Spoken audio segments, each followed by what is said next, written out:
Jane Eyre, an Autobiography, by Charlotte Brontë. Chapter 1. There was no possibility of taking a walk that day. We had been wandering indeed in the leafless shrubbery an hour in the morning, but since dinner, Mrs. Reed, when there was no company, dined early. The cold winter wind had brought with it clouds so somber, and a rain so penetrating, that further outdoor exercise was now out of the question. I was glad of it. I never liked long walks, especially on chilly afternoons. Dreadful to me was the coming home in the raw twilight, with nipped fingers and toes, and a heart saddened by the chidings of Bessie, the nurse, and humbled by the consciousness of my physical inferiority to Eliza, John, and Georgiana Reed. The said Eliza, John, and Georgiana were now clustered round their mamma in the drawing-room. She lay reclined on a sofa by the fireside, and with her darlings about her, for the time neither quarrelling nor crying, looked perfectly happy. Me she had dispensed from joining the group, saying, she regretted to be under the necessity of keeping me at a distance, but that until she heard from Bessie, and could discover by her own observation, that I was endeavoring in good earnest to acquire a more sociable and childlike disposition, a more attractive and sprightly manner, something lighter, franker, more natural, as it were, she really must exclude me from privileges intended only for contented, happy little children. What does Bessie say I have done? I asked. Jane, I don't like cavillers or questioners. Besides, there is something truly forbidding in a child taking up her elders in that manner. Be seated somewhere, and until you can speak pleasantly, remain silent. A breakfast room adjoined the drawing room. I slipped in there. It contained a bookcase. I soon possessed myself of a volume, taking care that it should be one stored with pictures. I mounted into the window seat. Gathering up my feet, I sat cross-legged like a Turk, and having drawn the red moreen curtain nearly close, I was shrined in double retirement. Folds of scarlet drapery shut in my view to the right hand. To the left were the clear panes of glass, protecting, but not separating me from the drear November day. At intervals, while turning over the leaves of my book, I studied the aspect of that winter afternoon. Afar, it offered a pale blank of mist and cloud, near a scene of wet lawn and storm-beat shrub, with ceaseless rain sweeping away wildly before a long and lamentable blast. I returned to my book, Bewick's History of British Birds. The letterpress thereof I cared little for, generally speaking, and yet there were certain introductory pages that, child as I was, I could not pass quite as a blank. They were those which treat of the haunts of seafowl, of the solitary rocks and promontories by them only inhabited, of the coast of Norway, studded with isles from its southern extremity, the Lindeness or Naze, to the North Cape, where the northern ocean in vast whirls boils round the naked, melancholy isles of farthest Thule, and the Atlantic surge pours in among the stormy Hebrides. Nor could I pass unnoticed the suggestion of the bleak shores of Lapland, Siberia, Spitzbergen, Nova Zembla, Iceland, Greenland, with the vast sweep of the Arctic zone, and those forlorn regions of dreary space, that reservoir of frost and snow where firm fields of ice, the accumulation of centuries of winters, glazed in alpine heights above heights, surround the pole, and concentre the multiplied rigors of extreme cold. Of these death-white realms I formed an idea of my own, shadowy, like all the half-comprehended notions that float dim through children's brains, but strangely impressive. The words in these introductory pages connected themselves with the succeeding vignettes, and gave significance to the rock standing up alone in a sea of billow and spray, to the broken boat stranded on a desolate coast, to the cold and ghastly moon glancing through bars of cloud at a wreck just sinking. I cannot tell what sentiment haunted the quite solitary churchyard, with its inscribed headstone, its gate, its 2 trees, its low horizon, girdled by a broken wall, and its newly risen crescent, attesting the hour of eventide. The 2 ships becalmed on a torpid sea, I believed to be marine phantoms. The fiend pinning down the thief's pack behind him, I passed over quickly. It was an object of terror. So was the black horned thing seated aloof on a rock, surveying a distant crowd surrounding a gallows. Each picture told a story, mysterious often to my undeveloped understanding and imperfect feelings, yet ever profoundly interesting, as interesting as the tales Bessie sometimes narrated on winter evenings, when she chanced to be in good humor, and when, having brought her ironing table to the nursery hearth, she allowed us to sit about it, and while she got up Mrs. Reed's lace frills and crimped her nightcap borders, fed our eager attention with passages of love and adventure taken from old fairy tales and other ballads, or, as at a later period I discovered, from the pages of Pamela and Henry, Earl of Morland. With Buick on my knee I was then happy at least in my way. I feared nothing but interruption, and that came too soon. The breakfast-room door opened. "Beau! Madam Mope!" cried the voice of John Reed. Then he paused. He found the room apparently empty. "Where the dickens is she?" he continued. "Lizzie! Georgie!" calling to his sisters.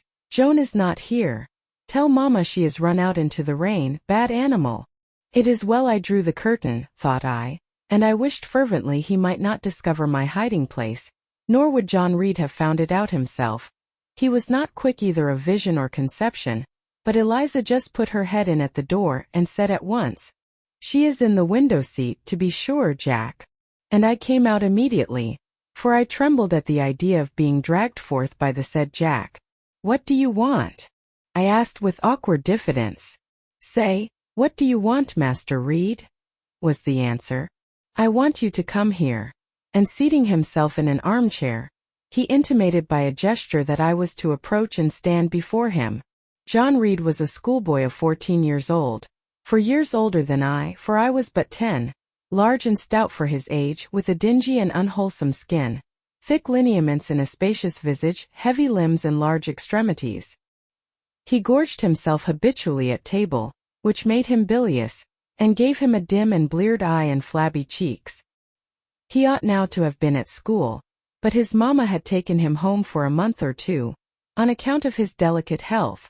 Mr. Miles, the master, affirmed that he would do very well if he had fewer cakes and sweetmeats sent him from home, but the mother's heart turned from an opinion so harsh, and inclined rather to the more refined idea that John's sallowness was owing to over-application and perhaps to pining after home. John had not much affection for his mother and sisters, and an antipathy to me. He bullied and punished me, not 2 or 3 times in the week, nor once or twice in the day, but continually. Every nerve I had feared him, and every morsel of flesh in my bones shrank when he came near. There were moments when I was bewildered by the terror he inspired, because I had no appeal whatever against either his menaces or his inflictions. The servants did not like to offend their young master by taking my part against him, and Mrs. Reed was blind and deaf on the subject. She never saw him strike or heard him abuse me, though he did both now and then in her very presence, more frequently, however, behind her back. Habitually obedient to John, I came up to his chair. He spent some 3 minutes in thrusting out his tongue at me as far as he could without damaging the roots. I knew he would soon strike, and while dreading the blow, I mused on the disgusting and ugly appearance of him who would presently deal it. I wonder if he read that notion in my face, for all at once, without speaking, he struck suddenly and strongly. I tottered, and on regaining my equilibrium retired back a step or 2 from his chair. "That is for your impudence in answering Mamma a while since," said he, "and for your sneaking way of getting behind curtains, and for the look you had in your eyes 2 minutes since, you rat." Accustomed to John Reed's abuse, I never had an idea of replying to it. My care was how to endure the blow which would certainly follow the insult. "What were you doing behind the curtain?" he asked. "I was reading." "Show the book." I returned to the window and fetched it thence. "You have no business to take our books. You are a dependent, Mamma says. You have no money. Your father left you none. You ought to beg and not to live here with gentlemen's children like us, and eat the same meals we do, and wear clothes at our mamma's expense. Now I'll teach you to rummage my bookshelves, for they are mine. All the house belongs to me, or will do in a few years. Go and stand by the door, out of the way of the mirror and the windows." I did so, not at first aware what was his intention, but when I saw him lift and poise the book and stand in act to hurl it, I instinctively started aside with a cry of alarm. Not soon enough, however. The volume was flung, it hit me, and I fell, striking my head against the door and cutting it. The cut bled, the pain was sharp. My terror had passed its climax. Other feelings succeeded. "Wicked and cruel boy," I said. "You are like a murderer. You are like a slave driver. You are like the Roman emperors." I had read Goldsmith's History of Rome, and had formed my opinion of Nero, Caligula, and c. Also I had drawn parallels in silence, which I never thought thus to have declared aloud. What? What? He cried. Did she say that to me? Did you hear her, Eliza and Georgiana? Won't I tell Mama? But first. He ran headlong at me. I felt him grasp my hair and my shoulder. He had closed with a desperate thing. I really saw in him a tyrant, a murderer. I felt a drop or two of blood from my head trickle down my neck, and was sensible of somewhat pungent suffering. These sensations for the time predominated over fear, and I received him in frantic sort. I don't very well know what I did with my hands, but he called me rat. Rat! And bellowed out aloud. Aid was near him. Eliza and Georgiana had run for Mrs. Reed, who was gone upstairs. She now came upon the scene, followed by Bessie and her maid Abbot. We were parted. I heard the words, "Dear, dear." What a fury to fly at Master John! Did ever anybody see such a picture of passion? Then Mrs. Reed subjoined, "Take her away to the Red Room and lock her in there." For hands were immediately laid upon me, and I was borne upstairs. Chapter 2. I resisted all the way. A new thing for me, and a circumstance which greatly strengthened the bad opinion Bessie and Miss Abbot were disposed to entertain of me. The fact is, I was a trifle beside myself, or rather out of myself, as the French would say. I was conscious that a moment's mutiny had already rendered me liable to strange penalties, and like any other rebel slave, I felt resolved in my desperation to go all lengths. Hold her arms, Miss Abbot. She's like a mad cat. For shame! For shame! Cried the lady's maid. What shocking conduct, Miss Eyre, to strike a young gentleman, your benefactress's son, your young master. Master? How is he my master? Am I a servant? No, you are less than a servant, for you do nothing for your keep. There, sit down and think over your wickedness. They had got me by this time into the apartment indicated by Mrs. Reed, and had thrust me upon a stool. My impulse was to rise from it like a spring. Their two pair of hands arrested me instantly. If you don't sit still, you must be tied down, said Bessie. Miss Abbot, lend me your garters, she would break mine directly. Miss Abbot turned to divest a stout leg of the necessary ligature. This preparation for bonds, and the additional ignominy it inferred, took a little of the excitement out of me. Don't take them off, I cried. I will not stir. In guarantee whereof I attached myself to my seat by my hands. Mind you don't, said Bessie, and when she had ascertained that I was really subsiding, she loosened her hold of me. Then she and Miss Abbot stood with folded arms, looking darkly and doubtfully on my face, as incredulous of my sanity. She never did so before, at last said Bessie, turning to the Abigail. But it was always in her, was the reply. I've told Mrs. often my opinion about the child, and Mrs. agreed with me. She's an underhand little thing. I never saw a girl of her age with so much cover. Bessie answered not, but ere long addressing me she said, You ought to be aware, miss, that you are under obligations to Mrs. Reed. She keeps you. If she were to turn you off, you would have to go to the poorhouse. I had nothing to say to these words. They were not new to me. My very first recollections of existence included hints of the same kind. This reproach of my dependence had become a vague sing-song in my ear, very painful and crushing, but only half intelligible. Miss Abbot joined in. And you ought not to think yourself on an equality with the Mrs. Reed and Master Reed, because Mrs. kindly allows you to be brought up with them. They will have a great deal of money, and you will have none. It is your place to be humble, and to try to make yourself agreeable to them. What we tell you is for your good, added Bessie in no harsh voice. You should try to be useful and pleasant, then perhaps you would have a home here. But if you become passionate and rude, Mrs. will send you away, I am sure. Besides, said Miss Abbot, God will punish her. He might strike her dead in the midst of her tantrums, and then where would she go? Come, Bessie, we will leave her. I wouldn't have her heart for anything. Say your prayers, Miss Eyre, when you are by yourself, for if you don't repent, something bad might be permitted to come down the chimney and fetch you away. They went, shutting the door and locking it behind them. The Red Room was a square chamber very seldom slept in, I might say never indeed, unless when a chance influx of visitors at Gateshead Hall rendered it necessary to turn to account all the accommodation it contained. Yet it was one of the largest and stateliest chambers in the mansion. A bed supported on massive pillars of mahogany, hung with curtains of deep red damask, stood out like a tabernacle in the center. The two large windows, with their blinds always drawn down, were half shrouded in festoons and falls of similar drapery. The carpet was red. The table at the foot of the bed was covered with a crimson cloth.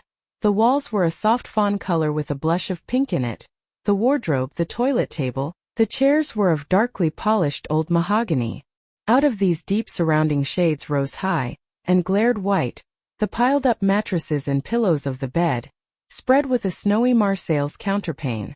Scarcely less prominent was an ample cushioned easy-chair near the head of the bed, also white, with a footstool before it, and looking as I thought like a pale throne. This room was chill because it seldom had a fire. It was silent because remote from the nursery and kitchen, solemn because it was known to be so seldom entered. The housemaid alone came here on Saturdays, to wipe from the mirrors and the furniture a week's quiet dust, and Mrs. Reed herself at far intervals visited it to review the contents of a certain secret drawer in the wardrobe, where were stored divers parchments, her jewel casket, and a miniature of her deceased husband. And in those last words lies the secret of the Red Room, the spell which kept it so lonely in spite of its grandeur. Mr. Reed had been dead 9 years. It was in this chamber he breathed his last. Here he lay in state, hence his coffin was borne by the undertaker's men. And since that day, a sense of dreary consecration had guarded it from frequent intrusion. My seat, to which Bessie and the bitter Miss Abbott had left me riveted, was a low ottoman near the marble chimney-piece. The bed rose before me. To my right hand there was the high, dark wardrobe with subdued, broken reflections varying the gloss of its panels. To my left were the muffled windows. A great looking-glass between them repeated the vacant majesty of the bed and room. I was not quite sure whether they had locked the door, and when I dared move I got up and went to see. Alas! Yes. No jail was ever more secure. Returning, I had to cross before the looking-glass. My fascinated glance involuntarily explored the depth it revealed. All looked colder and darker in that visionary hollow than in reality, and the strange little figure there gazing at me, with a white face and arms specking the gloom, and glittering eyes of fear moving where all else was still, had the effect of a real spirit. I thought it like one of the tiny phantoms, half fairy, half imp, Bessie's evening stories represented as coming out of lone, ferny dells and moors, and appearing before the eyes of belated travelers. I returned to my stool. Superstition was with me at that moment, but it was not yet her hour for complete victory. My blood was still warm. The mood of the revolted slave was still bracing me with its bitter vigor. I had to stem a rapid rush of retrospective thought before I quailed to the dismal present. All John Reed's violent tyrannies, all his sister's proud indifference, all his mother's aversion, all the servants' partiality, turned up in my disturbed mind like a dark deposit in a turbid well. Why was I always suffering, always browbeaten, always accused, forever condemned? Why could I never please? Why was it useless to try to win anyone's favor? Eliza, who was headstrong and selfish, was respected. Georgiana, who had a spoiled temper, a very acrid spite, a captious and insolent carriage, was universally indulged. Her beauty, her pink cheeks and golden curls, seemed to give delight to all who looked at her, and to purchase indemnity for every fault. John no one thwarted, much less punished, though he twisted the necks of the pigeons, killed the little pea-chicks, set the dogs at the sheep, stripped the hothouse vines of their fruit, and broke the buds off the choicest plants in the conservatory. He called his mother old girl, too, sometimes reviled her for her dark skin similar to his own, bluntly disregarded her wishes, not unfrequently tore and spoiled her silk attire, and he was still her own darling. I dared commit no fault. I strove to fulfill every duty, and I was termed naughty and tiresome, sullen and sneaking, from morning to noon, and from noon to night. My head still ached and bled with the blow and fall I had received. No one had reproved John for wantonly striking me, and because I had turned against him to avert farther irrational violence, I was loaded with general opprobrium. Unjust! Unjust! said my reason, forced by the agonizing stimulus into precocious though transitory power, and resolve equally wrought up, instigated some strange expedient to achieve escape from insupportable oppression, as running away, or if that could not be effected, never eating or drinking more and letting myself die. What a consternation of soul was mine that dreary afternoon! How all my brain was in tumult, and all my heart in insurrection! Yet in what darkness, what dense ignorance, was the mental battle fought! I could not answer the ceaseless inward question, why I thus suffered.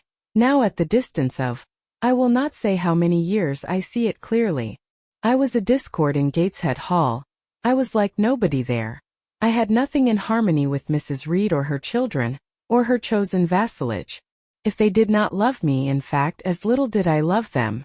They were not bound to regard with affection a thing that could not sympathize with one amongst them, a heterogeneous thing, opposed to them in temperament, in capacity, in propensities, a useless thing, incapable of serving their interest or adding to their pleasure, a noxious thing, cherishing the germs of indignation at their treatment, of contempt of their judgment. I know that had I been a sanguine, brilliant, careless, exacting, handsome, romping child, though equally dependent and friendless, Mrs. Reed would have endured my presence more complacently. Her children would have entertained for me more of the cordiality of fellow feeling. The servants would have been less prone to make me the scapegoat of the nursery. Daylight began to forsake the Red Room. It was past 4 o'clock, and the beclouded afternoon was tending to drear twilight. I heard the rain still beating continuously on the staircase window, and the wind howling in the grove behind the hall. I grew by degrees cold as a stone, and then my courage sank. My habitual mood of humiliation, self-doubt, forlorn depression, fell damp on the embers of my decaying ire. All said I was wicked, and perhaps I might be so. What thought had I been but just conceiving of starving myself to death? That certainly was a crime. And was I fit to die? Or was the vault under the chancel of Gateshead Church an inviting bourne? In such vault I had been told did Mr. Reed lie buried, and led by this thought to recall his idea, I dwelt on it with gathering dread. I could not remember him, but I knew that he was my own uncle, my mother's brother, that he had taken me when a parentless infant to his house, and that in his last moments he had required a promise of Mrs. Reed that she would rear and maintain me as one of her own children. Mrs. Reed probably considered she had kept this promise, and so she had, I dare say, as well as her nature would permit her. But how could she really like an interloper not of her race, and unconnected with her, after her husband's death, by any tie? It must have been most irksome to find herself bound by a hard-wrung pledge to stand in the stead of a parent to a strange child she could not love, and to see an uncongenial alien permanently intruded on her own family group. A singular notion dawned upon me. I doubted not, never doubted, that if Mr. Reed had been alive he would have treated me kindly, and now, as I sat looking at the white bed and overshadowed walls, occasionally also turning a fascinated eye towards the dimly gleaming mirror, I began to recall what I had heard of dead men, troubled in their graves by the violation of their last wishes, revisiting the earth to punish the perjured and avenge the oppressed, and I thought Mr. Reed's spirit, harassed by the wrongs of his sister's child, might quit its abode, whether in the church vault or in the unknown world of the departed, and rise before me in this chamber. I wiped my tears and hushed my sobs, fearful lest any sign of violent grief might waken a preternatural voice to comfort me, or elicit from the gloom some haloed face, bending over me with strange pity. This idea, consolatory in theory, I felt would be terrible if realized. With all my might I endeavored to stifle it. I endeavored to be firm. Shaking my hair from my eyes, I lifted my head and tried to look boldly round the dark room. At this moment a light gleamed on the wall. Was it, I asked myself, a ray from the moon penetrating some aperture in the blind? No, moonlight was still, and this stirred. While I gazed, it glided up to the ceiling and quivered over my head. I can now conjecture readily that this streak of light was, in all likelihood, a gleam from a lantern carried by someone across the lawn. But then, prepared as my mind was for horror, shaken as my nerves were by agitation, I thought the swift darting beam was a herald of some coming vision from another world. My heart beat thick, my head grew hot. A sound filled my ears which I deemed the rushing of wings. Something seemed near me. I was oppressed, suffocated, endurance broke down. I rushed to the door and shook the lock in desperate effort. Steps came running along the outer passage. The key turned, Bessie and Abbott entered. "Miss Eyre, are you ill?" said Bessie. "What a dreadful noise." "It went quite through me," exclaimed Abbott. "Take me out. Let me go into the nursery," was my cry. "What for? Are you hurt? Have you seen something?" again demanded Bessie. "Oh, I saw a light, and I thought a ghost would come." I had now got hold of Bessie's hand, and she did not snatch it from me. "She has screamed out on purpose," declared Abbott in some disgust. "And what a scream! If she had been in great pain one would have excused it, but she only wanted to bring us all here. I know her naughty tricks." "What is all this?" demanded another voice peremptorily, and Mrs. Reed came along the corridor, her cap flying wide, her gown rustling stormily. "Abbott and Bessie, I believe I gave orders that Jane Eyre should be left in the Red Room till I came to her myself." "Miss Jane screamed so loud, ma'am," pleaded Bessie. "Let her go," was the only answer. "Loose Bessie's hand, child. You cannot succeed in getting out by these means, be assured. I abhor artifice, particularly in children. It is my duty to show you that tricks will not answer. You will now stay here an hour longer, and it is only on condition of perfect submission and stillness that I shall liberate you then." "Oh, aunt, have pity. Forgive me. I cannot endure it. Let me be punished some other way. I shall be killed if—" "Silence. This violence is almost repulsive." And so no doubt she felt it. I was a precocious actress in her eyes. She sincerely looked on me as a compound of virulent passions, mean spirit and dangerous duplicity. Bessie and Abbott having retreated, Mrs. Reed, impatient of my now frantic anguish and wild sobs, abruptly thrust me back and locked me in without farther parley. I heard her sweeping away, and soon after she was gone, I suppose I had a species of fit. Unconsciousness closed the scene. Chapter 3. The next thing I remember is waking up with a feeling as if I had had a frightful nightmare, and seeing before me a terrible red glare, crossed with thick black bars. I heard voices too, speaking with a hollow sound, and as if muffled by a rush of wind or water. Agitation, uncertainty, and an all-predominating sense of terror confused my faculties. Ere long, I became aware that someone was handling me, lifting me up and supporting me in a sitting posture, and that more tenderly than I had ever been raised or upheld before. I rested my head against a pillow or an arm and felt easy. In 5 minutes more the cloud of bewilderment dissolved. I knew quite well that I was in my own bed, and that the red glare was the nursery fire. It was night. A candle burnt on the table. Bessie stood at the bedfoot with a basin in her hand, and a gentleman sat in a chair near my pillow, leaning over me. I felt an inexpressible relief, a soothing conviction of protection and security, when I knew that there was a stranger in the room, an individual not belonging to Gateshead, and not related to Mrs. Reed. Turning from Bessie, though her presence was far less obnoxious to me than that of Abbott, for instance, would have been, I scrutinized the face of the gentleman. I knew him. It was Mr. Lloyd, an apothecary, sometimes called in by Mrs. Reed when the servants were ailing. For herself and the children she employed a physician. "Well, who am I?" he asked. I pronounced his name, offering him at the same time my hand. He took it, smiling and saying, "We shall do very well by and by." Then he laid me down, and addressing Bessie, charged her to be very careful that I was not disturbed during the night. Having given some further directions and intimated that he should call again the next day, he departed. To my grief, I felt so sheltered and befriended while he sat in the chair near my pillow, and as he closed the door after him, all the room darkened and my heart again sank. Inexpressible sadness weighed it down. "Do you feel as if you should sleep, miss?" asked Bessie rather softly. Scarcely dared I answer her, for I feared the next sentence might be rough. "I will try. Would you like to drink, or could you eat anything?" "No, thank you, Bessie." "Then I think I shall go to bed, for it is past 12 o'clock, but you may call me if you want anything in the night." Wonderful civility this. It emboldened me to ask a question. "Bessie, what is the matter with me? Am I ill? You fell sick, I suppose, in the Red Room with crying. You'll be better soon, no doubt." Bessie went into the housemaid's apartment, which was near.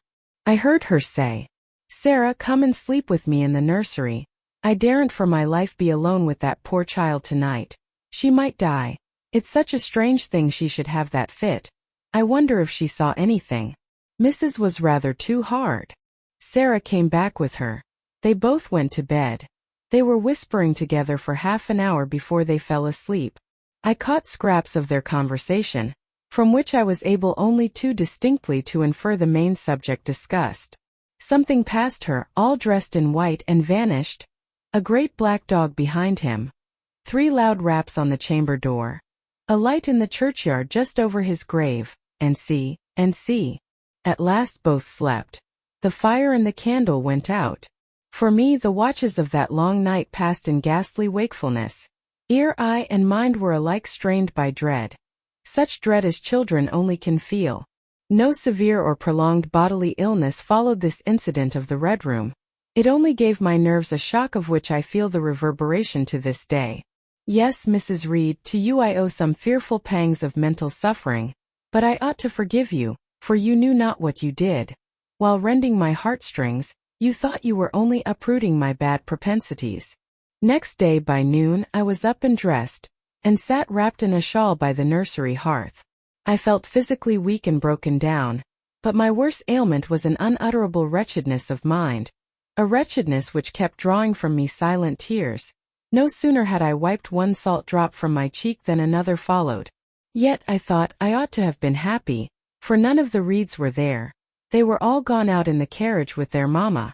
Abbott, too, was sewing in another room, and Bessie, as she moved hither and thither, putting away toys and arranging drawers, addressed to me every now and then a word of unwonted kindness. This state of things should have been to me a paradise of peace, accustomed as I was to a life of ceaseless reprimand and thankless fagging. But in fact, my racked nerves were now in such a state that no calm could soothe, and no pleasure excite them agreeably. Bessie had been down into the kitchen, and she brought up with her a tart on a certain brightly painted china plate, whose bird of paradise, nestling in a wreath of convolvuli and rosebuds, had been wont to stir in me a most enthusiastic sense of admiration, and which plate I had often petitioned to be allowed to take in my hand in order to examine it more closely, but had always hitherto been deemed unworthy of such a privilege.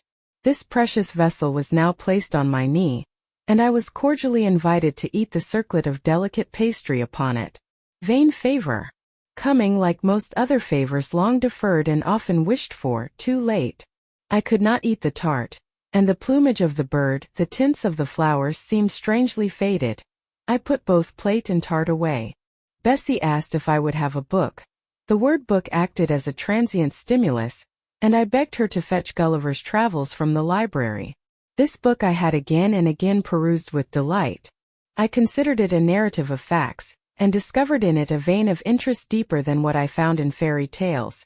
For as to the elves, having sought them in vain among foxglove leaves and bells, under mushrooms and beneath the ground ivy mantling old walnuts, I had at length made up my mind to the sad truth, that they were all gone out of England to some savage country where the woods were wilder and thicker, and the population more scant, whereas Lilliput and Brobdingnag being in my creed solid parts of the earth's surface, I doubted not that I might one day, by taking a long voyage, see with my own eyes the little fields, houses and trees, the diminutive people, the tiny cows, sheep and birds of the one realm, and the cornfields forest high, the mighty mastiffs, the monster cats, the tower-like men and women of the other. Yet when this cherished volume was now placed in my hand, when I turned over its leaves and sought in its marvelous pictures the charm I had, till now never failed to find, all was eerie and dreary. The giants were gaunt goblins, the pygmies malevolent and fearful imps, Gulliver a most desolate wanderer in most dread and dangerous regions. I closed the book, which I dared no longer peruse, and put it on the table beside the untasted tart. Bessie had now finished dusting and tidying the room, and having washed her hands, she opened a certain little drawer, full of splendid shreds of silk and satin, and began making a new bonnet for Georgiana's doll. Meantime she sang. Her song was, "In the days when we went gypsying." A long time ago. I had often heard the song before, and always with lively delight, for Bessie had a sweet voice, at least I thought so. But now, though her voice was still sweet, I found in its melody an indescribable sadness. Sometimes, preoccupied with her work, she sang the refrain very low, very lingeringly. A long time ago came out like the saddest cadence of a funeral hymn. She passed into another ballad, this time a really doleful one. My feet they are sore, and my limbs they are weary. Long is the way, and the mountains are wild. Soon will the twilight close moonless and dreary over the path of the poor orphan child. Why did they send me so far and so lonely?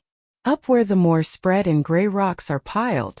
Men are hard-hearted and kind angels only watch o'er the steps of a poor orphan child. Yet distant and soft the night breeze is blowing. Clouds there are none and clear stars beam mild. God in his mercy protection is showing comfort and hope to the poor orphan child. E'en should I fall o'er the broken bridge passing, or stray in the marshes by false lights beguiled, still will my Father, with promise and blessing, take to his bosom the poor orphan child. There is a thought that for strength should avail me, though both of shelter and kindred despoiled. Heaven is a home, and a rest will not fail me. God is a friend to the poor orphan child. Come, Miss Jane, don't cry, said Bessie as she finished. She might as well have said to the fire, don't burn. But how could she divine the morbid suffering to which I was a prey? In the course of the morning Mr. Lloyd came again. What, already up? Said he as he entered the nursery. Well, nurse, how is she? Bessie answered that I was doing very well. Then she ought to look more cheerful. Come here, Miss Jane. Your name is Jane, is it not? Yes, sir, Jane Eyre.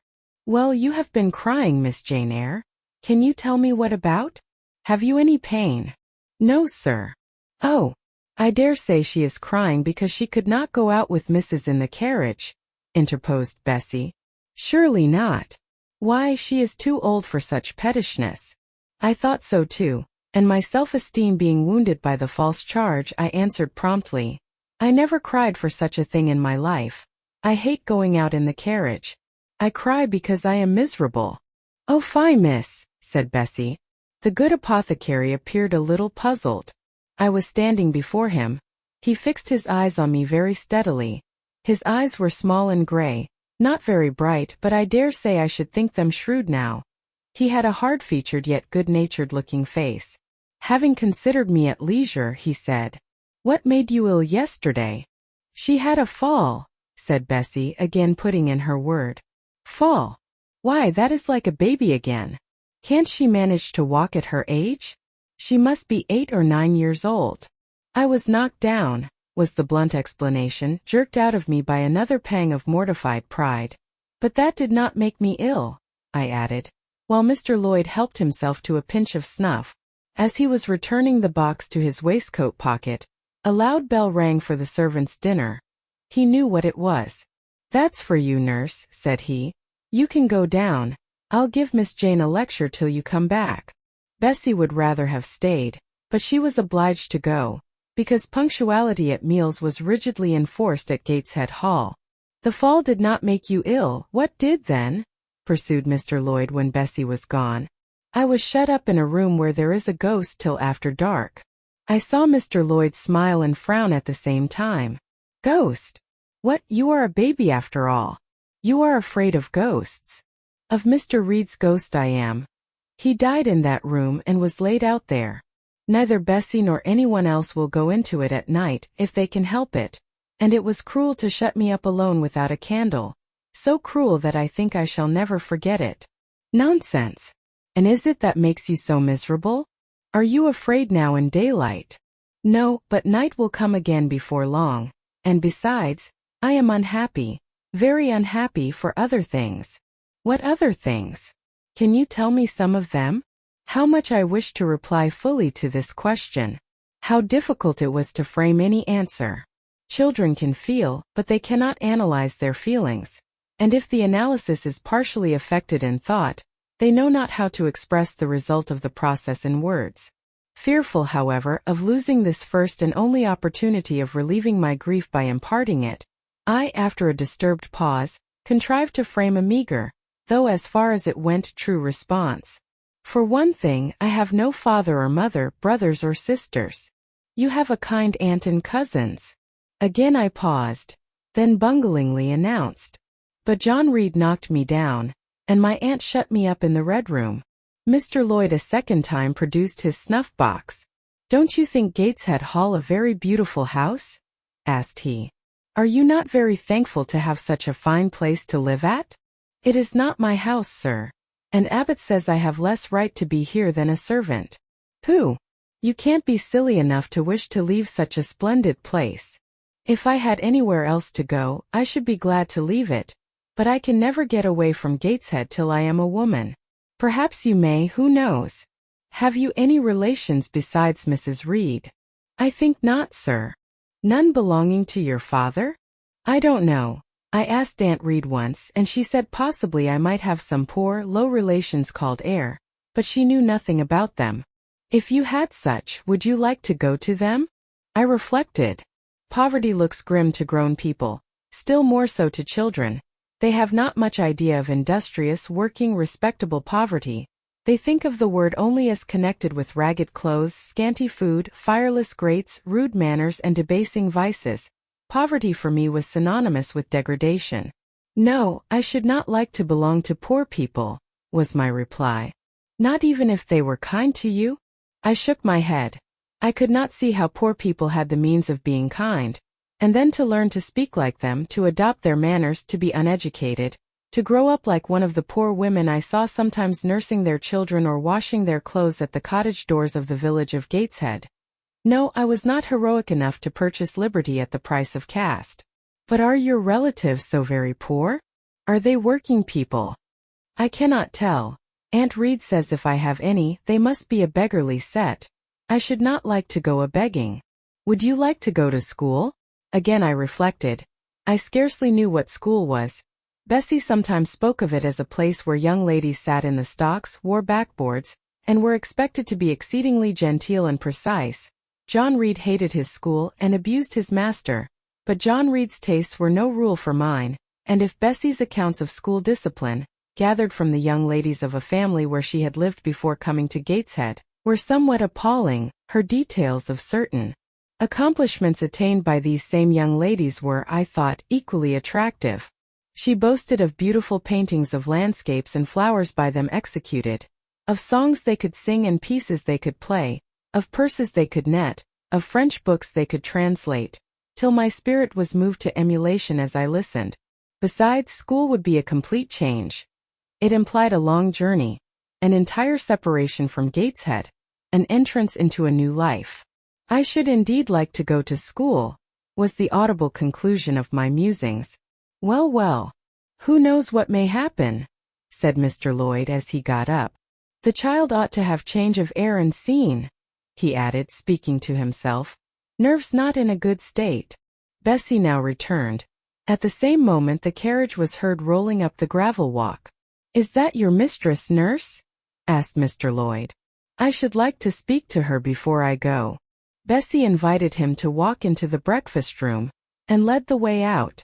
In the interview which followed between him and Mrs. Reed, I presume from after occurrences, that the apothecary ventured to recommend my being sent to school, and the recommendation was no doubt readily enough adopted, for as Abbot said in discussing the subject with Bessie when both sat sewing in the nursery one night, after I was in bed, and as they thought asleep, Mrs. was, she dared say, glad enough to get rid of such a tiresome, ill-conditioned child, who always looked as if she were watching everybody, and scheming plots underhand. Abbot, I think, gave me credit for being a sort of infantine Guy Fawkes. On that same occasion I learned, for the first time from Miss Abbot's communications to Bessie, that my father had been a poor clergyman, that my mother had married him against the wishes of her friends, who considered the match beneath her, that my grandfather Reed was so irritated at her disobedience, he cut her off without a shilling, that after my mother and father had been married a year, the latter caught the typhus fever while visiting among the poor of a large manufacturing town where his curacy was situated, and where that disease was then prevalent, that my mother took the infection from him, and both died within a month of each other. Bessie, when she heard this narrative, sighed and said, Poor Miss Jane is to be pitied too, Abbot. Yes, responded Abbott. If she were a nice pretty child one might compassionate her forlornness, but one really cannot care for such a little toad as that. Not a great deal to be sure, agreed Bessie. At any rate, a beauty like Miss Georgiana would be more moving in the same condition. Yes, I dote on Miss Georgiana, cried the fervent Abbott. Little darling, with her long curls and her blue eyes and such a sweet color as she has, just as if she were painted. Bessie, I could fancy a Welsh rabbit for supper. So could I with a roast onion. Come, we'll go down. They went. Chapter 4. From my discourse with Mr. Lloyd, and from the above reported conference between Bessie and Abbott, I gathered enough of hope to suffice as a motive for wishing to get well. A change seemed near. I desired and waited it in silence. It tarried, however. Days and weeks passed. I had regained my normal state of health, but no new allusion was made to the subject over which I brooded. Mrs. Reed surveyed me at times with a severe eye, but seldom addressed me. Since my illness she had drawn a more marked line of separation than ever between me and her own children, appointing me a small closet to sleep in by myself, condemning me to take my meals alone, and pass all my time in the nursery, while my cousins were constantly in the drawing-room. Not a hint, however, did she drop about sending me to school. Still I felt an instinctive certainty that she would not long endure me under the same roof with her, for her glance, now more than ever, when turned on me, expressed an insuperable and rooted aversion. Eliza and Georgiana, evidently acting according to orders, spoke to me as little as possible. John thrust his tongue in his cheek whenever he saw me, and once attempted chastisement, but as I instantly turned against him, roused by the same sentiment of deep ire and desperate revolt which had stirred my corruption before, he thought it better to desist, and ran from me uttering execrations and vowing I had burst his nose. I had indeed levelled at that prominent feature as hard a blow as my knuckles could inflict, and when I saw that either that or my look daunted him, I had the greatest inclination to follow up my advantage to purpose, but he was already with his mamma. I heard him in a blubbering tone commence the tale of how that nasty Jane Eyre had flown at him like a mad cat. He was stopped rather harshly. "Don't talk to me about her, John. I told you not to go near her. She is not worthy of notice. I do not choose that either you or your sisters should associate with her." Here, leaning over the banister, I cried out suddenly, and without at all deliberating on my words, "They are not fit to associate with me." Mrs. Reed was rather a stout woman, but on hearing this strange and audacious declaration, she ran nimbly up the stair, swept me like a whirlwind into the nursery, and crushing me down on the edge of my crib, dared me in an emphatic voice to rise from that place, or utter one syllable during the remainder of the day. "What would Uncle Reed say to you if he were alive?" was my scarcely voluntary demand. I say scarcely voluntary, for it seemed as if my tongue pronounced words without my will consenting to their utterance. Something spoke out of me over which I had no control. "What?" said Mrs. Reed under her breath. Her usually cold, composed gray eye became troubled with a look like fear. She took her hand from my arm, and gazed at me as if she really did not know whether I were child or fiend. I was now in for it. "My Uncle Reed is in heaven and can see all you do and think, and so can Papa and Mamma. They know how you shut me up all day long and how you wish me dead." Mrs. Reed soon rallied her spirits. She shook me most soundly, she boxed both my ears, and then left me without a word. Bessie supplied the hiatus by a homily of an hour's length, in which she proved beyond a doubt that I was the most wicked and abandoned child ever reared under a roof. I half believed her, for I felt indeed only bad feelings surging in my breast. November, December, and half of January passed away. Christmas and the New Year had been celebrated at Gateshead with the usual festive cheer. Presents had been interchanged, dinners and evening parties given. From every enjoyment I was, of course, excluded. My share of the gaiety consisted in witnessing the daily appareling of Eliza and Georgiana, and seeing them descend to the drawing-room, dressed out in thin muslin frocks and scarlet sashes, with hair elaborately ringlet, and afterwards in listening to the sound of the piano or the harp played below, to the passing to and fro of the butler and footman, to the jingling of glass and china as refreshments were handed, to the broken hum of conversation as the drawing-room door opened and closed. When tired of this occupation, I would retire from the stairhead to the solitary and silent nursery. There, though somewhat sad, I was not miserable. To speak truth, I had not the least wish to go into company, for in company I was very rarely noticed, and if Bessie had but been kind and companionable, I should have deemed it a treat to spend the evenings quietly with her, instead of passing them under the formidable eye of Mrs. Reed, in a room full of ladies and gentlemen. But Bessie, as soon as she had dressed her young ladies, used to take herself off to the lively regions of the kitchen and housekeeper's room, generally bearing the candle along with her. I then sat with my doll on my knee till the fire got low, glancing round occasionally to make sure that nothing worse than myself haunted the shadowy room, and when the embers sank to a dull red, I undressed hastily, tugging at knots and strings as I best might, and sought shelter from cold and darkness in my crib. To this crib I always took my doll. Human beings must love something, and in the dearth of worthier objects of affection, I contrived to find a pleasure in loving and cherishing a faded graven image, shabby as a miniature scarecrow. It puzzles me now to remember with what absurd sincerity I doted on this little toy, half fancying it alive and capable of sensation. I could not sleep unless it was folded in my nightgown, and when it lay there safe and warm I was comparatively happy, believing it to be happy likewise.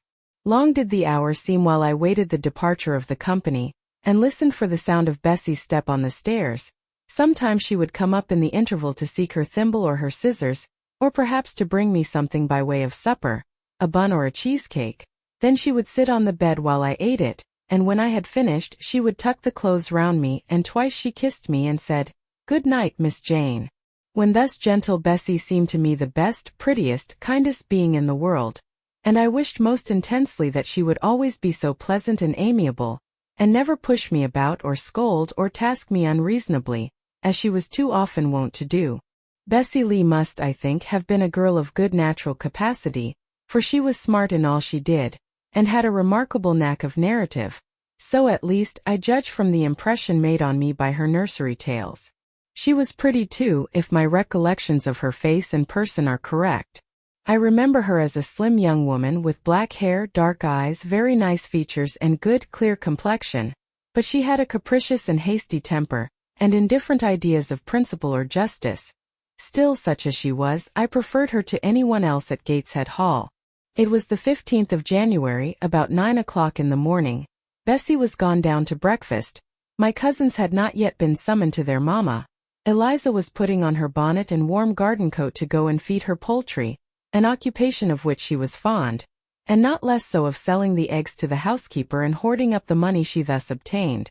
She had a turn for traffic and a marked propensity for saving, shown not only in the vending of eggs and chickens, but also in driving hard bargains with the gardener about flower roots, seeds, and slips of plants, that functionary having orders from Mrs. Reed to buy of his young lady all the products of her parterre she wished to sell, and Eliza would have sold the hair off her head if she could have made a handsome profit thereby. As to her money, she first secreted it in odd corners, wrapped in a rag or an old curl paper, but some of these hoards having been discovered by the housemaid Eliza, fearful of one day losing her valued treasure, consented to entrust it to her mother, at a usurious rate of interest, 50 or 60%, which interest she exacted every quarter, keeping her accounts in a little book with anxious accuracy. Georgiana sat on a high stool, dressing her hair at the glass, and interweaving her curls with artificial flowers and faded feathers, of which she had found a store in a drawer in the attic.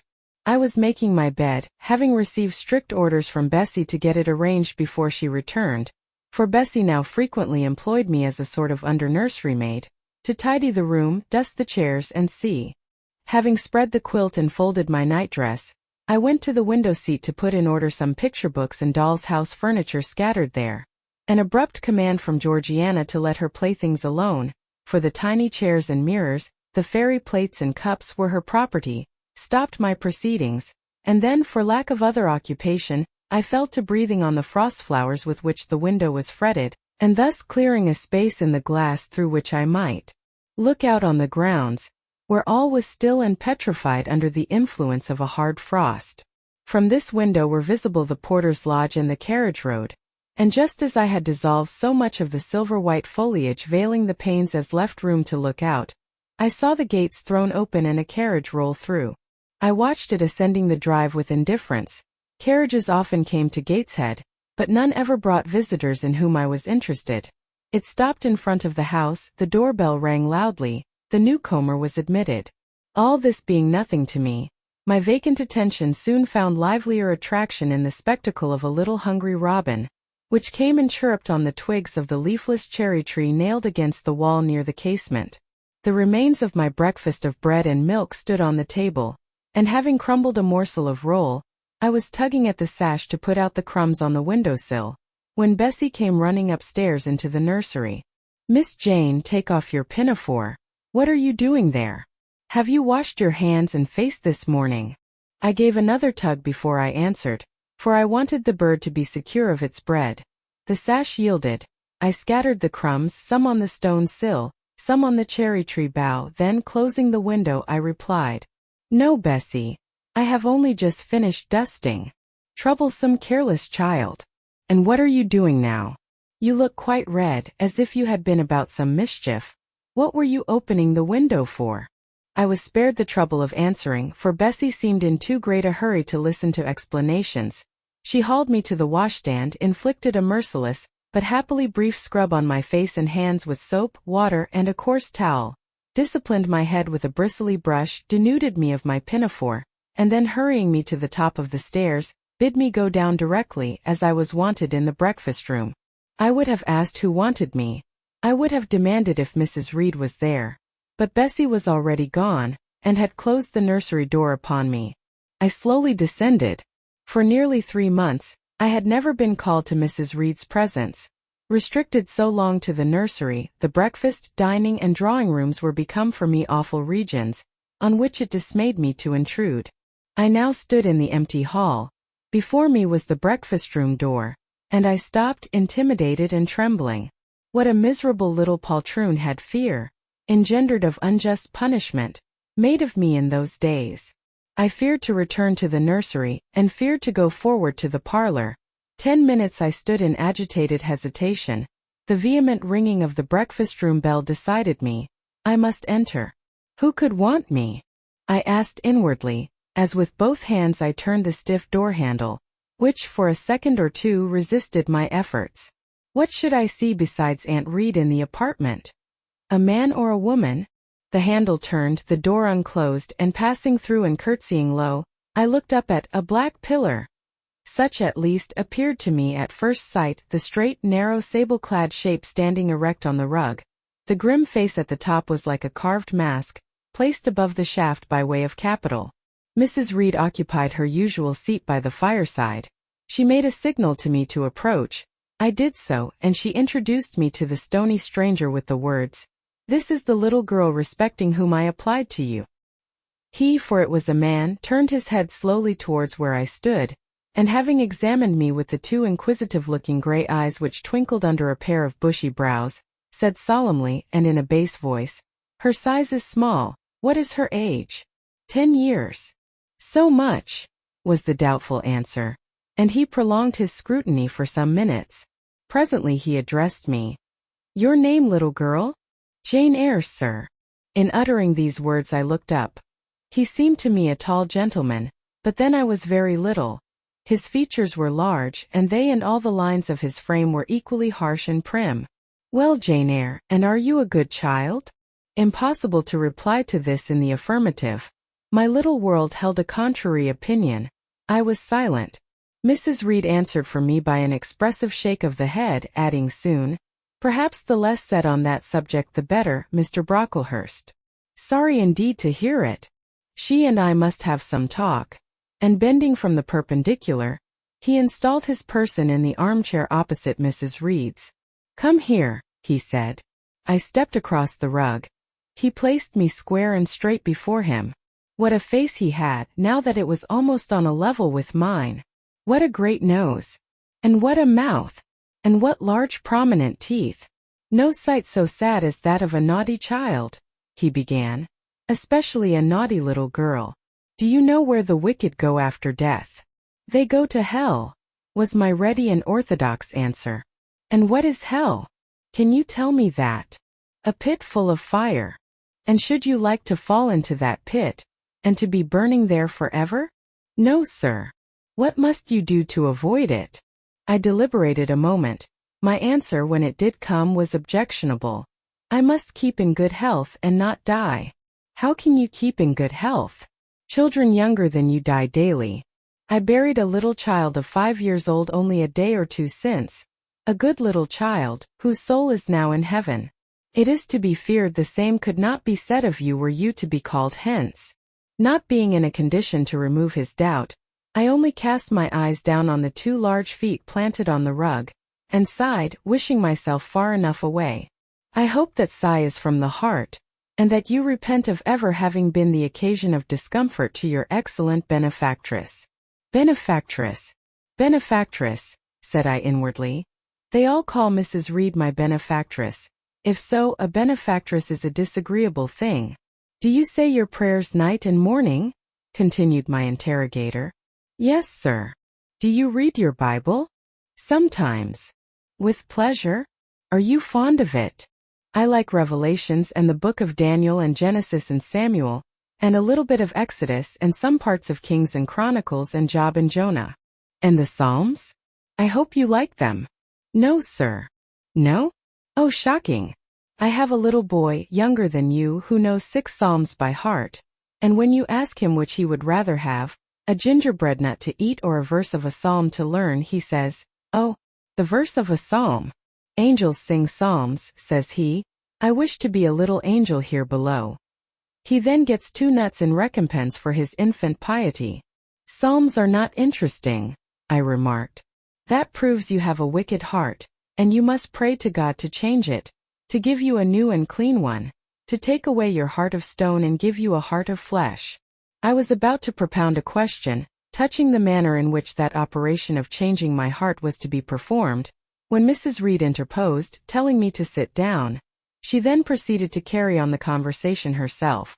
Mr. Brocklehurst, I believe I intimated in the letter which I wrote to you 3 weeks ago, that this little girl has not quite the character and disposition I could wish.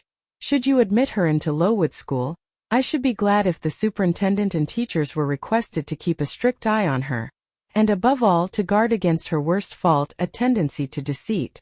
I mention this in your hearing, Jane, that you may not attempt to impose on Mr. Brocklehurst. Well might I dread, well might I dislike Mrs. Reed, for it was her nature to wound me cruelly. Never was I happy in her presence. However carefully I obeyed, however strenuously I strove to please her, my efforts were still repulsed and repaid by such sentences as the above. Now, uttered before a stranger, the accusation cut me to the heart. I dimly perceived that she was already obliterating hope from the new phase of existence which she destined me to enter. I felt, though I could not have expressed the feeling, that she was sowing aversion and unkindness along my future path. I saw myself transformed under Mr. Brocklehurst's eye into an artful, noxious child, and what could I do to remedy the injury? Nothing, indeed, thought I, as I struggled to repress a sob, and hastily wiped away some tears, the impotent evidences of my anguish. Deceit is, indeed, a sad fault in a child, said Mr. Brocklehurst. It is akin to falsehood, and all liars will have their portion in the lake burning with fire and brimstone. She shall, however, be watched, Mrs. Reed. I will speak to Miss Temple and the teachers. I should wish her to be brought up in a manner suiting her prospects, continued my benefactress, to be made useful, to be kept humble. As for the vacations, she will, with your permission, spend them always at Lowood. Your decisions are perfectly judicious, madam, returned Mr. Brocklehurst. Humility is a Christian grace, and one peculiarly appropriate to the pupils of Lowood. I therefore direct that a special care shall be bestowed on its cultivation amongst them. I have studied how best to mortify in them the worldly sentiment of pride, and only the other day, I had a pleasing proof of my success. My second daughter, Augusta, went with her mamma to visit the school, and on her return she exclaimed, "Oh dear papa, how quiet and plain all the girls at Lowood look, with their hair combed behind their ears, and their long pinafores and those little Holland pockets outside their frocks. They are almost like poor people's children. And," said she, "they looked at my dress and mamma's, as if they had never seen a silk gown before." "This is the state of things I quite approve," returned Mrs. Reed. Had I sought all England over, I could scarcely have found a system more exactly fitting a child like Jane Eyre. Consistency, my dear Mr. Brocklehurst. I advocate consistency in all things. Consistency, madam, is the first of Christian duties, and it has been observed in every arrangement connected with the establishment of Lowood. Plain fare, simple attire, unsophisticated accommodations, hearty and active habits. Such is the order of the day in the house and its inhabitants. Quite right, sir. I may then depend upon this child being received as a pupil at Lowood, and there being trained in conformity to her position and prospects. Madam, you may. She shall be placed in that nursery of chosen plants, and I trust she will show herself grateful for the inestimable privilege of her election. I will send her then as soon as possible, Mr. Brocklehurst, for I assure you I feel anxious to be relieved of a responsibility that was becoming too irksome. No doubt, madam. And now I wish you good morning. I shall return to Brocklehurst Hall in the course of a week or two. My good friend the Archdeacon will not permit me to leave him sooner. I shall send Miss Temple notice that she is to expect a new girl, so that there will be no difficulty about receiving her. Goodbye. Goodbye, Mr. Brocklehurst. Remember me to Mrs. and Miss Brocklehurst, and to Augusta and Theodore, and Master Broughton Brocklehurst. I will, madam. Little girl, here is a book entitled The Child's Guide. Read it with prayer, especially that part containing an account of the awfully sudden death of Martha G., a naughty child addicted to falsehood and deceit. With these words Mr. Brocklehurst put into my hand a thin pamphlet sewn in a cover, and having rung for his carriage, he departed. Mrs. Reed and I were left alone. Some minutes passed in silence. She was sewing, I was watching her. Mrs. Reed might be at that time some 6 or 37. She was a woman of robust frame, square-shouldered and strong-limbed, not tall, and though stout, not obese. She had a somewhat large face, the under jaw being much developed and very solid. Her brow was low, her chin large and prominent, mouth and nose sufficiently regular. Under her light eyebrows glimmered an eye devoid of ruth. Her skin was dark and opaque, her hair nearly flaxen. Her constitution was sound as a bell. Illness never came near her. She was an exact, clever manager. Her household and tenantry were thoroughly under her control. Her children only at times defied her authority and laughed it to scorn. She dressed well, and had a presence and port calculated to set off handsome attire. Sitting on a low stool, a few yards from her armchair, I examined her figure. I perused her features. In my hand I held the tract containing the sudden death of the liar, to which narrative my attention had been pointed as to an appropriate warning. What had just passed, what Mrs. Reed had said concerning me to Mr. Brocklehurst, the whole tenor of their conversation was recent, raw, and stinging in my mind. I had felt every word as acutely as I had heard it plainly, and a passion of resentment fomented now within me. Mrs. Reed looked up from her work. Her eye settled on mine. Her fingers at the same time suspended their nimble movements. Go out of the room, return to the nursery, was her mandate. My look or something else must have struck her as offensive, for she spoke with extreme though suppressed irritation. I got up, I went to the door, I came back again. I walked to the window across the room, then close up to her. Speak I must. I had been trodden on severely and must turn, but how? What strength had I to dart retaliation at my antagonist? I gathered my energies and launched them in this blunt sentence. I am not deceitful. If I were, I should say I loved you, but I declare I do not love you. I dislike you the worst of anybody in the world except John Reed.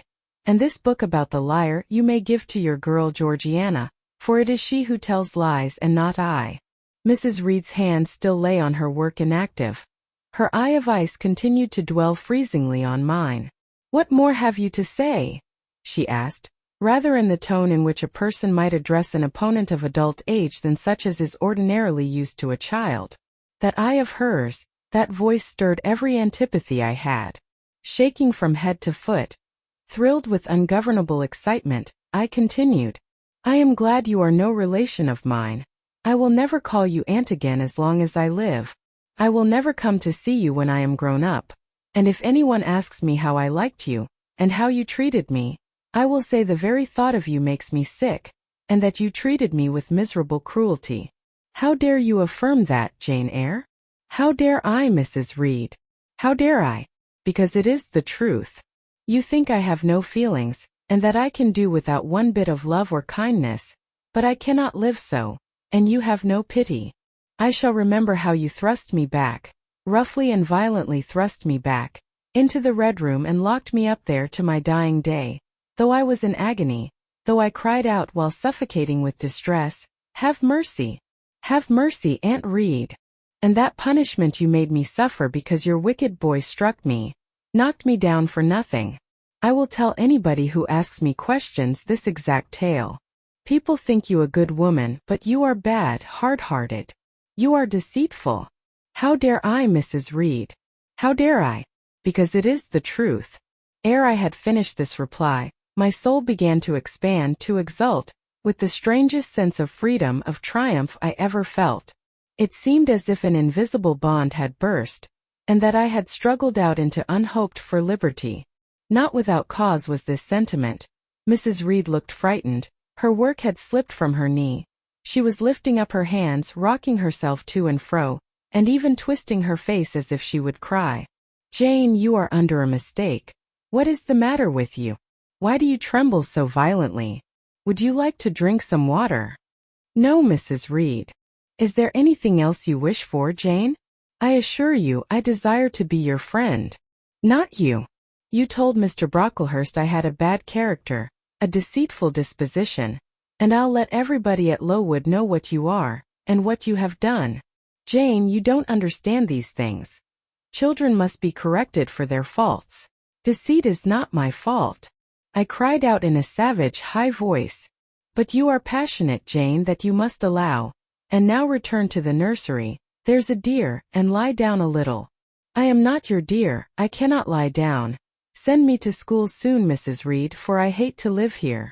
"I will indeed send her to school soon," murmured Mrs. Reed sotto voce, and gathering up her work, she abruptly quitted the apartment. I was left there alone, winner of the field. It was the hardest battle I had fought, and the first victory I had gained. I stood a while on the rug where Mr. Brocklehurst had stood, and I enjoyed my conqueror's solitude. First, I smiled to myself and felt elate. But this fierce pleasure subsided in me as fast as did the accelerated throb of my pulses. A child cannot quarrel with its elders as I had done, cannot give its furious feelings uncontrolled play, as I had given mine, without experiencing afterwards the pang of remorse and the chill of reaction. A ridge of lighted heath, alive, glancing, devouring, would have been a meet emblem of my mind when I accused and menaced Mrs. Reed. The same ridge, black and blasted after the flames are dead, would have represented as meetly my subsequent condition, when half an hour's silence and reflection had shown me the madness of my conduct, and the dreariness of my hated and hating position. Something of vengeance I had tasted for the first time. As aromatic wine it seemed, on swallowing, warm and racy. Its afterflavor, metallic and corroding, gave me a sensation as if I had been poisoned. Willingly would I now have gone and asked Mrs. Reed's pardon, but I knew, partly from experience and partly from instinct, that was the way to make her repulse me with double scorn, thereby re-exciting every turbulent impulse of my nature. I would fain exercise some better faculty than that of fierce speaking, fain find nourishment for some less fiendish feeling than that of somber indignation. I took a book, some Arabian tales. I sat down and endeavored to read. I could make no sense of the subject. My own thoughts swam always between me and the page I had usually found fascinating. I opened the glass door in the breakfast room. The shrubbery was quite still. The black frost reigned, unbroken by sun or breeze, through the grounds. I covered my head and arms with the skirt of my frock, and went out to walk in a part of the plantation which was quite sequestrated. But I found no pleasure in the silent trees, the falling fir cones, the congealed relics of autumn, russet leaves, swept by past winds in heaps, and now stiffened together. I leaned against a gate, and looked into an empty field where no sheep were feeding, where the short grass was nipped and blanched. It was a very grey day, a most opaque sky, onding on snaw, canopied all. Thence flakes fell at intervals, which settled on the hard path and on the hoary Leah without melting. I stood a wretched child enough, whispering to myself over and over again, "What shall I do? What shall I do?" All at once I heard a clear voice call, "Miss Jane, where are you? Come to lunch." It was Bessie, I knew well enough, but I did not stir. Her light step came tripping down the path. "You naughty little thing," she said. "Why don't you come when you are called?" Bessie's presence, compared with the thoughts over which I had been brooding, seemed cheerful, even though as usual she was somewhat cross. The fact is, after my conflict with and victory over Mrs. Reed, I was not disposed to care much for the nursemaid's transitory anger, and I was disposed to bask in her youthful lightness of heart. I just put my 2 arms round her and said, "Come, Bessie. Don't scold." The action was more frank and fearless than any I was habituated to indulge in. Somehow it pleased her. "You are a strange child, Miss Jane," she said as she looked down at me. "A little roving solitary thing, and you are going to school, I suppose?" I nodded. "And won't you be sorry to leave poor Bessie? What does Bessie care for me? She is always scolding me. Because you're such a queer, frightened, shy little thing. You should be bolder." "What? To get more knocks?" "Nonsense. But you are rather put upon, that's certain. My mother said, when she came to see me last week, that she would not like a little one of her own to be in your place. Now come in, and I've some good news for you." "I don't think you have, Bessie." "Child. What do you mean? What sorrowful eyes you fix on me." "Well, but Mrs. and the young ladies and Master John are going out to tea this afternoon, and you shall have tea with me. I'll ask cook to bake you a little cake, and then you shall help me to look over your drawers, for I am soon to pack your trunk. Mrs. intends you to leave Gateshead in a day or 2, and you shall choose what toys you like to take with you. Bessie, you must promise not to scold me any more till I go." "Well, I will, but mind you are a very good girl and don't be afraid of me. Don't start when I chance to speak rather sharply. It's so provoking. I don't think I shall ever be afraid of you again, Bessie, because I have got used to you, and I shall soon have another set of people to dread. If you dread them, they'll dislike you." "As you do, Bessie?" "I don't dislike you, miss. I believe I am fonder of you than of all the others. You don't show it. You little sharp thing. You've got quite a new way of talking. What makes you so venturesome and hearty?"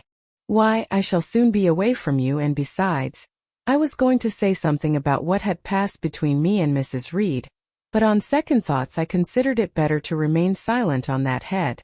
"And so you're glad to leave me?" "Not at all, Bessie. Indeed, just now I'm rather sorry."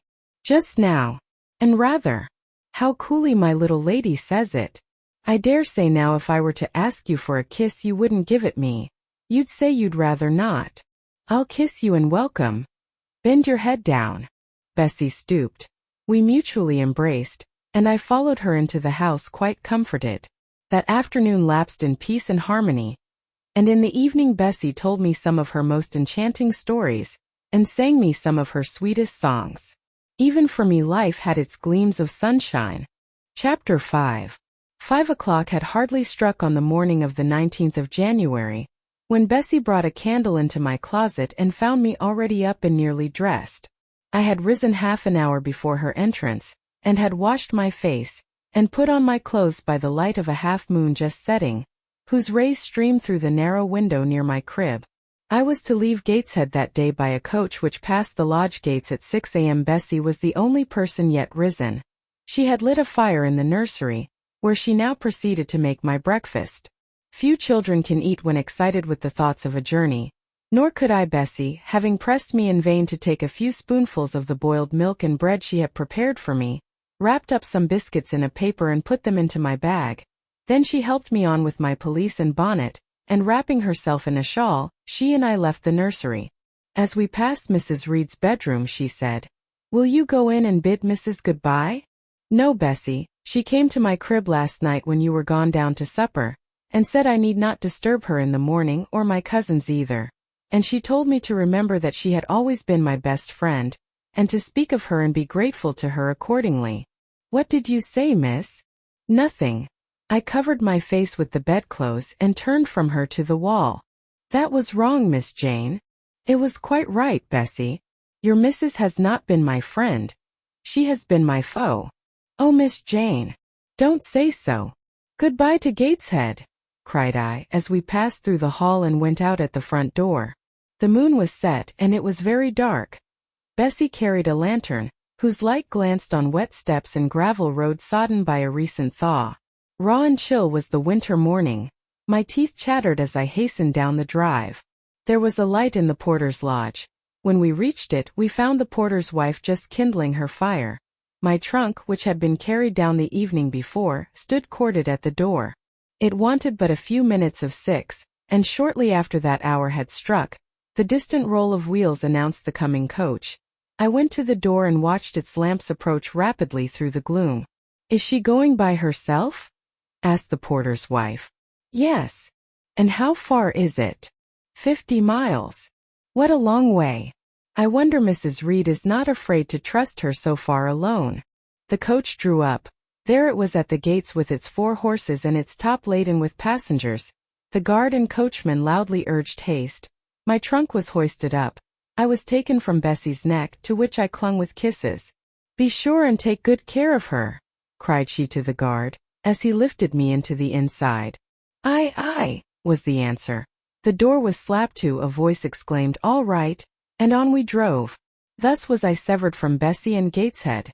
Thus whirled away to unknown, and as I then deemed, remote and mysterious regions. I remember but little of the journey. I only know that the day seemed to me of a preternatural length, and that we appeared to travel over hundreds of miles of road.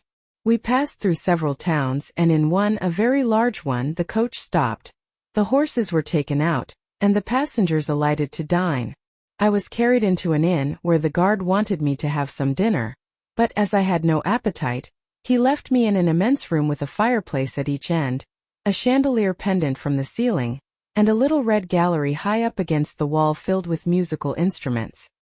Here I walked about for a long time, feeling very strange and mortally apprehensive of someone coming in and kidnapping me, for I believed in kidnappers, their exploits having frequently figured in Bessie's fireside chronicles. At last the guard returned. Once more I was stowed away in the coach. My protector mounted his own seat, sounded his hollow horn, and away we rattled over the stony street of L.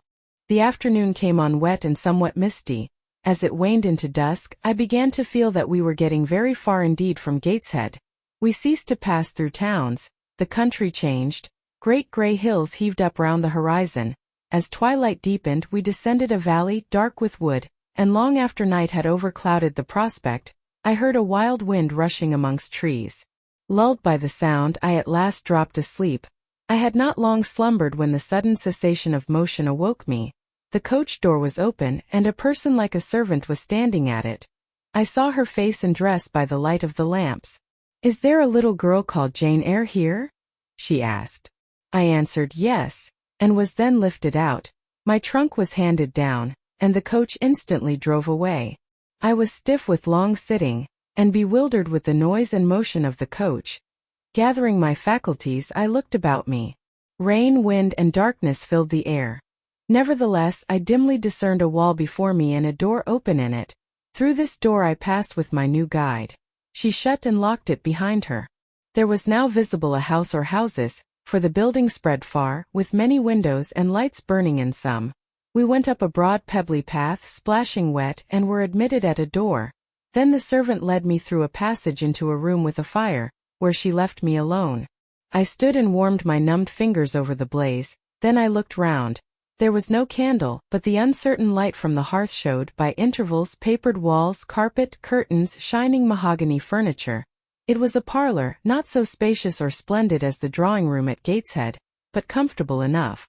I was puzzling to make out the subject of a picture on the wall, when the door opened and an individual carrying a light entered. Another followed close behind. The first was a tall lady with dark hair, dark eyes, and a pale and large forehead. Her figure was partly enveloped in a shawl, her countenance was grave, her bearing erect. "The child is very young to be sent alone," said she, putting her candle down on the table. She considered me attentively for a minute or two, then further added, "She had better be put to bed soon, she looks tired. Are you tired?" she asked, placing her hand on my shoulder. "A little, ma'am. And hungry too, no doubt. Let her have some supper before she goes to bed, Miss Miller." "Is this the first time you have left your parents to come to school, my little girl?" I explained to her that I had no parents. She inquired how long they had been dead, then how old I was, what was my name, whether I could read, write, and so a little. Then she touched my cheek gently with her forefinger and saying she hoped I should be a good child, dismissed me along with Miss Miller. The lady I had left might be about 29. The one who went with me appeared some years younger. The first impressed me by her voice, look, and air. Miss Miller was more ordinary, ruddy in complexion though of a careworn countenance, hurried in gait and action like one who had always a multiplicity of tasks on hand. She looked indeed what I afterwards found she really was, an under-teacher. Led by her, I passed from compartment to compartment, from passage to passage of a large and irregular building, till emerging from the total and somewhat dreary silence pervading that portion of the house we had traversed, we came upon the hum of many voices, and presently entered a wide, long room with great deal tables, 2 at each end, on each of which burnt a pair of candles, and seated all round on benches, a congregation of girls of every age, from 9 or 10 to 20. Seen by the dim light of the dips, their number to me appeared countless, though not in reality exceeding 80. They were uniformly dressed in brown stuff frocks of quaint fashion, and long holland pinafores. It was the hour of study. They were engaged in conning over their tomorrow's task, and the hum I had heard was the combined result of their whispered repetitions. Miss Miller signed to me to sit on a bench near the door. Then walking up to the top of the long room she cried out, "Monitors, collect the lesson books and put them away." 4 tall girls arose from different tables and going round, gathered the books and removed them. Miss Miller again gave the word of command, "Monitors, fetch the supper trays." The tall girls went out and returned presently, each bearing a tray with portions of something, I knew not what, arranged thereon, and a pitcher of water and mug in the middle of each tray. The portions were handed round. Those who liked took a draught of the water, the mug being common to all. When it came to my turn I drank, for I was thirsty, but did not touch the food, excitement and fatigue rendering me incapable of eating. I now saw, however, that it was a thin oaten cake shared into fragments. The meal over, prayers were read by Miss Miller, and the classes filed off 2 and 2 upstairs. Overpowered by this time with weariness, I scarcely noticed what sort of a place the bedroom was, except that, like the schoolroom, I saw it was very long. Tonight I was to be Miss Miller's bedfellow. She helped me to undress. When laid down I glanced at the long rows of beds, each of which was quickly filled with 2 occupants. In 10 minutes the single light was extinguished, and amidst silence and complete darkness I fell asleep. The night passed rapidly. I was too tired even to dream.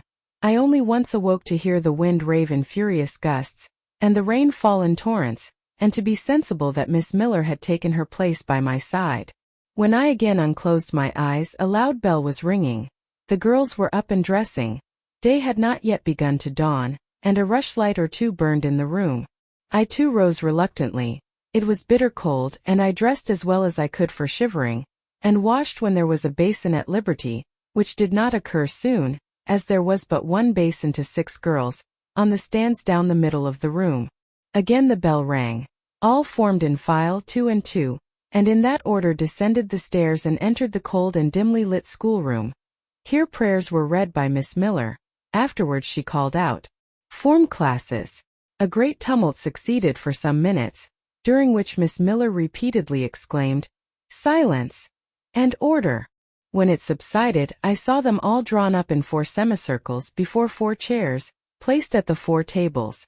All held books in their hands, and a great book like a Bible lay on each table before the vacant seat. A pause of some seconds succeeded, filled up by the low, vague hum of numbers. Miss Miller walked from class to class, hushing this indefinite sound. A distant bell tinkled. Immediately 3 ladies entered the room, each walked to a table and took her seat. Miss Miller assumed the 4th vacant chair, which was that nearest the door, and around which the smallest of the children were assembled. To this inferior class I was called, and placed at the bottom of it. Business now began. The day's collect was repeated. Then certain texts of Scripture were said, and to these succeeded a protracted reading of chapters in the Bible, which lasted an hour. By the time that exercise was terminated, Day had fully dawned. The indefatigable bell now sounded for the 4th time. The classes were marshaled and marched into another room to breakfast. How glad I was to behold a prospect of getting something to eat. I was now nearly sick from inanition, having taken so little the day before. The refectory was a great, low-ceiled, gloomy room. On 2 long tables smoked basins of something hot, which, however, to my dismay, sent forth an odor far from inviting. I saw a universal manifestation of discontent when the fumes of the repast met the nostrils of those destined to swallow it. From the van of the procession, the tall girls of the first class, rose the whispered words. "Disgusting! The porridge is burnt again." "Silence!" ejaculated a voice. Not that of Miss Miller, but one of the upper teachers, a little and dark personage smartly dressed, but of somewhat morose aspect, who installed herself at the top of one table, while a more buxom lady presided at the other. I looked in vain for her I had first seen the night before. She was not visible. Miss Miller occupied the foot of the table where I sat, and a strange, foreign-looking, elderly lady, the French teacher as I afterwards found, took the corresponding seat at the other board. A long grace was said and a hymn sung. Then a servant brought in some tea for the teachers, and the meal began. Ravenous and now very faint, I devoured a spoonful or 2 of my portion without thinking of its taste. But the first edge of hunger blunted, I perceived I had got in hand a nauseous mess. Burnt porridge is almost as bad as rotten potatoes. Famine itself soon sickens over it. The spoons were moved slowly. I saw each girl taste her food and try to swallow it, but in most cases the effort was soon relinquished.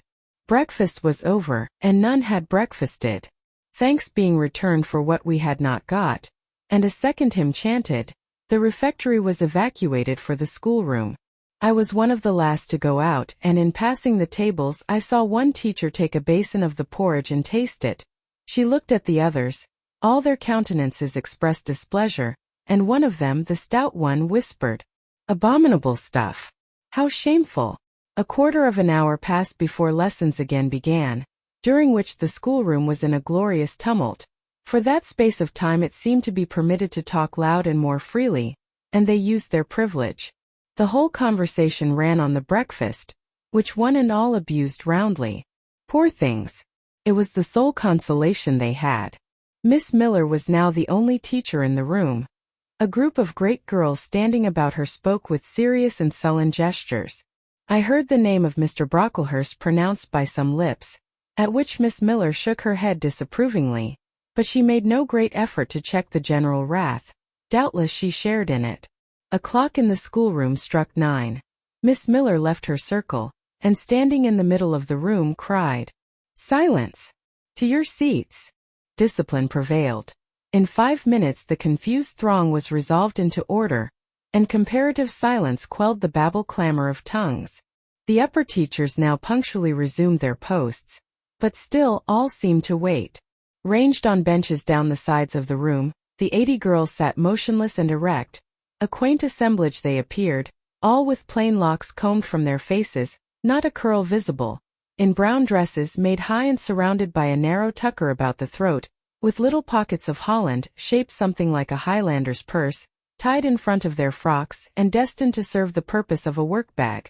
All, too, wearing woolen stockings and country-made shoes, fastened with brass buckles. Above 20 of those clad in this costume were full-grown girls, or rather young women. It suited them ill, and gave an air of oddity even to the prettiest. I was still looking at them, and also at intervals examining the teachers, none of whom precisely pleased me, for the stout one was a little coarse, the dark one not a little fierce, the foreigner harsh and grotesque, and Miss Miller, poor thing, looked purple, weather-beaten and overworked. When as my eye wandered from face to face, the whole school rose simultaneously, as if moved by a common spring. What was the matter? I had heard no order given. I was puzzled. Ere I had gathered my wits, the classes were again seated. But as all eyes were now turned to one point, mine followed the general direction, and encountered the personage who had received me last night. She stood at the bottom of the long room on the hearth, for there was a fire at each end. She surveyed the 2 rows of girls silently and gravely. Miss Miller, approaching, seemed to ask her a question, and having received her answer went back to her place and said aloud, "Monitor of the first class, fetch the globes." While the direction was being executed, the lady consulted moved slowly up the room. I suppose I have a considerable organ of veneration, for I retain yet the sense of admiring awe with which my eyes traced her steps. Seen now in broad daylight, she looked tall, fair and shapely, brown eyes with a benignant light in their irids, and a fine penciling of long lashes round, relieved the whiteness of her large front. On each of her temples her hair of a very dark brown was clustered in round curls, according to the fashion of those times, when neither smooth bands nor long ringlets were in vogue. Her dress, also in the mode of the day, was of purple cloth, relieved by a sort of Spanish trimming of black velvet. A gold watches were not so common then as now, shone at her girdle. Let the reader add to complete the picture refined features, a complexion if pale clear, and a stately air and carriage, and he will have at least as clearly as words can give it, a correct idea of the exterior of Miss Temple, Maria Temple, as I afterwards saw the name written in a prayer book entrusted to me to carry to church. The superintendent of Lowood, for such was this lady, having taken her seat before a pair of globes placed on one of the tables, summoned the first class round her, and commenced giving a lesson on geography.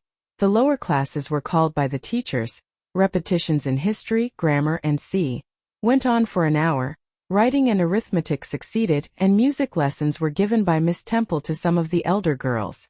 The duration of each lesson was measured by the clock, which at last struck 12. The superintendent rose. "I have a word to address to the pupils," said she. The tumult of cessation from lessons was already breaking forth, but it sank at her voice. She went on. "You had this morning a breakfast which you could not eat. You must be hungry. I have ordered that a lunch of bread and cheese shall be served to all." The teachers looked at her with a sort of surprise. "It is to be done on my responsibility," she added in an explanatory tone to them, and immediately afterwards left the room. The bread and cheese was presently brought in and distributed, to the high delight and refreshment of the whole school. The order was now given to the garden. Each put on a coarse straw bonnet, with strings of colored calico, and a cloak of gray frieze. I was similarly equipped, and following the stream I made my way into the open air. The garden was a wide enclosure, surrounded with walls so high as to exclude every glimpse of prospect. A covered veranda ran down one side, and broad walks bordered a middle space divided into scores of little beds. These beds were assigned as gardens for the pupils to cultivate, and each bed had an owner. When full of flowers they would doubtless look pretty, but now, at the latter end of January, all was wintry blight and brown decay. I shuddered as I stood and looked round me. It was an inclement day for outdoor exercise, not positively rainy but darkened by a drizzling yellow fog. All underfoot was still soaking wet with the floods of yesterday. The stronger among the girls ran about and engaged in active games, but sundry pale and thin ones herded together for shelter and warmth in the veranda, and amongst these, as the dense mist penetrated to their shivering frames, I heard frequently the sound of a hollow cough. As yet I had spoken to no one, nor did anybody seem to take notice of me. I stood lonely enough, but to that feeling of isolation I was accustomed. It did not oppress me much. I leant against a pillar of the veranda, drew my gray mantle close about me, and trying to forget the cold which nipped me without, and the unsatisfied hunger which gnawed me within, delivered myself up to the employment of watching and thinking. My reflections were too undefined and fragmentary to merit record. I hardly yet knew where I was. Gateshead and my past life seemed floated away to an immeasurable distance. The present was vague and strange, and of the future I could form no conjecture. I looked round the convent-like garden, and then up at the house, a large building, half of which seemed gray and old, the other half quite new. The new part, containing the schoolroom and dormitory, was lit by mullioned and latticed windows, which gave it a church-like aspect. A stone tablet over the door bore this inscription: Lowood Institution. This portion was rebuilt A.D. by Naomi Brocklehurst, of Brocklehurst Hall in this county. Let your light so shine before men, that they may see your good works, and glorify your Father which is in heaven. St. Matt v. 16. I read these words over and over again, I felt that an explanation belonged to them, and was unable fully to penetrate their import. I was still pondering the signification of institution, and endeavoring to make out a connection between the first words and the verse of scripture, when the sound of a cough close behind me made me turn my head. I saw a girl sitting on a stone bench near. She was bent over a book on the perusal of which she seemed intent. From where I stood I could see the title. It was Rasselas, a name that struck me as strange and consequently attractive. In turning a leaf she happened to look up, and I said to her directly, "Is your book interesting?" I had already formed the intention of asking her to lend it to me some day. "I like it," she answered after a pause of a second or two, during which she examined me. "What is it about?" I continued. I hardly know where I found the hardihood thus to open a conversation with a stranger. The step was contrary to my nature and habits, but I think her occupation touched a chord of sympathy somewhere. For I too liked reading, though of a frivolous and childish kind. I could not digest or comprehend the serious or substantial. "You may look at it," replied the girl, offering me the book. I did so. A brief examination convinced me that the contents were less taking than the title. Rasselas looked dull to my trifling taste. I saw nothing about fairies, nothing about genii. No bright variety seemed spread over the closely printed pages. I returned it to her. She received it quietly, and without saying anything she was about to relapse into her former studious mood. Again I ventured to disturb her. "Can you tell me what the writing on that stone over the door means? What is Lowood Institution? This house where you are come to live? And why do they call it institution? Is it in any way different from other schools?" "It is partly a charity school. You and I and all the rest of us are charity children. I suppose you are an orphan. Are not either your father or your mother dead?" "Both died before I can remember." "Well, all the girls here have lost either one or both parents, and this is called an institution for educating orphans. Do we pay no money? Do they keep us for nothing? We pay, or our friends pay, £15 a year for each. Then why do they call us charity children? Because £15 is not enough for board and teaching, and the deficiency is supplied by subscription." "Who subscribes?" "Different benevolent-minded ladies and gentlemen in this neighborhood and in London." "Who was Naomi Brocklehurst?" "The lady who built the new part of this house as that tablet records, and whose son overlooks and directs everything here." "Why?" "Because he is treasurer and manager of the establishment." "Then this house does not belong to that tall lady who wears a watch, and who said we were to have some bread and cheese? To Miss Temple?" "Oh no. I wish it did. She has to answer to Mr. Brocklehurst for all she does. Mr. Brocklehurst buys all our food and all our clothes." "Does he live here?" "No, 2 miles off at a large hall." "Is he a good man?" "He is a clergyman, and is said to do a great deal of good." "Did you say that tall lady was called Miss Temple?" "Yes." "And what are the other teachers called?" "The one with red cheeks is called Miss Smith. She attends to the work and cuts out, for we make our own clothes, our frocks and pelisses and everything. The little one with black hair is Miss Scatcherd. She teaches history and grammar, and hears the second-class repetitions. And the one who wears a shawl and has a pocket-handkerchief tied to her side with a yellow ribband is Madame Pierrot. She comes from Lille in France and teaches French." "Do you like the teachers?" "Well enough." "Do you like the little black one and the madam?" "I cannot pronounce her name as you do." "Miss Scatcherd is hasty. You must take care not to offend her. Madame Pierrot is not a bad sort of person." "But Miss Temple is the best, isn't she?" "Miss Temple is very good and very clever. She is above the rest because she knows far more than they do." "Have you been long here?" 2 years. "Are you an orphan?" "My mother is dead." "Are you happy here?" "You ask rather too many questions." "I have given you answers enough for the present. Now I want to read." But at that moment the summons sounded for dinner. All re-entered the house.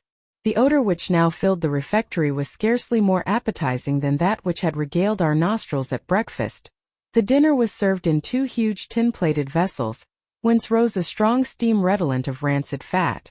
I found the mess to consist of indifferent potatoes and strange shreds of rusty meat, mixed and cooked together. Of this preparation a tolerably abundant plateful was apportioned to each pupil. I ate what I could, and wondered within myself whether every day's fare would be like this. After dinner, we immediately adjourned to the schoolroom. Lessons recommenced, and were continued till 5 o'clock. The only marked event of the afternoon was that I saw the girl with whom I had conversed in the veranda dismissed in disgrace by Miss Scatcherd from a history class, and sent to stand in the middle of the large schoolroom. The punishment seemed to me in a high degree ignominious, especially for so great a girl. She looked 13 or upwards. I expected she would show signs of great distress and shame, but to my surprise she neither wept nor blushed.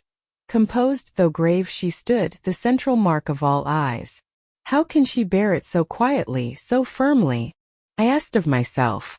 Were I in her place, it seems to me I should wish the earth to open and swallow me up. She looks as if she were thinking of something beyond her punishment, beyond her situation, of something not round her nor before her.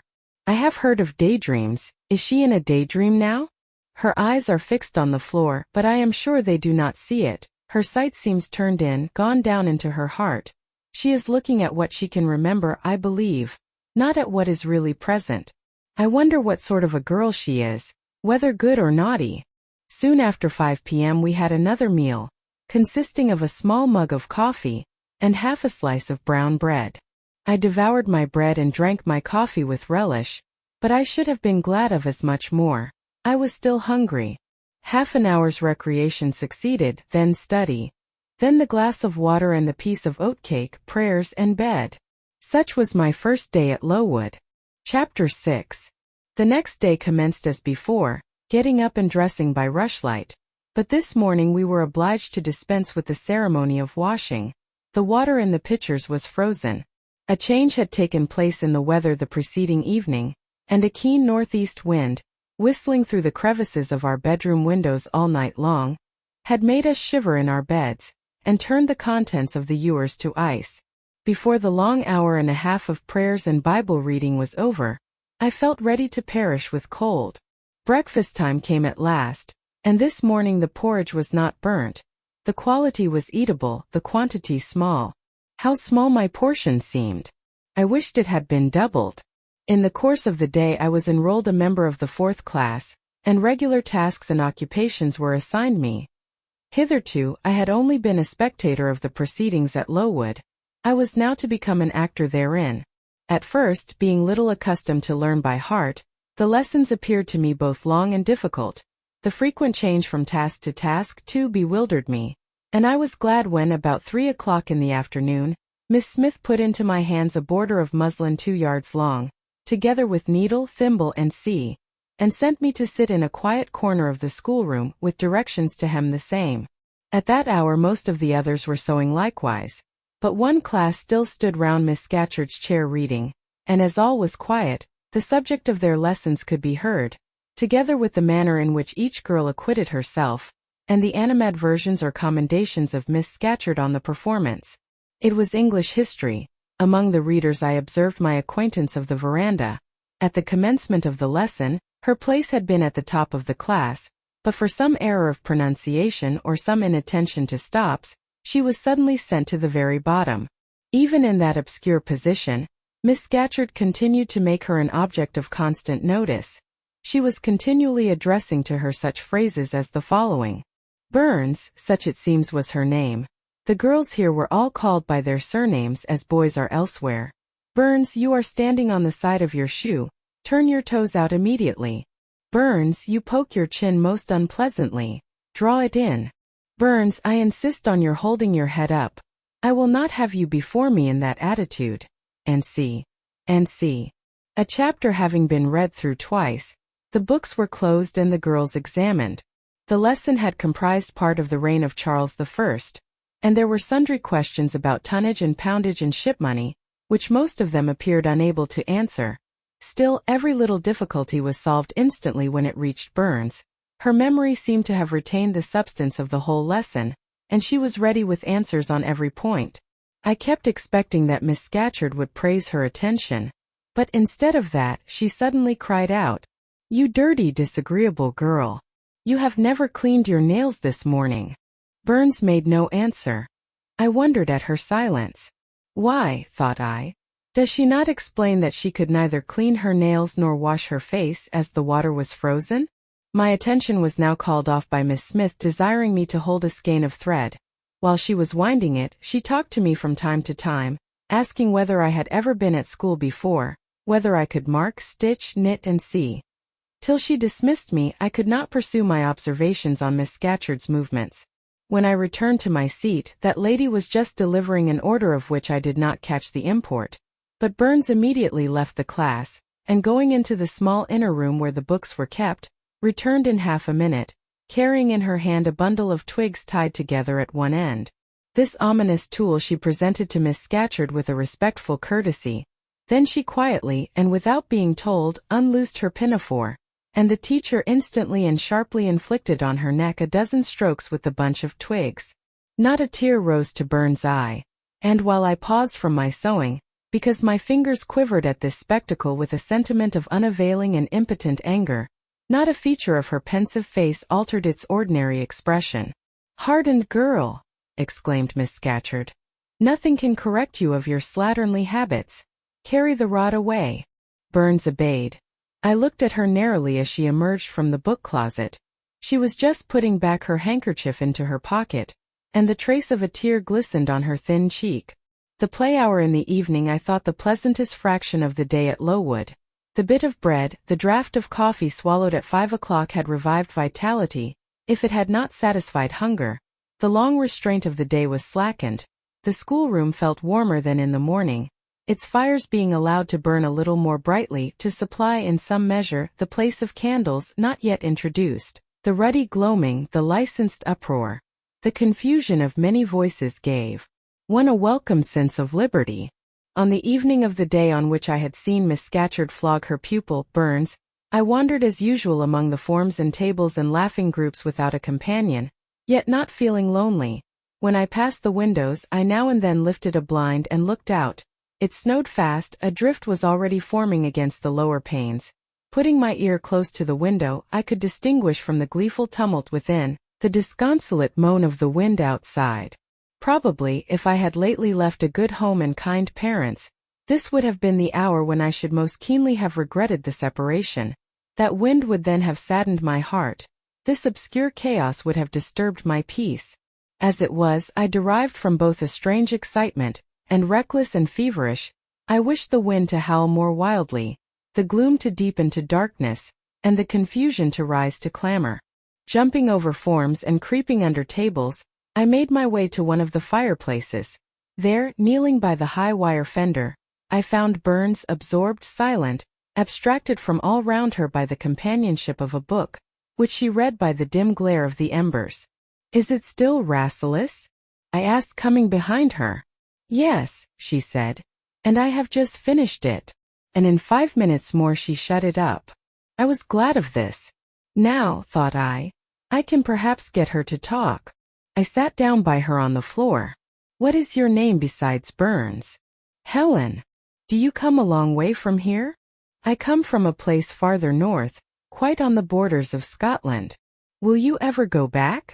"I hope so, but nobody can be sure of the future." "You must wish to leave Lowood?" "No. Why should I?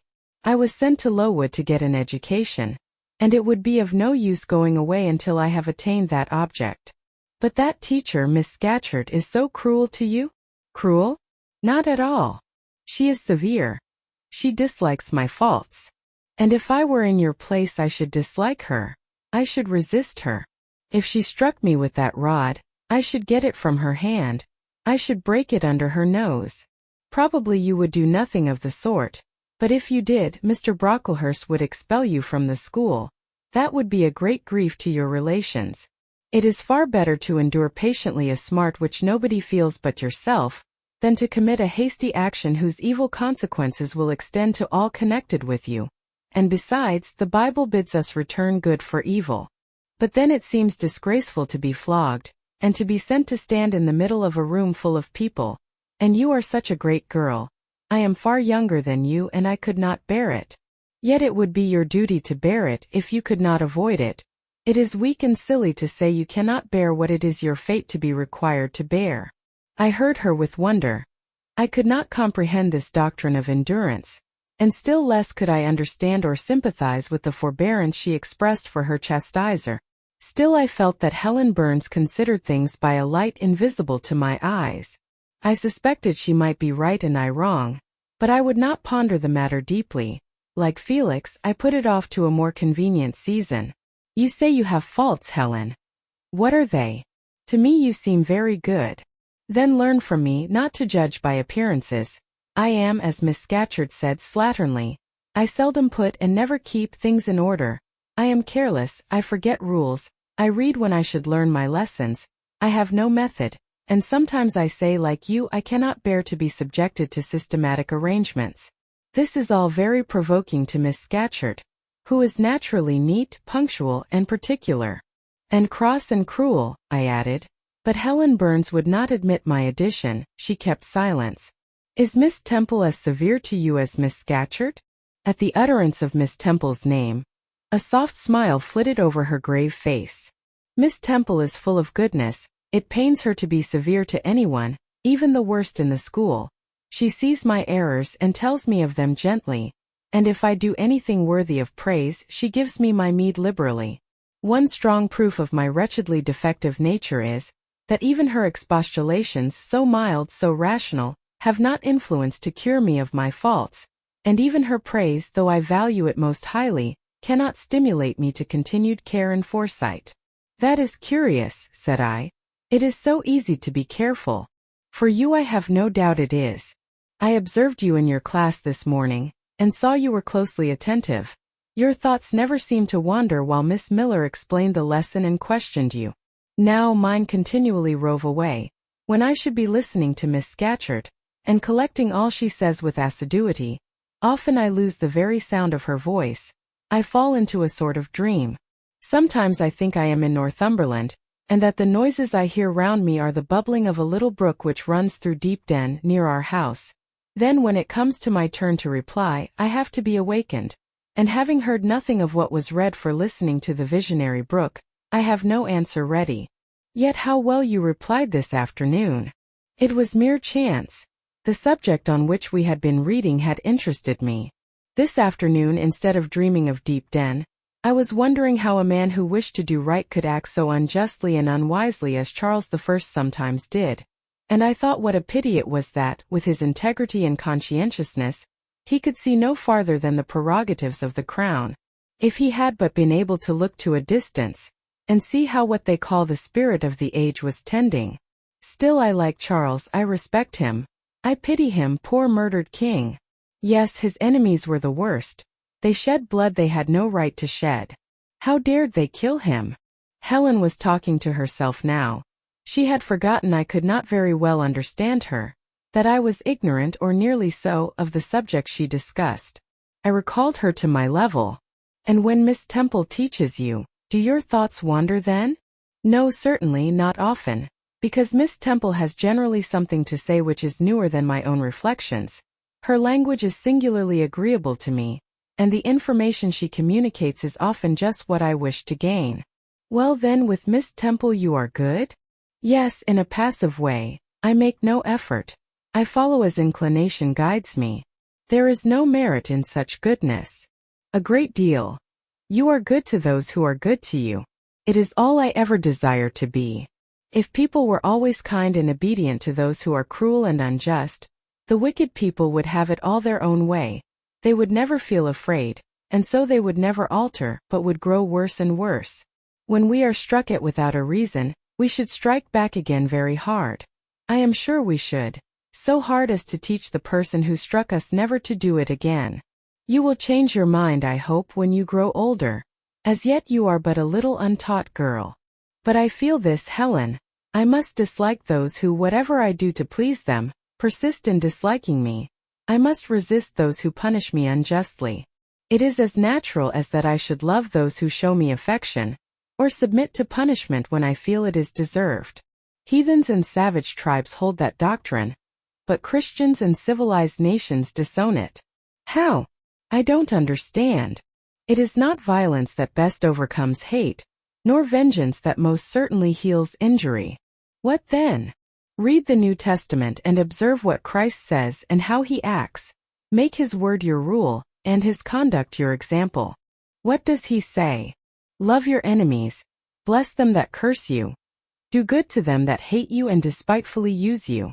Then I should love Mrs. Reed, which I cannot do. I should bless her son John, which is impossible.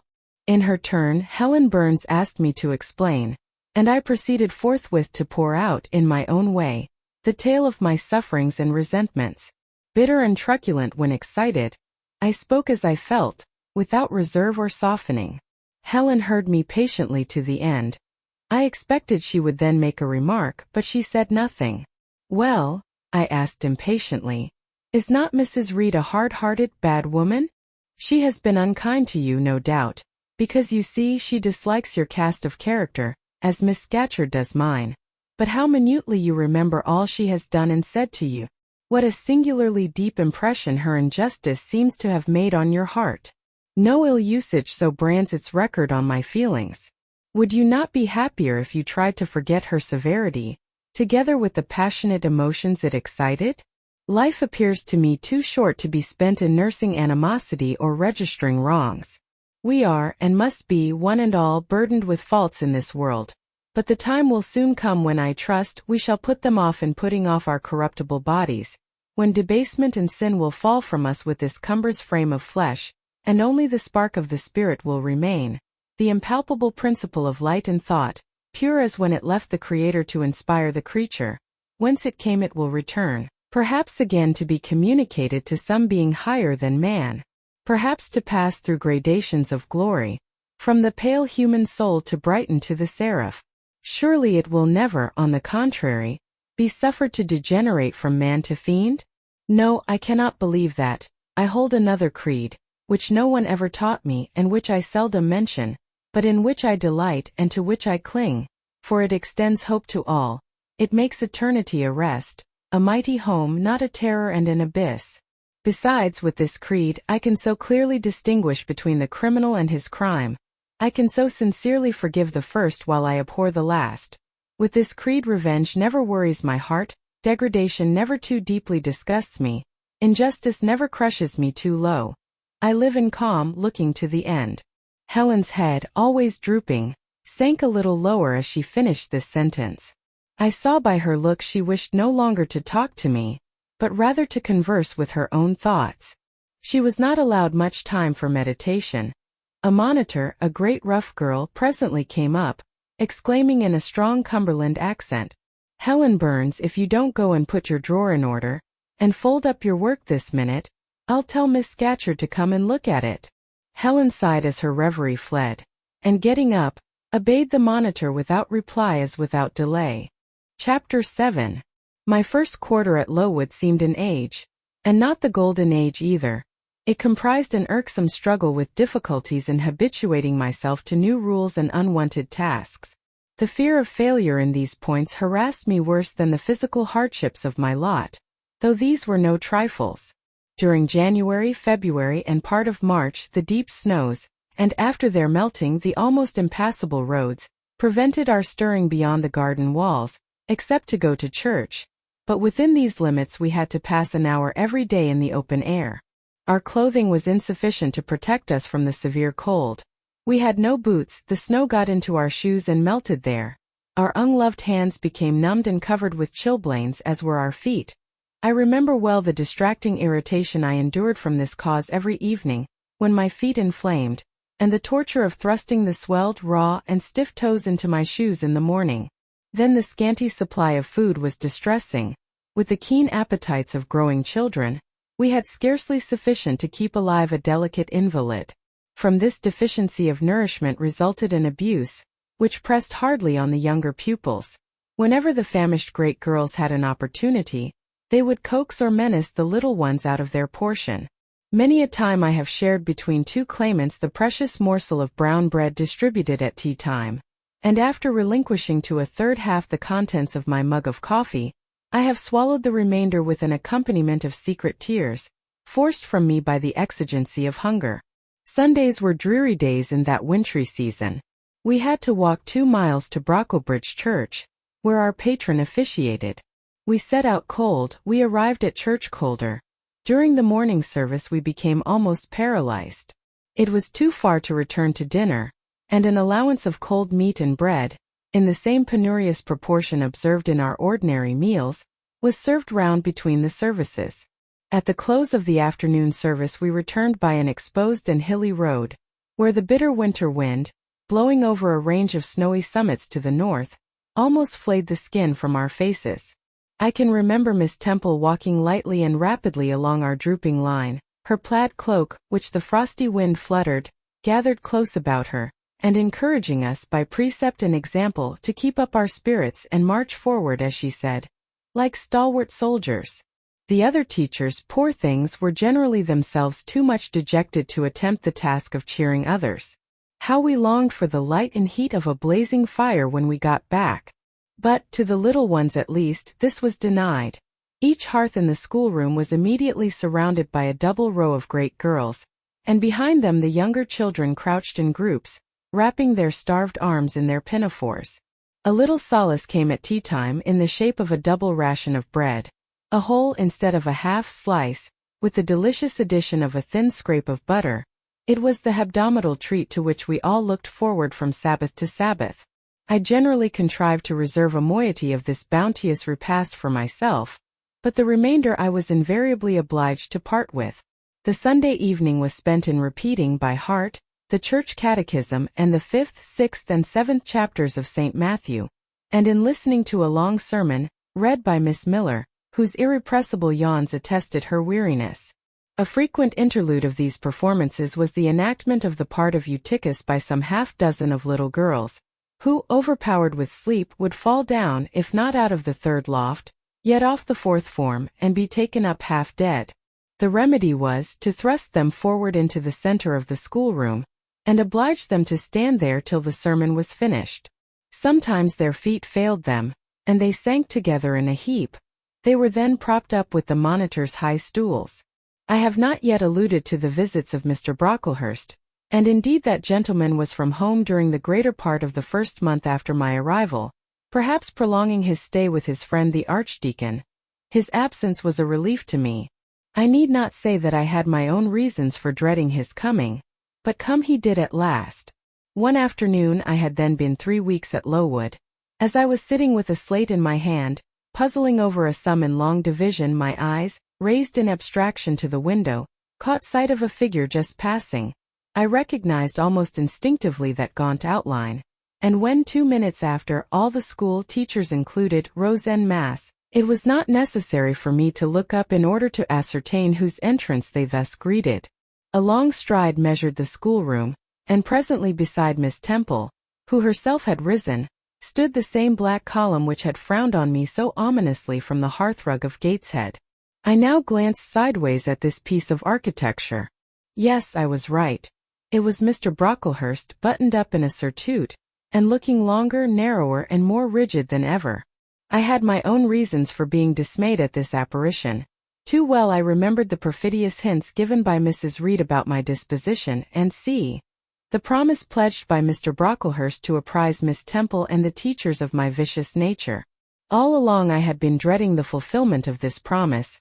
I had been looking out daily for the coming man, whose information respecting my past life and conversation was to brand me as a bad child forever. Now there he was.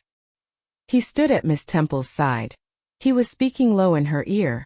I did not doubt he was making disclosures of my villainy, and I watched her eye with painful anxiety, expecting every moment to see its dark orb turn on me a glance of repugnance and contempt. I listened too, and as I happened to be seated quite at the top of the room, I caught most of what he said.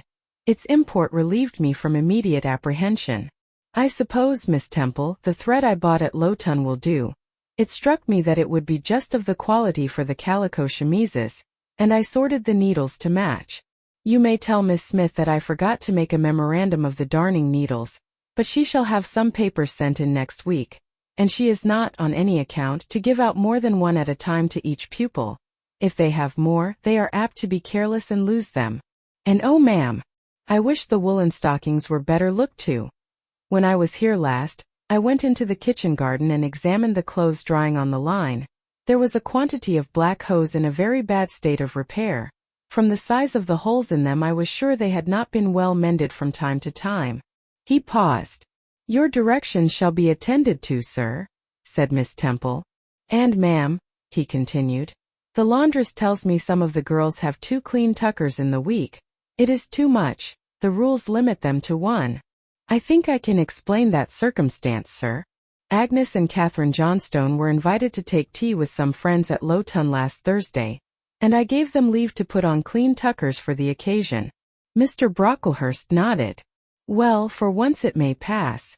But please not to let the circumstance occur too often. And there is another thing which surprised me.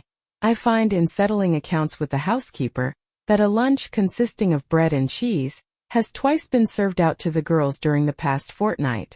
How is this? I looked over the regulations, and I find no such meal as lunch mentioned. Who introduced this innovation? And by what authority?" "I must be responsible for the circumstance, sir," replied Miss Temple.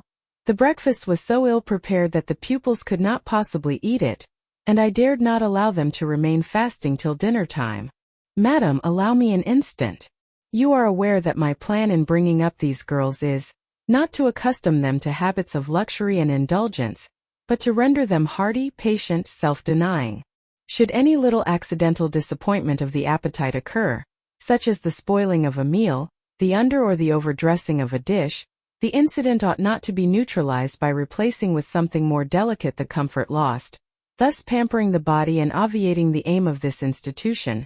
It ought to be improved to the spiritual edification of the pupils, by encouraging them to evince fortitude under the temporary privation. A brief address on those occasions would not be mistimed, wherein a judicious instructor would take the opportunity of referring to the sufferings of the primitive Christians, to the torments of martyrs, to the exhortations of our blessed Lord himself, calling upon his disciples to take up their cross and follow him, to his warnings that man shall not live by bread alone, but by every word that proceedeth out of the mouth of God, to his divine consolations. If ye suffer hunger or thirst for my sake, happy are ye. Oh, madam, when you put bread and cheese instead of burnt porridge into these children's mouths, you may indeed feed their vile bodies, but you little think how you starve their immortal souls." Mr. Brocklehurst again paused, perhaps overcome by his feelings. Miss Temple had looked down when he first began to speak to her, but she now gazed straight before her, and her face, naturally pale as marble, appeared to be assuming also the coldness and fixity of that material, especially her mouth, closed as if it would have required a sculptor's chisel to open it, and her brow settled gradually into petrified severity. Meantime Mr. Brocklehurst, standing on the hearth with his hands behind his back, majestically surveyed the whole school. Suddenly his eye gave a blink, as if it had met something that either dazzled or shocked its pupil. Turning, he said in more rapid accents than he had hitherto used, Miss Temple, what is that girl with curled hair?" "Red hair, ma'am, curled all over." And extending his cane he pointed to the awful object, his hand shaking as he did so. "It is Julia Severn," replied Miss Temple very quietly. "Julia Severn, ma'am? And why has she or any other curled hair? Why, in defiance of every precept and principle of this house, does she conform to the world so openly, here in an evangelical charitable establishment, as to wear her hair one mass of curls?" "Julia's hair curls naturally," returned Miss Temple still more quietly. "Naturally? Yes, but we are not to conform to nature. I wish these girls to be the children of grace. And why that abundance? I have again and again intimated that I desire the hair to be arranged closely, modestly, plainly. Miss Temple, that girl's hair must be cut off entirely. I will send a barber tomorrow. And I see others who have far too much of the excrescence. That tall girl, tell her to turn round. Tell all the first form to rise up and direct their faces to the wall." Miss Temple passed her handkerchief over her lips, as if to smooth away the involuntary smile that curled them. She gave the order, however, and when the first class could take in what was required of them, they obeyed. Leaning a little back on my bench, I could see the looks and grimaces with which they commented on this maneuver. It was a pity Mr. Brocklehurst could not see them too. He would perhaps have felt that, whatever he might do with the outside of the cup and platter, the inside was further beyond his interference than he imagined. He scrutinized the reverse of these living metals some 5 minutes, then pronounced sentence. These words fell like the knell of doom. All those topknots must be cut off. Miss Temple seemed to remonstrate. Madam, he pursued, I have a master to serve whose kingdom is not of this world.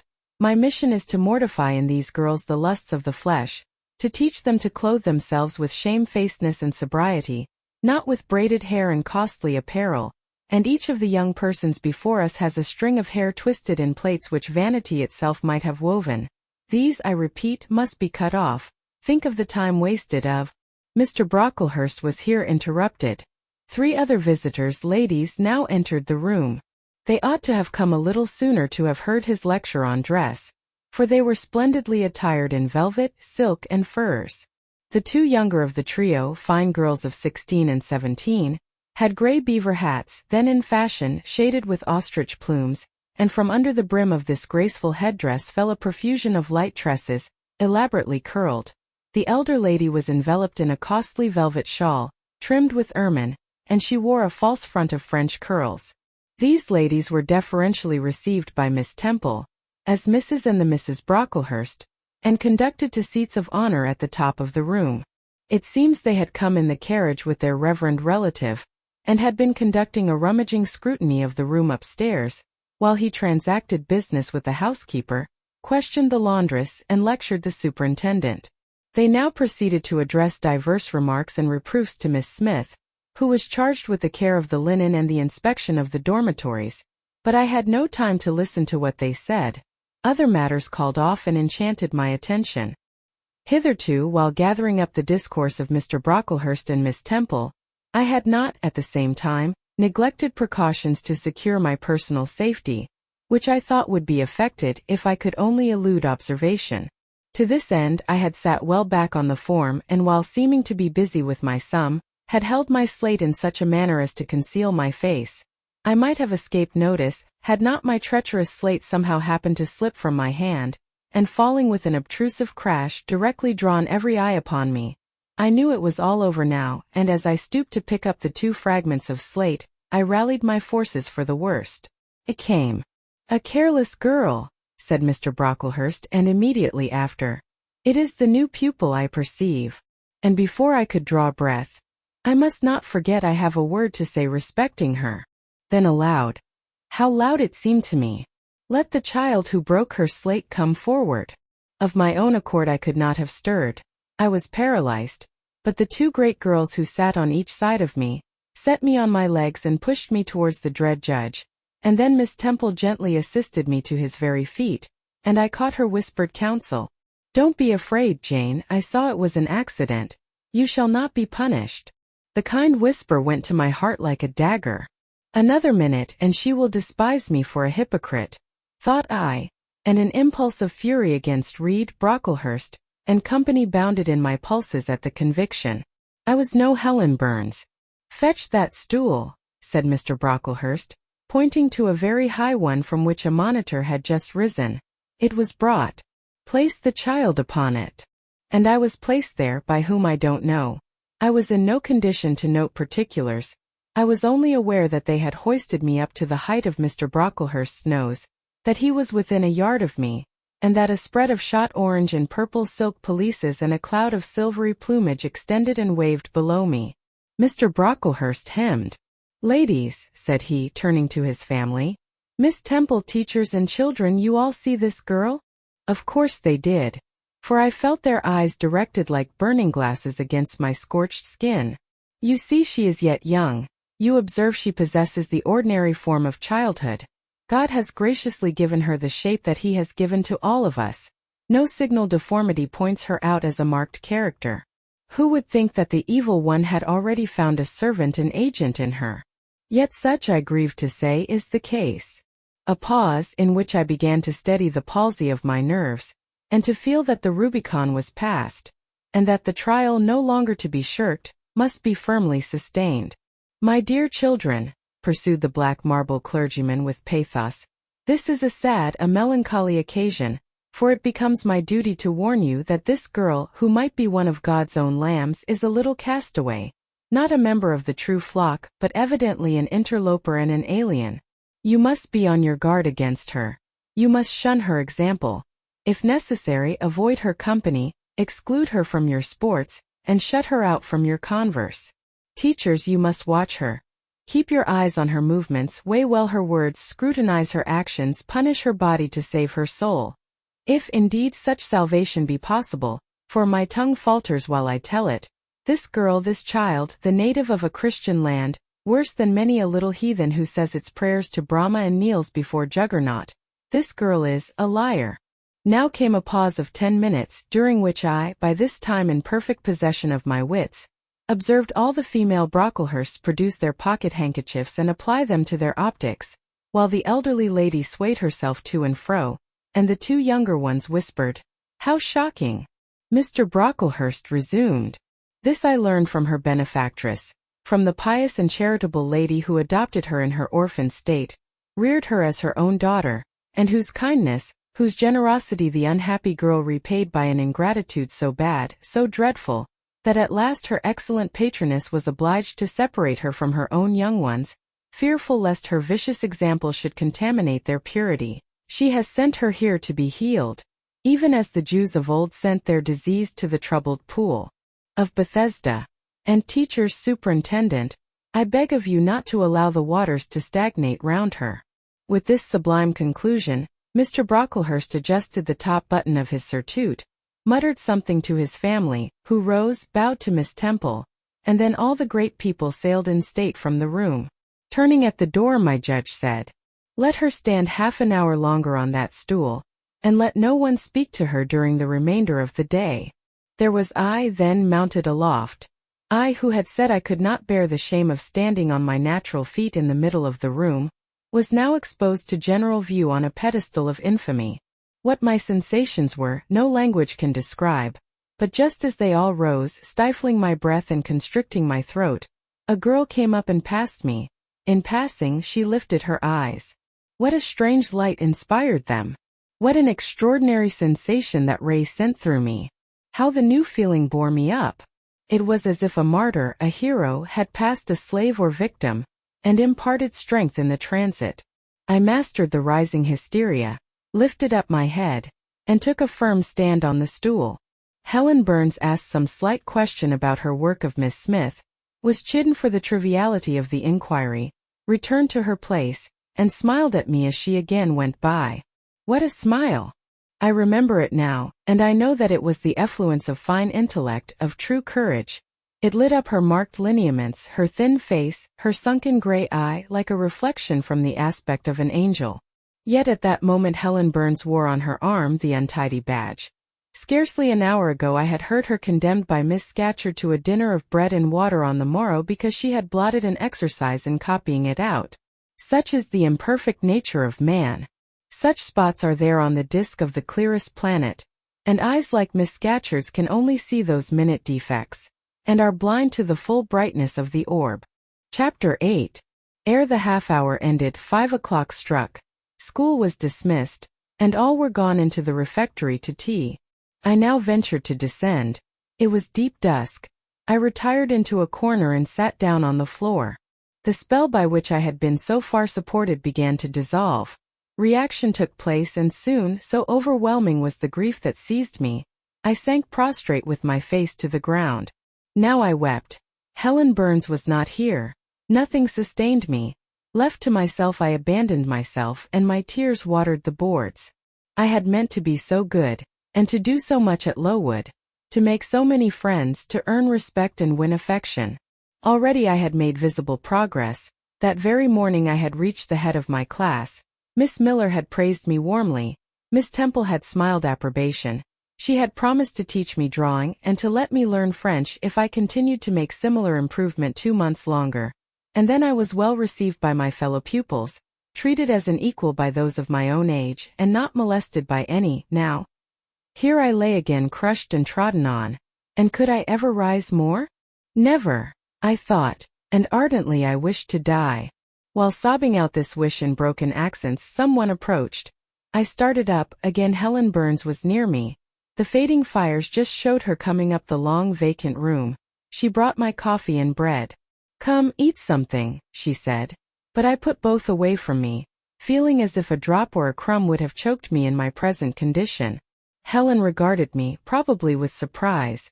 I could not now abate my agitation, though I tried hard. I continued to weep aloud. She sat down on the ground near me, embraced her knees with her arms, and rested her head upon them. In that attitude she remained silent as an Indian. I was the first who spoke. "Helen, why do you stay with a girl whom everybody believes to be a liar?" "Everybody, Jane? Why, there are only 80 people who have heard you called so, and the world contains hundreds of millions. But what have I to do with millions? The 80 I know despise me." "Jane, you are mistaken. Probably not one in the school either despises or dislikes you. Many, I am sure, pity you much." "How can they pity me after what Mr. Brocklehurst has said?" "Mr. Brocklehurst is not a god, nor is he even a great and admired man. He is little liked here. He never took steps to make himself liked. Had he treated you as an especial favorite, you would have found enemies, declared or covert, all around you. As it is, the greater number would offer you sympathy if they dared. Teachers and pupils may look coldly on you for a day or two, but friendly feelings are concealed in their hearts, and if you persevere in doing well, these feelings will ere long appear so much the more evidently for their temporary suppression. Besides, Jane," she paused. "Well, Helen," said I, putting my hand into hers. She chafed my fingers gently to warm them and went on. "If all the world hated you and believed you wicked, while your own conscience approved you, and absolved you from guilt, you would not be without friends. No, I know I should think well of myself, but that is not enough. If others don't love me, I would rather die than live. I cannot bear to be solitary and hated, Helen. Look here, to gain some real affection from you or Miss Temple, or any other whom I truly love, I would willingly submit to have the bone of my arm broken, or to let a bull toss me, or to stand behind a kicking horse, and let it dash its hoof at my chest." "Hush, Jane. You think too much of the love of human beings. You are too impulsive, too vehement. The sovereign hand that created your frame and put life into it, has provided you with other resources than your feeble self, or than creatures feeble as you. Besides this earth and besides the race of men, there is an invisible world and a kingdom of spirits. That world is round us, for it is everywhere, and those spirits watch us, for they are commissioned to guard us. And if we were dying in pain and shame, if scorn smote us on all sides and hatred crushed us, angels see our tortures, recognize our innocence if innocent we be. As I know you are of this charge which Mr. Brocklehurst has weakly and pompously repeated at second hand from Mrs. Reed. For I read a sincere nature in your ardent eyes and on your clear front, and God waits only the separation of spirit from flesh to crown us with a full reward. Why then should we ever sink overwhelmed with distress, when life is so soon over, and death is so certain an entrance to happiness, to glory?" I was silent. Helen had calmed me, but in the tranquility she imparted there was an alloy of inexpressible sadness. I felt the impression of woe as she spoke, but I could not tell whence it came, and when, having done speaking, she breathed a little fast and coughed a short cough, I momentarily forgot my own sorrows to yield to a vague concern for her. Resting my head on Helen's shoulder, I put my arms round her waist. She drew me to her, and we reposed in silence. We had not sat long thus, when another person came in.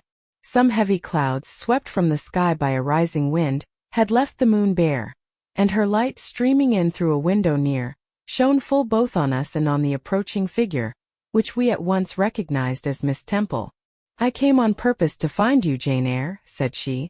"I want you in my room, and as Helen Burns is with you, she may come too." We went. Following the superintendent's guidance, we had to thread some intricate passages, and mount a staircase before we reached her apartment. It contained a good fire and looked cheerful. Miss Temple told Helen Burns to be seated in a low armchair on one side of the hearth, and herself taking another, she called me to her side. "Is it all over?" she asked, looking down at my face. "Have you cried your grief away?" "I am afraid I never shall do that." "Why?" "Because I have been wrongly accused. And you, ma'am, and everybody else will now think me wicked. We shall think you what you prove yourself to be, my child. Continue to act as a good girl, and you will satisfy us. Shall I, Miss Temple? You will, said she, passing her arm round me.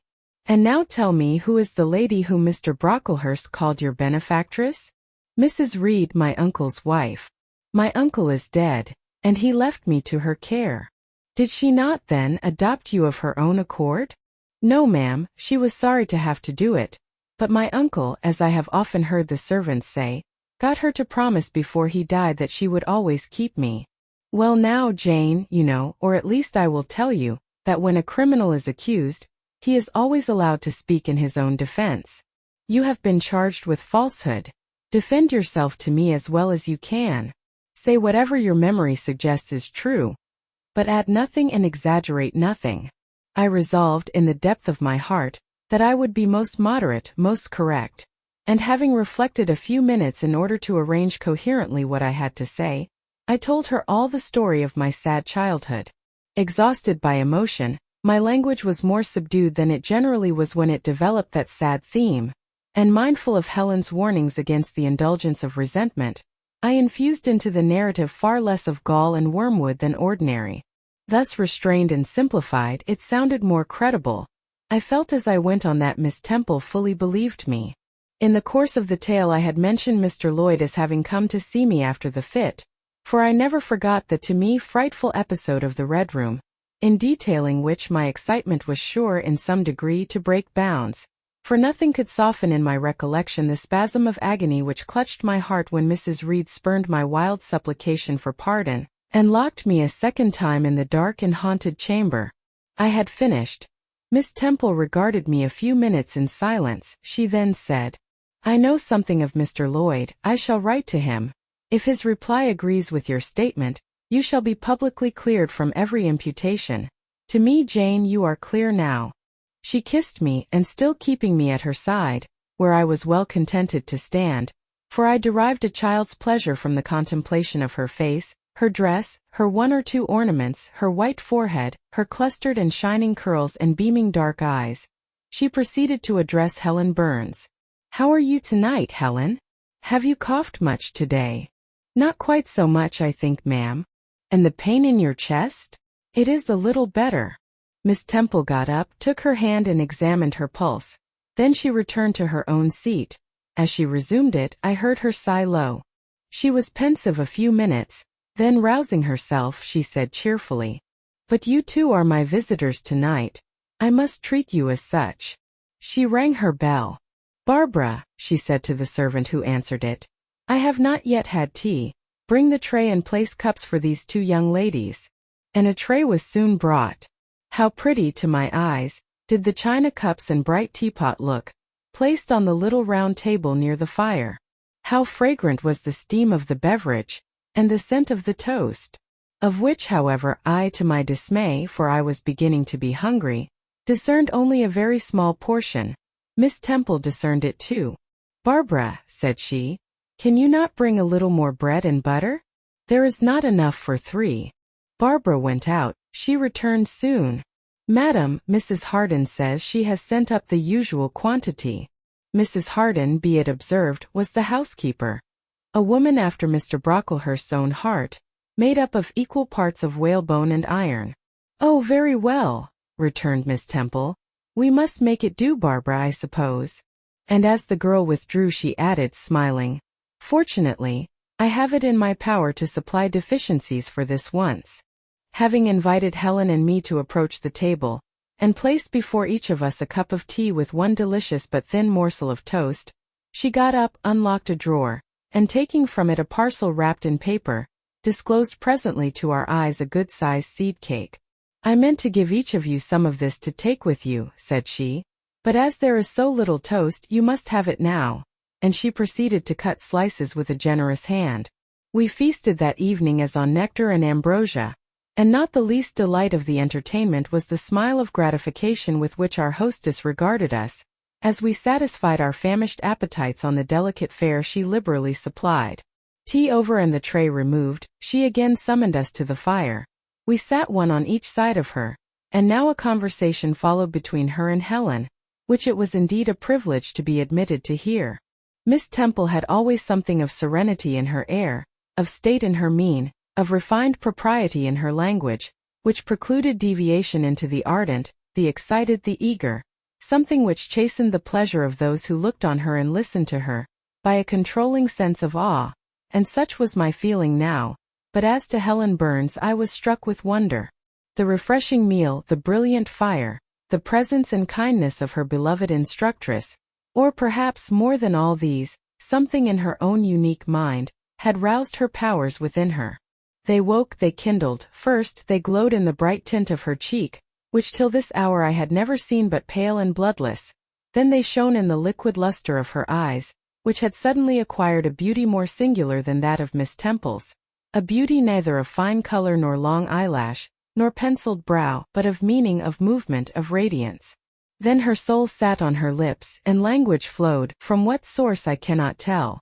Has a girl of 14 a heart large enough, vigorous enough, to hold the swelling spring of pure, full, fervid eloquence? Such was the characteristic of Helen's discourse on that, to me, memorable evening. Her spirit seemed hastening to live within a very brief span as much as many live during a protracted existence. They conversed of things I had never heard of nations in times past, of countries far away, of secrets of nature discovered or guessed at. They spoke of books, how many they had read, what stores of knowledge they possessed. Then they seemed so familiar with French names and French authors. But my amazement reached its climax when Miss Temple asked Helen if she sometimes snatched a moment to recall the Latin her father had taught her, and taking a book from a shelf, bade her read and construe a page of Virgil. And Helen obeyed, my organ of veneration expanding at every sounding line. She had scarcely finished ere the bell announced bedtime. No delay could be admitted. Miss Temple embraced us both, saying as she drew us to her heart, "God bless you, my children." Helen she held a little longer than me. She let her go more reluctantly. It was Helen her I followed to the door. It was for her she a second time breathed a sad sigh. For her she wiped a tear from her cheek. On reaching the bedroom we heard the voice of Miss Scatcherd. She was examining drawers. She had just pulled out Helen Burns's, and when we entered Helen was greeted with a sharp reprimand, and told that tomorrow she should have half a dozen of untidily folded articles pinned to her shoulder. "My things were indeed in shameful disorder," murmured Helen to me in a low voice. "I intended to have arranged them, but I forgot." Next morning, Miss Scatcherd wrote in conspicuous characters on a piece of pasteboard the word slattern, and bound it like a phylactery round Helen's large, mild, intelligent, and benign-looking forehead. She wore it till evening, patient, unresentful, regarding it as a deserved punishment. The moment Miss Scatcherd withdrew after afternoon school, I ran to Helen, tore it off and thrust it into the fire. The fury of which she was incapable had been burning in my soul all day, and tears, hot and large, had continually been scalding my cheek, for the spectacle of her sad resignation gave me an intolerable pain at the heart. About a week subsequently to the incidents above narrated, Miss Temple, who had written to Mr. Lloyd, received his answer. It appeared that what he said went to corroborate my account.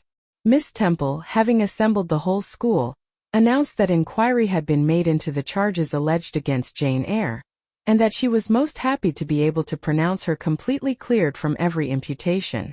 The teachers then shook hands with me and kissed me, and a murmur of pleasure ran through the ranks of my companions.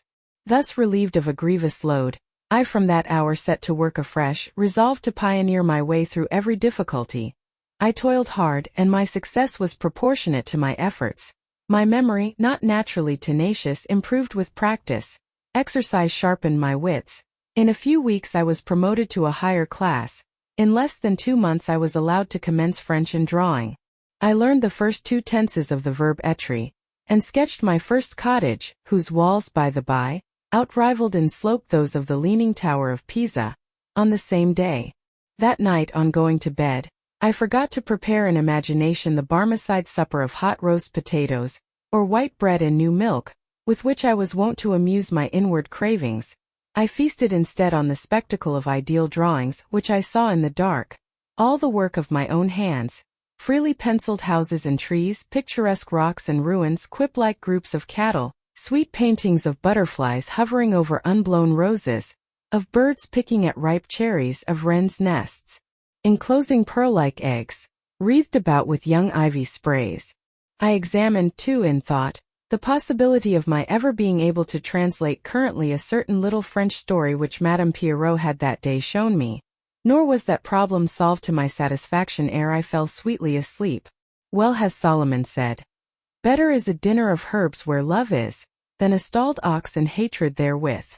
I would not now have exchanged Lowood with all its privations for Gateshead and its daily luxuries. Chapter 9. But the privations, or rather the hardships, of Lowood lessened. Spring drew on. She was indeed already come. The frosts of winter had ceased. Its snows were melted, its cutting winds ameliorated. My wretched feet, flayed and swollen to lameness by the sharp air of January, began to heal and subside under the gentler breathings of April. The nights and mornings no longer by their Canadian temperature froze the very blood in our veins. We could now endure the play hour passed in the garden. Sometimes on a sunny day it began even to be pleasant and genial, and a greenness grew over those brown beds, which, freshening daily, suggested the thought that hope traversed them at night, and left each morning brighter traces of her steps. Flowers peeped out amongst the leaves. Snowdrops, crocuses, purple auriculas, and golden-eyed pansies. On Thursday afternoons, half-holidays, we now took walks and found still sweeter flowers opening by the wayside, under the hedges. I discovered, too, that a great pleasure, an enjoyment which the horizon only bounded, lay all outside the high and spike-guarded walls of our garden. This pleasure consisted in prospect of noble summits girdling a great hill hollow, rich in verdure and shadow, in a bright beck full of dark stones and sparkling eddies. How different had this scene looked when I viewed it laid out beneath the iron sky of winter, stiffened in frost, shrouded with snow, when mists as chill as death wandered to the impulse of east winds along those purple peaks, and rolled down and home till they blended with the frozen fog of the beck. That beck itself was then a torrent, turbid and curbless. It tore asunder the wood, and sent a raving sound through the air, often thickened with wild rain or whirling sleet, and for the forest on its banks, that showed only ranks of skeletons. April advanced to May. A bright serene May it was. Days of blue sky, placid sunshine, and soft western or southern gales filled up its duration. And now vegetation matured with vigor. Lowood shook loose its tresses. It became all green, all flowery. Its great elm, ash, and oak skeletons were restored to majestic life. Woodland plants sprang up profusely in its recesses. Unnumbered varieties of moss filled its hollows, and it made a strange ground sunshine out of the wealth of its wild primrose plants. I have seen their pale gold gleam in overshadowed spots like scatterings of the sweetest luster. All this I enjoyed often and fully, free, unwatched, and almost alone.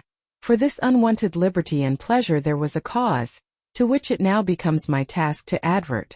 Have I not described a pleasant site for a dwelling, when I speak of it as bosomed in hill and wood, and rising from the verge of a stream? Assuredly pleasant enough, but whether healthy or not is another question. That forest dell where Lowood lay was the cradle of fog and fog-bred pestilence, which, quickening with the quickening spring, crept into the orphan asylum, breathed typhus through its crowded schoolroom and dormitory, and ere May arrived transformed the seminary into an hospital. Semi-starvation and neglected colds had predisposed most of the pupils to receive infection. 45 out of the 80 girls lay ill at one time. Classes were broken up. Rules relaxed. The few who continued well were allowed almost unlimited license, because the medical attendant insisted on the necessity of frequent exercise to keep them in health, and had it been otherwise, no one had leisure to watch or restrain them. Miss Temple's whole attention was absorbed by the patients.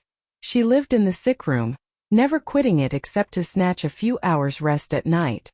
The teachers were fully occupied with packing up and making other necessary preparations for the departure of those girls who were fortunate enough to have friends and relations able and willing to remove them from the seat of contagion. Many, already smitten, went home only to die. Some died at the school, and were buried quietly and quickly, the nature of the malady forbidding delay. While disease had thus become an inhabitant of Lowood, and death its frequent visitor, while there was gloom and fear within its walls, while its rooms and passages steamed with hospital smells, the drug in the pastille striving vainly to overcome the effluvia of mortality, that bright May shone unclouded over the bold hills and beautiful woodland out of doors. Its garden, too, glowed with flowers. Hollyhocks had sprung up tall as trees, lilies had opened, tulips and roses were in bloom. The borders of the little beds were gay with pink thrift and crimson double daisies. The sweetbriars gave out, morning and evening, their scent of spice and apples, and these fragrant treasures were all useless for most of the inmates of Lowood, except to furnish now and then a handful of herbs and blossoms to put in a coffin. But I, and the rest who continued well, enjoyed fully the beauties of the scene and season. They let us ramble in the wood like gypsies from morning till night. We did what we liked, went where we liked. We lived better too. Mr. Brocklehurst and his family never came near Lowood now. Household matters were not scrutinized into. The cross housekeeper was gone, driven away by the fear of infection. Her successor, who had been matron at the Lowton dispensary, unused to the ways of her new abode, provided with comparative liberality. Besides, there were fewer to feed. The sick could eat little. Our breakfast basins were better filled. When there was no time to prepare a regular dinner, which often happened, she would give us a large piece of cold pie, or a thick slice of bread and cheese, and this we carried away with us to the wood, where we each chose the spot we liked best and dined sumptuously. My favorite seat was a smooth and broad stone, rising white and dry from the very middle of the beck, and only to be got at by wading through the water, a feat I accomplished barefoot. The stone was just broad enough to accommodate, comfortably, another girl and me, at that time my chosen comrade, one Marian Wilson, a shrewd, observant personage whose society I took pleasure in, partly because she was witty and original, and partly because she had a manner which set me at my ease. Some years older than I, she knew more of the world and could tell me many things I liked to hear. With her my curiosity found gratification. To my faults also she gave ample indulgence, never imposing curb or rein on anything I said. She had a turn for narrative, I for analysis. She liked to inform, I to question. So we got on swimmingly together, deriving much entertainment, if not much improvement, from our mutual intercourse. And where meantime was Helen Burns? Why did I not spend these sweet days of liberty with her? Had I forgotten her? Or was I so worthless as to have grown tired of her pure society? Surely the Marian Wilson I have mentioned was inferior to my first acquaintance.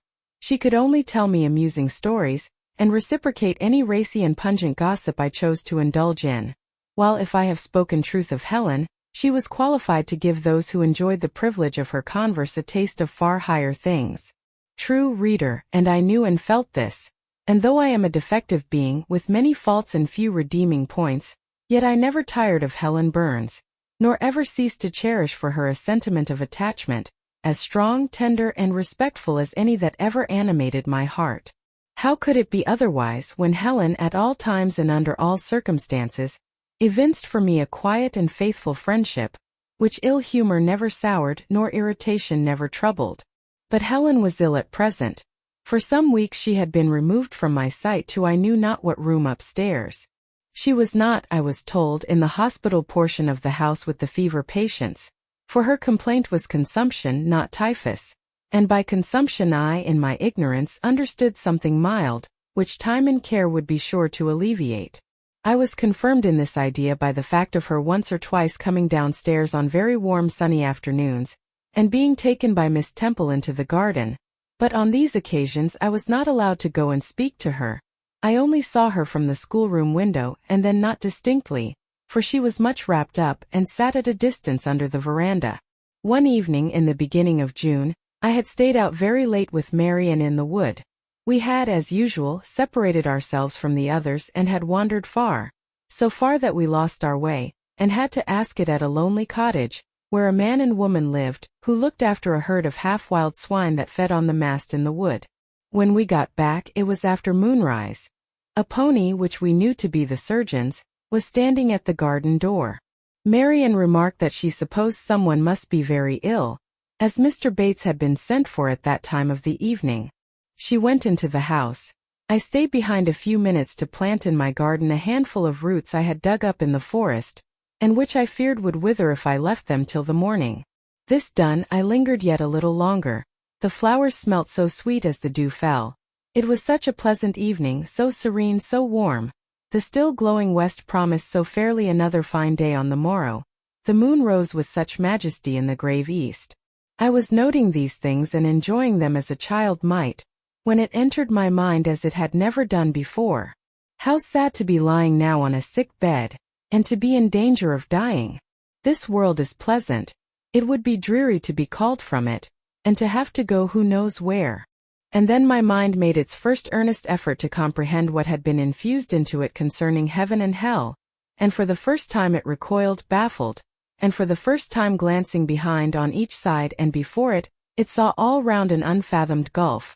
It felt the one point where it stood, the present.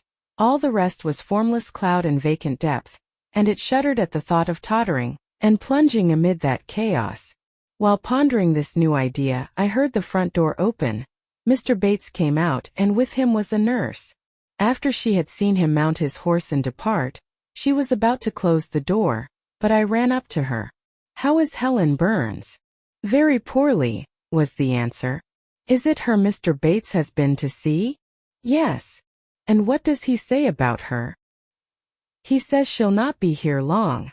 This phrase, uttered in my hearing yesterday, would have only conveyed the notion that she was about to be removed to Northumberland, to her own home. I should not have suspected that it meant she was dying, but I knew instantly now.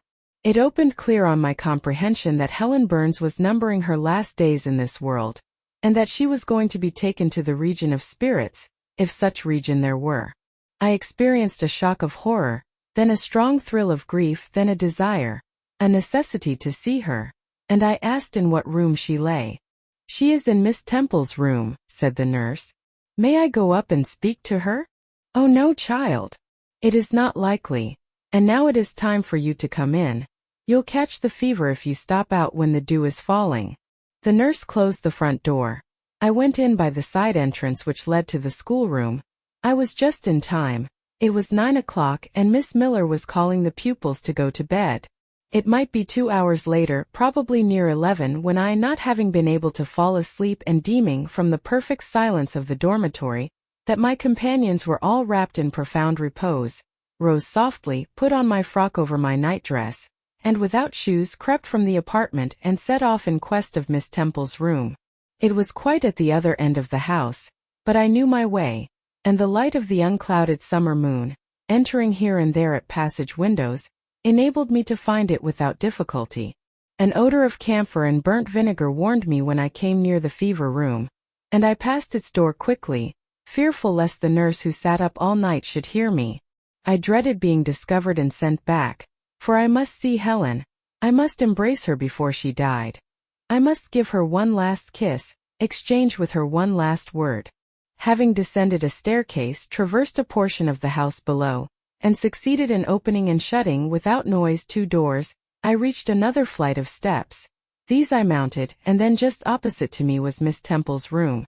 A light shone through the keyhole and from under the door. A profound stillness pervaded the vicinity. Coming near, I found the door slightly ajar, probably to admit some fresh air into the close abode of sickness. Indisposed to hesitate and full of impatient impulses, soul and senses quivering with keen throes, I put it back and looked in. My eye sought Helen and feared to find death. Close by Miss Temple's bed, and half covered with its white curtains, there stood a little crib. I saw the outline of a form under the clothes, but the face was hid by the hangings.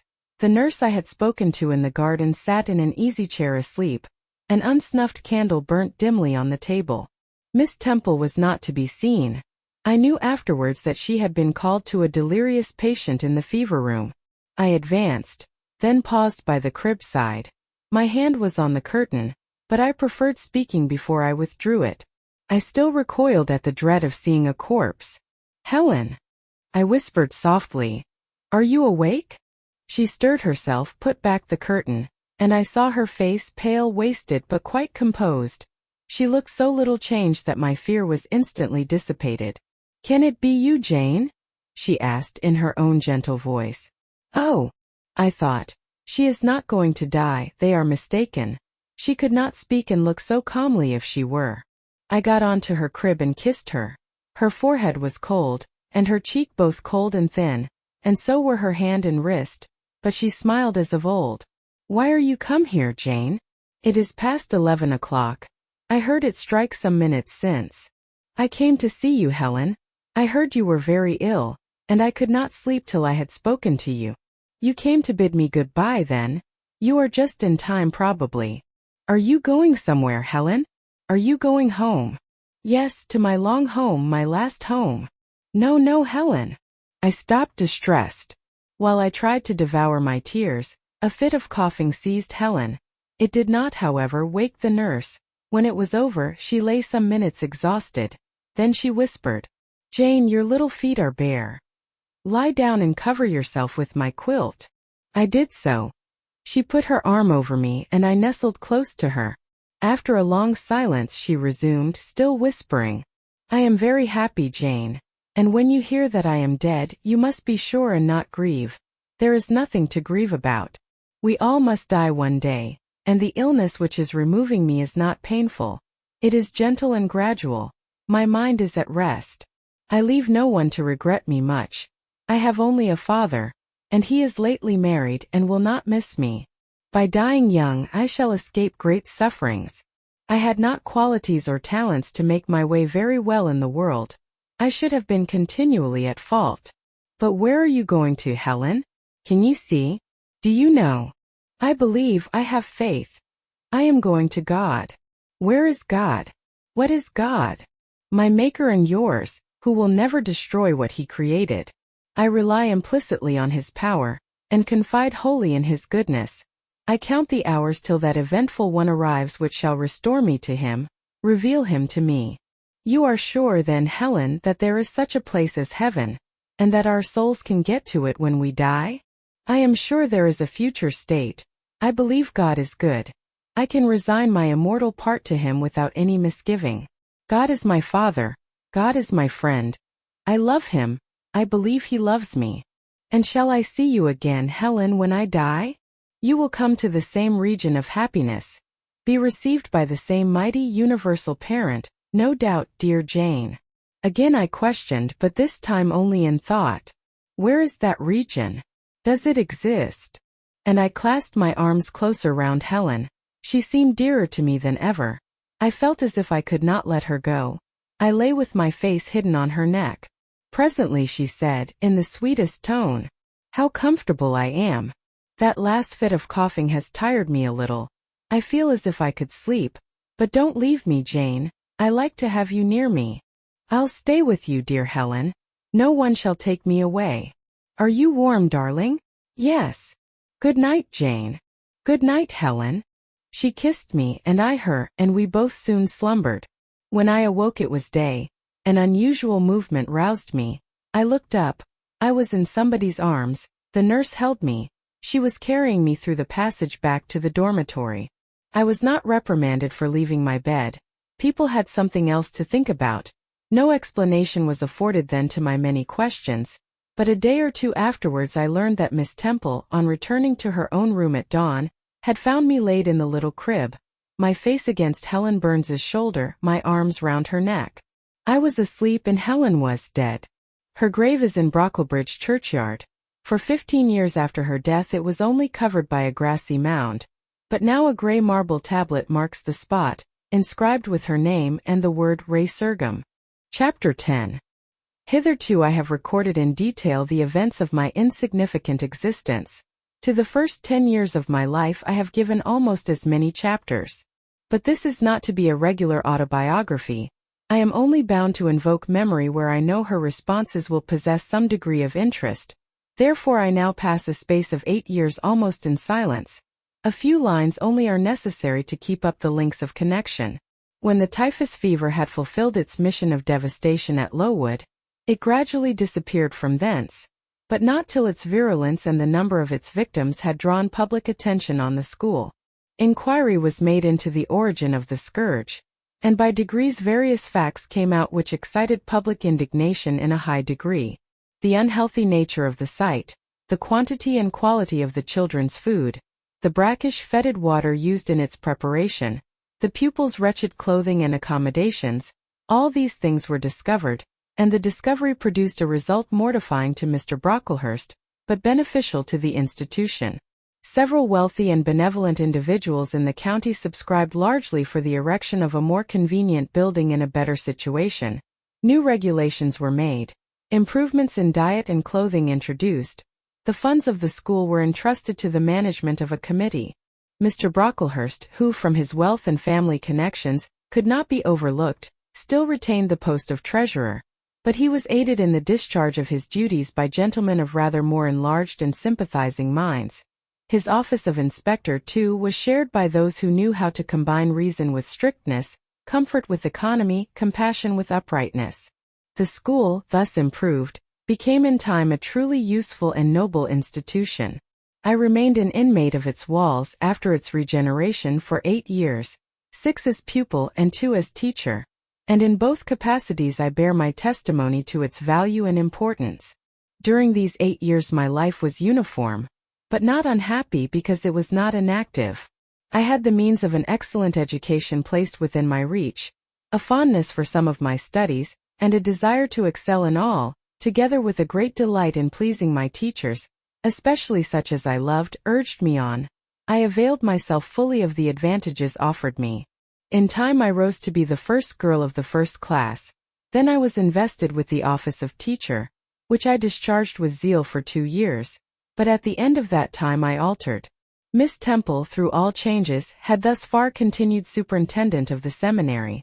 To her instruction I owed the best part of my acquirements. Her friendship and society had been my continual solace. She had stood me in the stead of mother, governess, and latterly companion. At this period she married, removed with her husband, a clergyman, an excellent man almost worthy of such a wife, to a distant county, and consequently was lost to me. From the day she left I was no longer the same. With her was gone every settled feeling, every association that had made Lowood in some degree a home to me. I had imbibed from her something of her nature and much of her habits.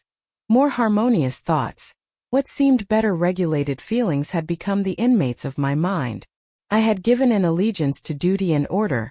I was quiet. I believed I was content. To the eyes of others, usually even to my own, I appeared a disciplined and subdued character. But destiny, in the shape of the Reverend Mr. Naismith, came between me and Miss Temple. I saw her in her traveling dress step into a post-chaise, shortly after the marriage ceremony. I watched the chaise mount the hill and disappear beyond its brow, and then retired to my own room, and there spent in solitude the greatest part of the half-holiday granted in honor of the occasion. I walked about the chamber most of the time.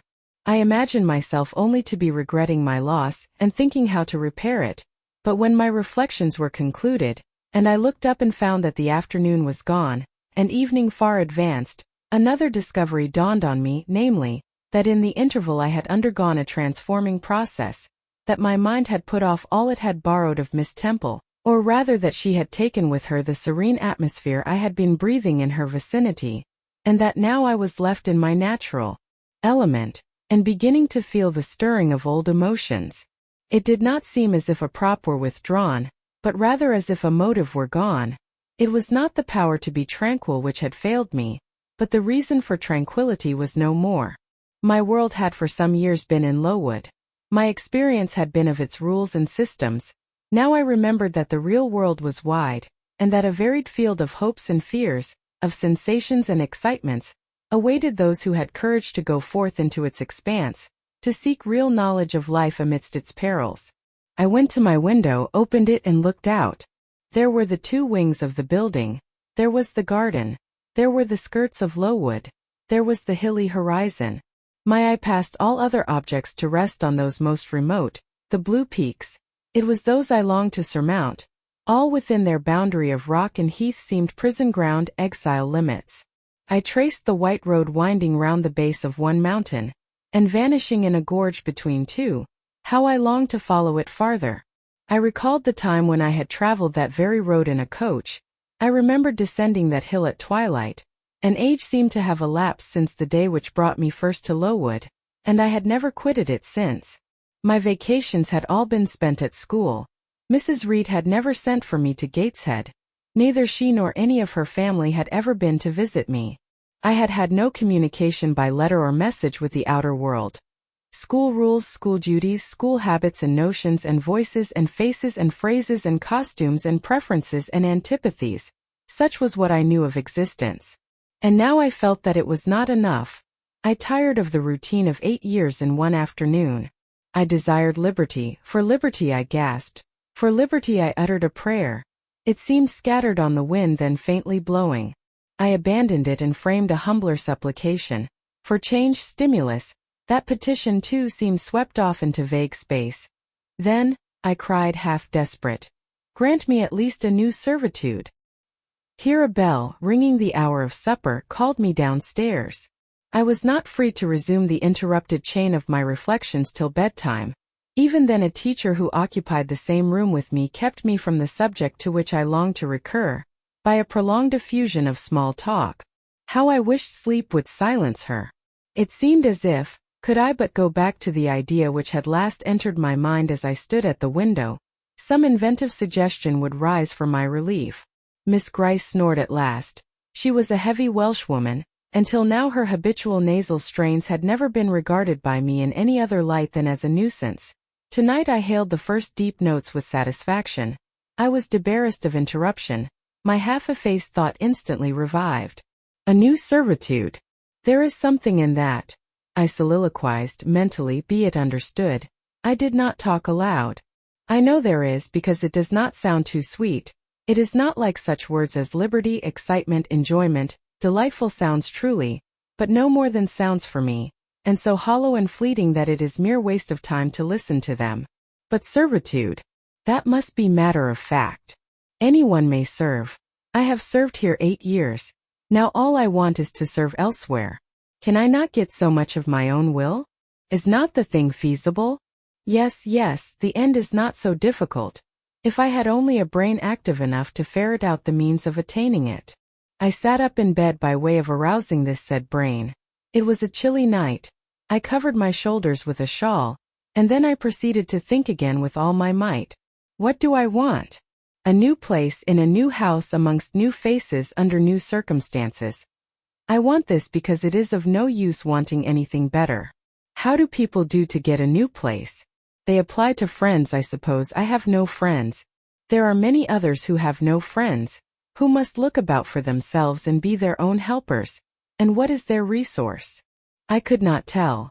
Nothing answered me. I then ordered my brain to find a response, and quickly. It worked and worked faster.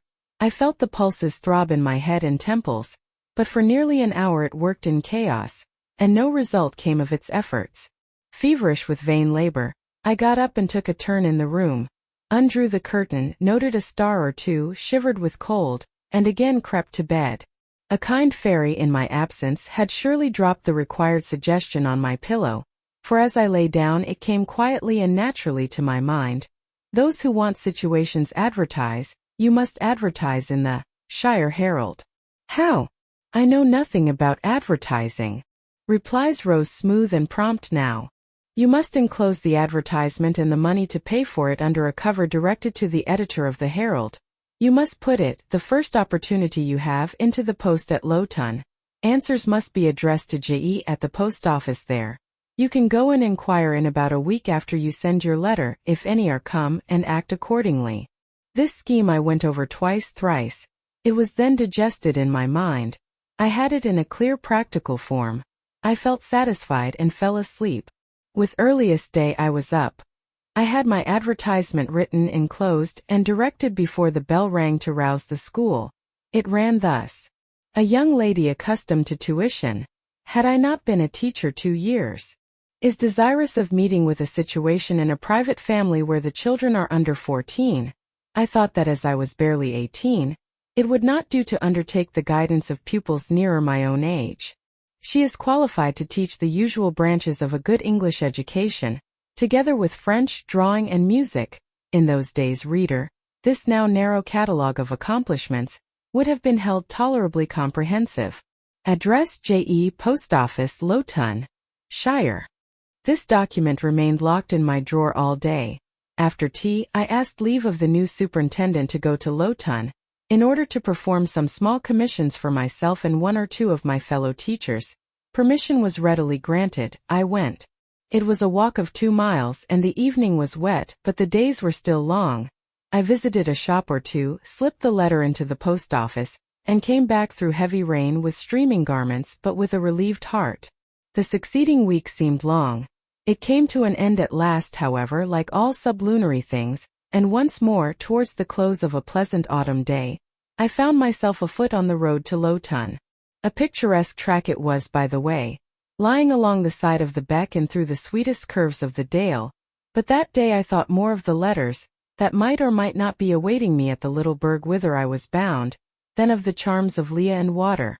My ostensible errand on this occasion was to get measured for a pair of shoes, so I discharged that business first, and when it was done, I stepped across the clean and quiet little street from the shoemaker's to the post office.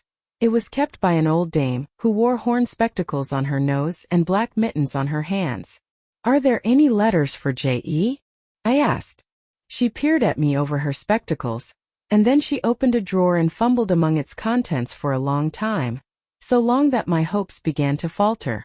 At last, having held a document before her glasses for nearly 5 minutes, she presented it across the counter, accompanying the act by another inquisitive and mistrustful glance. It was for J.E. "Is there only one?" I demanded.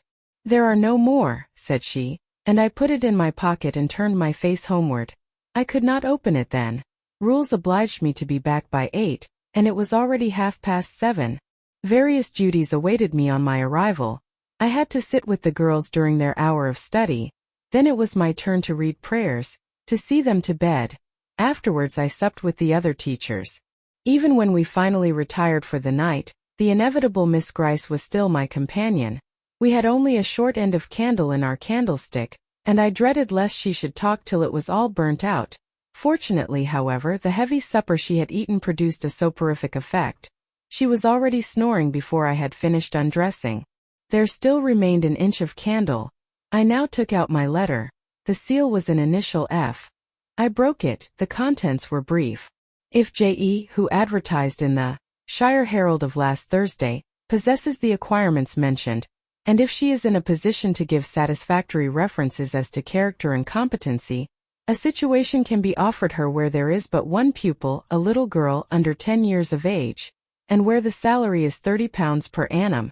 J.E. is requested to send references, name, address, and all particulars to the direction. Mrs. Fairfax, Thornfield, near Millcote, Shire." I examined the document long. The writing was old-fashioned and rather uncertain, like that of an elderly lady. This circumstance was satisfactory. A private fear had haunted me, that in thus acting for myself and by my own guidance, I ran the risk of getting into some scrape, and above all things I wished the result of my endeavors to be respectable, proper, and regla. I now felt that an elderly lady was no bad ingredient in the business I had on hand. Mrs. Fairfax. I saw her in a black gown and widow's cap, frigid perhaps but not uncivil, a model of elderly English respectability. Thornfield. That, doubtless, was the name of her house. A neat orderly spot, I was sure, though I failed in my efforts to conceive a correct plan of the premises. Millcote, Shire.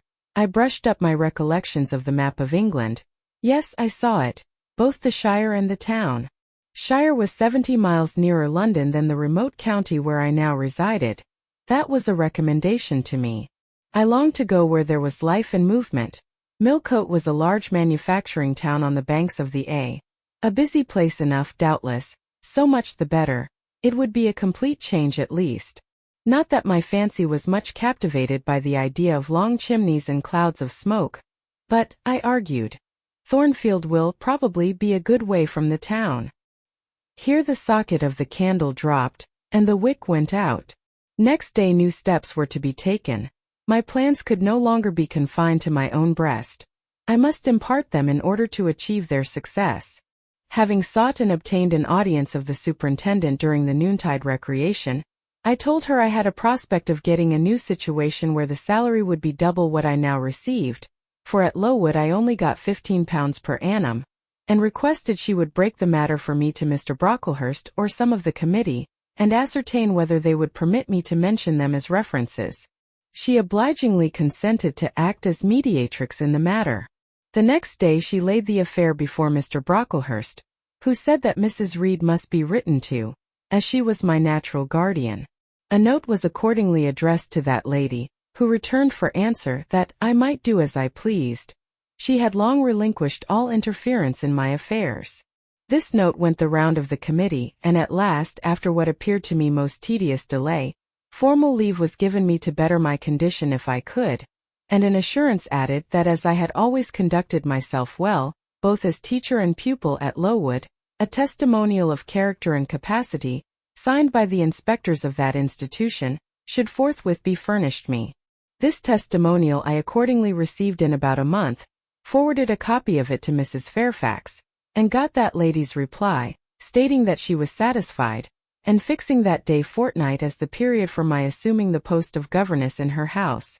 I now busied myself in preparations. The fortnight passed rapidly. I had not a very large wardrobe, though it was adequate to my wants, and the last day sufficed to pack my trunk, the same I had brought with me 8 years ago from Gateshead. The box was corded, the card nailed on.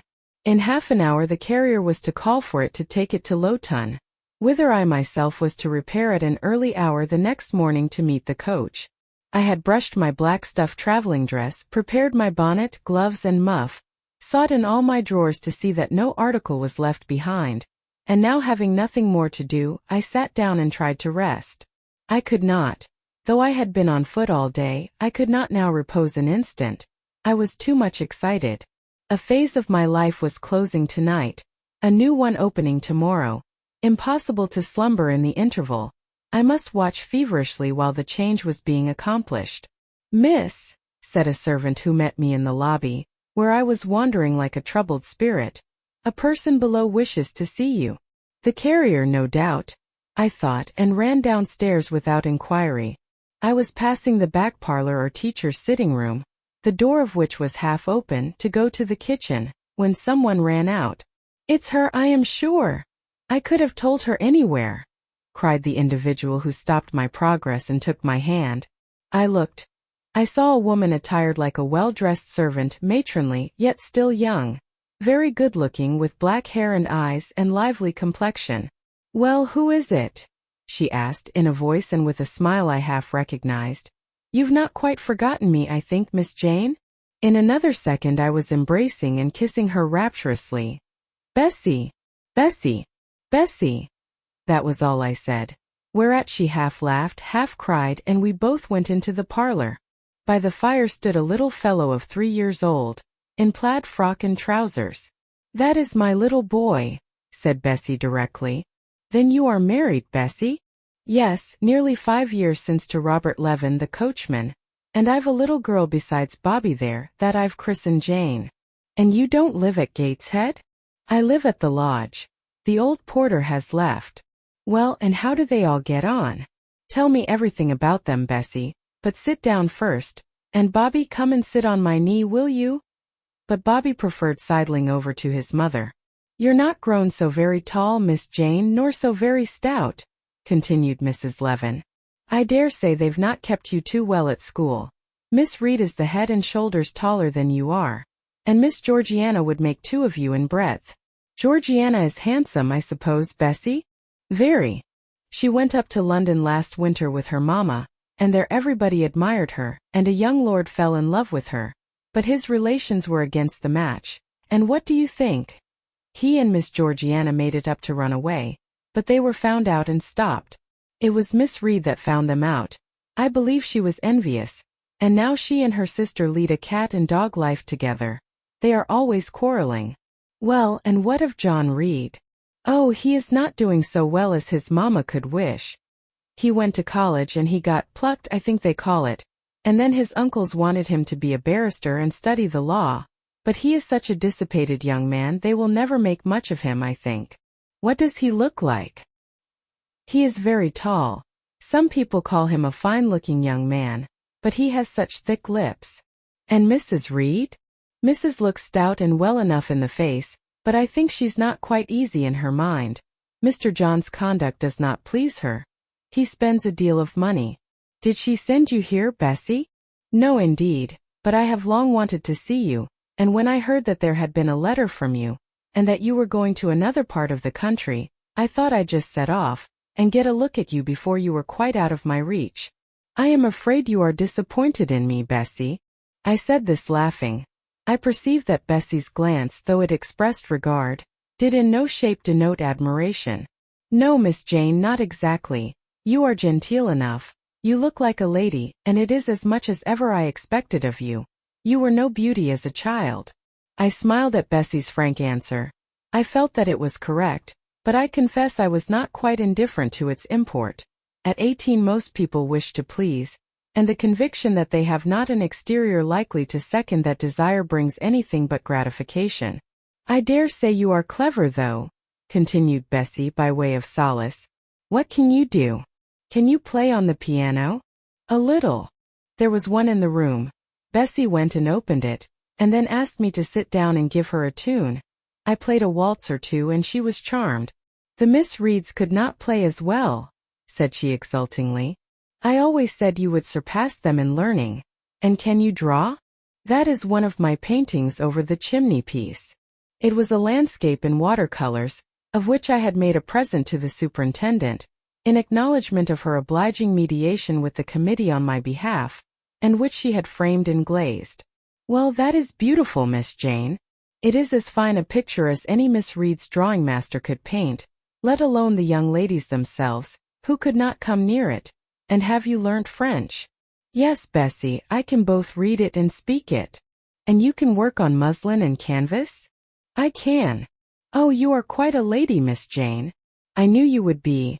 You will get on whether your relations notice you or not. There was something I wanted to ask you. Have you ever heard anything from your father's kinsfolk, the Eyres? Never in my life. Well, you know Mrs. always said they were poor and quite despicable, and they may be poor, but I believe they are as much gentry as the Reeds are, for one day nearly 7 years ago a Mr. Eyre came to Gateshead and wanted to see you.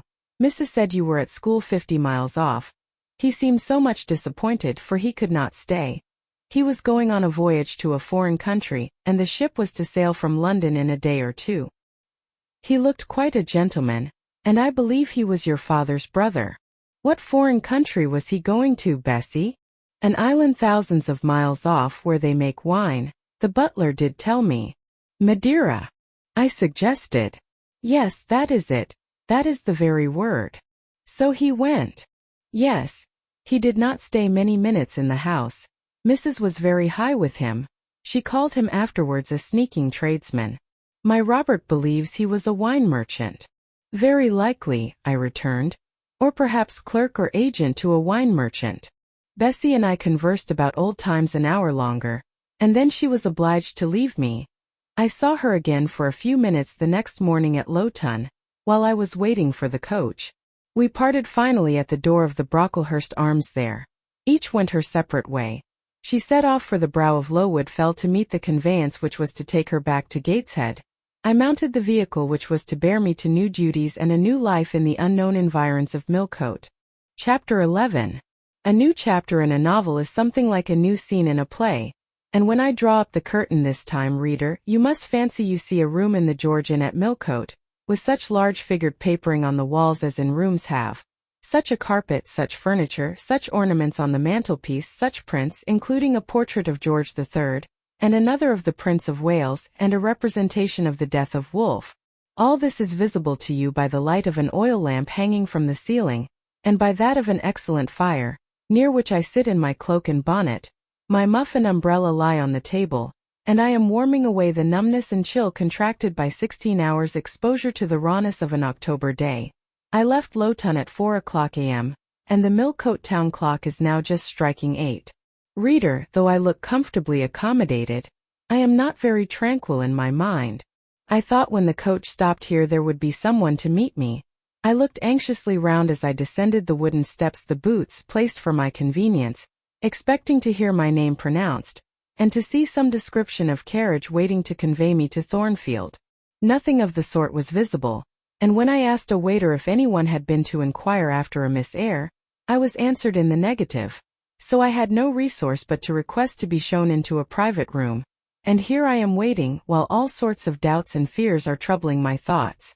It is a very strange sensation to inexperienced youth to feel itself quite alone in the world, cut adrift from every connection, uncertain whether the port to which it is bound can be reached, and prevented by many impediments from returning to that it has quitted. The charm of adventure sweetens that sensation, the glow of pride warms it, but then the throb of fear disturbs it, and fear with me became predominant when half an hour elapsed and still I was alone. I bethought myself to ring the bell. "Is there a place in this neighborhood called Thornfield?" I asked of the waiter who answered the summons. "Thornfield? I don't know, ma'am. I'll inquire at the bar." He vanished but reappeared instantly. "Is your name Eyre, miss?" "Yes. Person here waiting for you." I jumped up, took my muff and umbrella, and hastened into the inn passage. A man was standing by the open door, and in the lamplit street I dimly saw a one-horse conveyance. "This will be your luggage, I suppose?" said the man rather abruptly when he saw me, pointing to my trunk in the passage. "Yes." He hoisted it onto the vehicle, which was a sort of car, and then I got in. Before he shut me up, I asked him how far it was to Thornfield. "A matter of 6 miles. How long shall we be before we get there?" "Happen an hour and a half." He fastened the car door, climbed to his own seat outside, and we set off.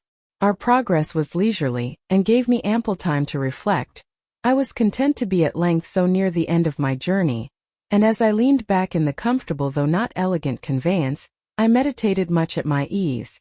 I suppose, thought I, judging from the plainness of the servant and carriage, Mrs. Fairfax is not a very dashing person.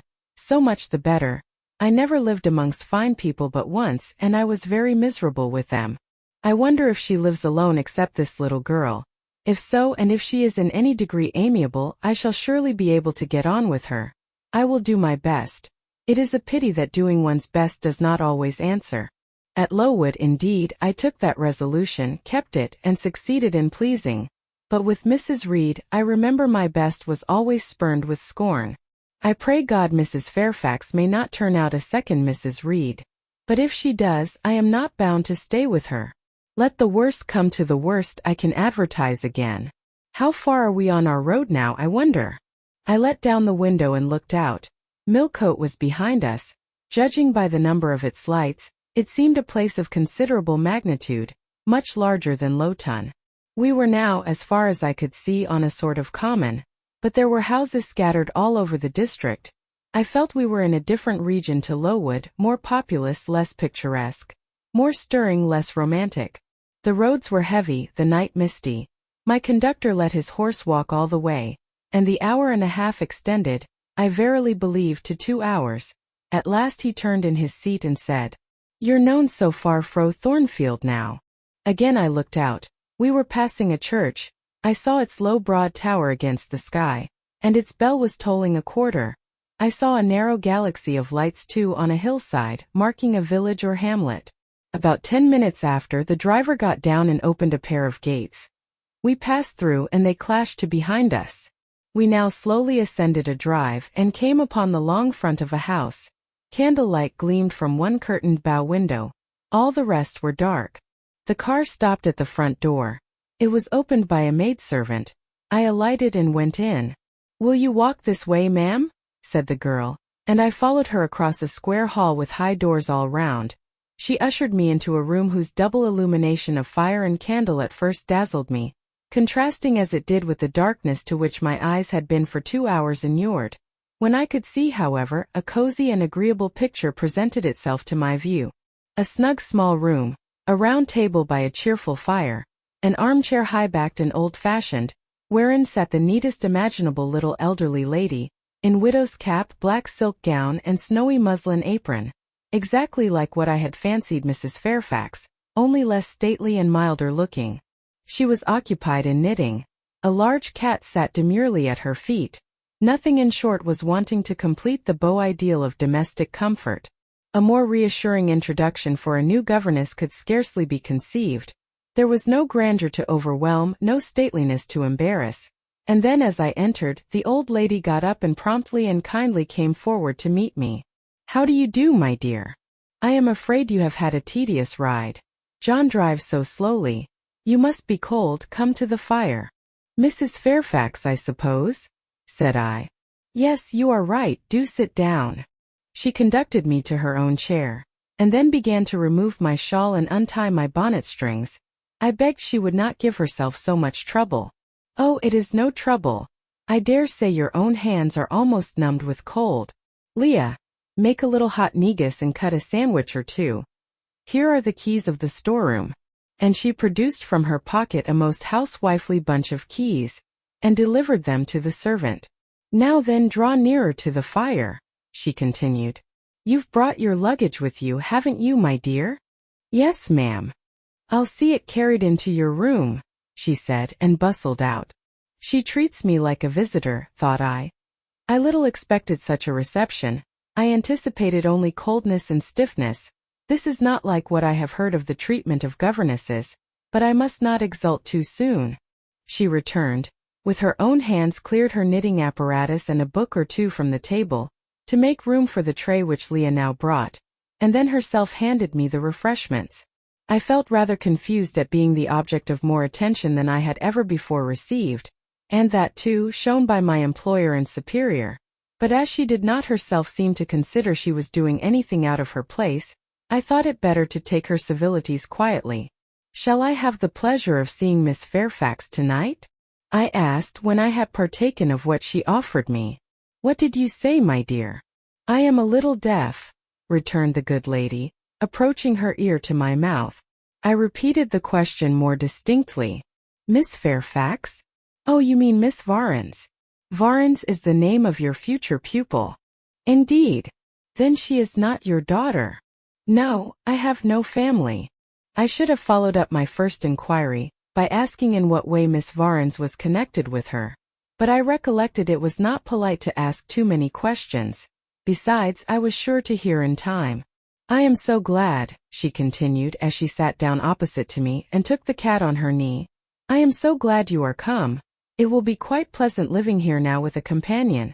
To be sure it is pleasant at any time, for Thornfield is a fine old hall, rather neglected of late years perhaps, but still it is a respectable place. Yet you know in wintertime one feels dreary quite alone in the best quarters. I say alone, Leah is a nice girl to be sure, and John and his wife are very decent people, but then you see they are only servants and one can't converse with them on terms of equality. One must keep them at due distance for fear of losing one's authority.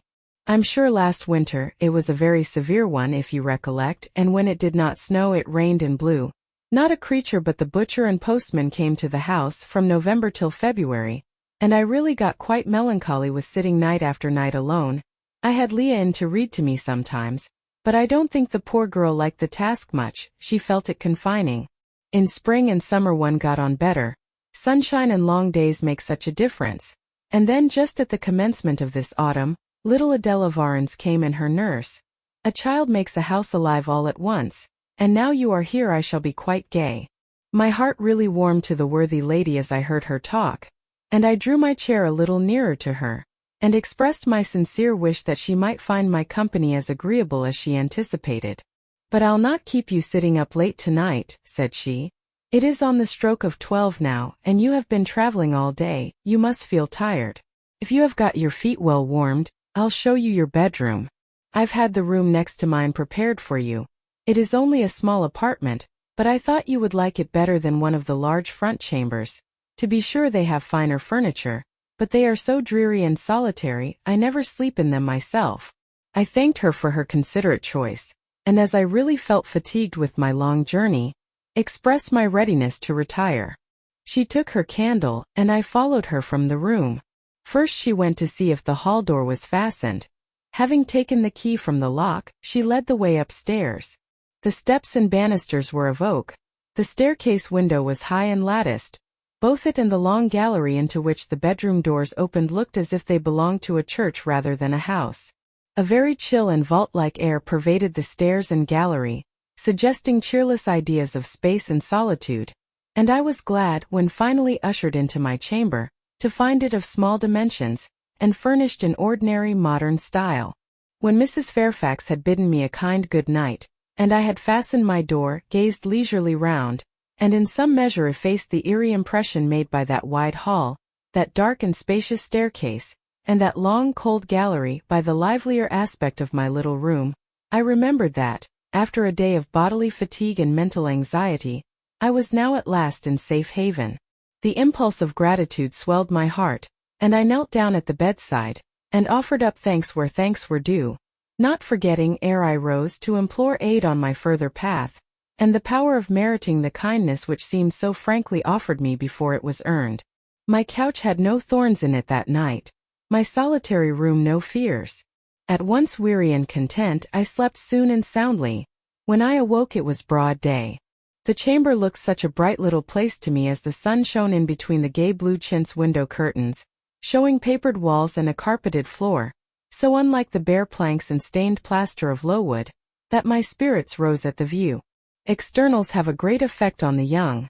I thought that a fairer era of life was beginning for me, one that was to have its flowers and pleasures, as well as its thorns and toils. My faculties, roused by the change of scene, the new field offered to hope, seemed all astir. I cannot precisely define what they expected, but it was something pleasant, not perhaps that day or that month, but at an indefinite future period. I rose, I dressed myself with care, obliged to be plain, for I had no article of attire that was not made with extreme simplicity. I was still by nature solicitous to be neat. It was not my habit to be disregardful of appearance or careless of the impression I made. On the contrary, I ever wished to look as well as I could, and to please as much as my want of beauty would permit. I sometimes regretted that I was not handsomer. I sometimes wished to have rosy cheeks, a straight nose and small cherry mouth. I desired to be tall, stately, and finely developed in figure. I felt it a misfortune that I was so little, so pale, and had features so irregular and so marked. And why had I these aspirations and these regrets? It would be difficult to say. I could not then distinctly say it to myself. Yet I had a reason, and a logical, natural reason too. However, when I had brushed my hair very smooth, and put on my black frock, which, Quaker-like as it was, at least had the merit of fitting to a nicety, and adjusted my clean white tucker, I thought I should do respectably enough to appear before Mrs. Fairfax, and that my new pupil would not at least recoil from me with antipathy. Having opened my chamber window, and seen that I left all things straight and neat on the toilet table, I ventured forth. Traversing the long and matted gallery, I descended the slippery steps of oak. Then I gained the hall. I halted there a minute. I looked at some pictures on the walls. One, I remember, represented a grim man in a cuirass, and one a lady with powdered hair and a pearl necklace, at a bronze lamp pendant from the ceiling, at a great clock whose case was of oak curiously carved, and ebon black with time and rubbing. Everything appeared very stately and imposing to me, but then I was so little accustomed to grandeur. The hall door, which was half of glass, stood open. I stepped over the threshold. It was a fine autumn morning. The early sun shone serenely on embrowned groves and still green fields. Advancing onto the lawn, I looked up and surveyed the front of the mansion. It was 3 stories high, of proportions not vast, though considerable. A gentleman's manor house, not a nobleman's seat. Battlements round the top gave it a picturesque look. Its grey front stood out well from the background of a rookery, whose cawing tenants were now on the wing. They flew over the lawn and grounds to alight in a great meadow, from which these were separated by a sunk fence, and where an array of mighty old thorn trees, strong, knotty, and broad as oaks, at once explained the etymology of the mansion's designation. Farther off were hills, not so lofty as those round Lowood, nor so craggy, nor so like barriers of separation from the living world, but yet quiet and lonely hills enough, and seeming to embrace Thornfield with a seclusion I had not expected to find existent so near the stirring locality of Millcote. A little hamlet, whose roofs were blent with trees, straggled up the side of one of these hills. The church of the district stood nearer Thornfield. Its old tower top looked over a knoll between the house and gates. I was yet enjoying the calm prospect and pleasant fresh air, yet listening with delight to the cawing of the rooks, yet surveying the wide hoary front of the hall, and thinking what a great place it was for one lonely little dame like Mrs. Fairfax to inhabit, when that lady appeared at the door. "What? Out already?" said she. "I see you are an early riser." I went up to her, and was received with an affable kiss and shake of the hand. "How do you like Thornfield?" she asked. I told her I liked it very much. "Yes," she said, "it is a pretty place, but I fear it will be getting out of order, unless Mr. Rochester should take it into his head to come and reside here permanently, or at least visit it rather oftener. Great houses and fine grounds require the presence of the proprietor." "Mr. Rochester!" I exclaimed. "Who is he?" "The owner of Thornfield," she responded quietly. "Did you not know he was called Rochester?" Of course I did not. I had never heard of him before, but the old lady seemed to regard his existence as a universally understood fact, with which everybody must be acquainted by instinct. "I thought," I continued, "Thornfield belonged to you." "To me? Bless you, child, what an idea! To me. I am only the housekeeper, the manager. To be sure, I am distantly related to the Rochesters by the mother's side, or at least my husband was. He was a clergyman incumbent of Hay, that little village yonder on the hill, and that church near the gates was his. The present Mr. Rochester's mother was a Fairfax and second cousin to my husband, but I never presume on the connection. In fact, it is nothing to me. I consider myself quite in the light of an ordinary housekeeper. My employer is always civil, and I expect nothing more. And the little girl, my pupil? She is Mr. Rochester's ward. He commissioned me to find a governess for her. He intended to have her brought up in Shire, I believe. Here she comes with her bonne, as she calls her nurse." The enigma then was explained. This affable and kind little widow was no great dame, but a dependent like myself. I did not like her the worse for that. On the contrary, I felt better pleased than ever. The equality between her and me was real, not the mere result of condescension on her part. So much the better. My position was all the freer. As I was meditating on this discovery, a little girl, followed by her attendant, came running up the lawn. I looked at my pupil, who did not at first appear to notice me. She was quite a child, perhaps 7 or 8 years old, slightly built, with a pale, small-featured face, and a redundancy of hair falling in curls to her waist. "Good morning, Miss Adela," said Mrs. Fairfax. "Come and speak to the lady who is to teach you, and to make you a clever woman some day." She approached. "C'est là ma gouvernante," said she, pointing to me and addressing her nurse, who answered, "Mais oui, certainement." "Are they foreigners?" I inquired, amazed at hearing the French language. The nurse is a foreigner, and Adela was born on the continent, and I believe never left it till within 6 months ago. When she first came here she could speak no English. Now she can make shift to talk it a little. I don't understand her, she mixes it so with French, but you will make out her meaning very well, I dare say. Fortunately, I had the advantage of being taught French by a French lady, and as I had always made a point of conversing with Madame Pierrot as often as I could, and had besides, during the last 7 years, learnt a portion of French by heart daily, applying myself to take pains with my accent, and imitating as closely as possible the pronunciation of my teacher, I had acquired a certain degree of readiness and correctness in the language, and was not likely to be much at a loss with Mademoiselle Adela. She came and shook hands with me when she heard that I was her governess, and as I led her in to breakfast, I addressed some phrases to her in her own tongue. She replied briefly at first, but after we were seated at the table, and she had examined me some 10 minutes with her large hazel eyes, she suddenly commenced chattering fluently. "Ah," cried she in French, "you speak my language as well as Mr. Rochester does. I can talk to you as I can to him, and so can Sophie. She will be glad. Nobody here understands her. Madame Fairfax is all English. Sophie is my nurse. She came with me over the sea in a great ship with a chimney that smoked. How it did smoke! And I was sick, and so was Sophie, and so was Mr. Rochester. Mr. Rochester lay down on a sofa in a pretty room called the salon, and Sophie and I had little beds in another place. I nearly fell out of mine, it was like a shelf. And Mademoiselle, what is your name?" "Eyre, Jane Eyre." "Eyre? Bah, I cannot say it." Well, our ship stopped in the morning before it was quite daylight at a great city, a huge city with very dark houses and all smoky. Not at all like the pretty clean town I came from, and Mr. Rochester carried me in his arms over a plank to the land, and Sophie came after, and we all got into a coach which took us to a beautiful large house, larger than this and finer, called an hotel. We stayed there nearly a week.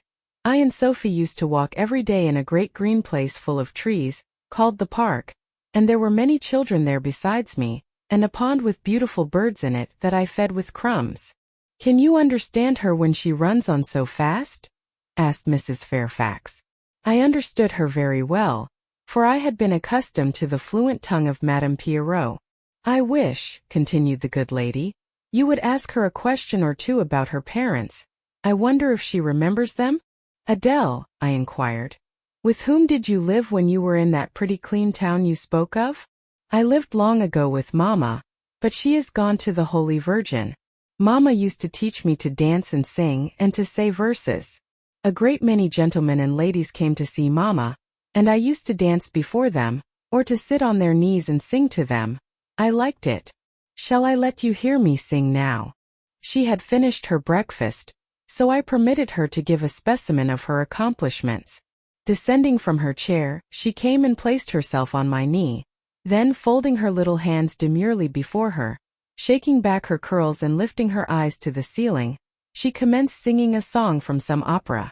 It was the strain of a forsaken lady, who, after bewailing the perfidy of her lover, calls pride to her aid, desires her attendant to deck her in her brightest jewels and richest robes, and resolves to meet the false one that night at a ball, and prove to him, by the gaiety of her demeanor, how little his desertion has affected her. The subject seemed strangely chosen for an infant singer, but I suppose the point of the exhibition lay in hearing the notes of love and jealousy warbled with the lisp of childhood, and in very bad taste that point was, at least I thought so. Adele sang the canzonet tunefully enough, and with the naivete of her age. This achieved, she jumped from my knee and said, "Now, mademoiselle, I will repeat you some poetry." Assuming an attitude, she began, La Ligue de Rats, Fable de La Fontaine. She then declaimed the little piece with an attention to punctuation and emphasis, a flexibility of voice and an appropriateness of gesture, very unusual indeed at her age, and which proved she had been carefully trained.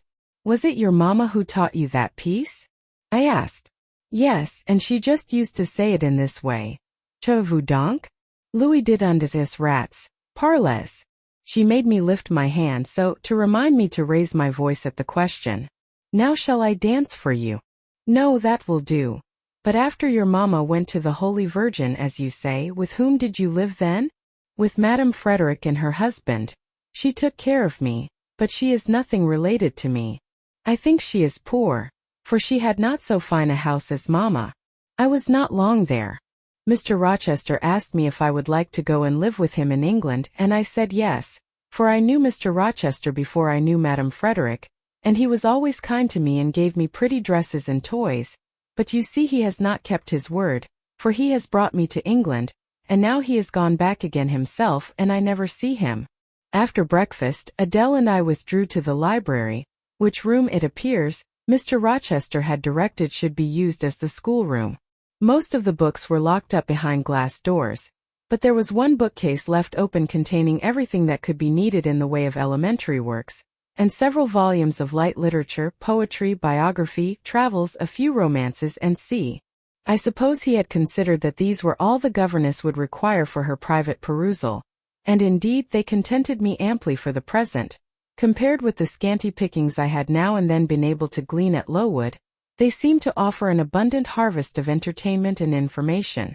In this room, too, there was a cabinet piano, quite new and of superior tone, also an easel for painting and a pair of globes. I found my pupil sufficiently docile, though disinclined to apply. She had not been used to regular occupation of any kind. I felt it would be injudicious to confine her too much at first, so when I had talked to her a great deal, and got her to learn a little, and when the morning had advanced to noon, I allowed her to return to her nurse. I then proposed to occupy myself till dinner time in drawing some little sketches for her use. As I was going upstairs to fetch my portfolio and pencils, Mrs. Fairfax called to me. "Your morning school hours are over now, I suppose," said she. She was in a room the folding doors of which stood open, I went in when she addressed me. It was a large, stately apartment with purple chairs and curtains, a turkey carpet, walnut-paneled walls, one vast window rich in stained glass, and a lofty ceiling nobly molded. Mrs. Fairfax was dusting some vases of fine purple spar, which stood on a sideboard. "What a beautiful room!" I exclaimed as I looked round, for I had never before seen any half so imposing. "Yes, this is the dining room. I have just opened the window to let in a little air and sunshine, for everything gets so damp in apartments that are seldom inhabited. The drawing room yonder feels like a vault." She pointed to a wide arch corresponding to the window, and hung like it with a Tyrian-dyed curtain, now looped up. Mounting to it by 2 broad steps, and looking through, I thought I caught a glimpse of a fairy place, so bright to my novice eyes appeared the view beyond. Yet it was merely a very pretty drawing room, and within it a boudoir, both spread with white carpets, on which seemed laid brilliant garlands of flowers, both sealed with snowy moldings of white grapes and vine leaves, beneath which glowed in rich contrast crimson couches and ottomans, while the ornaments on the pale Parian mantelpiece were of sparkling Bohemian glass ruby red, and between the windows large mirrors repeated the general blending of snow and fire. "In what order you keep these rooms, Mrs. Fairfax?" said I. "No dust, no canvas coverings, except that the air feels chilly. One would think they were inhabited daily." "Why, Miss Eyre, though Mr. Rochester's visits here are rare, they are always sudden and unexpected," and as I observed that it put him out to find everything swathed up, and to have a bustle of arrangement on his arrival, I thought it best to keep the rooms in readiness. "Is Mr. Rochester an exacting, fastidious sort of man?" "Not particularly so, but he has a gentleman's tastes and habits, and he expects to have things managed in conformity to them." "Do you like him? Is he generally liked?" "Oh yes, the family have always been respected here. Almost all the land in this neighborhood, as far as you can see, has belonged to the Rochesters time out of mind." "Well, but leaving his land out of the question, do you like him? Is he liked for himself?" "I have no cause to do otherwise than like him, and I believe he is considered a just and liberal landlord by his tenants, but he has never lived much amongst them." "But has he no peculiarities? What, in short, is his character?" "Oh, his character is unimpeachable, I suppose. He is rather peculiar, perhaps. He has traveled a great deal and seen a great deal of the world, I should think. I dare say he is clever, but I never had much conversation with him." "In what way is he peculiar?" "I don't know, it is not easy to describe, nothing striking, but you feel it when he speaks to you. You cannot be always sure whether he is in jest or earnest, whether he is pleased or the contrary. You don't thoroughly understand him, in short, at least I don't, but it is of no consequence, he is a very good master." This was all the account I got from Mrs. Fairfax of her employer and mine. There are people who seem to have no notion of sketching a character, or observing and describing salient points, either in persons or things. The good lady evidently belonged to this class. My queries puzzled but did not draw her out. Mr. Rochester was Mr. Rochester in her eyes. A gentleman, a landed proprietor, nothing more. She inquired and searched no further, and evidently wondered at my wish to gain a more definite notion of his identity. When we left the dining room, she proposed to show me over the rest of the house, and I followed her upstairs and downstairs, admiring as I went, for all was well arranged and handsome. The large front chambers I thought especially grand, and some of the third-story rooms, though dark and low, were interesting from their air of antiquity. The furniture once appropriated to the lower apartments had from time to time been removed here, as fashions changed, and the imperfect light entering by their narrow casement showed bedsteads of 100 years old, chests in oak or walnut, looking, with their strange carvings of palm branches and cherubs' heads, like types of the Hebrew Ark, rows of venerable chairs high-backed and narrow, stools still more antiquated, on whose cushioned tops were yet apparent traces of half-effaced embroideries, wrought by fingers that for 2 generations had been coffin dust. All these relics gave to the third story of Thornfield Hall the aspect of a home of the past, a shrine of memory. I liked the hush, the gloom, the quaintness of these retreats in the day, but I by no means coveted a night's repose on one of those wide and heavy beds, shut in, some of them with doors of oak, shaded, others with wrought Old English hangings crusted with thick work, portraying effigies of strange flowers and stranger birds and strangest human beings, all which would have looked strange indeed by the pallid gleam of moonlight. "Do the servants sleep in these rooms?" I asked. "No, they occupy a range of smaller apartments to the back. No one ever sleeps here.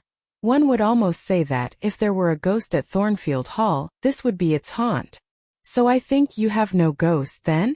"None that I ever heard of," returned Mrs. Fairfax, smiling. "Nor any traditions of one? No legends or ghost stories?" "I believe not. And yet it is said the Rochesters have been rather a violent than a quiet race in their time. Perhaps, though, that is the reason they rest tranquilly in their graves now." "Yes, after life's fitful fever they sleep well," I muttered. "Where are you going now, Mrs. Fairfax?" For she was moving away. "On to the Leads. Will you come and see the view from thence?" I followed still, up a very narrow staircase to the attics, and thence by a ladder and through a trapdoor to the roof of the hall. I was now on a level with the crow colony, and could see into their nests. Leaning over the battlements and looking far down, I surveyed the grounds laid out like a map, the bright and velvet lawn closely girdling the grey base of the mansion, the field, wide as a park, dotted with its ancient timber, the wood, dun and sere, divided by a path visibly overgrown, greener with moss than the trees were with foliage, the church at the gates, the road, the tranquil hills, all reposing in the autumn day's sun, the horizon bounded by a propitious sky, azure, marbled with pearly white. No feature in the scene was extraordinary, but all was pleasing. When I turned from it and repassed the trapdoor, I could scarcely see my way down the ladder. The attic seemed black as a vault compared with that arch of blue air to which I had been looking up, and to that sunlit scene of grove, pasture, and green hill, of which the hall was the center, and over which I had been gazing with delight. Mrs. Fairfax stayed behind a moment to fasten the trapdoor. I, by dint of groping, found the outlet from the attic, and proceeded to descend the narrow garret staircase. I lingered in the long passage to which this led, separating the front and back rooms of the third story. Narrow, low and dim, with only one little window at the far end, and looking with its 2 rows of small black doors all shut, like a corridor in some Bluebeard's castle. While I paced softly on, the last sound I expected to hear in so still a region, a laugh struck my ear. It was a curious laugh, distinct, formal, mirthless. I stopped. The sound ceased only for an instant. It began again, louder, for at first, though distinct, it was very low. It passed off in a clamorous peal that seemed to wake an echo in every lonely chamber, though it originated but in one, and I could have pointed out the door whence the accents issued. "Mrs. Fairfax," I called out, for I now heard her descending the great stairs. "Did you hear that loud laugh? Who is it?" "Some of the servants, very likely," she answered. "Perhaps Gracepool." "Did you hear it?" I again inquired. "Yes, plainly. I often hear her. She sews in one of these rooms. Sometimes Leah is with her. They are frequently noisy together." The laugh was repeated in its low, syllabic tone, and terminated in an odd murmur. "Grace!" exclaimed Mrs. Fairfax. I really did not expect any Grace to answer, for the laugh was as tragic, as preternatural a laugh as any I ever heard, and but that it was high noon, and that no circumstance of ghostliness accompanied the curious cachinnation, but that neither scene nor season favored fear, I should have been superstitiously afraid. However, the event showed me I was a fool for entertaining a sense even of surprise. The door nearest me opened and a servant came out, a woman of between 30 and 40, a set, square-made figure, red-haired, and with a hard, plain face. Any apparition less romantic or less ghostly could scarcely be conceived. "Too much noise, Grace," said Mrs. Fairfax. "Remember directions." Grace curtsied silently and went in. "She is a person we have to sew and assist Leah in her housemaid's work," continued the widow. "Not altogether unobjectionable in some points, but she does well enough. By the by, how have you got on with your new pupil this morning?" The conversation, thus turned on Adele, continued till we reached the light and cheerful region below. Adele came running to meet us in the hall, exclaiming, "Mesdames, vous êtes servies," adding, "J'ai bien fait moi." We found dinner ready, and waiting for us in Mrs. Fairfax's room. Chapter 12. The promise of a smooth career, which my first calm introduction to Thornfield Hall seemed to pledge, was not belied on a longer acquaintance with the place and its inmates. Mrs. Fairfax turned out to be what she appeared, a placid-tempered, kind-natured woman, of competent education and average intelligence. My pupil was a lively child, who had been spoilt and indulged, and therefore was sometimes wayward.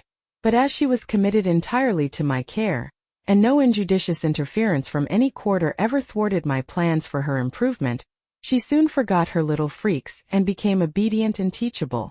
She had no great talents, no marked traits of character, no peculiar development of feeling or taste which raised her 1 inch above the ordinary level of childhood, but neither had she any deficiency or vice which sunk her below it. She made reasonable progress, entertained for me a vivacious, though perhaps not very profound, affection, and by her simplicity, gay prattle and efforts to please inspired me in return, with a degree of attachment sufficient to make us both content in each other's society. This, par parenthesis, will be thought cool language by persons who entertain solemn doctrines about the angelic nature of children, and the duty of those charged with their education to conceive for them an idolatrous devotion. But I am not writing to flatter parental egotism, to echo cant or prop up humbug. I am merely telling the truth. I felt a conscientious solicitude for Adele's welfare and progress, and a quiet liking for her little self, just as I cherished towards Mrs. Fairfax a thankfulness for her kindness, and a pleasure in her society proportionate to the tranquil regard she had for me, and the moderation of her mind and character. Anybody may blame me who likes when I add further that, now and then when I took a walk by myself in the grounds, when I went down to the gates and looked through them along the road, or when while Adele played with her nurse and Mrs. Fairfax made jellies in the storeroom, I climbed the 3 staircases, raised the trapdoor of the attic, and having reached the leads, looked out afar over sequestered field and hill, and along dim skyline, that then I longed for a power of vision which might overpass that limit, which might reach the busy world, towns, regions full of life I had heard of but never seen, that then I desired more of practical experience than I possessed, more of intercourse with my kind, of acquaintance with variety of character, than was here within my reach. I valued what was good in Mrs. Fairfax, and what was good in Adele, but I believed in the existence of other and more vivid kinds of goodness, and what I believed in I wished to behold. Who blames me? Many, no doubt, and I shall be called discontented. I could not help it. The restlessness was in my nature. It agitated me to pain sometimes. Then my sole relief was to walk along the corridor of the 3rd story, backwards and forwards, safe in the silence and solitude of the spot, and allow my mind's eye to dwell on whatever bright visions rose before it, and certainly they were many and glowing, to let my heart be heaved by the exultant movement, which while it swelled it in trouble, expanded it with life, and best of all, to open my inward ear to a tale that was never ended, a tale my imagination created and narrated continuously, quickened with all of incident, life, fire, feeling, that I desired and had not in my actual existence. It is in vain to say human beings ought to be satisfied with tranquility. They must have action, and they will make it if they cannot find it. Millions are condemned to a stiller doom than mine, and millions are in silent revolt against their lot. Nobody knows how many rebellions besides political rebellions ferment in the masses of life which people earth. Women are supposed to be very calm generally, but women feel just as men feel. They need exercise for their faculties and a field for their efforts as much as their brothers do. They suffer from too rigid a restraint, too absolute a stagnation, precisely as men would suffer, and it is narrow-minded in their more privileged fellow creatures to say that they ought to confine themselves to making puddings and knitting stockings, to playing on the piano and embroidering bags. It is thoughtless to condemn them or laugh at them, if they seek to do more or learn more than custom has pronounced necessary for their sex. When thus alone, I not unfrequently heard Gracepool's laugh, the same peal, the same low, slow ha, ha, which when first heard had thrilled me. I heard, too, her eccentric murmurs, stranger than her laugh. There were days when she was quite silent, but there were others when I could not account for the sounds she made. Sometimes I saw her, She would come out of her room with a basin or a plate or a tray in her hand, go down to the kitchen and shortly return generally, oh romantic reader, forgive me for telling the plain truth, bearing a pot of porter. Her appearance always acted as a damper to the curiosity raised by her oral oddities. Hard-featured and staid, she had no point to which interest could attach. I made some attempts to draw her into conversation, but she seemed a person of few words. A monosyllabic reply usually cut short every effort of that sort.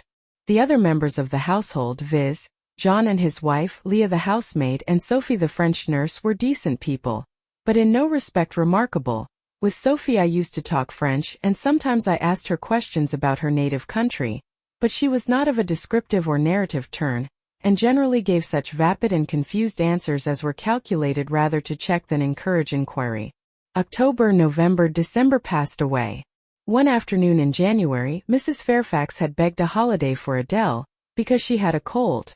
And as Adele seconded the request with an ardor that reminded me how precious occasional holidays had been to me in my own childhood, I accorded it, deeming that I did well in showing pliability on the point.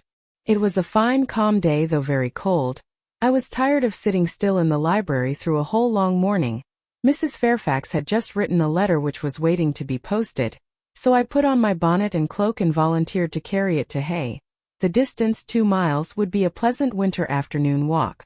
Having seen Adele comfortably seated in her little chair by Mrs. Fairfax's parlor fireside, and given her her best wax doll, which I usually kept enveloped in silver paper in a drawer, to play with, and a storybook for change of amusement, and having replied to her Revenez bientôt ma bonne amie ma chère Mdli, Jeanette. With a kiss I set out. The ground was hard, the air was still, my road was lonely. I walked fast till I got warm, and then I walked slowly to enjoy and analyze the species of pleasure brooding for me in the hour and situation. It was 3 o'clock. The church bell tolled as I passed under the belfry. The charm of the hour lay in its approaching dimness, in the low gliding and pale beaming sun. I was a mile from Thornfield, in a lane noted for wild roses in summer, for nuts and blackberries in autumn, and even now possessing a few coral treasures in hips and haws, but whose best winter delight lay in its utter solitude and leafless repose. If a breath of air stirred, it made no sound here, for there was not a holly, not an evergreen to rustle, and the stripped hawthorn and hazel bushes were as still as the white, worn stones which causewayed the middle of the path. Far and wide on each side there were only fields where no cattle now browsed, and the little brown birds, which stirred occasionally in the hedge, looked like single russet leaves that had forgotten to drop. This lane inclined uphill all the way to Hay. Having reached the middle, I sat down on a stile which led thence into a field. Gathering my mantle about me, and sheltering my hands in my muff, I did not feel the cold, though it froze keenly, as was attested by a sheet of ice covering the causeway, where a little brooklet, now congealed, had overflowed after a rapid thaw some days since. From my seat I could look down on Thornfield. The grey embattlement hall was the principal object in the vale below me. Its woods and dark rookery rose against the west. I lingered till the sun went down amongst the trees, and sank crimson and clear behind them. I then turned eastward. On the hilltop above me sat the rising moon. Pale yet as a cloud but brightening momentarily, she looked over Hay, which, half lost in trees, sent up a blue smoke from its few chimneys. It was yet a mile distant, but in the absolute hush I could hear plainly its thin murmurs of life. My ear, too, felt the flow of currents. In what dales and depths I could not tell, but there were many hills beyond Hay, and doubtless many becks threading their passes. That evening calm betrayed alike the tinkle of the nearest streams, the sough of the most remote. A rude noise broke on these fine ripplings and whisperings, at once so far away and so clear. A positive tramp, tramp, a metallic clatter which effaced the soft wave wanderings, as in a picture, the solid mass of a crag or the rough boles of a great oak, drawn in dark and strong on the foreground, effaced the aerial distance of azure hill, sunny horizon, and blended clouds where tint melts into tint. The din was on the causeway. A horse was coming. The windings of the lane yet hid it, but it approached. I was just leaving the stile. Yet as the path was narrow, I sat still to let it go by. In those days I was young, and all sorts of fancies bright and dark tenanted my mind. The memories of nursery stories were there amongst other rubbish, and when they recurred, maturing youth added to them a vigor and vividness beyond what childhood could give. As this horse approached, and as I watched for it to appear through the dusk, I remembered certain of Bessie's tales, wherein figured a north of England spirit called a gytrash, which, in the form of horse, mule or large dog, haunted solitary ways, and sometimes came upon belated travelers, as this horse was now coming upon me. It was very near, but not yet in sight, when in addition to the tramp, I heard a rush under the hedge, and close down by the hazel stems glided a great dog, whose black and white color made him a distinct object against the trees. It was exactly one form of Bessie's gytrash, a lion-like creature with long hair and a huge head. It passed me, however, quietly enough, not staying to look up with strange pretercanine eyes in my face as I half expected it would. The horse followed, a tall steed, and on its back a rider. The man, the human being, broke the spell at once.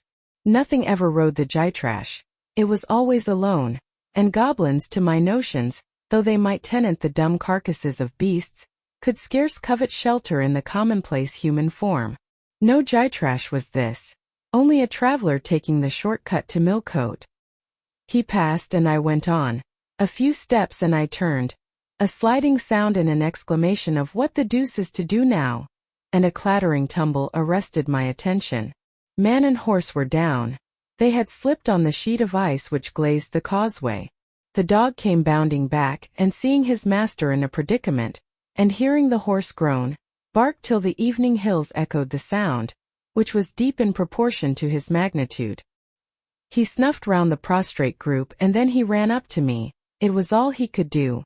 There was no other help at hand to summon. I obeyed him, and walked down to the traveler, by this time struggling himself free of his steed. His efforts were so vigorous, I thought he could not be much hurt, but I asked him the question, "Are you injured, sir?" I think he was swearing, but am not certain, however. He was pronouncing some formula which prevented him from replying to me directly. "Can I do anything?" I asked again. "You must just stand on one side," he answered as he rose, first to his knees and then to his feet. I did, whereupon began a heaving, stamping, clattering process, accompanied by a barking and baying which removed me effectually some yards' distance, but I would not be driven quite away till I saw the event. This was finally fortunate. The horse was re-established, and the dog was silenced with a down pilot.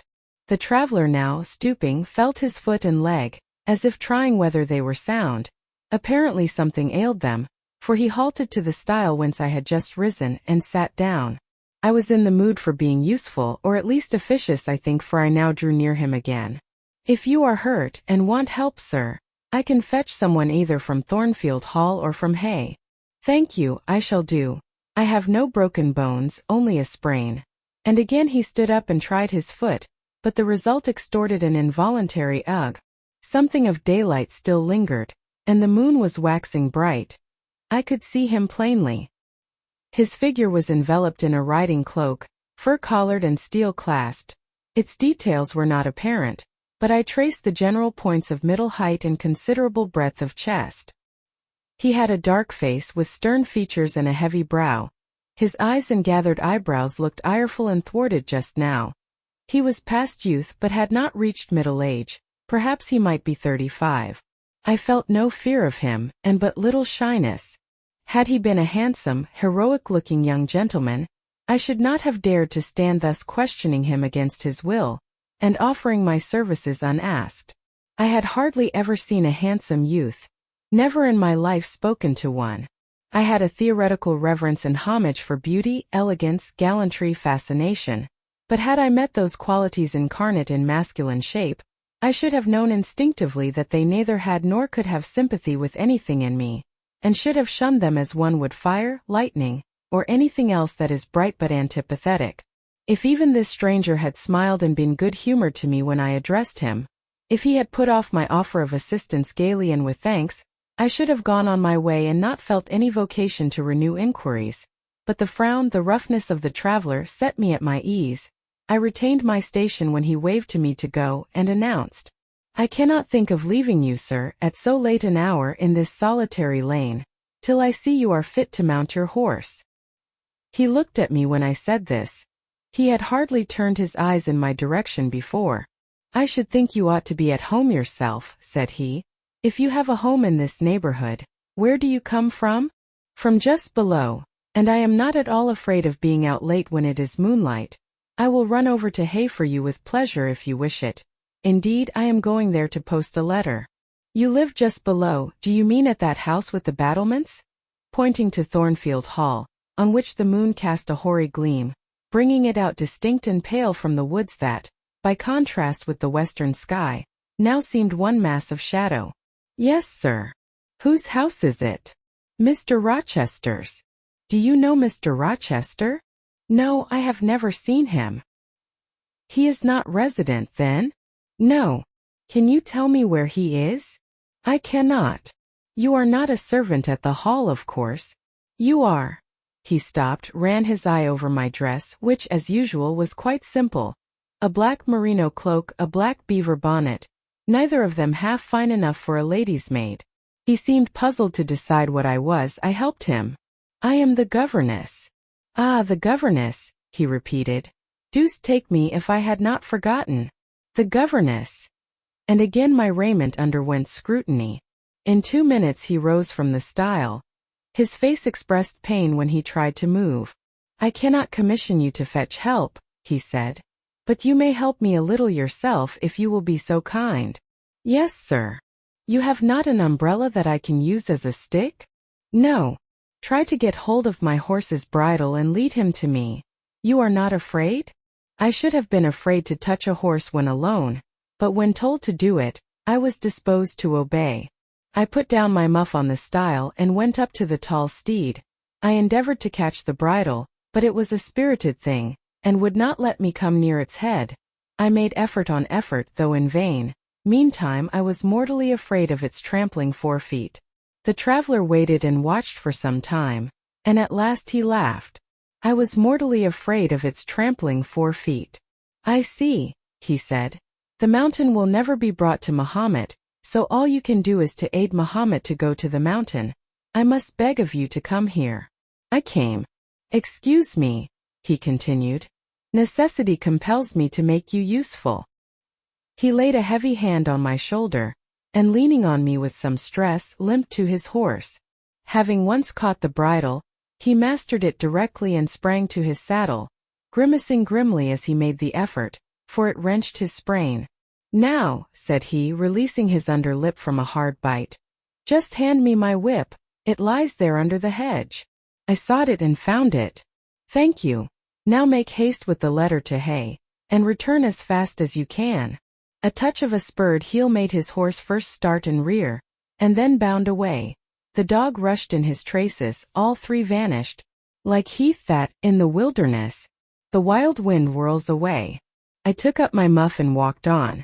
The incident had occurred and was gone for me. It was an incident of no moment, no romance, no interest in a sense, yet it marked with change one single hour of a monotonous life. My help had been needed and claimed. I had given it. I was pleased to have done something. Trivial, transitory though the deed was, it was yet an active thing, and I was weary of an existence all passive. The new face, too, was like a new picture introduced to the gallery of memory, and it was dissimilar to all the others hanging there, firstly because it was masculine, and secondly because it was dark, strong, and stern. I had it still before me when I entered Hay, and slipped the letter into the post office. I saw it as I walked fast downhill all the way home. When I came to the stile, I stopped a minute, looked round and listened, with an idea that a horse's hoofs might ring on the causeway again, and that a rider in a cloak and a Gytrash-like Newfoundland dog might be again apparent. I saw only the hedge and a pollard willow before me, rising up still and straight to meet the moonbeams. I heard only the faintest waft of wind roaming fitful among the trees round Thornfield, a mile distant, and when I glanced down in the direction of the murmur, my eye, traversing the hall front, caught a light kindling in a window. It reminded me that I was late, and I hurried on. I did not like re-entering Thornfield. To pass its threshold was to return to stagnation, to cross the silent hall, to ascend the darksome staircase, to seek my own lonely little room, and then to meet tranquil Mrs. Fairfax, and spend the long winter evening with her, and her only was to quell wholly the faint excitement wakened by my walk, to slip again over my faculties the viewless fetters of an uniform and too still existence, of an existence whose very privileges of security and ease I was becoming incapable of appreciating. What good it would have done me at that time to have been tossed in the storms of an uncertain struggling life, and to have been taught by rough and bitter experience to long for the calm amidst which I now repined. Yes, just as much good as it would do a man tired of sitting still in a too easy chair to take a long walk. And just as natural was the wish to stir, under my circumstances, as it would be under his. I lingered at the gates, I lingered on the lawn, I paced backwards and forwards on the pavement. The shutters of the glass door were closed, I could not see into the interior, and both my eyes and spirit seemed drawn from the gloomy house, from the grey hollow filled with rayless cells as it appeared to me, to that sky expanded before me, a blue sea absolved from taint of cloud, the moon ascending it in solemn march, her orb seeming to look up as she left the hilltops, from behind which she had come far and farther below her, and aspired to the zenith, midnight dark in its fathomless depth and measureless distance. And for those trembling stars that followed her course, they made my heart tremble, my veins glow when I viewed them. Little things recall us to earth. The clock struck in the hall, that sufficed. I turned from moon and stars, opened a side door and went in. The hall was not dark, nor yet was it lit, only by the high-hung bronze lamp. A warm glow suffused both it and the lower steps of the oak staircase. This ruddy shine issued from the great dining room, whose two-leaved door stood open, and showed a genial fire in the grate, glancing on marble hearth and brass fire-irons, and revealing purple draperies and polished furniture, in the most pleasant radiance. It revealed, too, a group near the mantelpiece.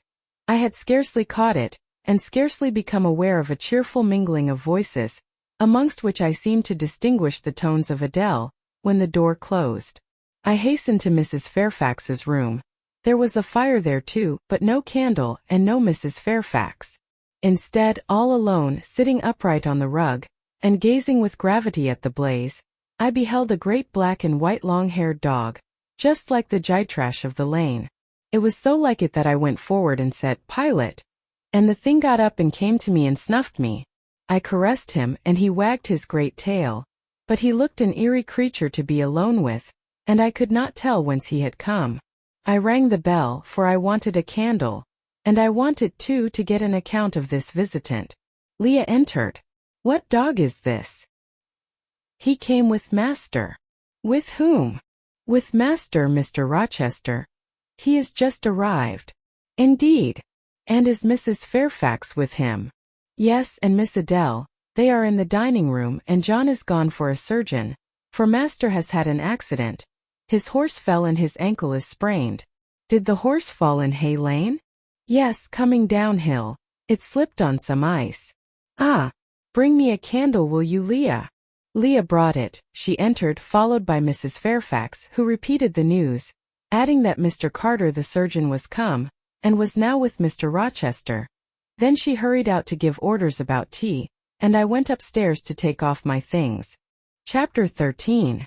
Mr. Rochester, it seems by the surgeon's orders, went to bed early that night. Nor did he rise soon next morning. When he did come down, it was to attend to business. His agent and some of his tenants were arrived, and waiting to speak with him. Adele and I had now to vacate the library. It would be in daily requisition as a reception room for callers. A fire was lit in an apartment upstairs, and there I carried our books, and arranged it for the future schoolroom. I discerned in the course of the morning that Thornfield Hall was a changed place. No longer silent as a church, it echoed every hour or two to a knock at the door, or a clang of the bell. Steps, too, often traversed the hall, and new voices spoke in different keys below. A rill from the outer world was flowing through it. It had a master. For my part, I liked it better. Adele was not easy to teach that day. She could not apply. She kept running to the door and looking over the banisters to see if she could get a glimpse of Mr. Rochester. Then she coined pretexts to go downstairs in order, as I shrewdly suspected, to visit the library, where I knew she was not wanted. Then when I got a little angry and made her sit still, she continued to talk incessantly of her ami, Monsieur Edouard Fairfax de Rochester.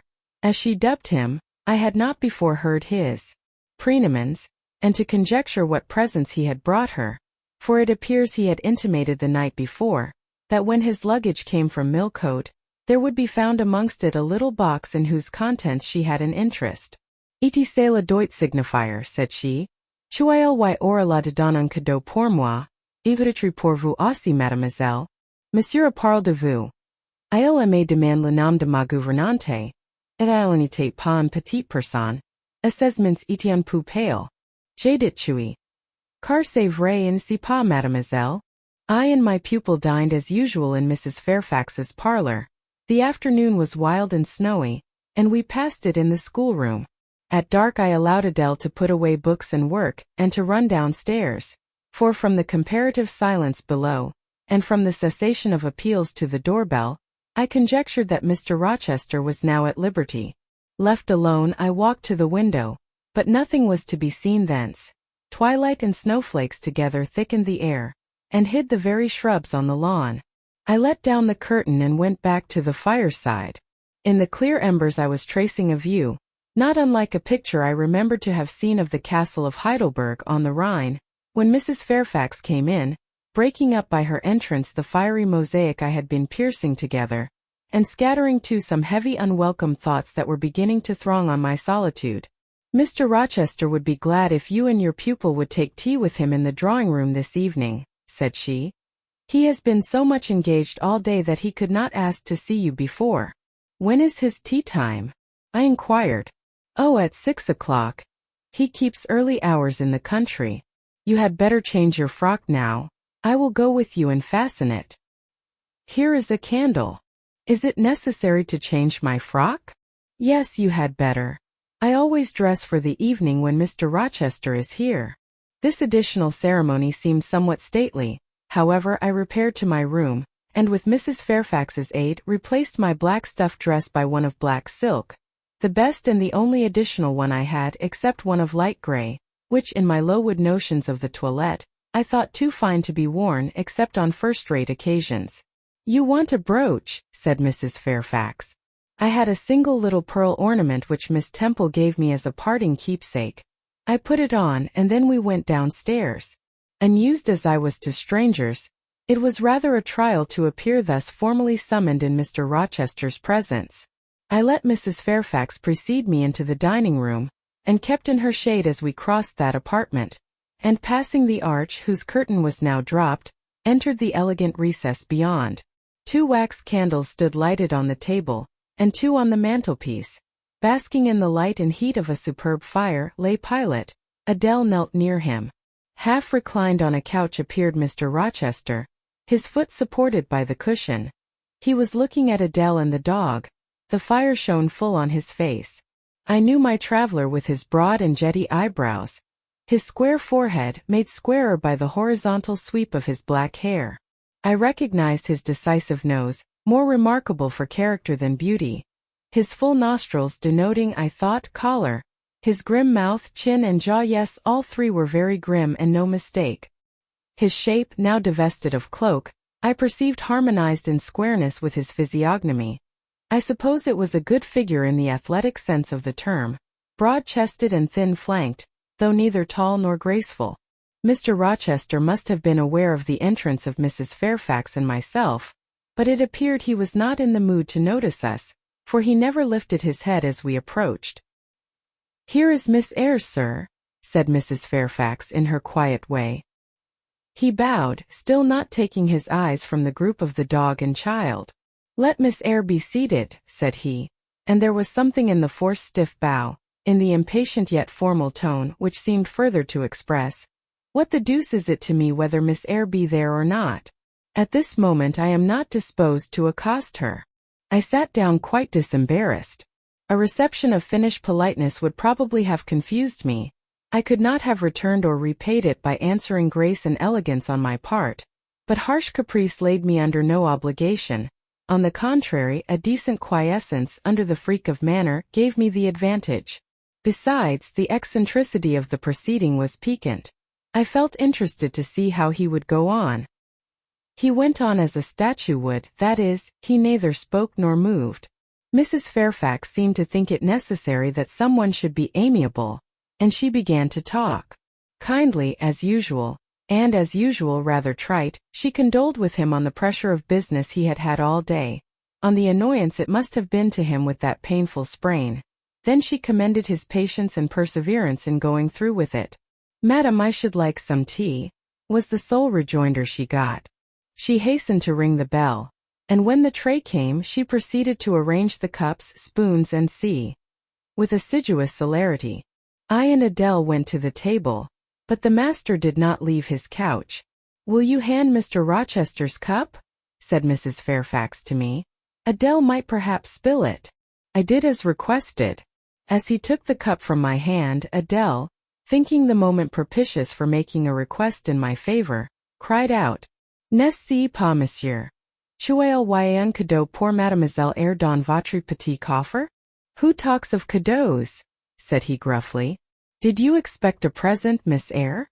Are you fond of presents?" And he searched my face with eyes that I saw were dark, irate and piercing. "I hardly know, sir. I have little experience of them. They are generally thought pleasant things." "Generally thought? But what do you think?" "I should be obliged to take time, sir, before I could give you an answer worthy of your acceptance. A present has many faces to it, has it not? And one should consider all, before pronouncing an opinion as to its nature. Miss Eyre, you are not so unsophisticated as Adele. She demands a cadeau, clamorously, the moment she sees me.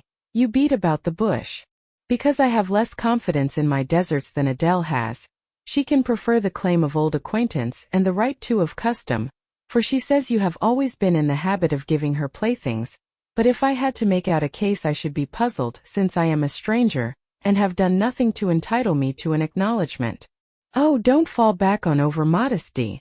I have examined Adele, and find you have taken great pains with her. She is not bright, she has no talents. Yet in a short time she has made much improvement. Sir, you have now given me my cadeau. I am obliged to you. It is the me teachers most covet, praise of their pupils' progress." "Humph," said Mr. Rochester, and he took his tea in silence. "Come to the fire," said the master, when the tray was taken away, and Mrs. Fairfax had settled into a corner with her knitting, while Adele was leading me by the hand round the room, showing me the beautiful books and ornaments on the consoles and chiffoniers. We obeyed, as in duty bound. Adele wanted to take a seat on my knee, but she was ordered to amuse herself with Pilate. "You have been resident in my house 3 months?" "Yes, sir." "And you came from?" "From Lowood School in Shire." "Ah, a charitable concern. How long were you there?" 8 years. 8 years.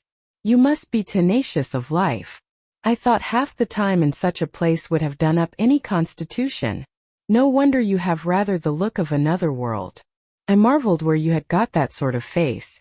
When you came on me in Hay Lane last night, I thought unaccountably of fairy tales, and had half a mind to demand whether you had bewitched my horse. I am not sure yet. Who are your parents?"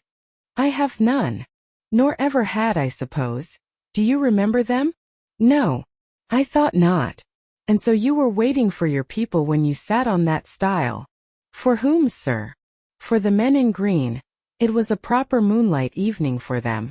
Did I break through one of your rings, that you spread that damned ice on the causeway?" I shook my head. "The men in green all forsook England 100 years ago," said I, speaking as seriously as he had done.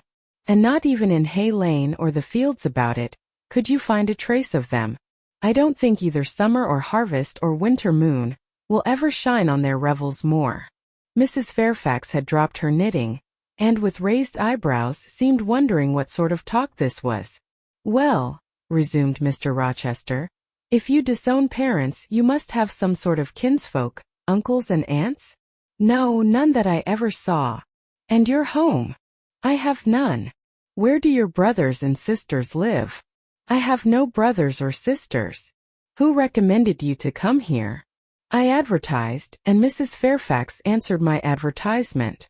"Yes," said the good lady, who now knew what ground we were upon, "and I am daily thankful for the choice Providence led me to make.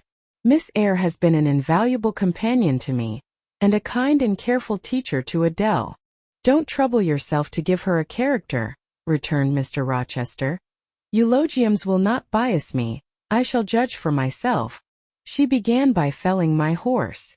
Sir, said Mrs. Fairfax, I have to thank her for this sprain. The widow looked bewildered. Miss Eyre, have you ever lived in a town? No, sir. Have you seen much society? None but the pupils and teachers of Lowood, and now the inmates of Thornfield. Have you read much? Only such books as came in my way, and they have not been numerous or very learned. You have lived the life of a nun. No doubt you are well drilled in religious forms. Brocklehurst, who I understand directs Lowood, is a parson, is he not? Yes, sir. And you girls probably worshipped him, as a convent full of religieuses would worship their director. Oh no. You are very cool. No. What? A novice not worship her priest? That sounds blasphemous. I disliked Mr. Brocklehurst, and I was not alone in the feeling. He is a harsh man, at once pompous and meddling. He cut off our hair, and for economy's sake bought us bad needles and thread, with which we could hardly sew. That was very false economy, remarked Mrs. Fairfax, who now again caught the drift of the dialogue. And was that the head and front of his offending? Demanded Mr. Rochester. He starved us when he had the sole superintendence of the provision department, before the committee was appointed, and he bored us with long lectures once a week, and with evening readings from books of his own inditing, about sudden deaths and judgments, which made us afraid to go to bed. What age were you when you went to Lowood? About 10. And you stayed there 8 years. You are now then 18? I assented. Arithmetic, you see, is useful. Without its aid, I should hardly have been able to guess your age. It is a point difficult to fix where the features and countenance are so much at variance as in your case. And now what did you learn at Lowood? Can you play? A little. Of course. That is the established answer. Go into the library, I mean if you please. Excuse my tone of command, I am used to say, do this, and it is done. I cannot alter my customary habits for one new inmate. Go then into the library. Take a candle with you. Leave the door open, sit down to the piano and play a tune. I departed, obeying his directions. Enough, he called out in a few minutes. You play a little, I see, like any other English schoolgirl, perhaps rather better than some, but not well. I closed the piano and returned. Mr. Rochester continued. Adele showed me some sketches this morning, which she said were yours. I don't know whether they were entirely of your doing. Probably a master aided you. No, indeed. I interjected. Ah, that pricks pride. Well, fetch me your portfolio if you can vouch for its contents being original. But don't pass your word unless you are certain. I can recognize patchwork. Then I will say nothing, and you shall judge for yourself, sir. I brought the portfolio from the library. Approach the table, said he, and I wheeled it to his couch. Adele and Mrs. Fairfax drew near to see the pictures. No crowding, said Mr. Rochester. Take the drawings from my hand as I finish with them, but don't push your faces up to mine. He deliberately scrutinized each sketch and painting. 3 he laid aside. The others, when he had examined them, he swept from him. Take them off to the other table, Mrs. Fairfax, said he, and look at them with Adele. You, glancing at me, resume your seat and answer my questions. I perceive those pictures were done by one hand. Was that hand yours? Yes. And when did you find time to do them? They have taken much time and some thought. I did them in the last 2 vacations I spent at Lowood, when I had no other occupation. Where did you get your copies? Out of my head. That head I see now on your shoulders? Yes, sir. Has it other furniture of the same kind within? I should think it may have, I should hope better. He spread the pictures before him, and again surveyed them alternately. While he is so occupied, I will tell you, reader, what they are. And first, I must premise that they are nothing wonderful. The subjects had, indeed, risen vividly on my mind. As I saw them with the spiritual eye, before I attempted to embody them, they were striking, but my hand would not second my fancy, and in each case it had wrought out but a pale portrait of the thing I had conceived. These pictures were in watercolors. The first represented clouds low and livid, rolling over a swollen sea. All the distance was in eclipse, so too was the foreground, or rather the nearest billows, for there was no land. One gleam of light lifted into relief a half-submerged mast, on which sat a cormorant dark and large, with wings flecked with foam. Its beak held a gold bracelet set with gems, that I had touched with as brilliant tints as my palette could yield, and as glittering distinctness as my pencil could impart.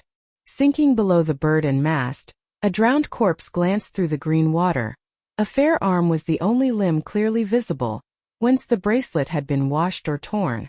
The second picture contained for foreground only the dim peak of a hill, with grass and some leaves slanting as if by a breeze. Beyond and above spread an expanse of sky, dark blue as at twilight. Rising into the sky was a woman shaped to the bust, portrayed in tints as dusk and soft as I could combine. The dim forehead was crowned with a star. The lineaments below were seen as through the suffusion of vapor. The eyes shone dark and wild. The hair streamed shadowy, like a beamless cloud torn by storm or by electric travail. On the neck lay a pale reflection like moonlight. The same faint luster touched the train of thin clouds from which rose and bowed this vision of the evening star. The third showed the pinnacle of an iceberg piercing a polar winter sky. A muster of northern lights reared their dim lances, close serried along the horizon. Throwing these into distance rose in the foreground a head. A colossal head, inclined towards the iceberg and resting against it. Two thin hands joined under the forehead and supporting it, drew up before the lower features a sable veil, a brow quite bloodless, white as bone, and an eye hollow and fixed, blank of meaning but for the glassiness of despair, alone were visible. Above the temples, amidst wreathed turban folds of black drapery, vague in its character and consistency as cloud, gleamed a ring of white flame, gemmed with sparkles of a more lurid tinge. This pale crescent was the likeness of a kingly crown. What it diademed was the shape which shape had none. "Were you happy when you painted these pictures?" asked Mr. Rochester presently. "I was absorbed, sir, yes, and I was happy. To paint them, in short, was to enjoy one of the keenest pleasures I have ever known." "That is not saying much.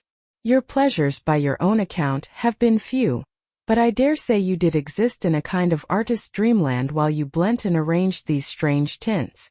Did you sit at them long each day?" "I had nothing else to do because it was the vacation, and I sat at them from morning till noon, and from noon till night. The length of the midsummer days favored my inclination to apply." "And you felt self-satisfied with the result of your ardent labors?" "Far from it. I was tormented by the contrast between my idea and my handiwork.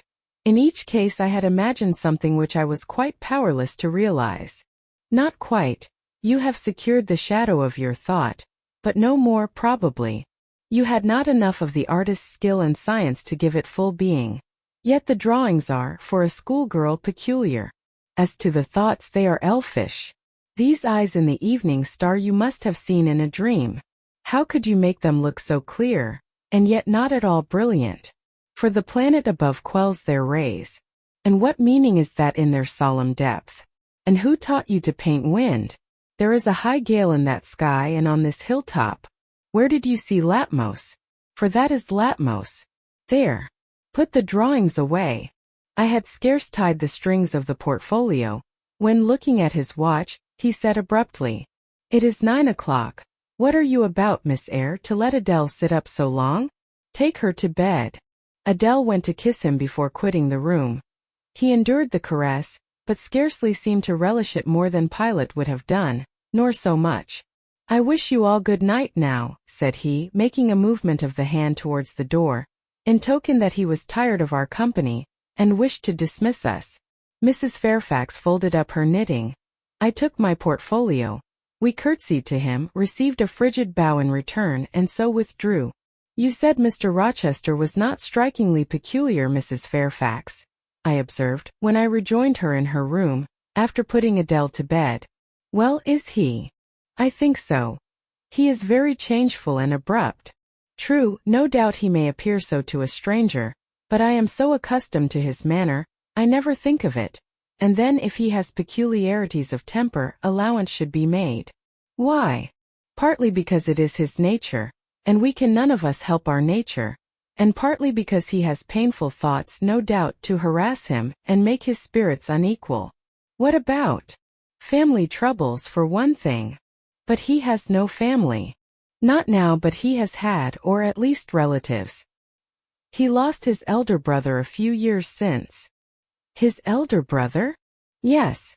The present Mr. Rochester has not been very long in possession of the property, only about 9 years. 9 years is a tolerable time.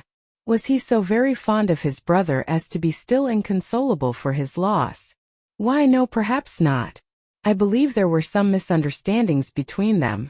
Mr. Roland Rochester was not quite just to Mr. Edward, and perhaps he prejudiced his father against him. The old gentleman was fond of money, and anxious to keep the family estate together. He did not like to diminish the property by division, and yet he was anxious that Mr. Edward should have wealth too to keep up the consequence of the name, and soon after he was of age some steps were taken that were not quite fair, and made a great deal of mischief. Old Mr. Rochester and Mr. Roland combined to bring Mr. Edward into what he considered a painful position, for the sake of making his fortune.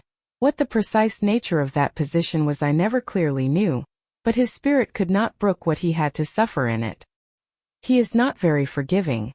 He broke with his family, and now for many years he has led an unsettled kind of life.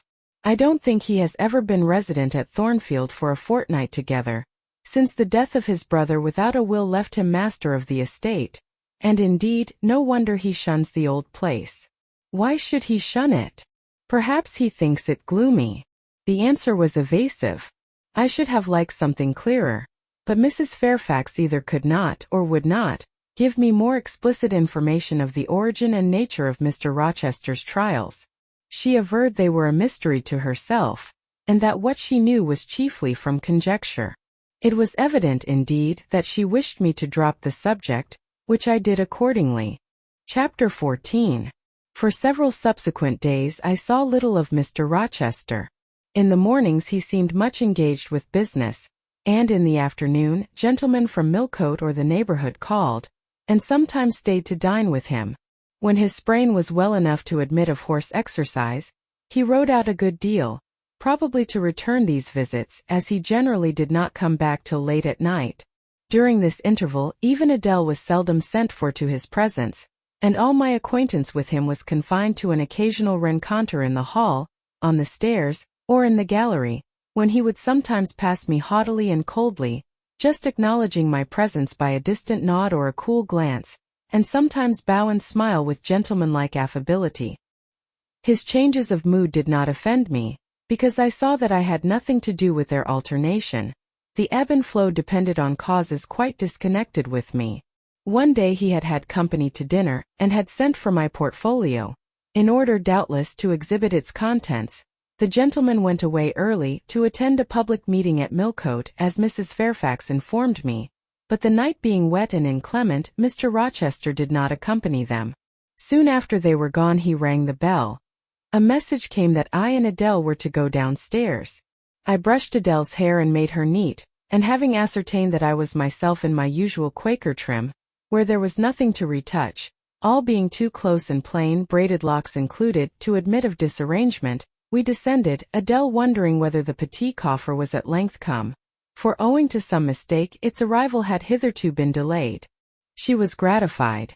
There it stood, a little carton, on the table when we entered the dining-room. She appeared to know it by instinct. "Ma boit! Ma boit!" exclaimed she, running towards it. "Yes, there is your boit at last. Take it into a corner, you genuine daughter of Paris, and amuse yourself with disemboweling it," said the deep and rather sarcastic voice of Mr. Rochester, proceeding from the depths of an immense easy-chair at the fireside. "And mind," he continued, "don't bother me with any details of the anatomical process, or any notice of the condition of the entrails. Let your operation be conducted in silence. Tinstoy tranquil and font, comprends-tu?" Adele seemed scarcely to need the warning. She had already retired to a sofa with her treasure, and was busy untying the cord which secured the lid. Having removed this impediment, and lifted certain silvery envelopes of tissue paper, she merely exclaimed, "Oh ciel! Que c'est beau!" and then remained absorbed in ecstatic contemplation. "Is Miss Eyre there?" now demanded the master, half rising from his seat to look round to the door, near which I still stood. "Ah! Well, come forward, be seated here." He drew a chair near his own. "I am not fond of the prattle of children," he continued. "For old bachelor as I am, I have no pleasant associations connected with their lisp. It would be intolerable to me to pass a whole evening tete-a-tete with a brat. Don't draw that chair farther off, Miss Eyre. Sit down exactly where I placed it, if you please, that is. Confound these civilities. I continually forget them. Nor do I particularly affect simple-minded old ladies. By the by, I must have mine in mind.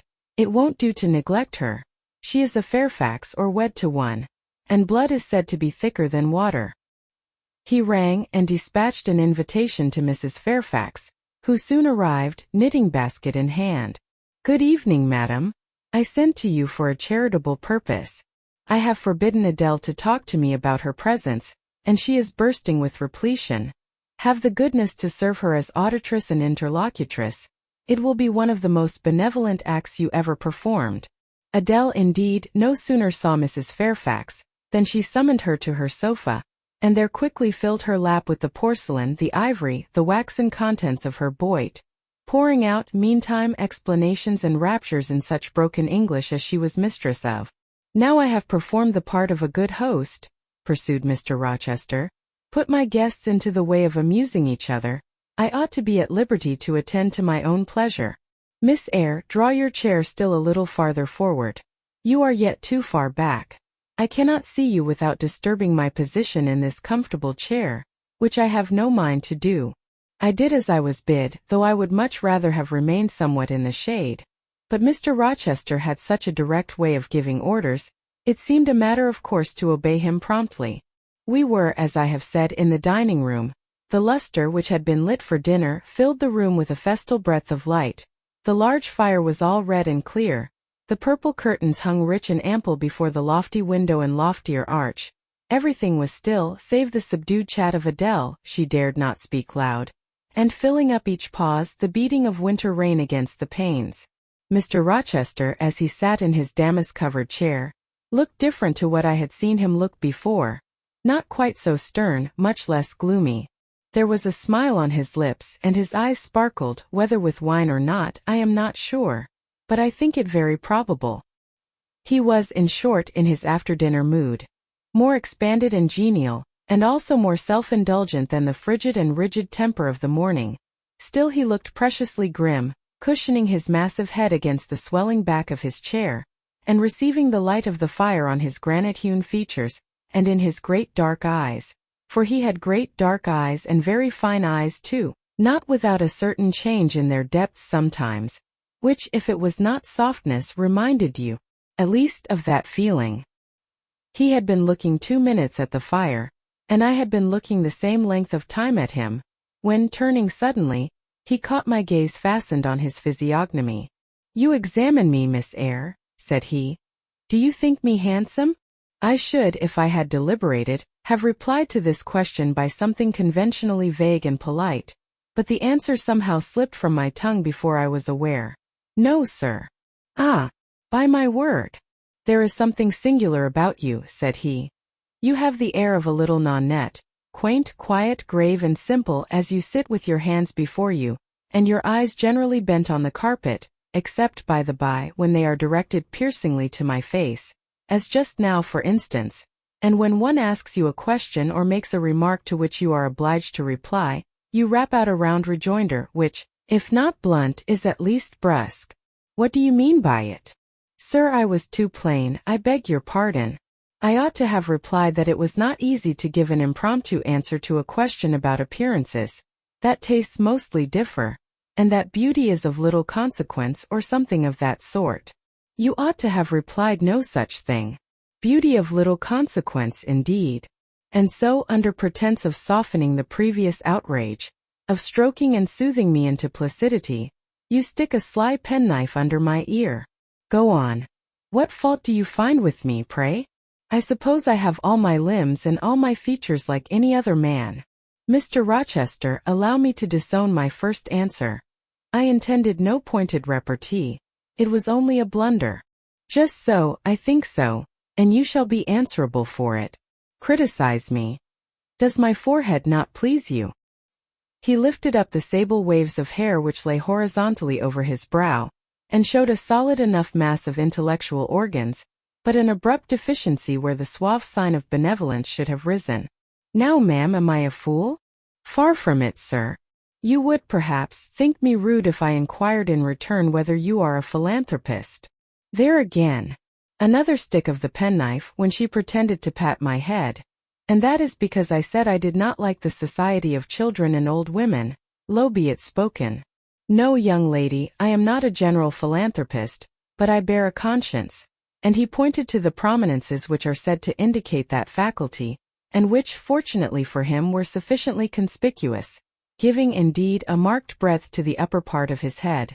And besides, I once had a kind of rude tenderness of heart.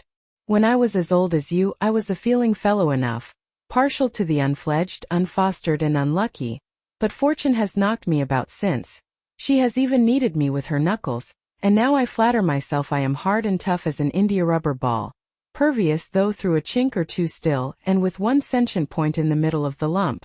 Yes. Does that leave hope for me? Hope of what, sir?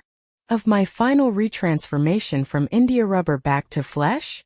Decidedly he has had too much wine, I thought, and I did not know what answer to make to his queer question. How could I tell whether he was capable of being retransformed? You looked very much puzzled, Miss Eyre, and though you are not pretty any more than I am handsome, yet a puzzled air becomes you. Besides, it is convenient, for it keeps those searching eyes of yours away from my physiognomy, and busies them with the worsted flowers of the rug. So puzzle on. Young lady, I am disposed to be gregarious and communicative tonight. With this announcement he rose from his chair, and stood, leaning his arm on the marble mantelpiece. In that attitude his shape was seen plainly as well as his face. His unusual breadth of chest, disproportionate almost to his length of limb. I am sure most people would have thought him an ugly man. Yet there was so much unconscious pride in his port, so much ease in his demeanor, such a look of complete indifference to his own external appearance, so haughty a reliance on the power of other qualities intrinsic or adventitious, to atone for the lack of mere personal attractiveness, that in looking at him one inevitably shared the indifference and even in a blind, imperfect sense put faith in the confidence. I am disposed to be gregarious and communicative tonight, he repeated, and that is why I sent for you. The fire and the chandelier were not sufficient company for me, nor would Pilate have been, for none of these can talk. Adele is a degree better, but still far below the mark. Mrs. Fairfax ditto. You, I am persuaded, can suit me if you will. You puzzled me the first evening I invited you down here. I have almost forgotten you since. Other ideas have driven yours from my head. But tonight I am resolved to be at ease, to dismiss what importunes and recall what pleases. It would please me now to draw you out, to learn more of you, therefore speak. Instead of speaking I smiled. And not a very complacent or submissive smile either. Speak, he urged. What about, sir? Whatever you like. I leave both the choice of subject and the manner of treating it entirely to yourself. Accordingly I sat and said nothing. If he expects me to talk for the mere sake of talking and showing off, he will find he has addressed himself to the wrong person, I thought. You are dumb, Miss Eyre. I was dumb still. He bent his head a little towards me, and with a single hasty glance seemed to dive into my eyes. Stubborn, he said, and annoyed. Ah, it is consistent. I put my request in an absurd, almost insolent form. Miss Eyre, I beg your pardon. The fact is, once for all, I don't wish to treat you like an inferior. That is, correcting himself. I claim only such superiority as must result from 20 years' difference in age and a century's advance in experience. This is legitimate égitance, as Adele would say. And it is by virtue of this superiority, and this alone, that I desire you to have the goodness to talk to me a little now, and divert my thoughts, which are galled with dwelling on one point, cankering as a rusty nail. He had deigned an explanation, almost an apology, and I did not feel insensible to his condescension, and would not seem so.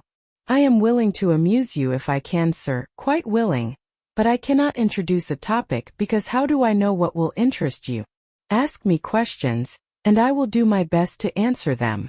Then, in the first place, do you agree with me that I have a right to be a little masterful, abrupt, perhaps exacting, sometimes on the grounds I stated, namely, that I am old enough to be your father, and that I have battled through a varied experience with many men of many nations, and roamed over half the globe, while you have lived quietly with one set of people in one house? Do as you please, sir. That is no answer. Or rather it is a very irritating because a very evasive one.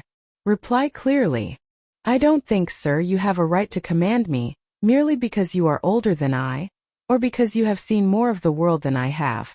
Your claim to superiority depends on the use you have made of your time and experience. Humph! Promptly spoken. But I won't allow that, seeing that it would never suit my case, as I have made an indifferent, not to say a bad, use of both advantages. Leaving superiority out of the question, then you must still agree to receive my orders now and then without being piqued or hurt by the tone of command. Will you? I smiled. I thought to myself, Mr. Rochester is peculiar. He seems to forget that he pays me £30 per annum for receiving his orders. The smile is very well, said he, catching instantly the passing expression. But speak too. I was thinking, sir, that very few masters would trouble themselves to inquire whether or not their paid subordinates were piqued and hurt by their orders. Paid subordinates? What? You are my paid subordinate, are you? Oh yes, I had forgotten the salary. Well then, on that mercenary ground, will you agree to let me hector a little? No, sir, not on that ground, but on the ground that you did forget it, and that you care whether or not a dependent is comfortable in his dependency. I agree heartily. And will you consent to dispense with a great many conventional forms and phrases, without thinking that the omission arises from insolence? I am sure, sir, I should never mistake informality for insolence. One I rather like, the other nothing freeborn would submit to, even for a salary. Humbug! Most things freeborn will submit to anything for a salary. Therefore, keep to yourself, and don't venture on generalities of which you are intensely ignorant. However, I mentally shake hands with you for your answer, despite its inaccuracy, and as much for the manner in which it was said as for the substance of the speech. The manner was frank and sincere. One does not often see such a manner. No, on the contrary, affectation or coldness or stupid, coarse-minded misapprehension of one's meaning are the usual rewards of candor. Not 3 in 3,000 raw schoolgirl governesses would have answered me as you have just done. But I don't mean to flatter you.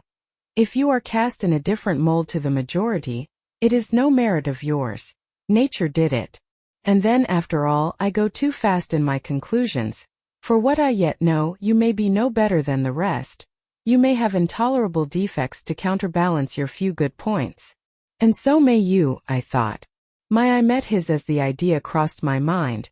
He seemed to read the glance, answering as if its import had been spoken as well as imagined. Yes, you are right, said he. I have plenty of faults of my own. I know it, and I don't wish to palliate them, I assure you. God, what I need not be too severe about others. I have a past existence, a series of deeds, a color of life to contemplate within my own breast, which might well call my sneers and censures from my neighbors to myself. I started, or rather, for like other defaulters, I like to lay half the blame on ill fortune and adverse circumstances, was thrust on to a wrong tack at the age of 21, and have never recovered the right course since. But I might have been very different. I might have been as good as you, wiser, almost as stainless. I envy you your peace of mind, your clean conscience, your unpolluted memory. Little girl, a memory without blot or contamination must be an exquisite treasure, an inexhaustible source of pure refreshment. Is it not? How was your memory when you were 18, sir? All right then, limpid, salubrious. No gush of bilge water had turned it to fetid puddle. I was your equal at 18, quite your equal. Nature meant me to be, on the whole, a good man, Miss Eyre. One of the better kind, and you see I am not so. You would say you don't see it. At least I flatter myself I read as much in your eye. Beware, by the by, what you express with that organ. I am quick at interpreting its language. Then take my word for it. I am not a villain. You are not to suppose that, not to attribute to me any such bad eminence. But owing, I verily believe, rather to circumstances than to my natural bent, I am a trite commonplace sinner, hackneyed in all the poor petty dissipations with which the rich and worthless try to put on life. Do you wonder that I avow this to you? Know that in the course of your future life you will often find yourself elected the involuntary confidant of your acquaintances' secrets. People will instinctively find out, as I have done, that it is not your forte to tell of yourself, but to listen while others talk of themselves. They will feel, too, that you listen with no malevolent scorn of their indiscretion, but with a kind of innate sympathy, not the less comforting and encouraging because it is very unobtrusive in its manifestations. How do you know? How can you guess all this, sir? I know it well.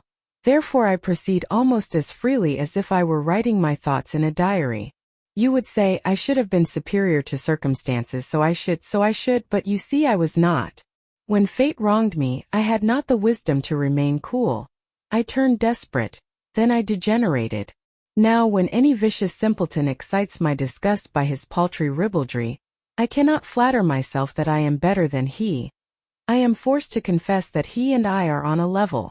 I wish I had stood firm, God knows I do. Dread remorse when you are tempted to err. Miss Eyre. Remorse is the poison of life. Repentance is said to be its cure, sir. It is not its cure.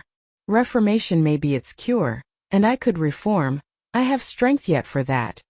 But where is the use of thinking of it, hampered, burdened, cursed as I am? Besides, since happiness is irrevocably denied me, I have a right to get pleasure out of life, and I will get it, cost what it may. Then you will degenerate still more, sir. Possibly. Yet why should I, if I can get sweet, fresh pleasure? And I may get it as sweet and fresh as the wild honey the bee gathers on the moor. It will sting, it will taste bitter, sir. How do you know? You never tried it. How very serious, how very solemn you look, and you are as ignorant of the matter as this cameo head, taking one from the mantelpiece. You have no right to preach to me, you neophyte, that have not passed the porch of life, and are absolutely unacquainted with its mysteries. I only remind you of your own words, sir. You said error brought remorse, and you pronounced remorse the poison of existence. And who talks of error now? I scarcely think the notion that flittered across my brain was an error. I believe it was an inspiration rather than a temptation. It was very genial, very soothing, I know that. Here it comes again. It is no devil, I assure you. Or if it be, it has put on the robes of an angel of light. I think I must admit so fair a guest when it asks entrance to my heart. Distrust it, sir. It is not a true angel. Once more, how do you know? By what instinct do you pretend to distinguish between a fallen seraph of the abyss and a messenger from the eternal throne, between a guide and a seducer? I judged by your countenance, sir, which was troubled when you said the suggestion had returned upon you. I feel sure it will work you more misery if you listen to it. Not at all. It bears the most gracious message in the world. For the rest, you are not my conscience keeper, so don't make yourself uneasy. Here, come in, bonny wanderer. He said this as if he spoke to a vision, viewless to any eye but his own. Then folding his arms, which he had half extended, on his chest, he seemed to enclose in their embrace the invisible being. Now, he continued, again addressing me, I have received the pilgrim, a disguised deity, as I verily believe. Already it has done me good. My heart was a sort of charnel. It will now be a shrine. To speak truth, sir, I don't understand you at all. I cannot keep up the conversation because it has got out of my depth. Only one thing I know. You said you were not as good as you should like to be, and that you regretted your own imperfection. One thing I can comprehend. You intimated that to have a sullied memory was a perpetual bane.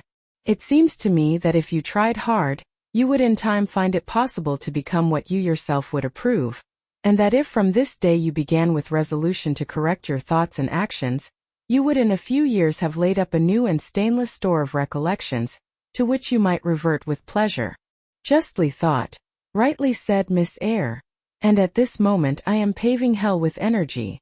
Sir, I am laying down good intentions which I believe durable as flint. Certainly, my associates and pursuits shall be other than they have been. And better. And better, so much better as pure or is than foul dross. You seem to doubt me, I don't doubt myself. I know what my aim is, what my motives are. And at this moment I pass a law, unalterable as that of the Medes and Persians, that both are right. They cannot be, sir, if they require a new statute to legalize them. They are, Miss Eyre, though they absolutely require a new statute. Unheard of combinations of circumstances demand unheard of rules. That sounds a dangerous maxim, sir, because one can see at once that it is liable to abuse. Sententious sage. So it is, but I swear by my household gods not to abuse it. You are human and fallible. I am, so are you. What then? The human and fallible should not arrogate a power with which the divine and perfect alone can be safely entrusted. What power? That of saying of any strange, unsanctioned line of action, let it be right. Let it be right. The very words, you have pronounced them. May it be right then, I said as I rose, deeming it useless to continue a discourse which was all darkness to me, and besides sensible that the character of my interlocutor was beyond my penetration, at least beyond its present reach, and feeling the uncertainty, the vague sense of insecurity, which accompanies a conviction of ignorance. Where are you going? To put Adele to bed. It is past her bedtime. You are afraid of me because I talk like a Hispanics. Your language is enigmatical, sir. But though I am bewildered, I am certainly not afraid. You are afraid. Your self-love dreads a blunder. In that sense I do feel apprehensive. I have no wish to talk nonsense. If you did, it would be in such a grave, quiet manner, I should mistake it for sense. Do you never laugh, Miss Eyre? Don't trouble yourself to answer. I see you laugh rarely, but you can laugh very merrily. Believe me, you are not naturally austere, any more than I am naturally vicious. The Lowood constraint still clings to you somewhat, controlling your features, muffling your voice and restricting your limbs, and you fear in the presence of a man and a brother, or father or master or what you will, to smile too gaily, speak too freely or move too quickly. But in time I think you will learn to be natural with me, as I find it impossible to be conventional with you, and then your looks and movements will have more vivacity and variety than they dare offer now. I see at intervals the glance of a curious sort of bird through the close-set bars of a cage. A vivid, restless, resolute captive is there. Were it but free it would soar cloud high. You are still bent on going. It has struck 9, sir. Never mind, wait a minute. Adele is not ready to go to bed yet. My position, Miss Eyre, with my back to the fire, and my face to the room, favors observation. While talking to you, I have also occasionally watched Adele. I have my own reasons for thinking her a curious study. Reasons that I may, nay, that I shall, impart to you some day. She pulled out of her box about 10 minutes ago a little pink silk frock. Rapture lit her face as she unfolded it. Coquetry runs in her blood, blends with her brains and seasons the marrow of her bones. Il faut que je le sais, cried she, tel instant même. And she rushed out of the room. She is now with Sophie, undergoing a robing process. In a few minutes she will re-enter, and I know what I shall see, a miniature of Celine Varens as she used to appear on the boards at the rising of, but never mind that. However, my tenderest feelings are about to receive a shock. Such is my presentiment. Stay now to see whether it will be realized. Ere long, Adele's little foot was heard tripping across the hall. She entered, transformed as her guardian had predicted. A dress of rose-colored satin, very short, and as full in the skirt as it could be gathered, replaced the brown frock she had previously worn. A wreath of rosebuds circled her forehead. Her feet were dressed in silk stockings and small white satin sandals. Est-ce que ma robe va bien? Cried she, bounding forwards. Is souliers? Ici mi espèce? Tenez je crois que je vais danser.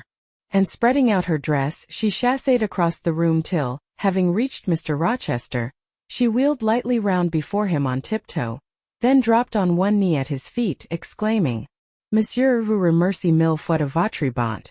Then rising she added, C'est comme cela que m'en faisait, pas monsieur? Precisa why, was the answer. And, comme cela, she charmed my English gold out of my British breeches pocket. I have been green too, Miss Eyre. I grass green. Not a more vernal tint freshens you now than once freshened me.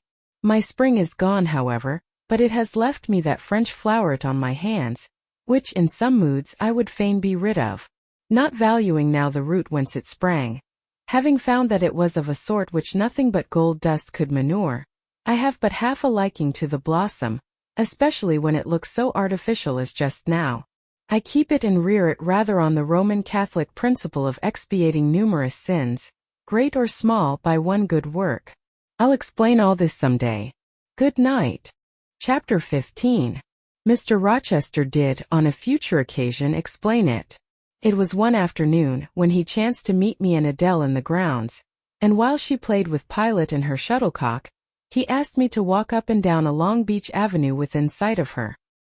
He then said that she was the daughter of a French opera dancer, Céline Varens, towards whom he had once cherished what he called a grande passion. This passion Céline had professed to return with even superior ardor. He thought himself her idol, ugly as he was. He believed, as he said, that she preferred his taille d'athlete to the elegance of the Apollo Belvedere. And Miss Eyre, so much was I flattered by this preference of the Gallic sylph for her British gnome, that I installed her in an hotel, gave her a complete establishment of servants, a carriage, cashmeres, diamonds, dentelles, and in short, I began the process of ruining myself in the received style, like any other spoony. I had not, it seems, the originality to chalk out a new road to shame and destruction, but trode the old track with stupid exactness not to deviate an inch from the beaten center. I had, as I deserved to have, the fate of all other spoonies. Happening to call one evening when Céline did not expect me, I found her out, but it was a warm night and I was tired with strolling through Paris, so I sat down in her boudoir, happy to breathe the air consecrated so lately by her presence. No, I exaggerate. I never thought there was any consecrating virtue about her. It was rather a sort of pastille perfume she had left, a scent of musk and amber, than an odor of sanctity. I was just beginning to stifle with the fumes of conservatory flowers and sprinkled essences, when I bethought myself to open the window and step out on to the balcony. It was moonlight and gaslight besides, and very still and serene. The balcony was furnished with a chair or two. I sat down and took out a cigar. I will take one now if you will excuse me. Here ensued a pause, filled up by the producing and lighting of a cigar. Having placed it to his lips and breathed a trail of Havana incense on the freezing and sunless air, he went on. I liked bonbons too in those days, Miss Eyre, and I was croquant, overlooked the barbarism, croquant chocolate comfits and smoking alternately, watching meantime the equipages that rolled along the fashionable streets towards the neighboring opera house, when in an elegant close carriage drawn by a beautiful pair of English horses, and distinctly seen in the brilliant city night, I recognized the voiture I had given Céline. She was returning. Of course my heart thumped with impatience against the iron rails I leant upon. The carriage stopped as I had expected at the hotel door. My flame, that is the very word for an opera inamorata, alighted, though muffed in a cloak, an unnecessary encumbrance by the by on so warm a June evening. I knew her instantly by her little foot, seen peeping from the skirt of her dress, as she skipped from the carriage step. Bending over the balcony, I was about to murmur Mon ange, in a tone of course which should be audible to the ear of love alone, when a figure jumped from the carriage after her, cloaked also, but that was a spurred heel which had rung on the pavement, and that was a hatted head which now passed under the arched porte-cochere of the hotel. You never felt jealousy, did you, Miss Eyre? Of course not. I need not ask you, because you never felt love. You have both sentiments yet to experience. Your soul sleeps. The shock is yet to be given which shall waken it.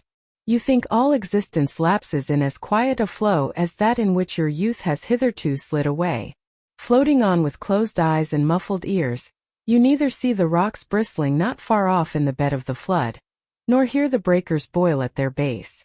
But I tell you, and you may mark my words, you will come some day to a craggy pass in the channel, where the whole of life's stream will be broken up into whirl and tumult, foam and noise. Either you will be dashed to atoms on crag points, or lifted up and borne on by some master wave into a calmer current, as I am now. I like this day, I like that sky of steel. I like the sternness and stillness of the world under this frost. I like Thornfield, its antiquity, its retirement, its old crow trees and thorn trees, its grey facade, and lines of dark windows reflecting that metal welkin. And yet how long have I abhorred the very thought of it, shunned it like a great plague house? How I do still abhor. He ground his teeth and was silent. He arrested his step and struck his boot against the hard ground. Some hated thought seemed to have him in its grip, and to hold him so tightly that he could not advance. We were ascending the avenue when he thus paused. The hall was before us. Lifting his eye to its battlements, he cast over them a glare such as I never saw before or since. Pain, shame, ire, impatience, disgust, detestation seemed momentarily to hold a quivering conflict in the large pupil dilating under his ebon eyebrow. Wild was the wrestle which should be paramount, but another feeling rose and triumphed, something hard and cynical, self-willed and resolute. It settled his passion and petrified his countenance. He went on. During the moment I was silent, Miss Eyre, I was arranging a point with my destiny. She stood there by that beech trunk, a hag like one of those who appeared to Macbeth on the heath of Forres. You like Thornfield? She said, lifting her finger. And then she wrote in the air a memento, which ran in lurid hieroglyphics all along the house front, between the upper and lower row of windows. Like it if you can. Like it if you dare. I will like it, said I. I dare like it. And, he subjoined moodily, I will keep my word. I will break obstacles to happiness, to goodness, yes, goodness. I wish to be a better man than I have been, than I am. As Job's Leviathan broke the spear, the dart, and the habergeon, hindrances which others count as iron and brass, I will esteem but straw and rotten wood. Adele here ran before him with her shuttlecock. Away, he cried harshly. Keep at a distance, child, or go in to Sophie. Continuing then to pursue his walk in silence, I ventured to recall him to the point whence he had abruptly diverged. Did you leave the balcony, sir? I asked, when Varens entered.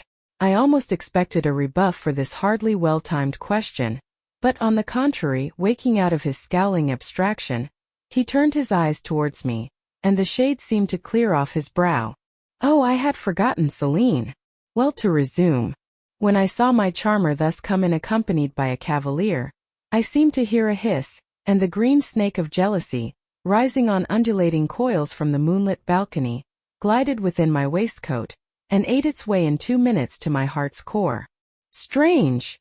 He exclaimed, suddenly starting again from the point.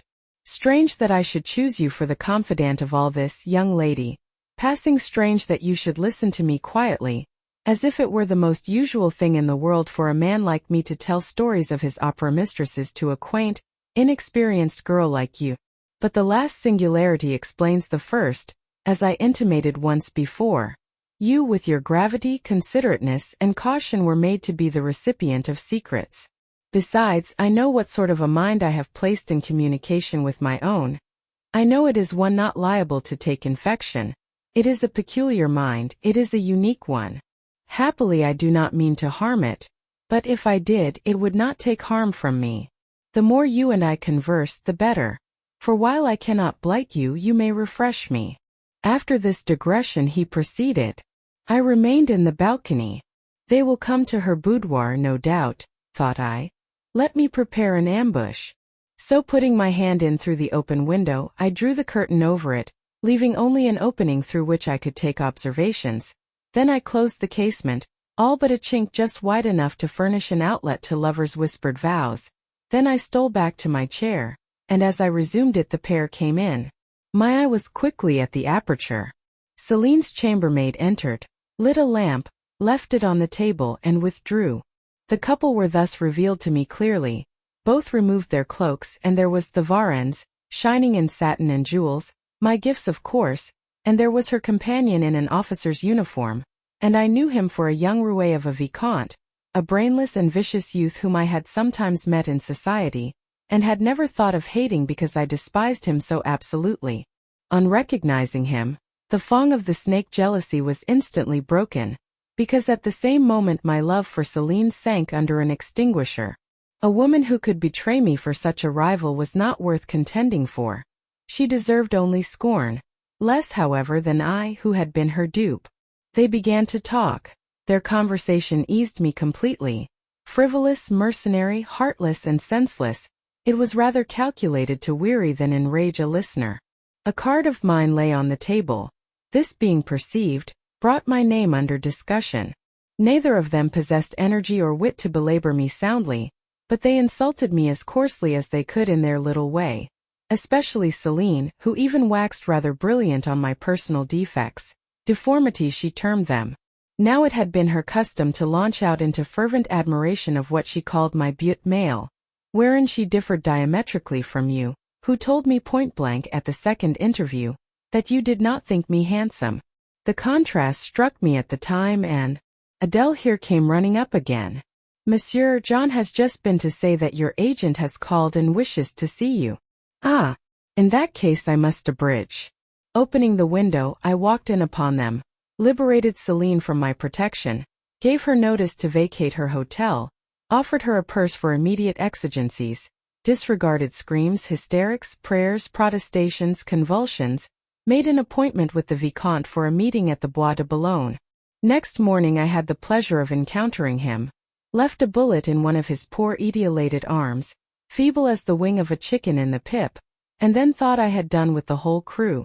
But unluckily the Varens, 6 months before, had given me this Follette Adele, who she affirmed was my daughter, and perhaps she may be, though I see no proofs of such grim paternity written in her countenance.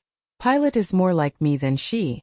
Some years after I had broken with the mother, she abandoned her child, and ran away to Italy with a musician or singer. I acknowledged no natural claim on Adele's part to be supported by me, nor do I now acknowledge any, for I am not her father.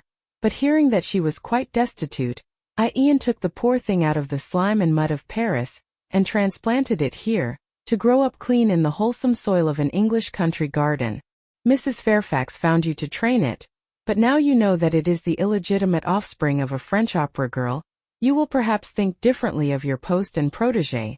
You will be coming to me some day with notice that you have found another place, that you beg me to look out for a new governess and see.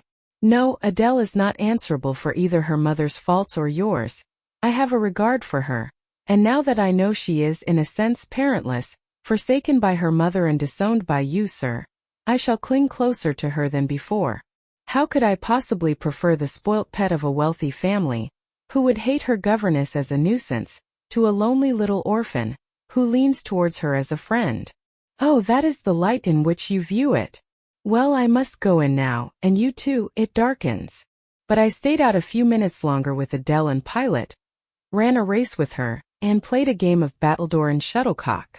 When we went in and I had removed her bonnet and coat, I took her on my knee, kept her there an hour, allowing her to prattle as she liked, not rebuking even some little freedoms and trivialities into which she was apt to stray when much noticed, and which betrayed in her a superficiality of character, inherited probably from her mother, hardly congenial to an English mind. Still she had her merits, and I was disposed to appreciate all that was good in her to the utmost. I sought in her countenance and features a likeness to Mr. Rochester, but found none. No trait, no turn of expression announced relationship. It was a pity. If she could but have been proved to resemble him, he would have thought more of her. It was not till after I had withdrawn to my own chamber for the night, that I steadily reviewed the tale Mr. Rochester had told me. As he had said, there was probably nothing at all extraordinary in the substance of the narrative itself. A wealthy Englishman's passion for a French dancer, and her treachery to him, were everyday matters enough, no doubt, in society. But there was something decidedly strange in the paroxysm of emotion which had suddenly seized him when he was in the act of expressing the present contentment of his mood, and his newly revived pleasure in the old hall and its environs. I meditated wonderingly on this incident, but gradually quitting it, as I found it for the present inexplicable, I turned to the consideration of my master's manner to myself. The confidence he had thought fit to repose in me seemed a tribute to my discretion. I regarded and accepted it as such. His deportment had now for some weeks been more uniform towards me than at the first. I never seemed in his way. He did not take fits of chilling hauteur. When he met me unexpectedly, the encounter seemed welcome. He had always a word and sometimes a smile for me. When summoned by formal invitation to his presence, I was honored by a cordiality of reception that made me feel I really possessed the power to amuse him, and that these evening conferences were sought as much for his pleasure as for my benefit. I, indeed, talked comparatively little, but I heard him talk with relish. It was his nature to be communicative. He liked to open to a mind unacquainted with the world glimpses of its scenes and ways. I do not mean its corrupt scenes and wicked ways, but such as derived their interest from the great scale on which they were acted, the strange novelty by which they were characterized. And I had a keen delight in receiving the new ideas he offered, in imagining the new pictures he portrayed, and following him in thought through the new regions he disclosed, never startled or troubled by one noxious illusion. The ease of his manner freed me from painful restraint. The friendly frankness, as correct as cordial, with which he treated me, drew me to him. I felt at times as if he were my relation rather than my master. Yet he was imperious sometimes still, but I did not mind that. I saw it was his way. So happy, so gratified did I become with this new interest added to life, that I ceased to pine after kindred. My thin crescent destiny seemed to enlarge. The blanks of existence were filled up. My bodily health improved. I gathered flesh and strength. And was Mr. Rochester now ugly in my eyes? No, reader, gratitude and many associations, all pleasurable and genial, made his face the object I best liked to see. His presence in a room was more cheering than the brightest fire. Yet I had not forgotten his faults. Indeed I could not, for he brought them frequently before me. He was proud, sardonic, harsh to inferiority of every description. In my secret soul I knew that his great kindness to me was balanced by unjust severity to many others. He was moody too, unaccountably so.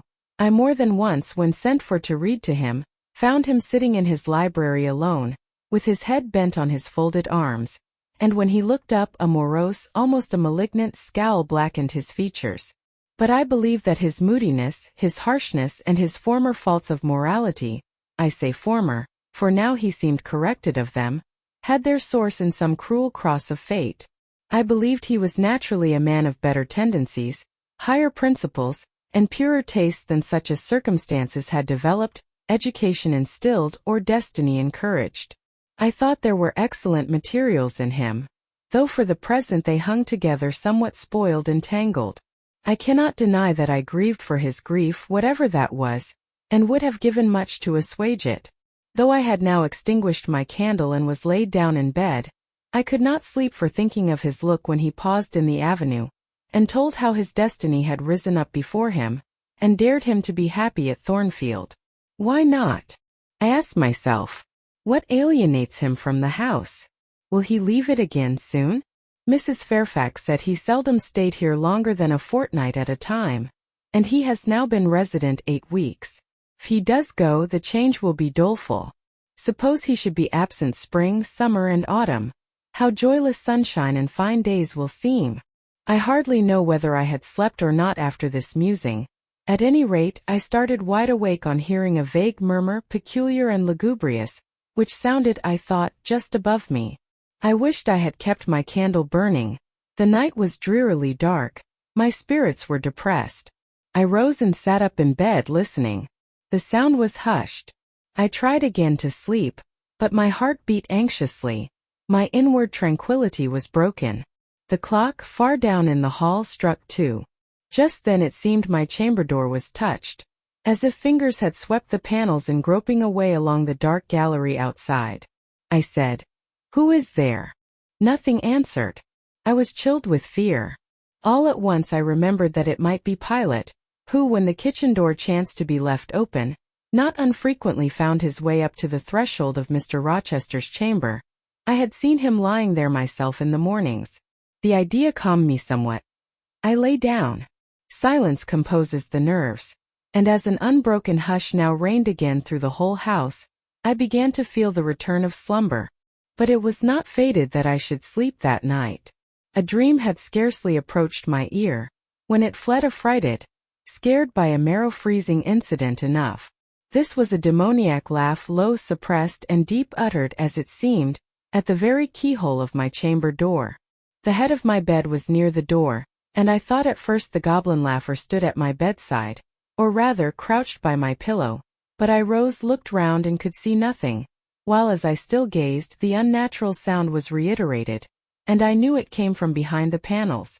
My first impulse was to rise and fasten the bolt, my next again to cry out, "Who is there?" Something gurgled and moaned. Ere long steps retreated up the gallery towards the third-story staircase. A door had lately been made to shut in that staircase. I heard it open and close, and all was still. Was that Gracepool? And is she possessed with a devil? Thought I. Impossible now to remain longer by myself. I must go to Mrs. Fairfax. I hurried on my frock and a shawl. I withdrew the bolt and opened the door with a trembling hand. There was a candle burning just outside, and on the matting in the gallery. I was surprised at this circumstance, but still more was I amazed to perceive the air quite dim, as if filled with smoke, and while looking to the right hand and left, to find whence these blue wreaths issued, I became further aware of a strong smell of burning. Something creaked. It was a door ajar, and that door was Mr. Rochester's, and the smoke rushed in a cloud from thence. I thought no more of Mrs. Fairfax. I thought no more of Gracepool or the laugh. In an instant I was within the chamber. Tongues of flame darted round the bed. The curtains were on fire. In the midst of blaze and vapor, Mr. Rochester lay stretched motionless in deep sleep. "Wake! Wake!" I cried. I shook him, but he only murmured and turned. The smoke had stupefied him. Not a moment could be lost. The very sheets were kindling. I rushed to his basin and ewer. Fortunately, one was wide and the other deep, and both were filled with water. I heaved them up, deluged the bed and its occupant, flew back to my own room, brought my own water jug, baptized the couch afresh, and by God's aid succeeded in extinguishing the flames which were devouring it. The hiss of the quenched element, the breakage of a pitcher which I flung from my hand when I had emptied it, and above all, the splash of the shower bath I had liberally bestowed, roused Mr. Rochester at last. Though it was now dark, I knew he was awake, because I heard him fulminating strange anathemas at finding himself lying in a pool of water. "Is there a flood?" he cried. "No, sir," I answered. "But there has been a fire. Get up, do, you are quenched now, I will fetch you a candle." "In the name of all the elves in Christendom, is that Jane Eyre?" he demanded. "What have you done with me, witch sorceress? Who is in the room besides you? Have you plotted to drown me? I will fetch you a candle, sir. And in heaven's name get up. Somebody has plotted something. You cannot too soon find out who and what it is. There. I am up now, but at your peril you fetch a candle yet. Wait 2 minutes till I get into some dry garments, if any dry there be. Yes, here is my dressing gown. Now run." I did run. I brought the candle which still remained in the gallery. He took it from my hand, held it up and surveyed the bed, all blackened and scorched, the sheets drenched, the carpet round swimming in water. "What is it? And who did it?" he asked. I briefly related to him what had transpired, the strange laugh I had heard in the gallery, the step ascending to the third story, the smoke, the smell of fire which had conducted me to his room, in what state I had found matters there, and how I had deluged him with all the water I could lay hands on. "What is it and who did it?" he asked. He listened very gravely. His face, as I went on, expressed more concern than astonishment. He did not immediately speak when I had concluded. "Shall I call Mrs. Fairfax?" I asked. "Mrs. Fairfax? No, what the deuce would you call her for? What can she do? Let her sleep unmolested. Then I will fetch Leah and wake John and his wife." "Not at all, just be still. You have a shawl on. If you are not warm enough, you may take my cloak yonder, wrap it about you and sit down in the armchair. There, I will put it on. Now place your feet on the stool to keep them out of the wet. I am going to leave you a few minutes. I shall take the candle. Remain where you are till I return. Be as still as a mouse. I must pay a visit to the second story. Don't move, remember, or call anyone." He went. I watched the light withdraw. He passed up the gallery very softly, unclosed the staircase door with as little noise as possible, shut it after him, and the last ray vanished. I was left in total darkness. I listened for some noise but heard nothing. A very long time elapsed. I grew weary. It was cold in spite of the cloak, and then I did not see the use of staying, as I was not to rouse the house. I was on the point of risking Mr. Rochester's displeasure by disobeying his orders, when the light once more gleamed dimly on the gallery wall, and I heard his unshod feet tread the matting. I hope it is he, thought I, and not something worse. He re-entered, pale and very gloomy. I have found it all out, said he, setting his candle down on the washstand. It is as I thought. How, sir? He made no reply, but stood with his arms folded, looking on the ground. At the end of a few minutes he inquired in rather a peculiar tone, I forget whether you said you saw anything when you opened your chamber door. No, sir, only the candlestick on the ground. But you heard an odd laugh? You have heard that laugh before, I should think, or something like it. Yes, sir. There is a woman who sews here called Gracepool. She laughs in that way. She is a singular person. Just so. Gracepool, you have guessed it. She is, as you say, singular very. Well, I shall reflect on the subject. Meantime, I am glad that you are the only person besides myself acquainted with the precise details of tonight's incident. You are no talking fool, say nothing about it. I will account for this state of affairs, pointing to the bed, and now return to your own room. I shall do very well on the sofa in the library for the rest of the night. It is near 4. In 2 hours the servants will be up. Good night then, sir, said I, departing. He seemed surprised, very inconsistently so, as he had just told me to go. What? He exclaimed. Are you quitting me already, and in that way? You said I might go, sir.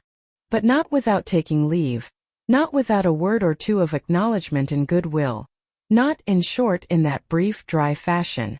Why, you have saved my life, snatched me from a horrible and excruciating death, and you walk past me as if we were mutual strangers.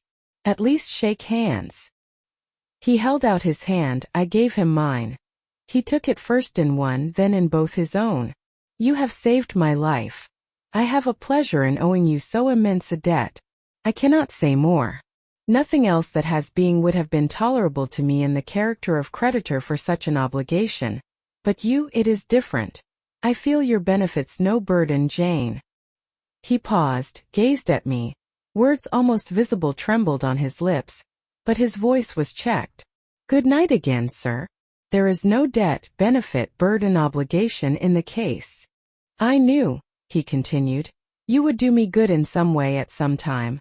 I saw it in your eyes when I first beheld you. Their expression and smile did not, again he stopped, did not, he proceeded hastily, strike delight to my very inmost heart so for nothing. People talk of natural sympathies. I have heard of good genii. There are grains of truth in the wildest fable. My cherished preserver, good night. Strange energy was in his voice, strange fire in his look. I am glad I happened to be awake, I said, and then I was going. What? You will go. I am cold, sir. Cold? Yes, and standing in a pool. Go then, Jane, go. But he still retained my hand, and I could not free it. I bethought myself of an expedient. I think I hear Mrs. Fairfax move, sir, said I. Well, leave me. He relaxed his fingers, and I was gone. I regained my couch, but never thought of sleep. Till morning dawned I was tossed on a buoyant but unquiet sea, where billows of trouble rolled under surges of joy. I thought sometimes I saw beyond its wild waters a shore, sweet as the hills of Beulah, and now and then a freshening gale, wakened by hope, bore my spirit triumphantly towards the bourne, but I could not reach it, even in fancy. A counteracting breeze blew off land, and continually drove me back. Sense would resist delirium. Judgment would warn passion. Too feverish to rest, I rose as soon as day dawned. Chapter 16. I both wished and feared to see Mr. Rochester on the day which followed this sleepless night. I wanted to hear his voice again, yet feared to meet his eye. During the early part of the morning, I momentarily expected his coming.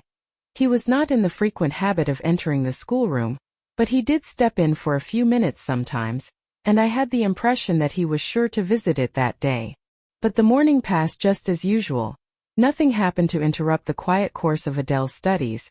Only soon after breakfast, I heard some bustle in the neighborhood of Mr. Rochester's chamber, Mrs. Fairfax's voice and Leah's and the cook's, that is, John's wife, and even John's own gruff tones.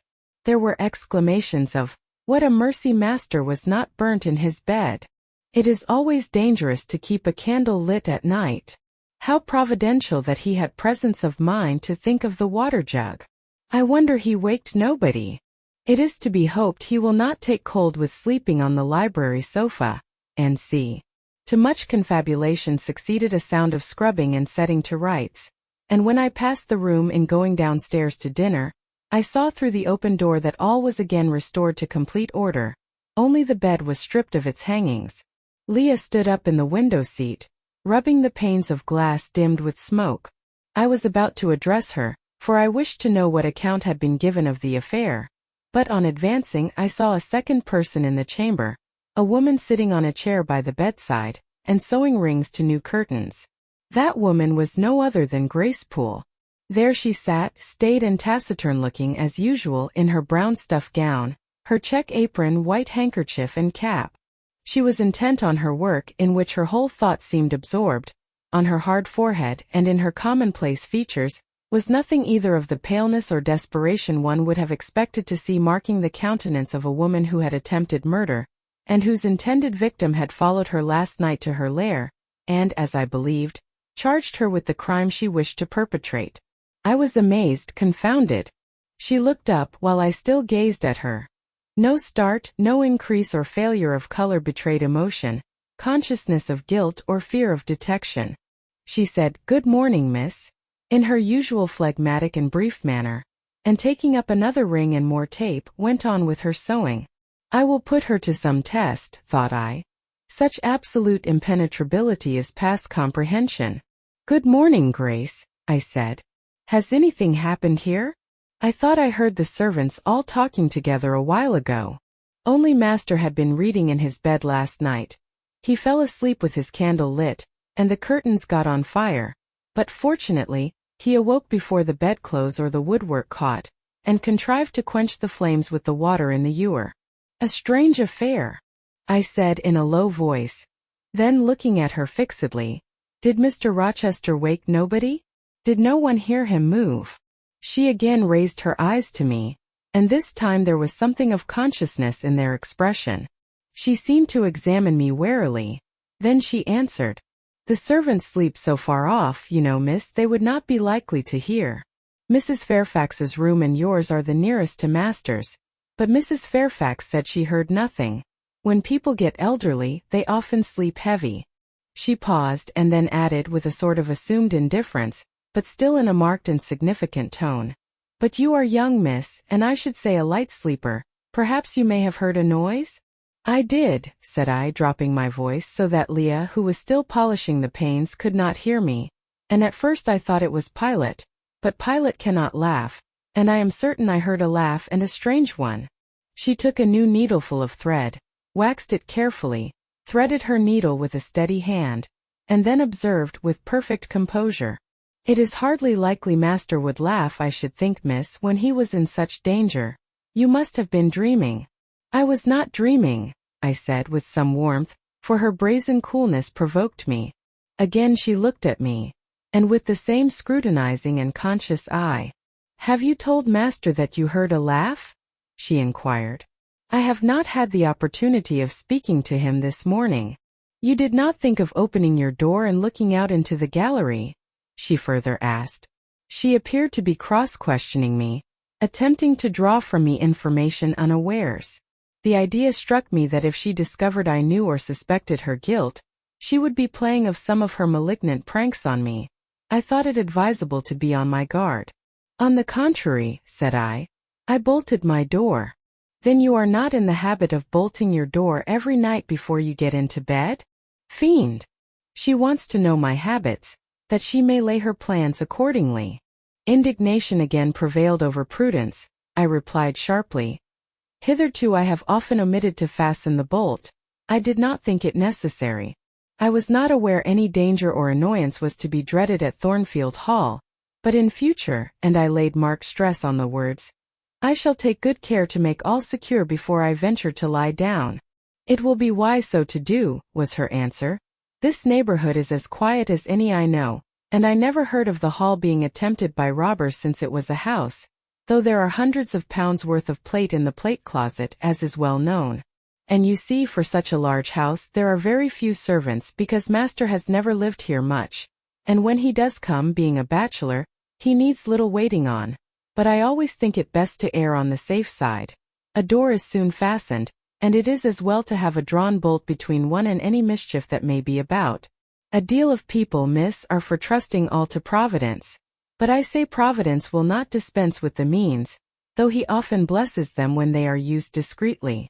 And here she closed her harangue, a long one for her, and uttered with the demureness of a Quakeress.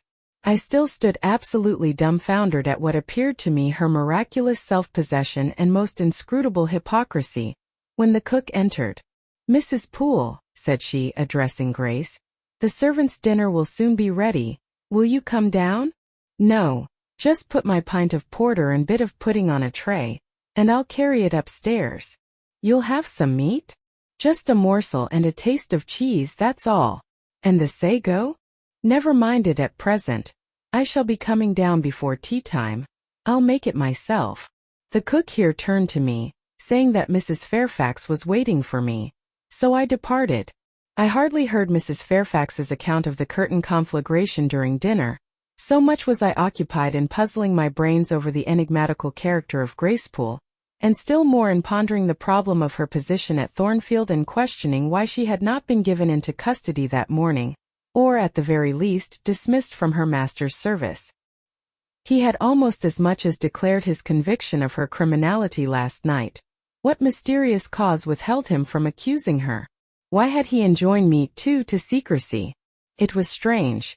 A bold, vindictive, and haughty gentleman seemed somehow in the power of one of the meanest of his dependents, so much in her power that even when she lifted her hand against his life, he dared not openly charge her with the attempt, much less punish her for it.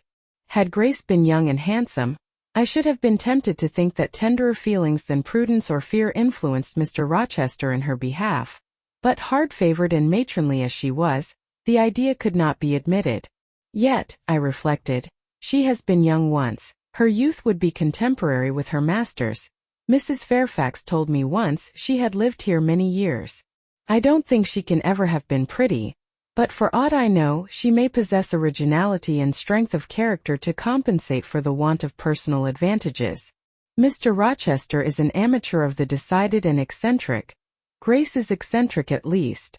What if a former caprice, a freak very possible to a nature so sudden and headstrong as his, has delivered him into her power, and she now exercises over his actions a secret influence, the result of his own indiscretion, which he cannot shake off and dare not disregard. But having reached this point of conjecture, Mrs. Poole's square, flat figure, and uncomely, dry, even coarse face, recurred so distinctly to my mind's eye, that I thought, no, impossible. My supposition cannot be correct. Yet, suggested the secret voice which talks to us in our own hearts, you are not beautiful either, and perhaps Mr. Rochester approves you. At any rate, you have often felt as if he did. And last night, remember his words, remember his look, remember his voice. I well remembered all. Language, glance, and tone seemed at the moment vividly renewed. I was now in the schoolroom. Adele was drawing. I bent over her and directed her pencil. She looked up with a sort of start. "Qu'avez-vous, mademoiselle?" said she. "Vos doits tremblant comme la feuille, et vos joues sont rouges. Mes rouges comme des cerises." I am hot, Adele, with stooping. She went on sketching, I went on thinking. I hastened to drive from my mind the hateful notion I had been conceiving respecting Grace Poole. It disgusted me. I compared myself with her and found we were different. Bessie Levin had said I was quite a lady, and she spoke truth, I was a lady. And now I looked much better than I did when Bessie saw me. I had more color and more flesh, more life, more vivacity, because I had brighter hopes and keener enjoyments. "Evening approaches," said I as I looked towards the window. "I have never heard Mr. Rochester's voice or step in the house today, but surely I shall see him before night. I feared the meeting in the morning. Now I desire it because expectation has been so long baffled that it is grown impatient." When dusk actually closed, and when Adele left me to go and play in the nursery with Sophie, I did most keenly desire it. I listened for the bell to ring below. I listened for Leah coming up with a message. I fancied sometimes I heard Mr. Rochester's own tread, and I turned to the door, expecting it to open and admit him. The door remained shut. Darkness only came in through the window. Still it was not late. He often sent for me at 7 and 8 o'clock, and it was yet but 6. Surely I should not be wholly disappointed tonight, when I had so many things to say to him. I wanted again to introduce the subject of Gracepool, and to hear what he would answer. I wanted to ask him plainly if he really believed it was she who had made last night's hideous attempt, and if so, why he kept her wickedness a secret. It little mattered whether my curiosity irritated him. I knew the pleasure of vexing and soothing him by turns. It was one I chiefly delighted in, and a sure instinct always prevented me from going too far. Beyond the verge of provocation I never ventured. On the extreme brink I liked well to try my skill. Retaining every minute form of respect, every propriety of my station, I could still meet him in argument without fear or uneasy restraint. This suited both him and me. A tread creaked on the stairs at last. Leah made her appearance, but it was only to intimate that tea was ready in Mrs. Fairfax's room. Thither I repaired, glad at least to go downstairs, for that brought me, I imagined, nearer to Mr. Rochester's presence. "You must want your tea," said the good lady as I joined her. "You ate so little at dinner." "I am afraid," she continued, "you are not well today. You look flushed and feverish." "Oh, quite well. I never felt better." "Then you must prove it by evincing a good appetite. Will you fill the teapot while I knit off this needle?" Having completed her task, she rose to draw down the blind, which she had hitherto kept up by way, I suppose, of making the most of daylight, though dusk was now fast deepening into total obscurity. "It is fair tonight," said she as she looked through the panes, "though not starlight. Mr. Rochester has, on the whole, had a favorable day for his journey." "Journey? Is Mr. Rochester gone anywhere? I did not know he was out." "Oh, he set off the moment he had breakfasted. He is gone to the Lees, Mr. Eshton's place, 10 miles on the other side Millcote. I believe there is quite a party assembled there. Lord Ingram, Sir George Lynn, Colonel Dent, and others." "Do you expect him back tonight?" "No, nor tomorrow either. I should think he is very likely to stay a week or more. When these fine fashionable people get together, they are so surrounded by elegance and gaiety, so well provided with all that can please and entertain, they are in no hurry to separate. Gentlemen especially are often in request on such occasions, and Mr. Rochester is so talented and so lively in society, that I believe he is a general favorite. The ladies are very fond of him, though you would not think his appearance calculated to recommend him particularly in their eyes, but I suppose his acquirements and abilities, perhaps his wealth and good blood, make amends for any little fault of look." "Are there ladies at the Lees?" "There are Mrs. Eshton and her 3 daughters, very elegant young ladies indeed, and there are the Honourable Blanche and Mary Ingram, most beautiful women, I suppose. Indeed, I have seen Blanche 6 or 7 years since, when she was a girl of 18. She came here to a Christmas ball and party Mr. Rochester gave. You should have seen the dining room that day. How richly it was decorated, how brilliantly lit up. I should think there were 50 ladies and gentlemen present, all of the first county families, and Miss Ingram was considered the belle of the evening." "You saw her, you say, Mrs. Fairfax. What was she like?" "Yes, I saw her. The dining-room doors were thrown open, and as it was Christmas time, the servants were allowed to assemble in the hall, to hear some of the ladies sing and play. Mr. Rochester would have me to come in, and I sat down in a quiet corner and watched them. I never saw a more splendid scene. The ladies were magnificently dressed. Most of them, at least most of the younger ones, looked handsome, but Miss Ingram was certainly the queen." "And what was she like?" Tall, fine bust, sloping shoulders, long, graceful neck. Olive complexion, dark and clear. Noble features. Eyes rather like Mr. Rochester's. Large and black and as brilliant as her jewels. And then she had such a fine head of hair. Raven black and so becomingly arranged. A crown of thick plaits behind. And in front the longest, the glossiest curls I ever saw. She was dressed in pure white. An amber-colored scarf was passed over her shoulder and across her breast, tied at the side, and descending in long fringed ends below her knee. She wore an amber-colored flower, too, in her hair. It contrasted well with the jetty mass of her curls. She was greatly admired, of course? Yes, indeed. And not only for her beauty but for her accomplishments. She was one of the ladies who sang. A gentleman accompanied her on the piano. She and Mr. Rochester sang a duet. Mr. Rochester? I was not aware he could sing. Oh, he has a fine bass voice, and an excellent taste for music. And Miss Ingram? What sort of a voice had she? A very rich and powerful one. She sang delightfully. It was a treat to listen to her. And she played afterwards. I am no judge of music, but Mr. Rochester is.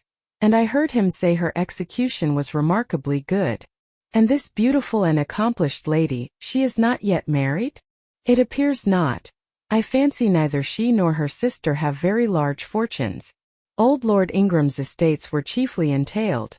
And the eldest son came in for everything almost. But I wonder no wealthy nobleman or gentleman has taken a fancy to her. Mr. Rochester, for instance. He is rich, is he not? Oh, yes. But you see there is a considerable difference in age. Mr. Rochester is nearly 40. She is but 25. What of that? More unequal matches are made every day. True. Yet I should scarcely fancy Mr. Rochester would entertain an idea of the sort. But you eat nothing. You have scarcely tasted since you began tea. No, I am too thirsty to eat.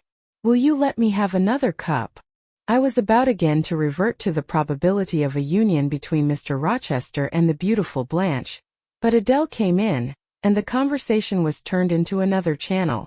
When once more alone, I reviewed the information I had got, looked into my heart, examined its thoughts and feelings, and endeavored to bring back with a strict hand such as had been straying through imagination's boundless and trackless waste, into the safe fold of common sense. Arraigned at my own bar, memory having given her evidence of the hopes, wishes, sentiments I had been cherishing since last night, of the general state of mind in which I had indulged for nearly a fortnight past, reason having come forward and told in her own quiet way, a plain unvarnished tale, showing how I had rejected the real and rapidly devoured the ideal, I pronounced judgment to this effect: that a greater fool than Jane Eyre had never breathed the breath of life, that a more fantastic idiot had never surfeited herself on sweet lies, and swallowed poison as if it were nectar. You, I said, a favorite with Mr. Rochester? You gifted with the power of pleasing him? You of importance to him in any way? Go. Your folly sickens me. And you have derived pleasure from occasional tokens of preference, equivocal tokens shown by a gentleman of family and a man of the world to a dependent and a novice. How dared you? Poor stupid dupe. Could not even self-interest make you wiser? You repeated to yourself this morning the brief scene of last night. Cover your face and be ashamed. He said something in praise of your eyes, did he? Blind puppy. Open their bleared lids and look on your own accursed senselessness. It does good to no woman to be flattered by her superior, who cannot possibly intend to marry her, and it is madness in all women to let a secret love kindle within them, which, if unreturned and unknown, must devour the life that feeds it, and if discovered and responded to, must lead, ignis fatuus-like, into miry wilds whence there is no extrication. Listen then, Jane Eyre, to your sentence. Tomorrow place the glass before you and draw in chalk your own picture, faithfully, without softening one defect. Omit no harsh line, smooth away no displeasing irregularity. Write under it, portrait of a governess, disconnected, poor and plain. Afterwards take a piece of smooth ivory, you have one prepared in your drawing box. Take your palette, mix your freshest, finest, clearest tints. Choose your most delicate camel hair pencils. Delineate carefully the loveliest face you can imagine. painted in your softest shades and sweetest lines, according to the description given by Mrs. Fairfax of Blanche Ingram. Remember the raven ringlets, the oriental eye. What? You revert to Mr. Rochester as a model. Order. No snivel. No sentiment. No regret. I will endure only sense and resolution. Recall the august yet harmonious lineaments, the Grecian neck and bust. Let the round and dazzling arm be visible, and the delicate hand. Omit neither diamond ring nor gold bracelet. Portray faithfully the attire, aerial lace and glistening satin, graceful scarf and golden rose. Call it Blanche, an accomplished lady of rank. Whenever in future you should chance to fancy Mr. Rochester thinks well of you, take out these two pictures and compare them. Say, Mr. Rochester might probably win that noble lady's love, if he chose to strive for it.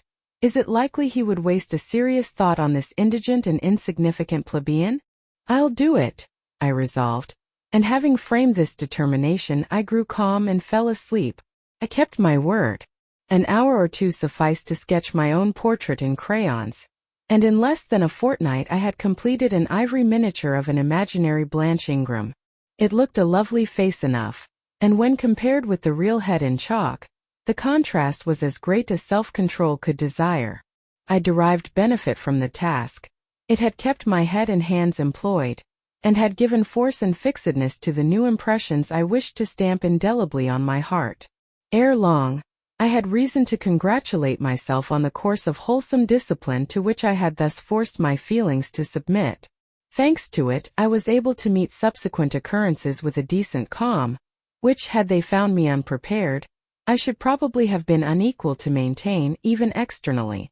Chapter 17. A week passed, and no news arrived of Mr. Rochester. 10 days, and still he did not come. Mrs. Fairfax said she should not be surprised if he were to go straight from the Leas to London, and thence to the Continent, and not show his face again at Thornfield for a year to come. He had not unfrequently quitted it in a manner quite as abrupt and unexpected. When I heard this, I was beginning to feel a strange chill and failing at the heart. I was actually permitting myself to experience a sickening sense of disappointment, but rallying my wits and recollecting my principles, I at once called my sensations to order, and it was wonderful how I got over the temporary blunder, how I cleared up the mistake of supposing Mr. Rochester's movements a matter in which I had any cause to take a vital interest. Not that I humbled myself by a slavish notion of inferiority. On the contrary, I just said, "You have nothing to do with the master of Thornfield, further than to receive the salary he gives you for teaching his protégé, and to be grateful for such respectful and kind treatment as, if you do your duty, you have a right to expect at his hands. Be sure that is the only tie he seriously acknowledges between you and him, so don't make him the object of your fine feelings, your raptures, agonies, and so forth. He is not of your order. Keep to your caste, and be too self-respecting to lavish the love of the whole heart, soul, and strength, where such a gift is not wanted and would be despised." I went on with my day's business tranquilly, but ever and anon vague suggestions kept wandering across my brain of reasons why I should quit Thornfield, and I kept involuntarily framing advertisements and pondering conjectures about new situations. These thoughts I did not think to check. They might germinate and bear fruit if they could. Mr. Rochester had been absent upwards of a fortnight, when the post brought Mrs. Fairfax a letter. "It is from the master," said she, as she looked at the direction. "Now I suppose we shall know whether we are to expect his return or not." And while she broke the seal and perused the document, I went on taking my coffee. We were at breakfast, it was hot, and I attributed to that circumstance a fiery glow which suddenly rose to my face. Why my hand shook, and why I involuntarily spilt half the contents of my cup into my saucer, I did not choose to consider.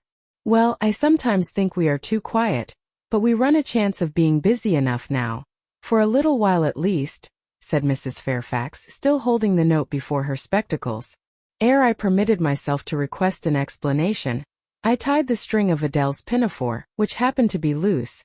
Having helped her also to another bun and refilled her mug with milk, I said, nonchalantly, "Mr. Rochester is not likely to return soon, I suppose?" "Indeed he is, in 3 days, he says. That will be next Thursday, and not alone either. I don't know how many of the fine people at the Leas are coming with him. He sends directions for all the best bedrooms to be prepared, and the library and drawing rooms are to be cleaned out.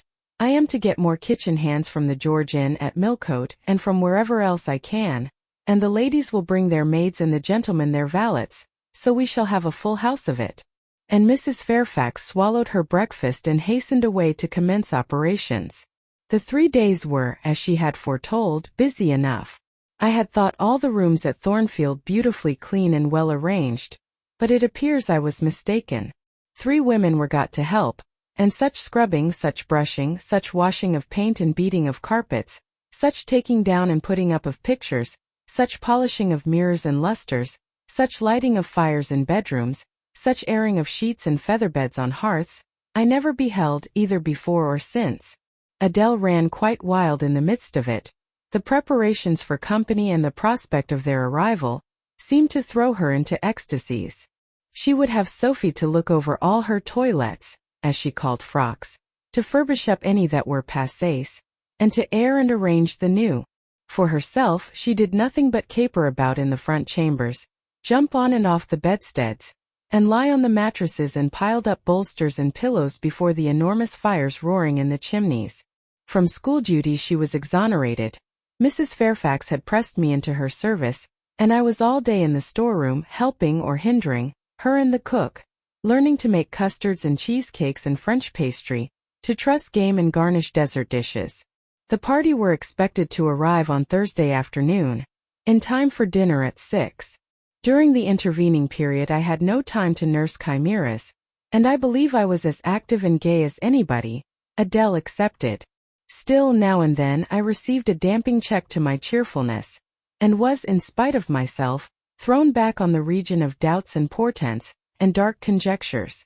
This was when I chanced to see the third-story staircase door, which of late had always been kept locked, open slowly, and give passage to the form of Gracepool in prim cap, white apron and handkerchief. When I watched her glide along the gallery, her quiet tread muffled in a list slipper, when I saw her look into the bustling, topsy-turvy bedrooms, just say a word perhaps to the charwoman about the proper way to polish a grate, or clean a marble mantelpiece, or take stains from papered walls and then pass on. She would thus descend to the kitchen once a day, eat her dinner, smoke a moderate pipe on the hearth, and go back, carrying her pot of porter with her, for her private solace in her own gloomy upper haunt. Only 1 hour in the 24 did she pass with her fellow servants below. All the rest of her time was spent in some low-ceiled, oaken chamber of the second story. There she sat and sewed, and probably laughed drearily to herself, as companionless as a prisoner in his dungeon. The strangest thing of all was that not a soul in the house, except me, noticed her habits or seemed to marvel at them. No one discussed her position or employment. No one pitied her solitude or isolation. I once, indeed, overheard part of a dialogue between Leah and one of the charwomen, of which Grace formed the subject. Leah had been saying something I had not caught, and the charwoman remarked, "She gets good wages, I guess?" "Yes," said Leah. "I wish I had as good. Not that mine are to complain of.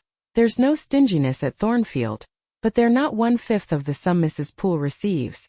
And she is laying by. She goes every quarter to the bank at Millcote. I should not wonder but she has saved enough to keep her independent if she liked to leave, but I suppose she's got used to the place, and then she's not 40 yet, and strong and able for anything. It is too soon for her to give up business." "She is a good hand, I dare say," said the charwoman. "Ah, she understands what she has to do. Nobody better," rejoined Leah significantly, "and it is not everyone could fill her shoes, not for all the money she gets." "That it is not," was the reply. "I wonder whether the master—" The charwoman was going on, but here Leah turned and perceived me, and she instantly gave her companion a nudge. "Doesn't she know?"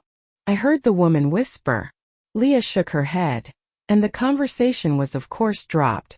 All I had gathered from it amounted to this, that there was a mystery at Thornfield, and that from participation in that mystery I was purposely excluded.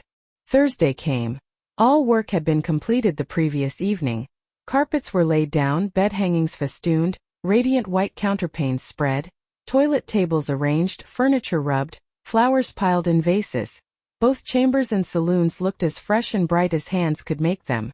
The hall, too, was scoured, and the great carved clock as well as the steps and banisters of the staircase were polished to the brightness of glass. In the dining room the sideboard flashed resplendent with plate. In the drawing room and boudoir, vases of exotics bloomed on all sides. Afternoon arrived.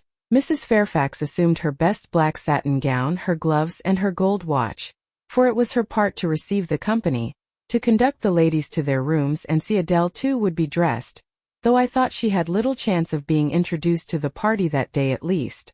However, to please her, I allowed Sophie to apparel her in one of her short, full muslin frocks. For myself, I had no need to make any change. I should not be called upon to quit my sanctum of the schoolroom, for a sanctum it was now become to me, a very pleasant refuge in time of trouble. It had been a mild, serene spring day, one of those days which, towards the end of March or the beginning of April, rise shining over the earth as heralds of summer. It was drawing to an end now, but the evening was even warm, and I sat at work in the schoolroom with the window open. "It gets late," said Mrs. Fairfax, entering in rustling state.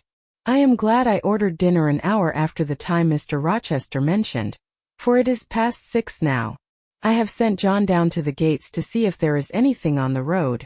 One can see a long way from thence in the direction of Millcote." She went to the window. "Here he is," said she. "Well, John," leaning out, "any news?"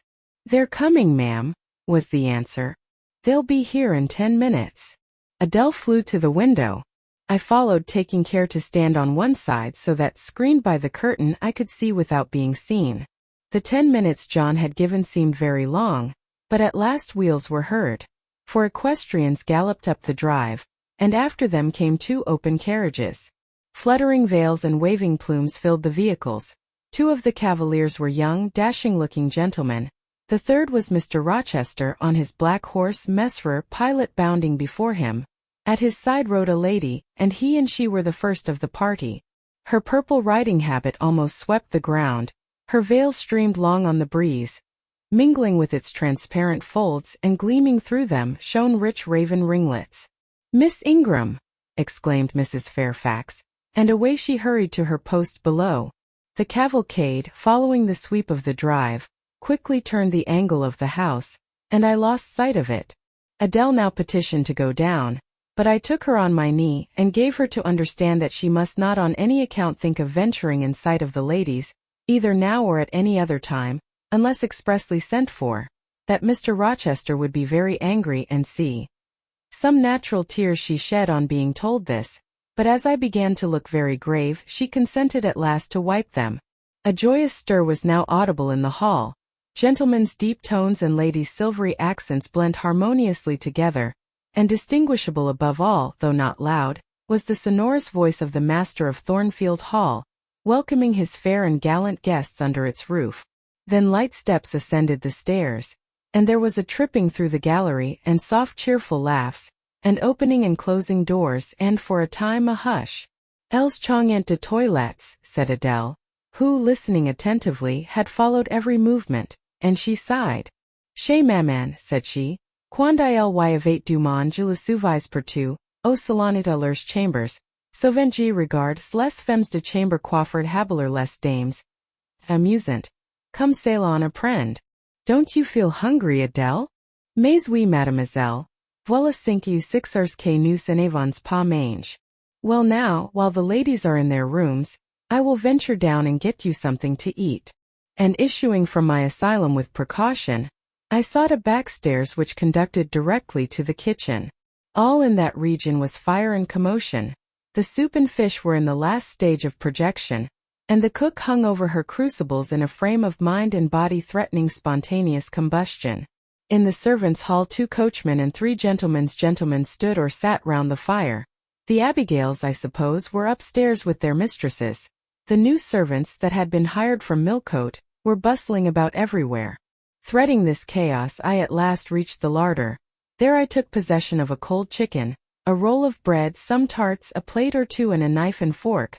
With this booty I made a hasty retreat. I had regained the gallery, and was just shutting the back door behind me, when an accelerated hum warned me that the ladies were about to issue from their chambers.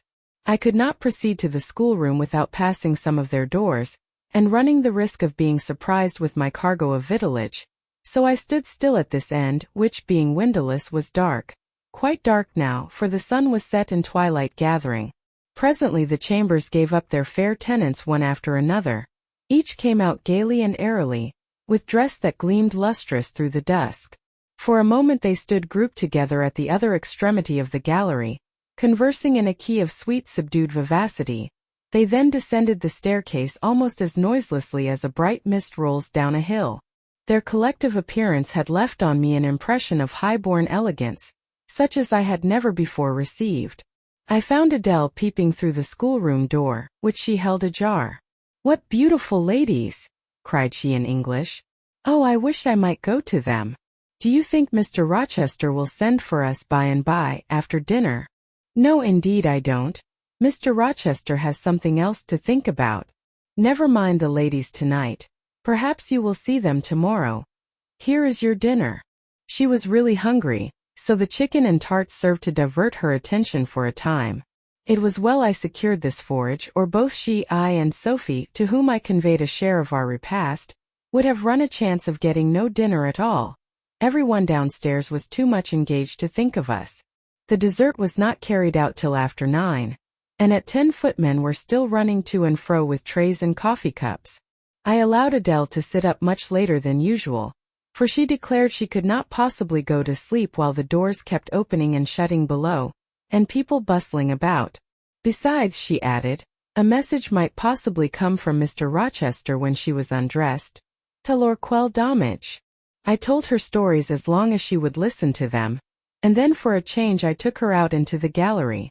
The hall lamp was now lit, and it amused her to look over the balustrade and watch the servants passing backwards and forwards. When the evening was far advanced, a sound of music issued from the drawing-room, whither the piano had been removed.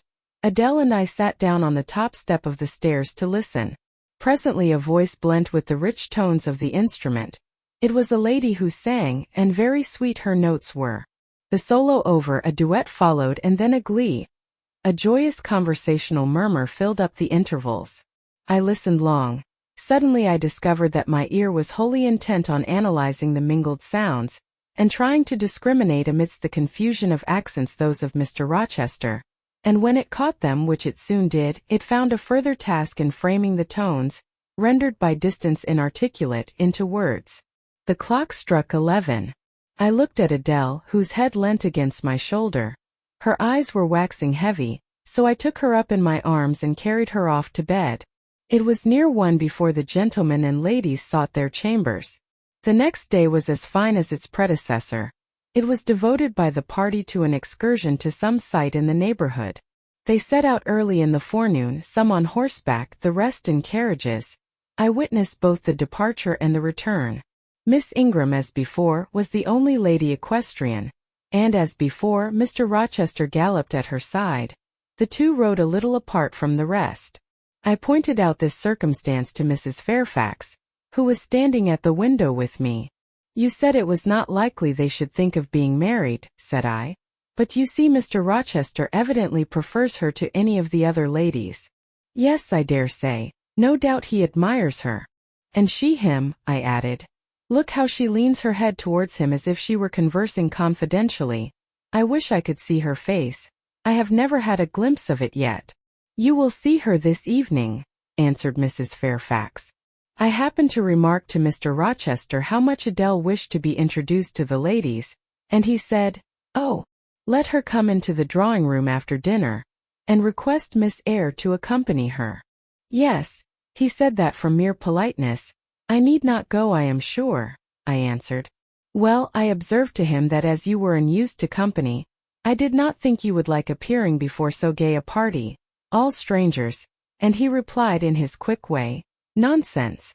If she objects, tell her it is my particular wish, and if she resists, say I shall come and fetch her in case of contumacy.' 'I will not give him that trouble,' I answered.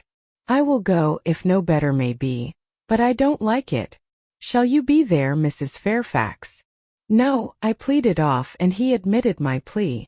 I'll tell you how to manage so as to avoid the embarrassment of making a formal entrance, which is the most disagreeable part of the business.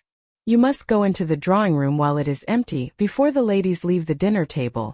Choose your seat in any quiet nook you like. You need not stay long after the gentlemen come in unless you please. Just let Mr. Rochester see you are there and then slip away. Nobody will notice you. Will these people remain long, do you think? Perhaps 2 or 3 weeks, certainly not more.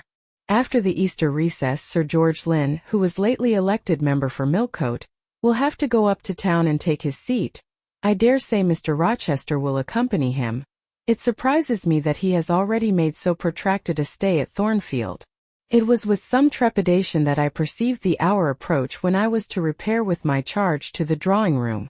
Adele had been in a state of ecstasy all day, after hearing she was to be presented to the ladies in the evening, and it was not till Sophie commenced the operation of dressing her that she sobered down. Then the importance of the process quickly steadied her, and by the time she had her curls arranged in well-smoothed, drooping clusters, her pink satin frock put on, her long sash tied, and her lace mittens adjusted, she looked as grave as any judge. No need to warn her not to disarrange her attire. When she was dressed, she sat demurely down in her little chair, taking care previously to lift up the satin skirt for fear she should crease it, and assured me she would not stir thence till I was ready. This I quickly was. My best dress, the silver grey one, purchased for Miss Temple's wedding and never worn since, was soon put on. My hair was soon smoothed. My sole ornament, the pearl brooch, soon assumed. We descended.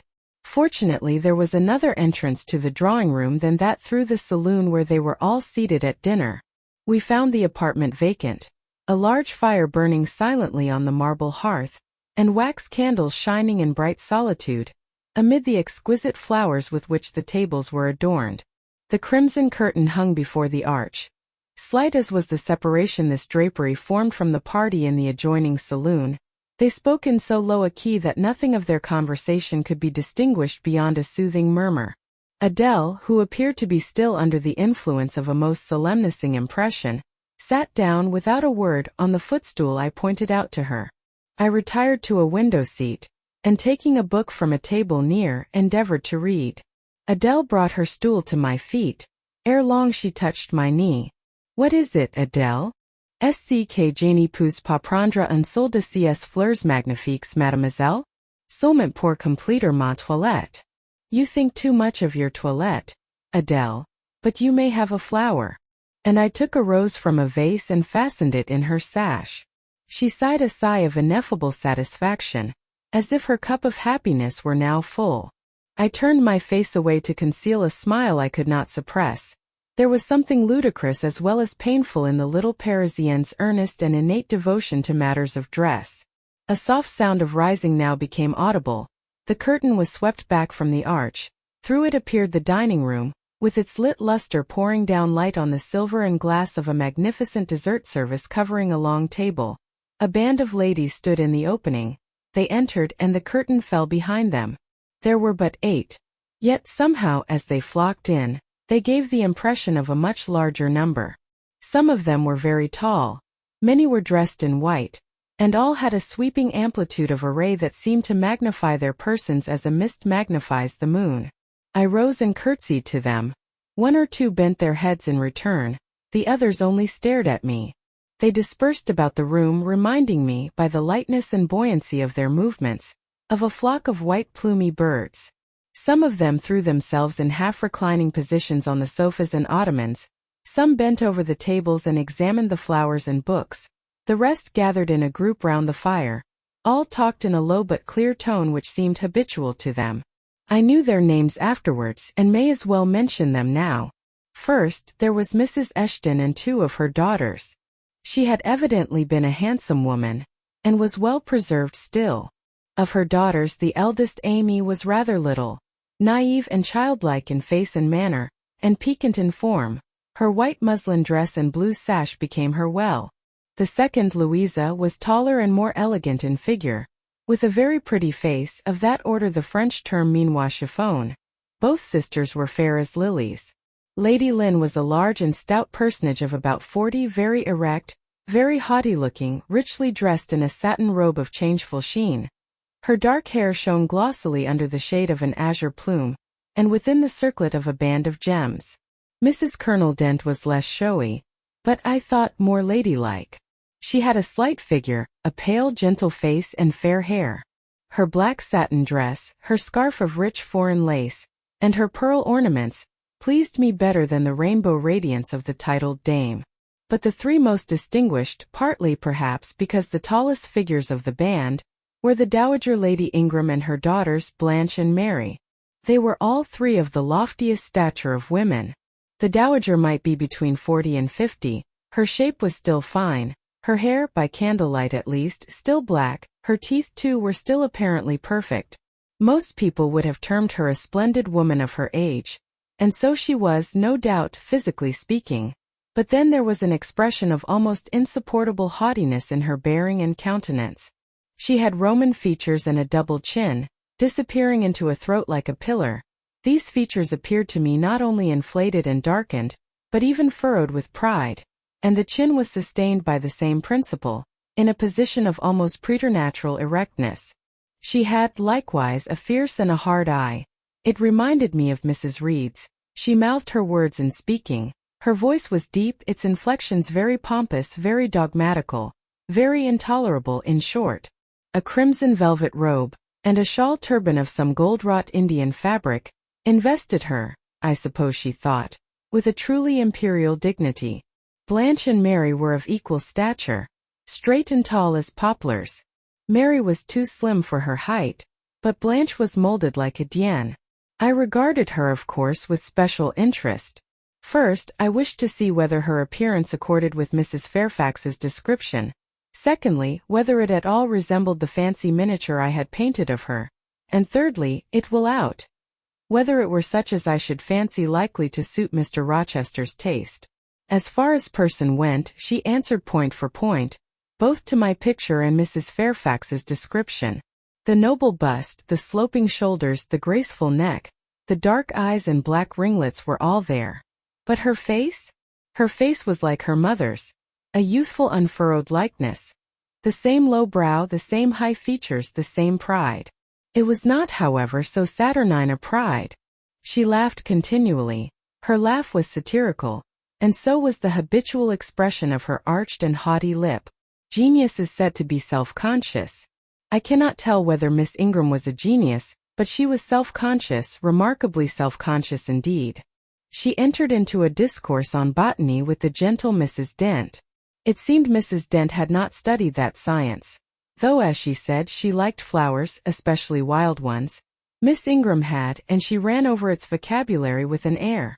I presently perceived she was what is vernacularly termed trailing Mrs. Dent, that is, playing on her ignorance. Her trail might be clever, but it was decidedly not good-natured. She played, her execution was brilliant, she sang, her voice was fine, she talked French apart to her mamma, and she talked it well, with fluency and with a good accent. Mary had a milder and more open countenance than Blanche, softer features too, and a skin some shades fairer. Miss Ingram was dark as a Spaniard, but Mary was deficient in life. Her face lacked expression, her eye luster. She had nothing to say, and having once taken her seat, remained fixed like a statue in its niche. The sisters were both attired in spotless white. And did I now think Miss Ingram such a choice as Mr. Rochester would be likely to make? I could not tell. I did not know his taste in female beauty. If he liked the majestic, she was the very type of majesty. Then she was accomplished, sprightly.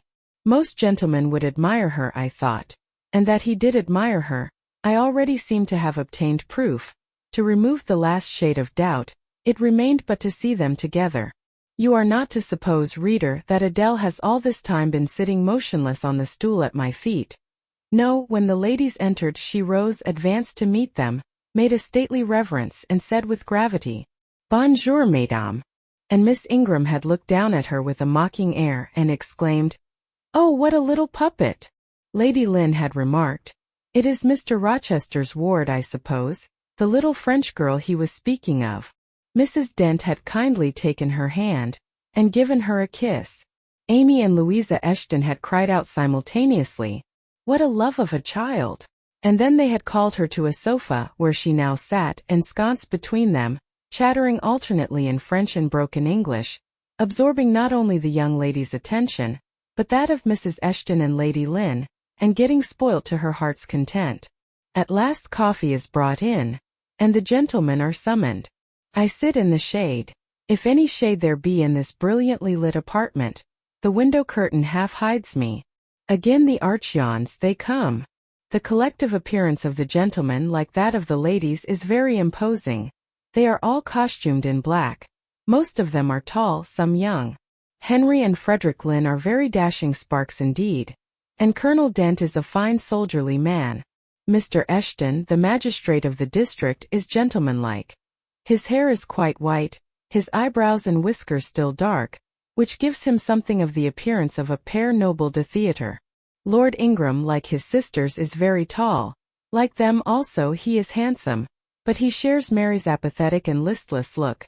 He seems to have more length of limb than vivacity of blood or vigor of brain. And where is Mr. Rochester? He comes in last. I am not looking at the arch, yet I see him enter. I try to concentrate my attention on those netting needles, on the meshes of the purse I am forming. I wish to think only of the work I have in my hands, to see only the silver beads and silk threads that lie in my lap, whereas I distinctly behold his figure, and I inevitably recall the moment when I last saw it, just after I had rendered him what he deemed an essential service, and he, holding my hand, and looking down on my face, surveyed me with eyes that revealed a heart full and eager to overflow, in whose emotions I had a part. How near had I approached him at that moment? What had occurred since, calculated to change his and my relative positions? Yet now how distant, how far estranged we were. So far estranged, that I did not expect him to come and speak to me. I did not wonder, when, without looking at me, he took a seat at the other side of the room, and began conversing with some of the ladies. No sooner did I see that his attention was riveted on them, and that I might gaze without being observed, than my eyes were drawn involuntarily to his face. I could not keep their lids under control.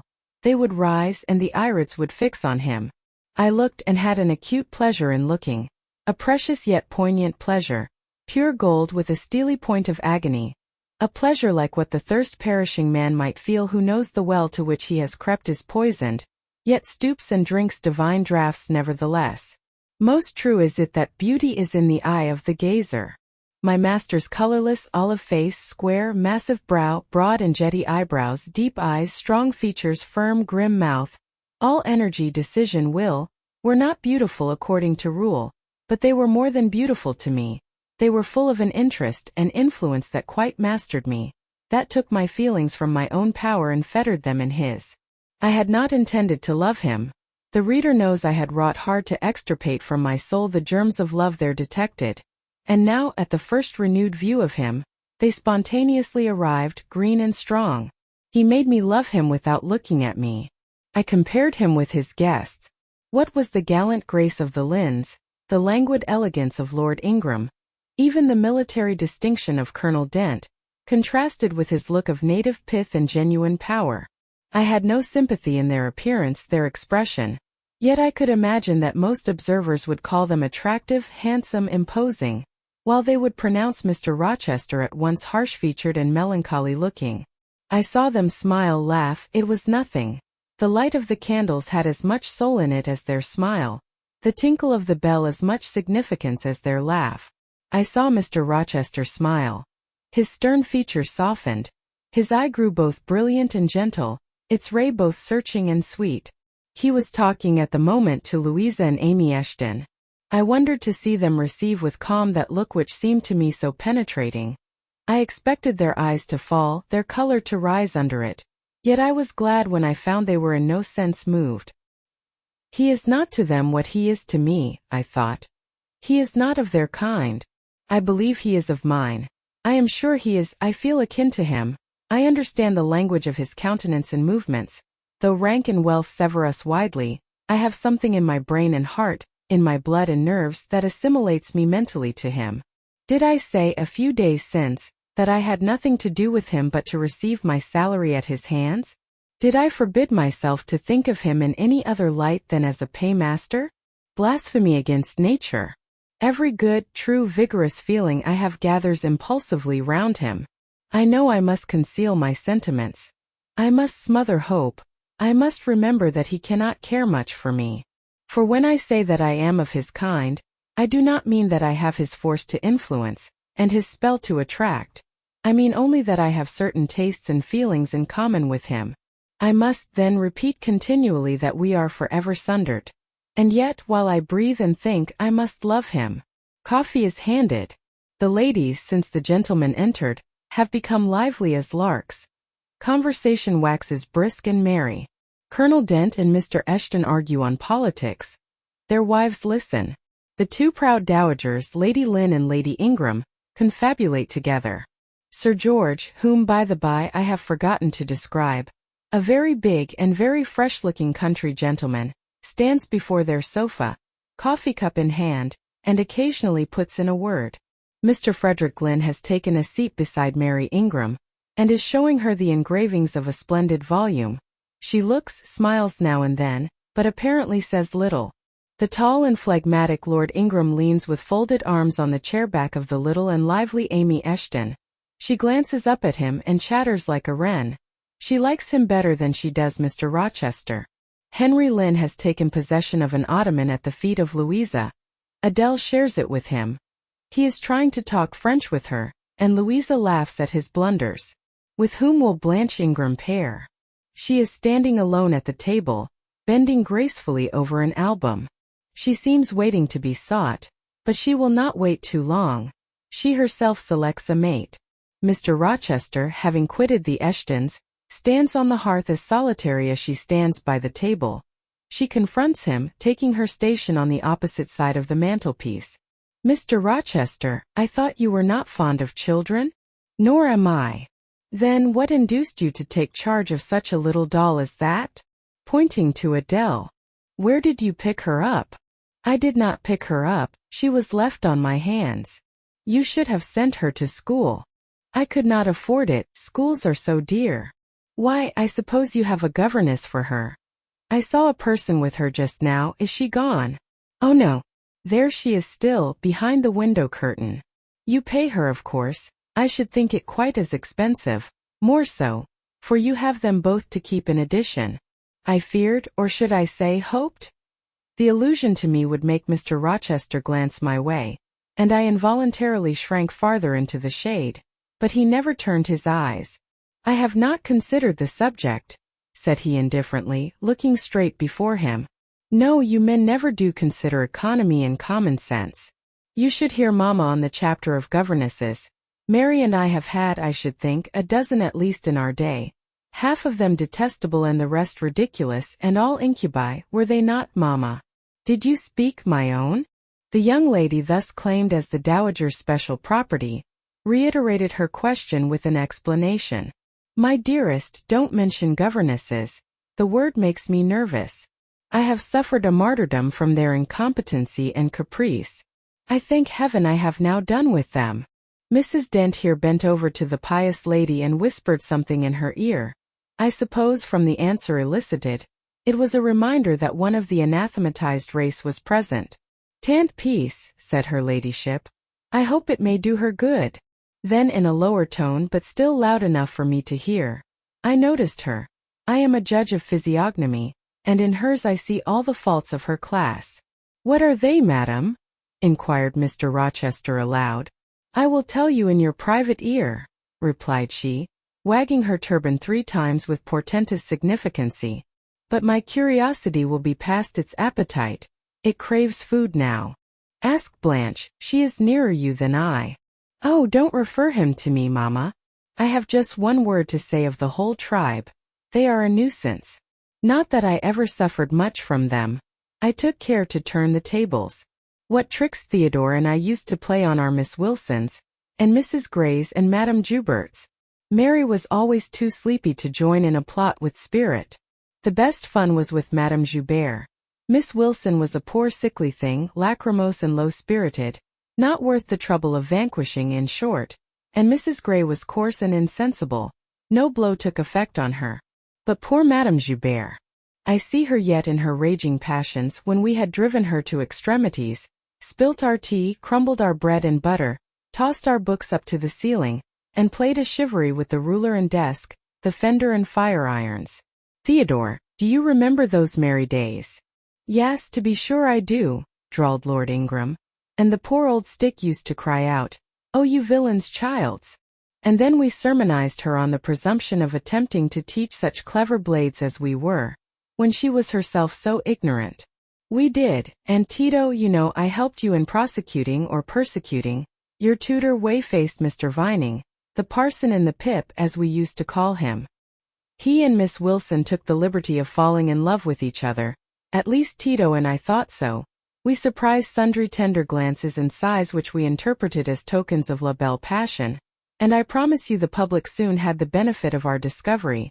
We employed it as a sort of lever to hoist our deadweights from the house. Dear Mamma, there, as soon as she got an inkling of the business, found out that it was of an immoral tendency. Did you not, my lady mother? Certainly, my best. And I was quite right, depend on that.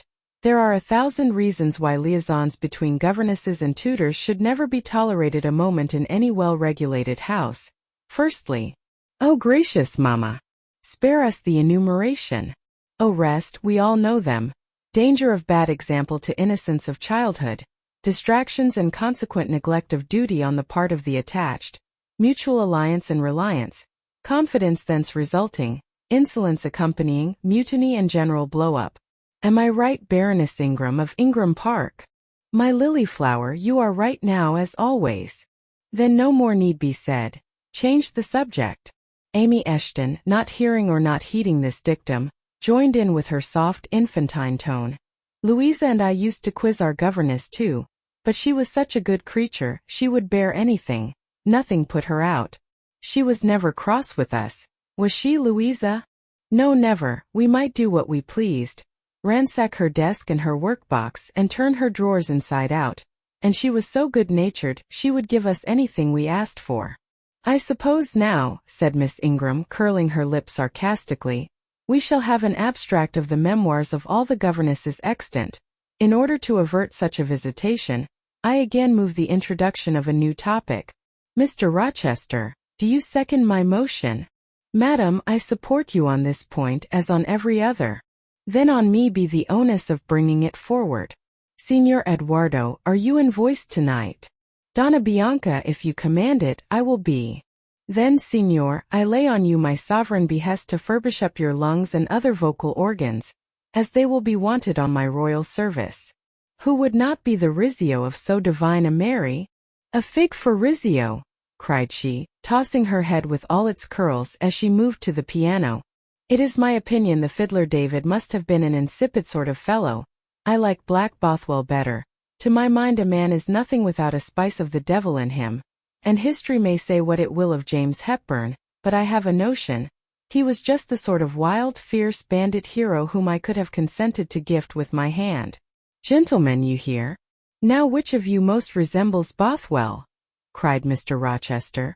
I should say the preference lies with you, responded Colonel Dent. On my honor, I am much obliged to you, was the reply. Miss Ingram, who had now seated herself with proud grace at the piano, spreading out her snowy robes in queenly amplitude, commenced a brilliant prelude, talking meantime. She appeared to be on her high horse tonight. Both her words and her air seemed intended to excite not only the admiration, but the amazement of her auditors. She was evidently bent on striking them as something very dashing and daring indeed. "Oh, I am so sick of the young men of the present day!" exclaimed she, rattling away at the instrument. "Poor, puny things, not fit to stir a step beyond Papa's park gates, nor to go even so far without Mamma's permission and guardianship. Creatures so absorbed in care about their pretty faces, and their white hands and their small feet, as if a man had anything to do with beauty. As if loveliness were not the special prerogative of woman, her legitimate uppunnage and heritage. I grant an ugly woman is a blot on the fair face of creation, but as to the gentlemen, let them be solicitous to possess only strength and valor. Let their motto be, hunt, shoot, and fight. The rest is not worth a fillip. Such should be my device were I a man. Whenever I marry," she continued after a pause which none interrupted, I am resolved my husband shall not be a rival, but a foil to me. I will suffer no competitor near the throne. I shall exact an undivided homage. His devotion shall not be shared between me and the shape he sees in his mirror. Mr. Rochester, now sing, and I will play for you. I am all obedience, was the response. Here then is a corsair song. Know that I dote on corsairs, and for that reason sing it con spirito. Commands from Miss Ingram's lips would put spirit into a mug of milk and water. Take care then, if you don't please me, I will shame you by showing how such things should be done. That is offering a premium on incapacity.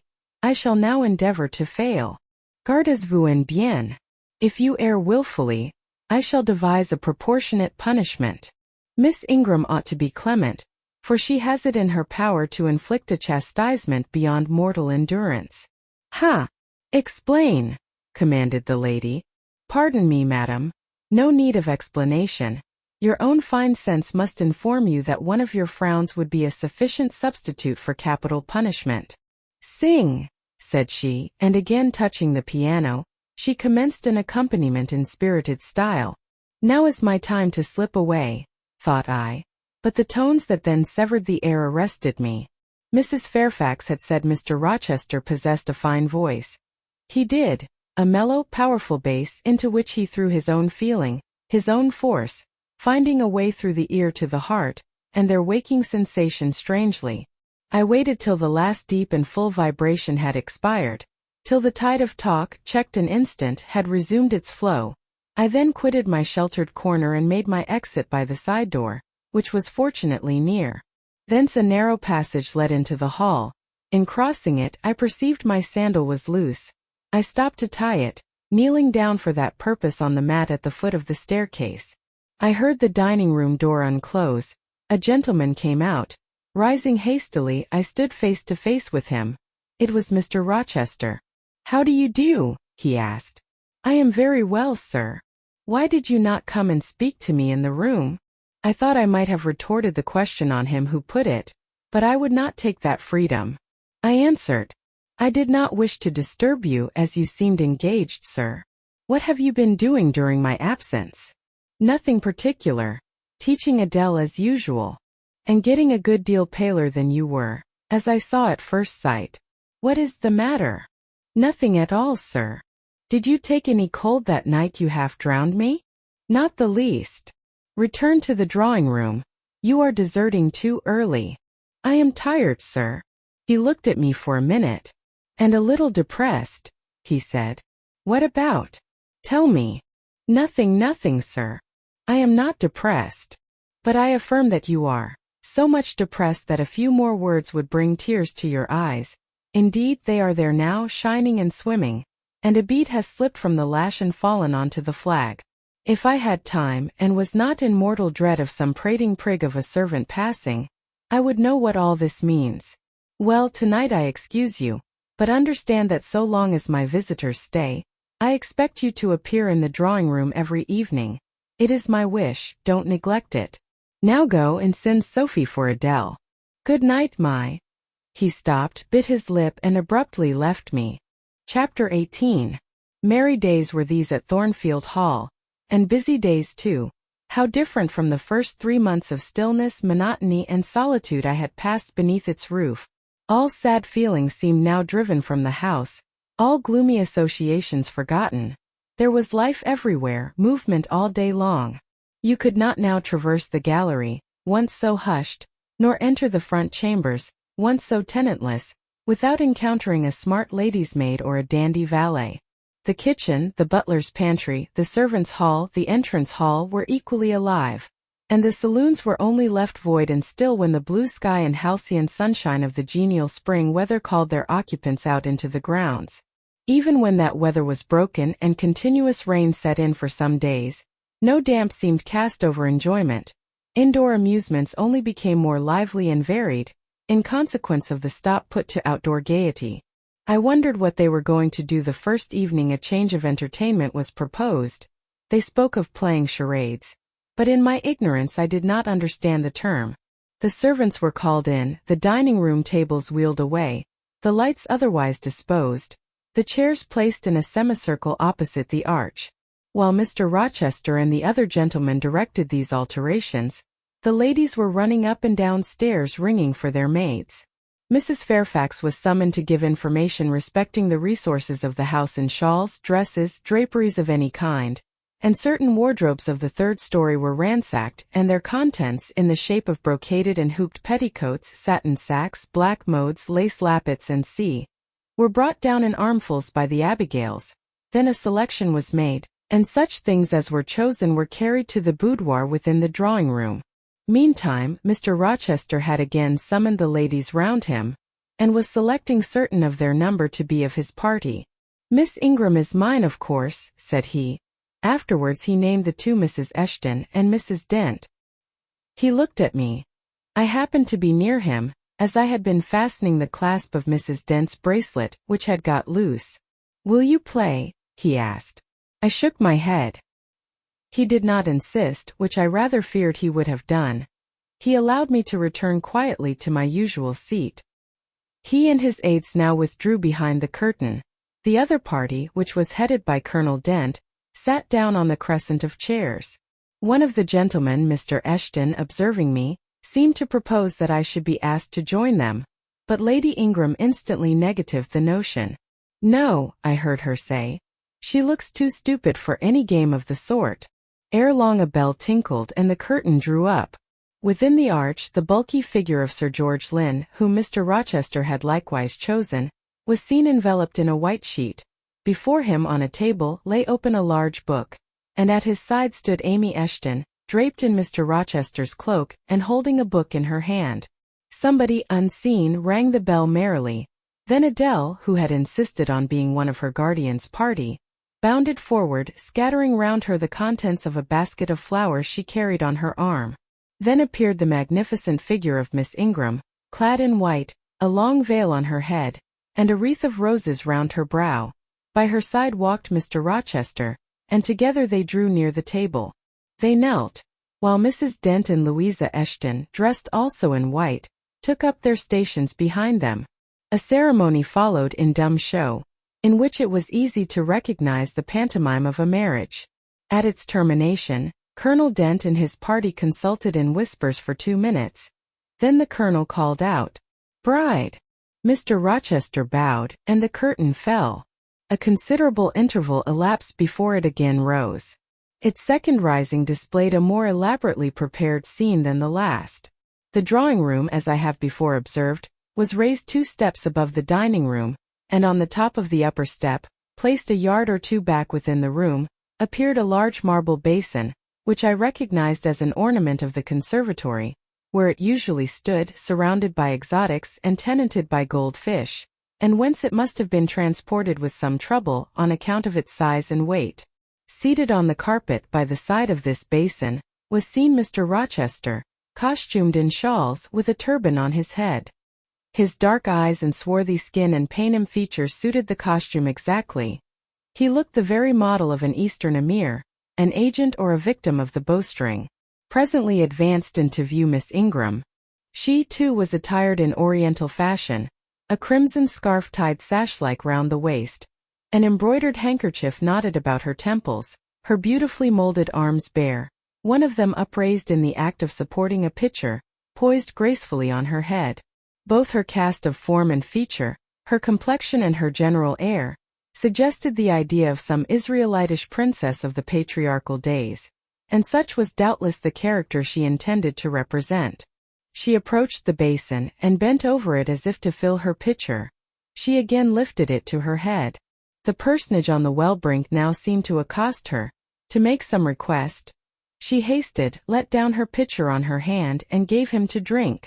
From the bosom of his robe he then produced a casket, opened it and showed magnificent bracelets and earrings. She acted astonishment and admiration. Kneeling, he laid the treasure at her feet. Incredulity and delight were expressed by her looks and gestures. The stranger fastened the bracelets on her arms and the rings in her ears. It was Eleazar and Rebecca. The camels only were wanting. The divining party again laid their heads together. Apparently they could not agree about the word or syllable the scene illustrated. Colonel Dent, their spokesman, demanded the tableau of the whole, whereupon the curtain again descended.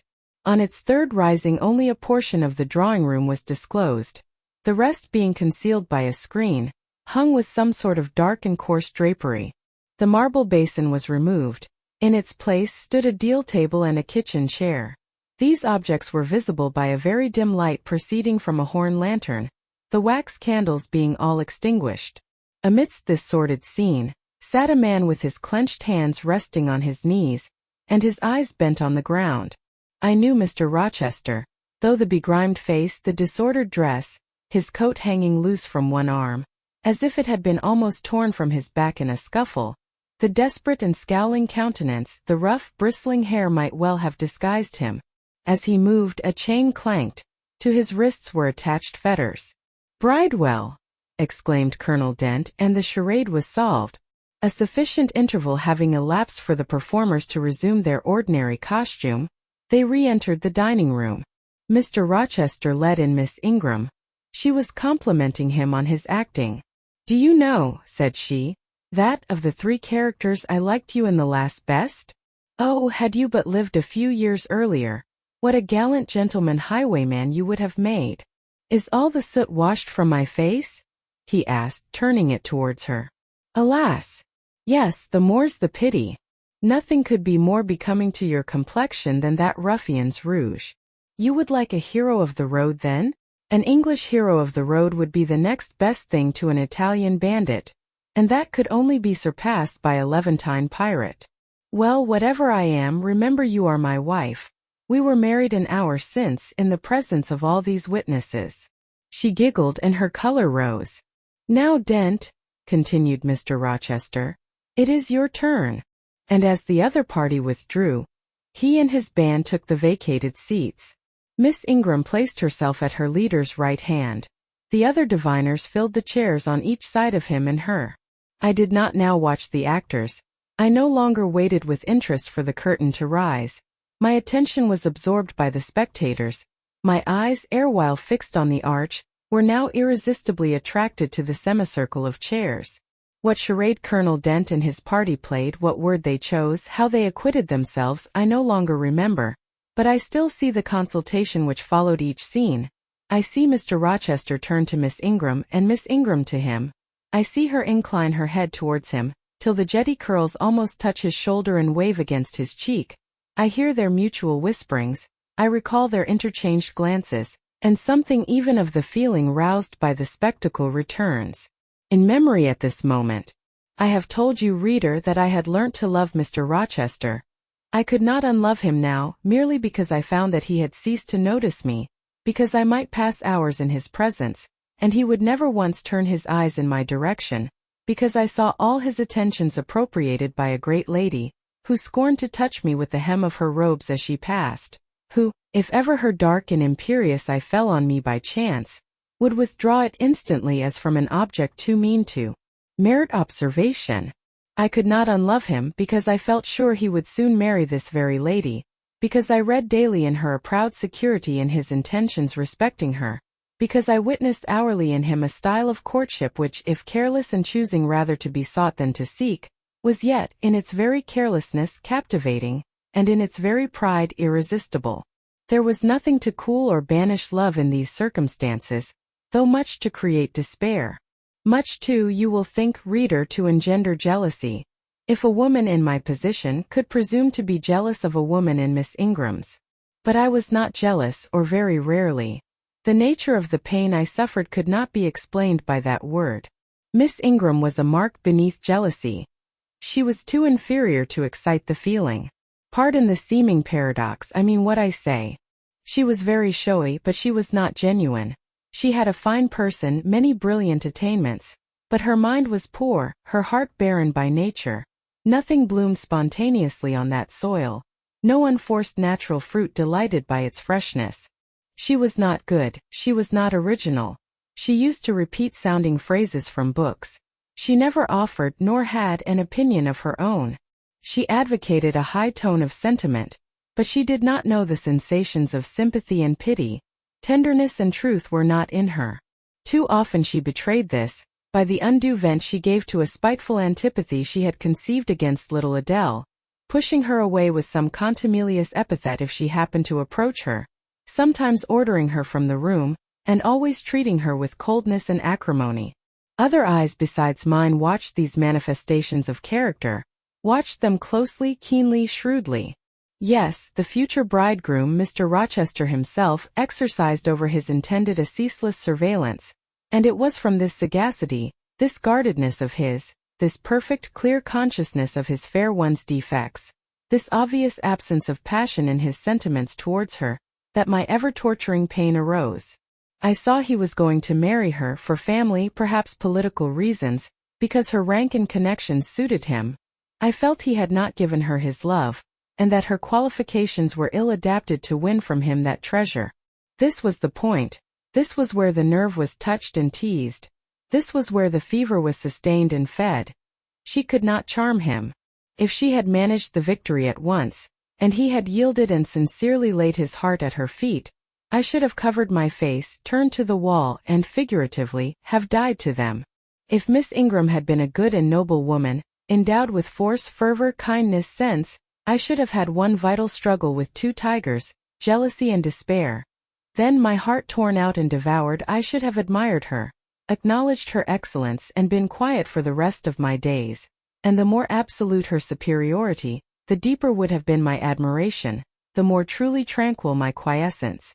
But as matters really stood, to watch Miss Ingram's efforts at fascinating Mr. Rochester, to witness their repeated failure, herself unconscious that they did fail, vainly fancying that each shaft launched hit the mark, and infatuatedly pluming herself on success, when her pride and self-complacency repelled further and further what she wished to allure, to witness this, was to be at once under ceaseless excitation and ruthless restraint, because when she failed I saw how she might have succeeded. Arrows that continually glanced off from Mr. Rochester's breast and fell harmless at his feet, might, I knew, if shot by a surer hand, have quivered keen in his proud heart, have called love into his stern eye, and softness into his sardonic face. Or better still, without weapons a silent conquest might have been won. Why can she not influence him more, when she is privileged to draw so near to him? I ask myself. Surely she cannot truly like him, or not like him with true affection.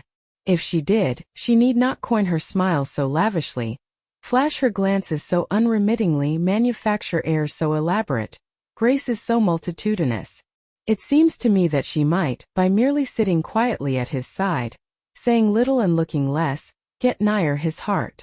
I have seen in his face a far different expression from that which hardens it now while she is so vivaciously accosting him, but then it came of itself. It was not elicited by meretricious arts and calculated maneuvers, and one had but to accept it, to answer what he asked without pretension, to address him when needful without grimace, and it increased and grew kinder and more genial, and warmed one like a fostering sunbeam. How will she manage to please him when they are married? I do not think she will manage it, and yet it might be managed, and his wife might, I verily believe, be the very happiest woman the sun shines on. I have not yet said anything condemnatory of Mr. Rochester's project of marrying for interest and connections. It surprised me when I first discovered that such was his intention. I had thought him a man unlikely to be influenced by motives so commonplace in his choice of a wife, but the longer I considered the position, education, and of the parties, the less I felt justified in judging and blaming either him or Miss Ingram for acting in conformity to ideas and principles instilled into them, doubtless from their childhood. All their class held these principles, I suppose. Then they had reasons for holding them such as I could not fathom. It seemed to me that, were I a gentleman like him, I would take to my bosom only such a wife as I could love, but the very obviousness of the advantages to the husband's own happiness offered by this plan convinced me that there must be arguments against its general adoption of which I was quite ignorant. Otherwise I felt sure all the world would act as I wished to act. But in other points as well as this, I was growing very lenient to my master. I was forgetting all his faults, for which I had once kept a sharp lookout. It had formerly been my endeavor to study all sides of his character, to take the bad with the good, and from the just weighing of both to form an equitable judgment. Now I saw no bad. The sarcasm that had repelled, The harshness that had startled me once were only like keen condiments in a choice dish. Their presence was pungent, but their absence would be felt as comparatively insipid. And as for the vague something, was it a sinister or a sorrowful, a designing or a desponding expression, that opened upon a careful observer now and then in his eye and closed again before one could fathom the strange depth partially disclosed, that something which used to make me fear and shrink, as if I had been wandering amongst volcanic-looking hills, and had suddenly felt the ground quiver and seen it gape, that something I, at intervals beheld still, and with throbbing heart but not with palsied nerves. Instead of wishing to shun, I longed only to dare, to divine it, and I thought Miss Ingram happy, because one day she might look into the abyss at her leisure, explore its secrets and analyze their nature. Meantime, while I thought only of my master and his future bride, saw only them, heard only their discourse, and considered only their movements of importance, the rest of the party were occupied with their own separate interests and pleasures. The ladies Lynn and Ingram continued to consort in solemn conferences, where they nodded their two turbans at each other, and held up their four hands in confronting gestures of surprise, or mystery or horror, according to the theme on which their gossip ran, like a pair of magnified puppets. Mild Mrs. Dent talked with good-natured Mrs. Eshton, and the two sometimes bestowed a courteous word or smile on me. Sir George Lynn, Colonel Dent, and Mr. Eshton discussed politics or county affairs or justice business. Lord Ingram flirted with Amy Eshton. Louisa played and sang to and with one of the Messrs. Lynn, and Mary Ingram listened languidly to the gallant speeches of the other. Sometimes all, as with one consent, suspended their byplay to observe and listen to the principal actors, for after all Mr. Rochester and, because closely connected with him, Miss Ingram were the life and soul of the party. If he was absent from the room an hour, a perceptible dullness seemed to steal over the spirits of his guests, and his re-entrance was sure to give a fresh impulse to the vivacity of conversation. The want of his animating influence appeared to be peculiarly felt one day that he had been summoned to Millcote on business, and was not likely to return till late. The afternoon was wet. A walk the party had proposed to take to see a gypsy camp, lately pitched on a common beyond Hay, was consequently deferred. Some of the gentlemen were gone to the stables. The younger ones, together with the younger ladies, were playing billiards in the billiard room. The dowagers Ingram and Lynn sought solace in a quiet game at cards. Blanche Ingram, after having repelled by supercilious taciturnity some efforts of Mrs. Dent and Mrs. Eshton to draw her into conversation, had first murmured over some sentimental tunes and airs on the piano, and then, having fetched a novel from the library, had flung herself in haughty listlessness on a sofa, and prepared to beguile, by the spell of fiction, the tedious hours of absence. The room and the house were silent. Only now and then the merriment of the billiard players was heard from above. It was verging on dusk, and the clock had already given warning of the hour to dress for dinner, when little Adele, who knelt by me in the drawing-room window-seat, suddenly exclaimed, "Voilà Monsieur Rochester, que revient!" I turned, and Miss Ingram darted forwards from her sofa. The others, too, looked up from their several occupations, for at the same time a crunching of wheels and a splashing tramp of horse-hoofs became audible on the wet gravel. A post-chaise was approaching. "What can possess him to come home in that style?" said Miss Ingram. "He rode Mesmer, the black horse, did he not, when he went out? And Pilot was with him. What has he done with the animals?" As she said this, she approached her tall person and ample garments so near the window, that I was obliged to bend back almost to the breaking of my spine. In her eagerness she did not observe me at first, but when she did, she curled her lip and moved to another casement. The post-chaise stopped, the driver rang the doorbell, and a gentleman alighted attired in traveling garb. But it was not Mr. Rochester. It was a tall, fashionable-looking man, a stranger. "How provoking!" exclaimed Miss Ingram. "You tiresome monkey!" apostrophizing Adele. "Who perched you up in the window to give false intelligence?" And she cast on me an angry glance, as if I were in fault. Some parleying was audible in the hall, and soon the newcomer entered.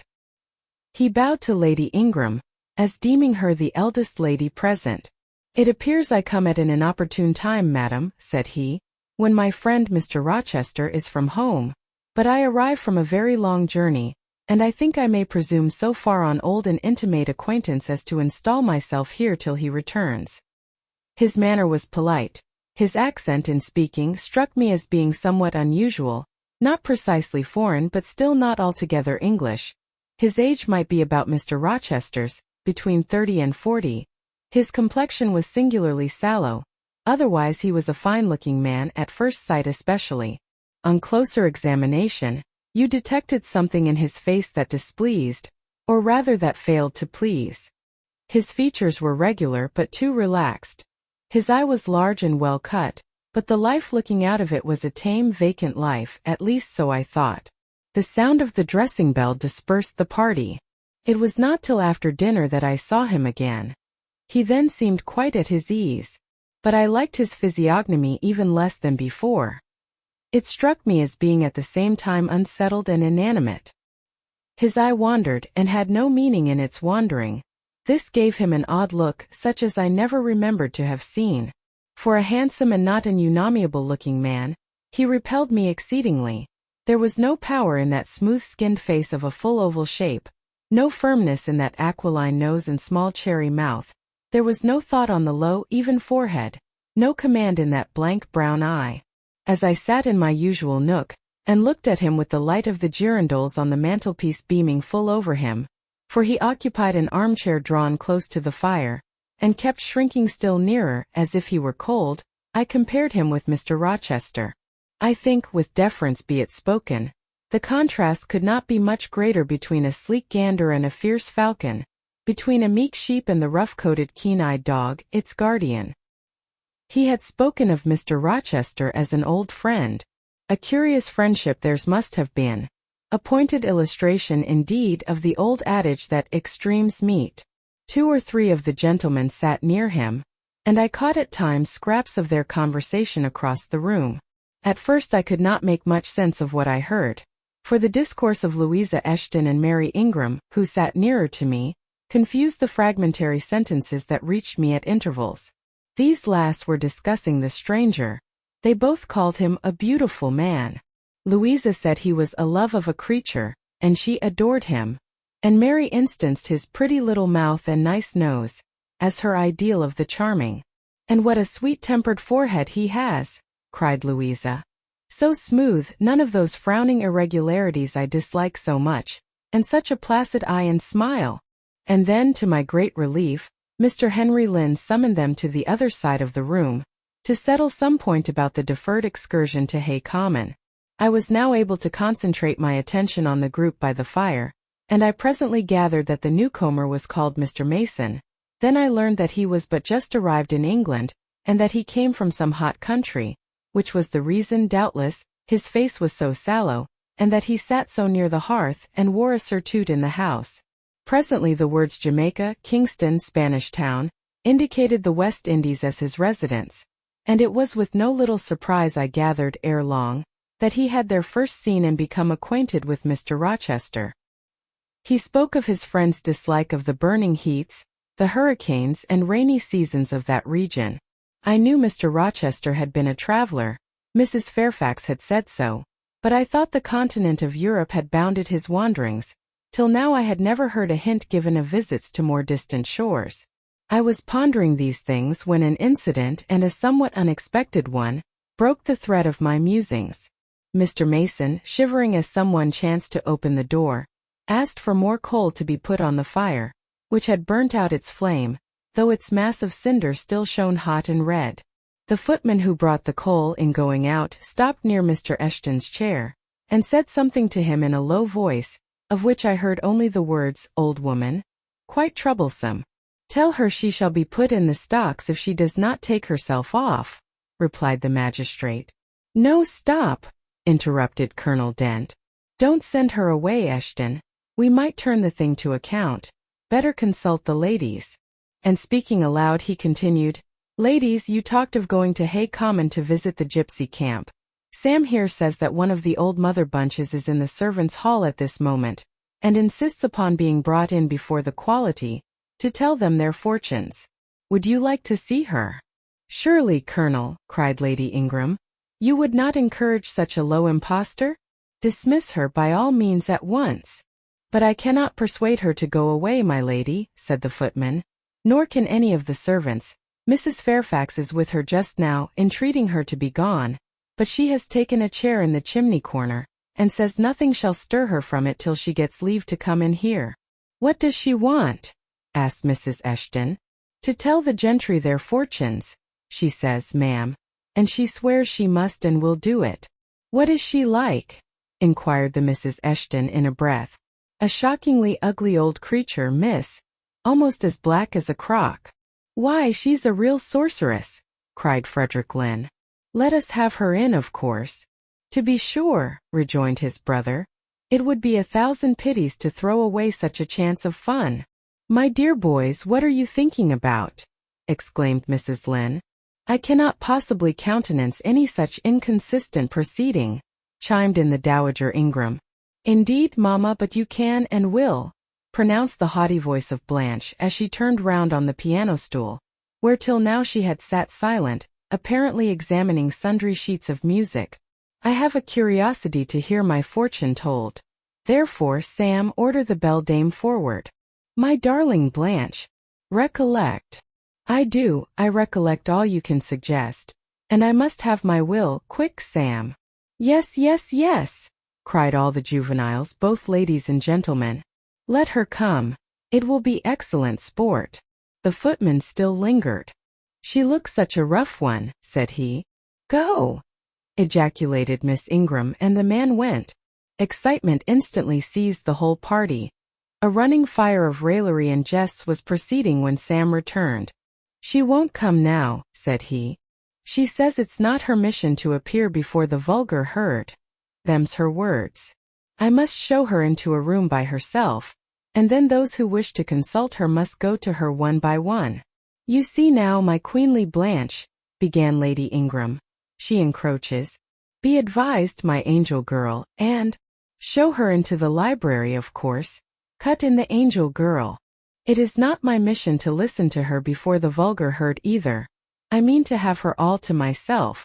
Is there a fire in the library? Yes, ma'am, but she looks such a tinkler. Cease that chatter, blockhead, and do my bidding. Again Sam vanished, and mystery, animation, expectation rose to full flow once more. She's ready now, said the footman as he reappeared. She wishes to know who will be her first visitor. I think I had better just look in upon her before any of the ladies go, said Colonel Dent. Tell her, Sam, a gentleman is coming. Sam went and returned. She says, sir, that she'll have no gentleman. They need not trouble themselves to come near her, nor, he added with difficulty suppressing a titter, any ladies either except the young and single. By Jove, she has taste, exclaimed Henry Lynn. Miss Ingram rose solemnly. I go first, she said, in a tone which might have befitted the leader of a forlorn hope, mounting a breach in the van of his men. Oh, my best! Oh, my dearest! Pause, reflect, was her mamma's cry, but she swept past her in stately silence, passed through the door which Colonel Dent held open, and we heard her enter the library. A comparative silence ensued. Lady Ingram thought it lacasse to wring her hands, which she did accordingly. Miss Mary declared she felt, for her part, she never dared venture. Amy and Louisa Eshton tittered under their breath, and looked a little frightened. The minutes passed very slowly. 15 were counted before the library door again opened. Miss Ingram returned to us through the arch. Would she laugh? Would she take it as a joke? All eyes met her with a glance of eager curiosity, and she met all eyes with one of rebuff and coldness. She looked neither flurried nor merry. She walked stiffly to her seat and took it in silence. Well, Blanche, said Lord Ingram. What did she say, sister? Asked Mary. What did you think? How do you feel? Is she a real fortune-teller? Demanded the Mrs. Eshton. Now, good people, returned Miss Ingram. Don't press upon me. Really, your organs of wonder and credulity are easily excited.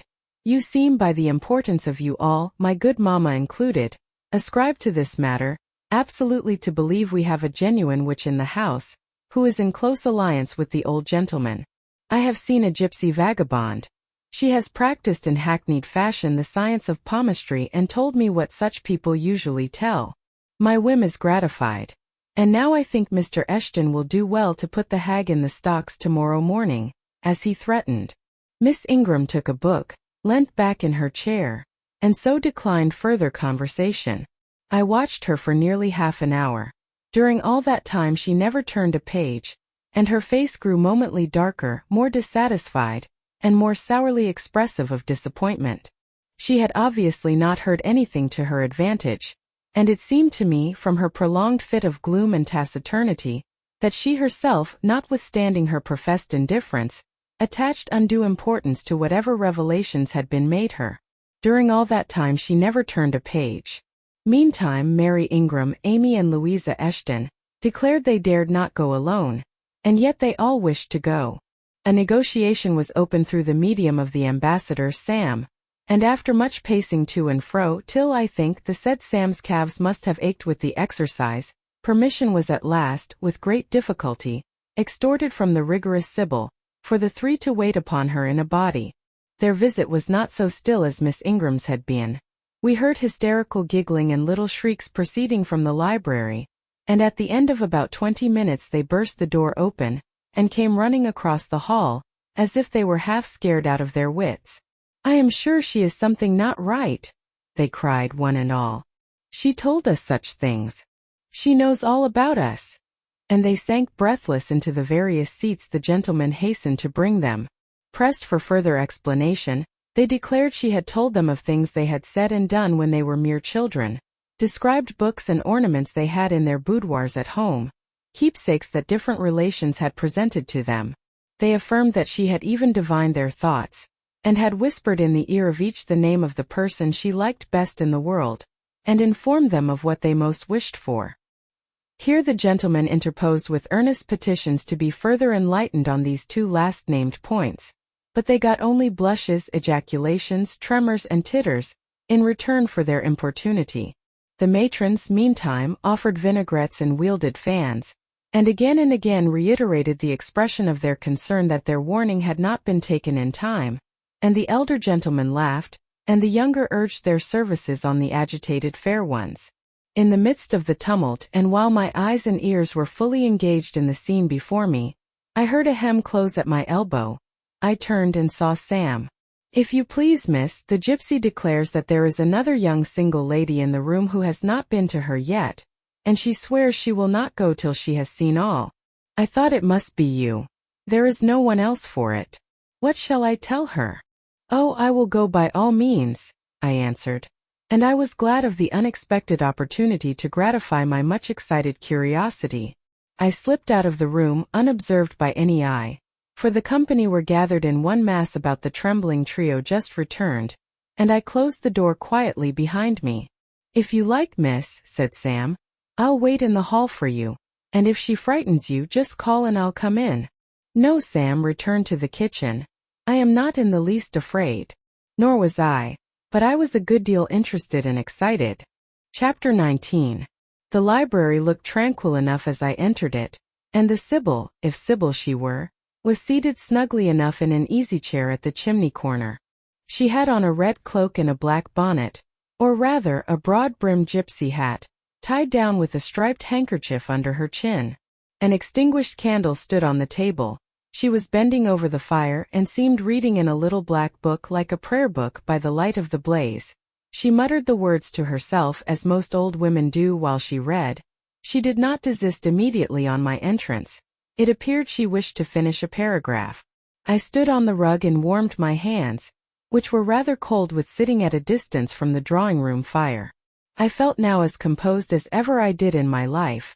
There was nothing indeed in the gypsy's appearance to trouble one's calm. She shut her book and slowly looked up. Her hat brim partially shaded her face, yet I could see as she raised it that it was a strange one. It looked all brown and black. Elf locks bristled out from beneath a white band which passed under her chin, and came half over her cheeks or rather jaws. Her eye confronted me at once with a bold and direct gaze. "Well, and you want your fortune told?" she said in a voice as decided as her glance, as harsh as her features. "I don't care about it, mother. You may please yourself. But I ought to warn you I have no faith. It's like your impudence to say so. I expected it of you. I heard it in your step as you crossed the threshold. Did you? You've a quick ear. I have. And a quick eye and a quick brain. You need them all in your trade. I do. Especially when I've customers like you to deal with. Why don't you tremble? I'm not cold. Why don't you turn pale? I am not sick. Why don't you consult my art? I'm not silly. The old crone nitchered a laugh under her bonnet and bandage. She then drew out a short black pipe and lighting it began to smoke. Having indulged a while in this sedative, she raised her bent body, took the pipe from her lips, and while gazing steadily at the fire, said very deliberately, "You are cold, you are sick, and you are silly." "Prove it," I rejoined. "I will in few words. You are cold because you are alone. No contact strikes the fire from you that is in you. You are sick, because the best of feelings, the highest and the sweetest given to man, keeps far away from you. You are silly because suffer as you may, you will not beckon it to approach, nor will you stir one step to meet it where it waits you." She again put her short black pipe to her lips, and renewed her smoking with vigor. "You might say all that to almost anyone who you knew lived as a solitary dependent in a great house. I might say it to almost anyone, but would it be true of almost anyone? In my circumstances. Yes, just so in your circumstances, but find me another precisely placed as you are. It would be easy to find you thousands. You could scarcely find me one. If you knew it, you are peculiarly situated, very near happiness. Yes, within reach of it. The materials are all prepared. There only wants a movement to combine them. Chance laid them somewhat apart. Let them be once approached and bliss results. I don't understand enigmas. I never could guess a riddle in my life. If you wish me to speak more plainly, show me your palm. And I must cross it with silver, I suppose? To be sure. I gave her a shilling. She put it into an old stocking foot which she took out of her pocket, and having tied it round and returned it, she told me to hold out my hand. I did. She approached her face to the palm, and pored over it without touching it. "It is too fine," said she. "I can make nothing of such a hand as that, almost without lines. Besides, what is in a palm? Destiny is not written there." "I believe you," said I. "No," she continued. "It is in the face, on the forehead, about the eyes, in the lines of the mouth. Kneel and lift up your head." "Ah, now you are coming to reality," I said as I obeyed her. "I shall begin to put some faith in you presently." I knelt within half a yard of her. She stirred the fire so that a ripple of light broke from the disturbed coal. The glare, however, as she sat, only threw her face into deeper shadow. Mine it illumined. "I wonder with what feelings you came to me tonight," she said, when she had examined me a while. "I wonder what thoughts are busy in your heart during all the hours you sit in yonder room with the fine people flitting before you like shapes in a magic lantern. Just as little sympathetic communion passing between you and them as if they were really mere shadows of human forms, and not the actual substance. I feel tired often, sleepy sometimes, but seldom sad. Then you have some secret hope to buoy you up and please you with whispers of the future? Not I. The utmost I hope is, to save money enough out of my earnings to set up a school some day in a little house rented by myself. A mean nutriment for the spirit to exist on. And sitting in that window seat, you see I know your habits. You have learned them from the servants. Ah, you think yourself sharp. Well, perhaps I have. To speak truth, I have an acquaintance with one of them, Mrs. Poole. I started to my feet when I heard the name. You have you? Thought I. There is diablerie in the business after all, then.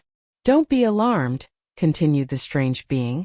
She's a safe hand, is Mrs. Poole, close and quiet. Anyone may repose confidence in her. But, as I was saying, sitting in that window seat, do you think of nothing but your future school? Have you no present interest in any of the company who occupy the sofas and chairs before you? Is there not one face you study? One figure whose movements you follow with at least curiosity? I like to observe all the faces and all the figures. But do you never single one from the rest, or it may be two? I do frequently. When the gestures or looks of a pair seem telling a tale, it amuses me to watch them. What tale do you like best to hear? Oh, I have not much choice.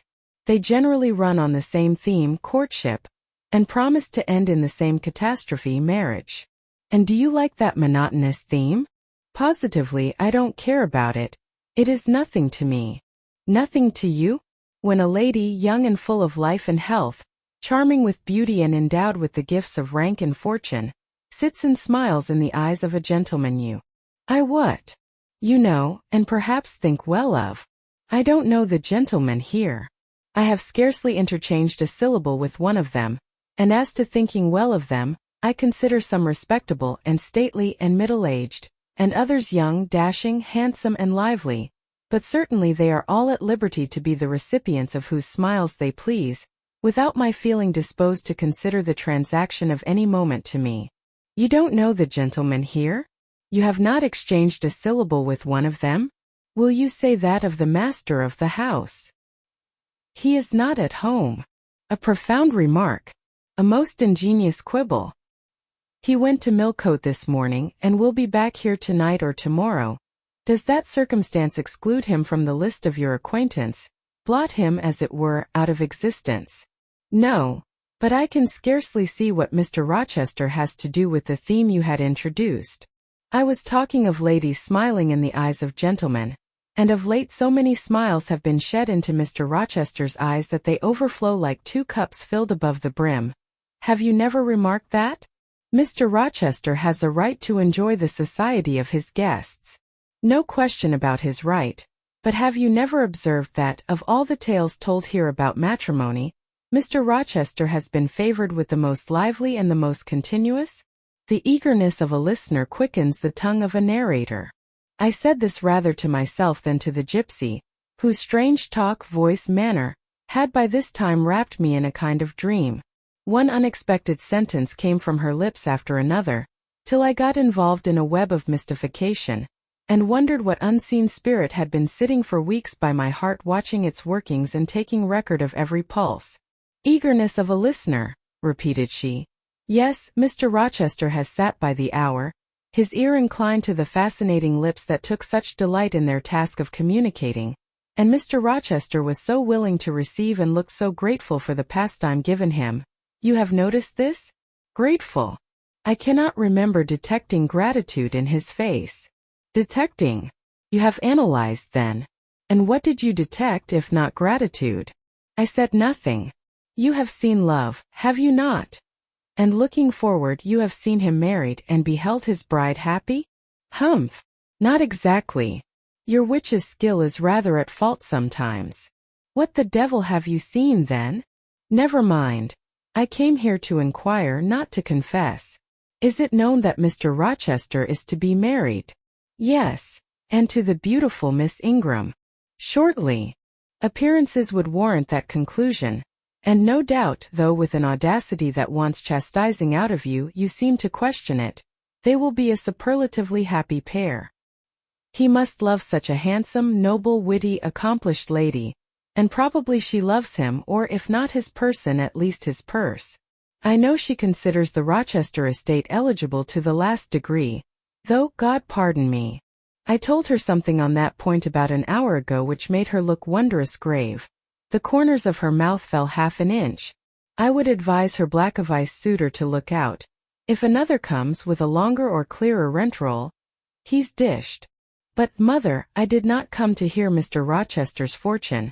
I came to hear my own, and you have told me nothing of it. Your fortune is yet doubtful. When I examined your face, one trait contradicted another.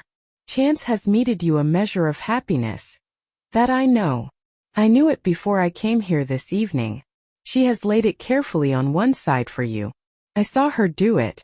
It depends on yourself to stretch out your hand and take it up, but whether you will do so is the problem I study. Kneel again on the rug. Don't keep me long, the fire scorches me. She did not stoop towards me, but only gazed, leaning back in her chair. I knelt. She did not stoop towards me, but only gazed, leaning back in her chair. She began muttering. The flame flickers in the eye shines like dew, It looks soft and full of feeling. It smiles at my jargon. It is susceptible.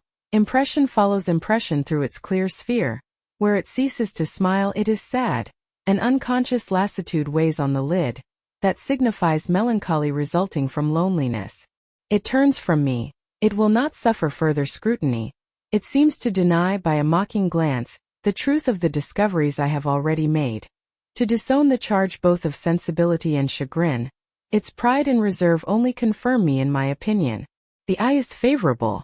As to the mouth, it delights at times in laughter.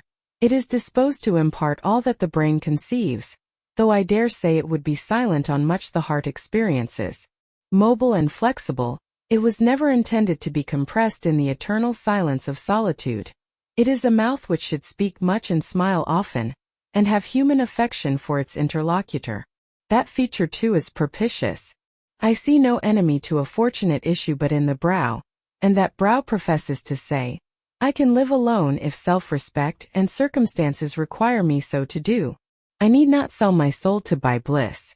I have an inward treasure born with me, which can keep me alive if all extraneous delights should be withheld, or offered only at a price I cannot afford to give.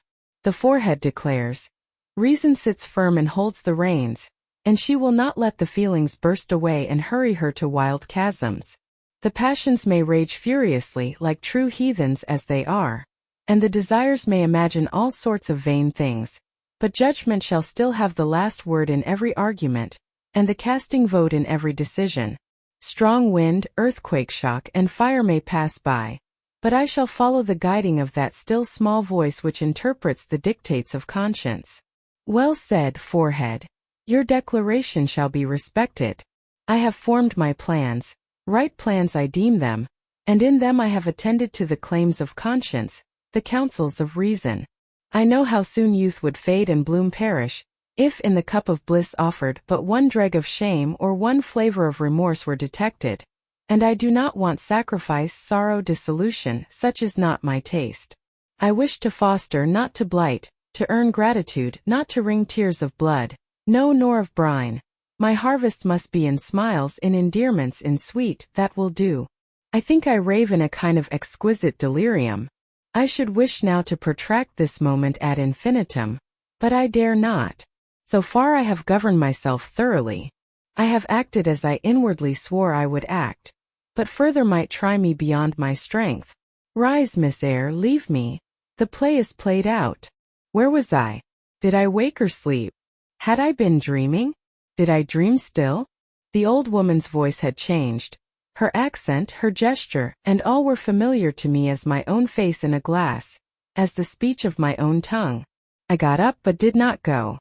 I looked, I stirred the fire and I looked again, but she drew her bonnet and her bandage closer about her face, and again beckoned me to depart. The flame illuminated her hand stretched out.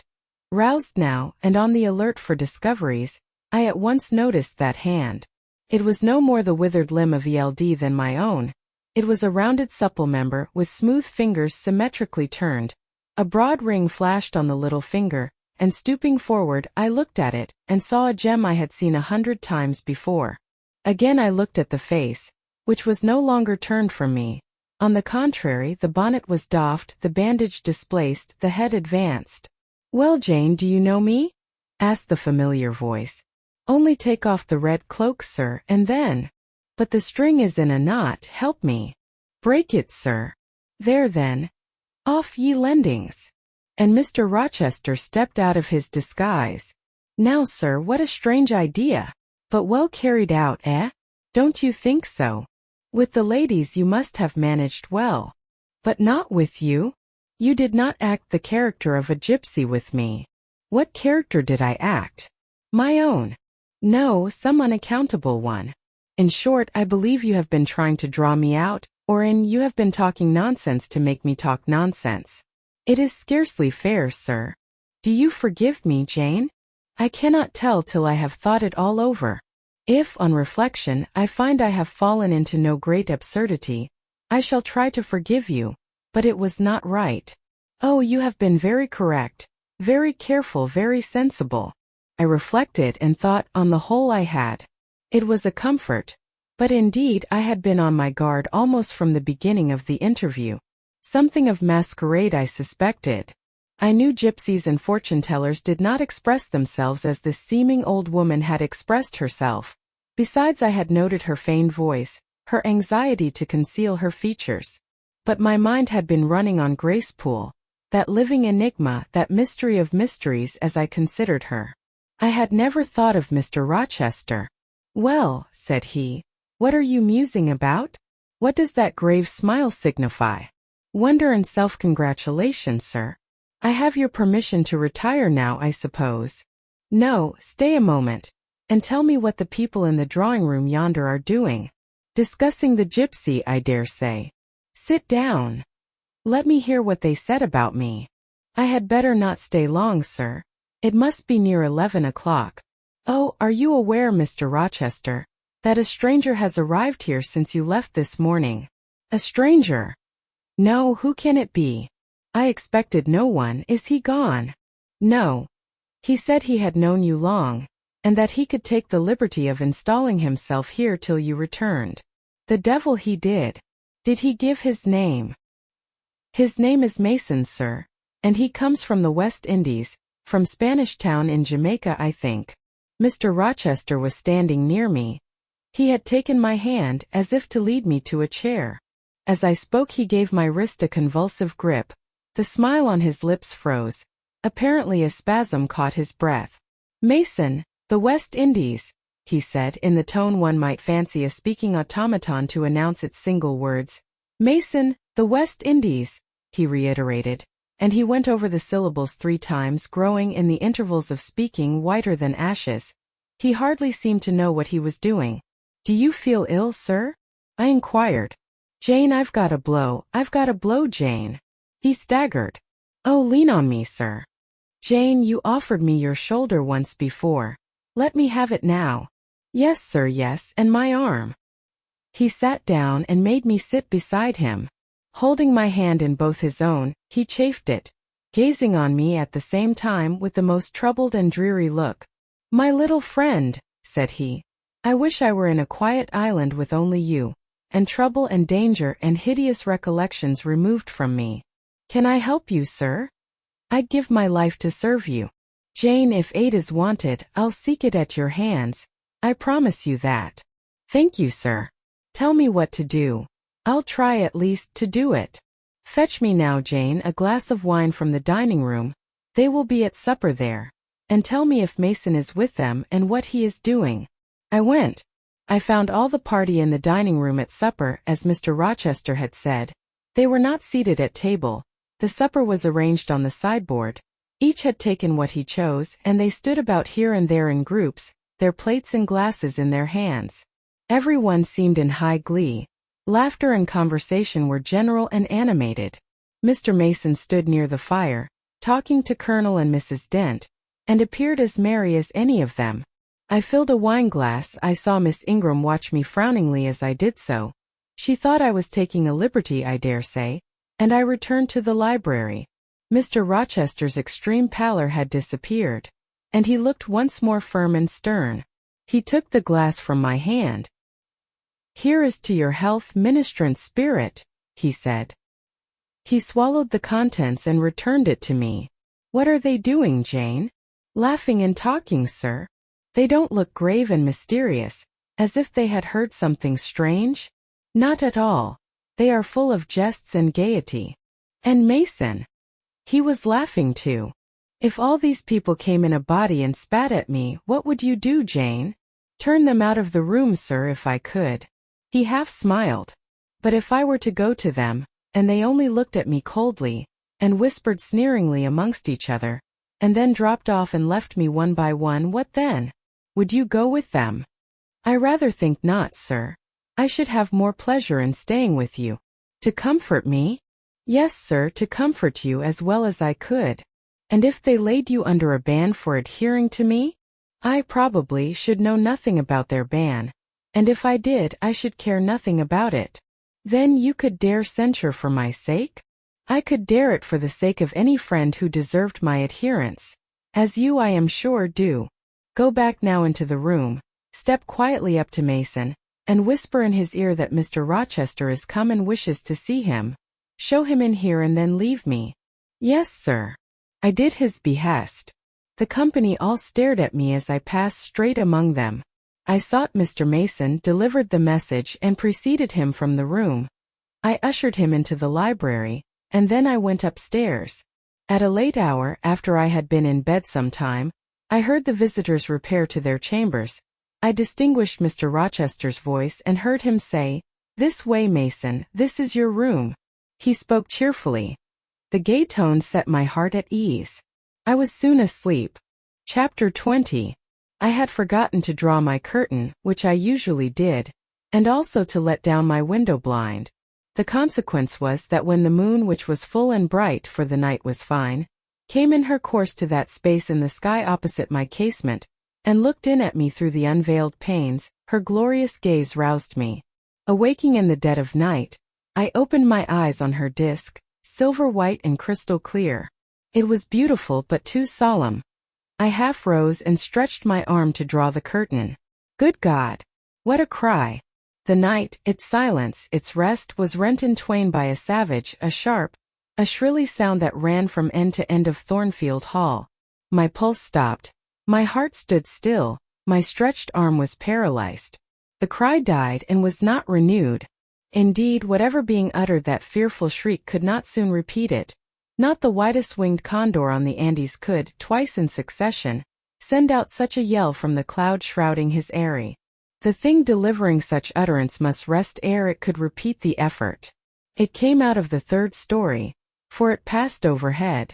And overhead, yes, in the room just above my chamber ceiling, I now heard a struggle, a deadly one it seemed from the noise, and a half-smothered voice shouted, "Help! Help! Help!" 3 times rapidly. "Will no one come?" it cried. And then, while the staggering and stamping went on wildly, I distinguished through plank and plaster, "Rochester! Rochester! For God's sake, come!" A chamber door opened. Someone ran or rushed along the gallery. Another step stamped on the flooring above and something fell, and there was silence. I had put on some clothes, though horror shook all my limbs. I issued from my apartment. The sleepers were all aroused. Ejaculations, terrified murmurs sounded in every room. Door after door unclosed. One looked out and another looked out. The gallery filled. Gentlemen and ladies alike had quitted their beds. And oh, what is it? Who is hurt? What has happened? Fetch a light. Is it fire? Are there robbers? Where shall we run? Was demanded confusedly on all hands. But for the moonlight they would have been in complete darkness. They ran to and fro. They crowded together. Some sobbed, some stumbled. The confusion was inextricable. "Where the devil is Rochester?" cried Colonel Dent. "I cannot find him in his bed." "Here! Here!" was shouted in return. "Be composed, all of you. I'm coming." And the door at the end of the gallery opened, and Mr. Rochester advanced with a candle. He had just descended from the upper story. One of the ladies ran to him directly. She seized his arm. It was Miss Ingram. "What awful event has taken place?" said she. "Speak. Let us know the worst at once." "But don't pull me down or strangle me," he replied, for the Misses Eshton were clinging about him now, and the 2 dowagers in vast white wrappers were bearing down on him like ships in full sail. "All's right. All's right," he cried. "It's a mere rehearsal of much ado about nothing. Ladies, keep off or I shall wax dangerous." And dangerous he looked. His black eyes darted sparks. Calming himself by an effort, he added, "A servant has had the nightmare, that is all. She's an excitable, nervous person. She construed her dream into an apparition, or something of that sort, no doubt, and has taken a fit with fright. Now then, I must see you all back into your rooms, for till the house is settled, she cannot be looked after. Gentlemen, have the goodness to set the ladies the example. Miss Ingram, I am sure you will not fail in evincing superiority to idle terrors. Amy and Louisa, return to your nests like a pair of doves as you are. Mesdames, to the dowagers, you will take cold to a dead certainty, if you stay in this chill gallery any longer. And so, by dint of alternate coaxing and commanding, he contrived to get them all once more enclosed in their separate dormitories. I did not wait to be ordered back to mine, but retreated unnoticed, as unnoticed I had left it. Not, however, to go to bed. On the contrary, I began and dressed myself carefully. The sounds I had heard after the scream, and the words that had been uttered, had probably been heard only by me, for they had proceeded from the room above mine. But they assured me that it was not a servant's dream which had thus struck horror through the house, and that the explanation Mr. Rochester had given was merely an invention framed to pacify his guests. I dressed then to be ready for emergencies. When dressed, I sat a long time by the window looking out over the silent grounds and silvered fields and waiting for I knew not what. It seemed to me that some event must follow the strange cry, struggle, and call. No stillness returned. Each murmur and movement ceased gradually, and in about an hour Thornfield Hall was again as hushed as a desert. It seemed that sleep and night had resumed their empire. Meantime the moon declined. She was about to set. Not liking to sit in the cold and darkness, I thought I would lie down on my bed, dressed as I was. I left the window and moved with little noise across the carpet. As I stooped to take off my shoes, a cautious hand tapped low at the door. "Am I wanted?" I asked. "Are you up?" asked the voice I expected to hear, viz. My master's. "Yes, sir." "And dressed?" "Yes." "Come out then, quietly." I obeyed. Mr. Rochester stood in the gallery holding a light. "I want you," he said. "Come this way, take your time and make no noise." My slippers were thin. I could walk the matted floor as softly as a cat. He glided up the gallery and up the stairs, and stopped in the dark, low corridor of the fateful third story. I had followed and stood at his side. "Have you a sponge in your room?" he asked in a whisper. "Yes, sir." "Have you any salts, volatile salts?" "Yes." "Go back and fetch both."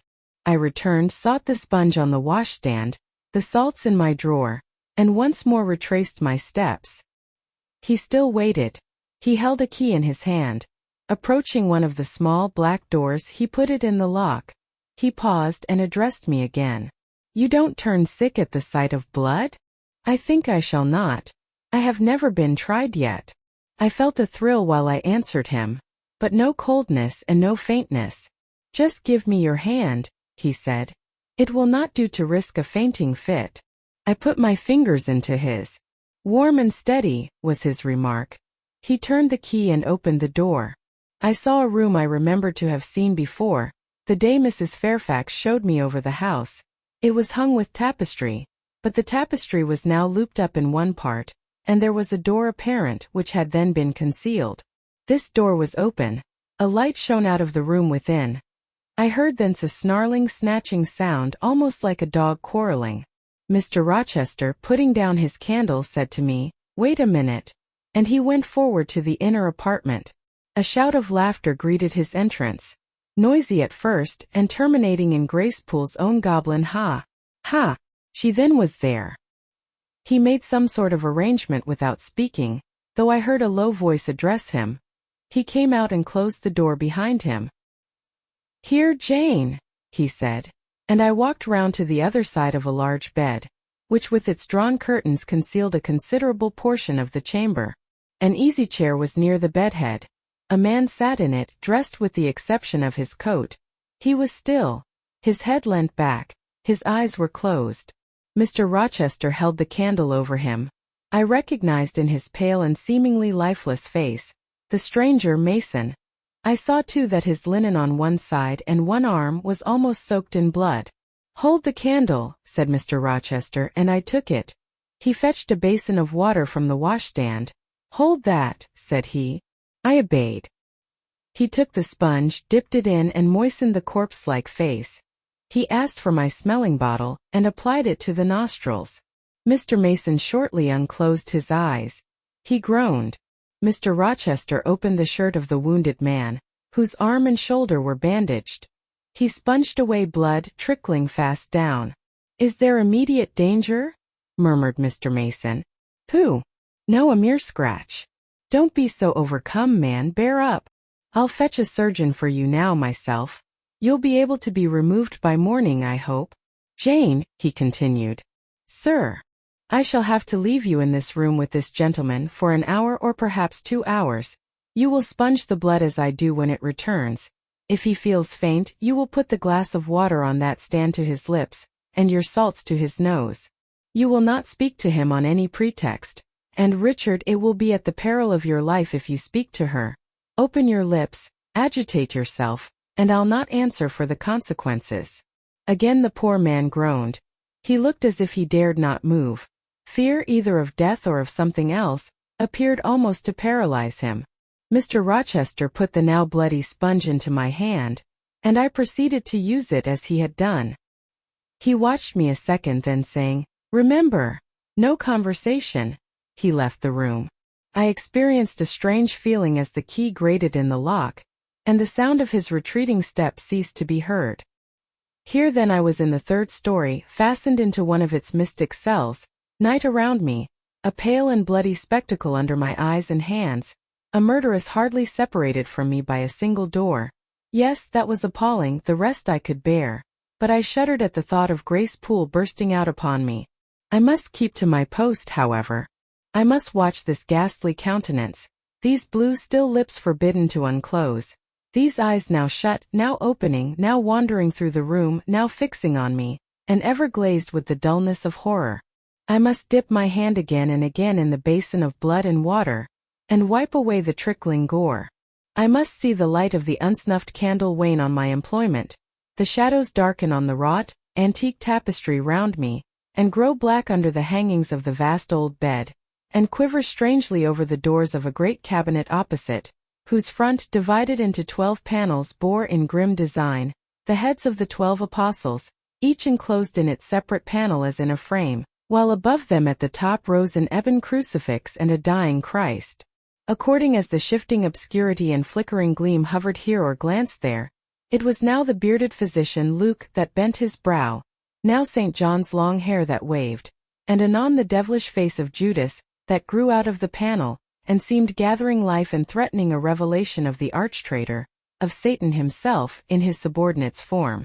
Amidst all this, I had to listen as well as watch, to listen for the movements of the wild beast or the fiend in yonder side den. But since Mr. Rochester's visit it seemed spellbound. All the night I heard but 3 sounds at 3 long intervals, a step creak, a momentary renewal of the snarling canine noise, and a deep human groan. Then my own thoughts worried me. What crime was this that lived incarnate in this sequestered mansion, and could neither be expelled nor subdued by the owner? What mystery that broke out now in fire and now in blood, at the deadest hours of night? What creature was it that, masked in an ordinary woman's face and shape, uttered the voice, now of a mocking demon, and anon of a carrion-seeking bird of prey? And this man I bent over, this commonplace, quiet stranger, how had he become involved in the web of horror? And why had the fury flown at him? What made him seek this quarter of the house at an untimely season, when he should have been asleep in bed? I had heard Mr. Rochester assign him an apartment below. What brought him here? And why now was he so tame under the violence or treachery done him? Why did he so quietly submit to the concealment Mr. Rochester enforced? Why did Mr. Rochester enforce this concealment? His guest had been outraged. His own life on a former occasion had been hideously plotted against, and both attempts he smothered in secrecy and sank in oblivion. Lastly, I saw Mr. Mason was submissive to Mr. Rochester, that the impetuous will of the latter held complete sway over the inertness of the former. The few words which had passed between them assured me of this. It was evident that in their former intercourse, the passive disposition of the one had been habitually influenced by the active energy of the other. Whence then had arisen Mr. Rochester's dismay when he heard of Mr. Mason's arrival? Why had the mere name of this unresisting individual, whom his word now sufficed to control like a child, fallen on him a few hours since as a thunderbolt might fall on an oak? Oh, I could not forget his look and his paleness when he whispered, "Jane, I have got a blow, I have got a blow, Jane."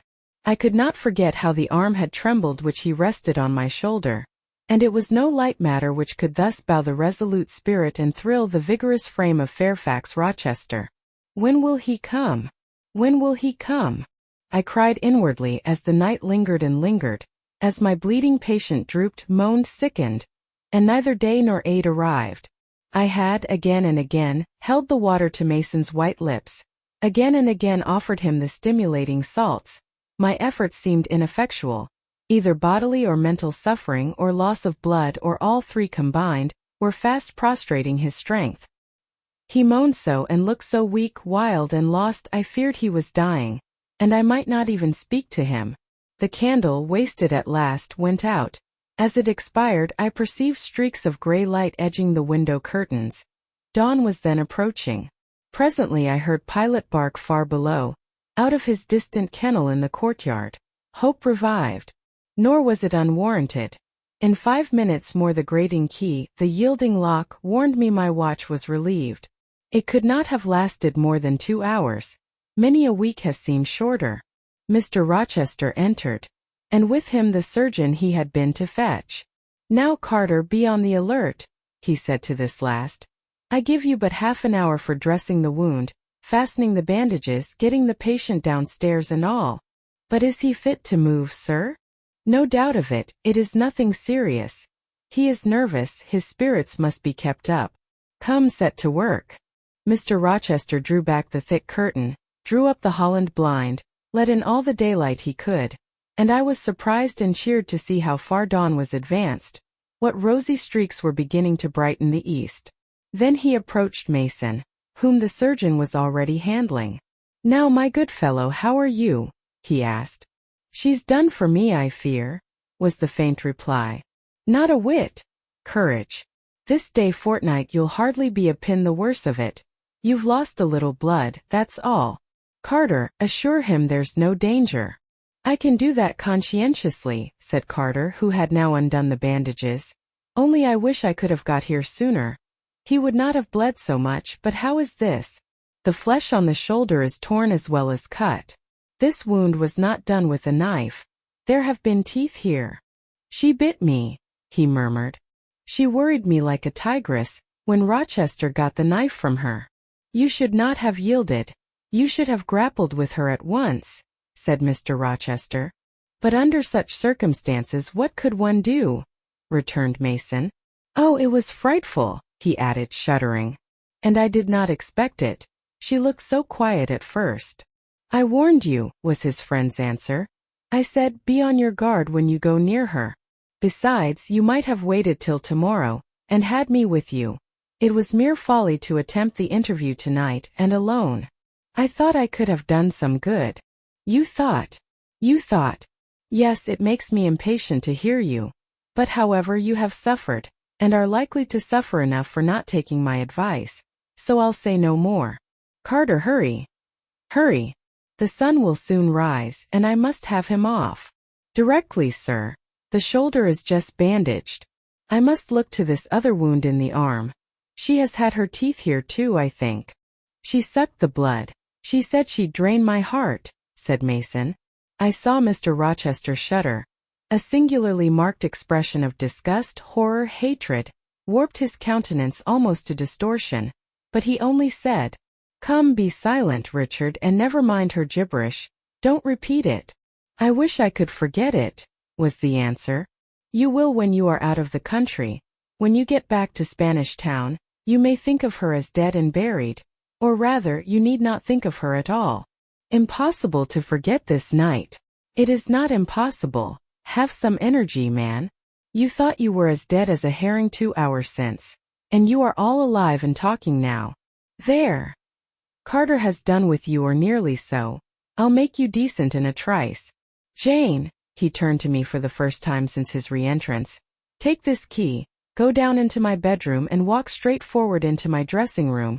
Open the top drawer of the wardrobe and take out a clean shirt and neck handkerchief. Bring them here, and be nimble." I went, sought the repository he had mentioned, found the articles named, and returned with them. "Now," said he, "go to the other side of the bed while I order his toilet, but don't leave the room, you may be wanted again." I retired as directed. "Was anybody stirring below when you went down, Jane?" inquired Mr. Rochester presently. "No, sir. All was very still."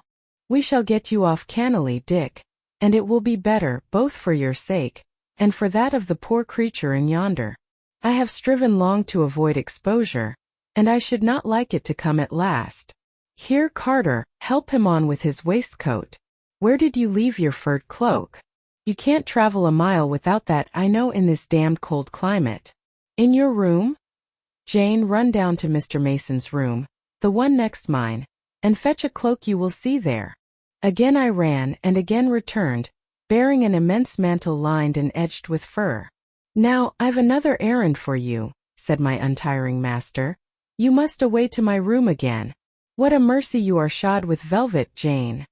A clod-hopping messenger would never do at this juncture.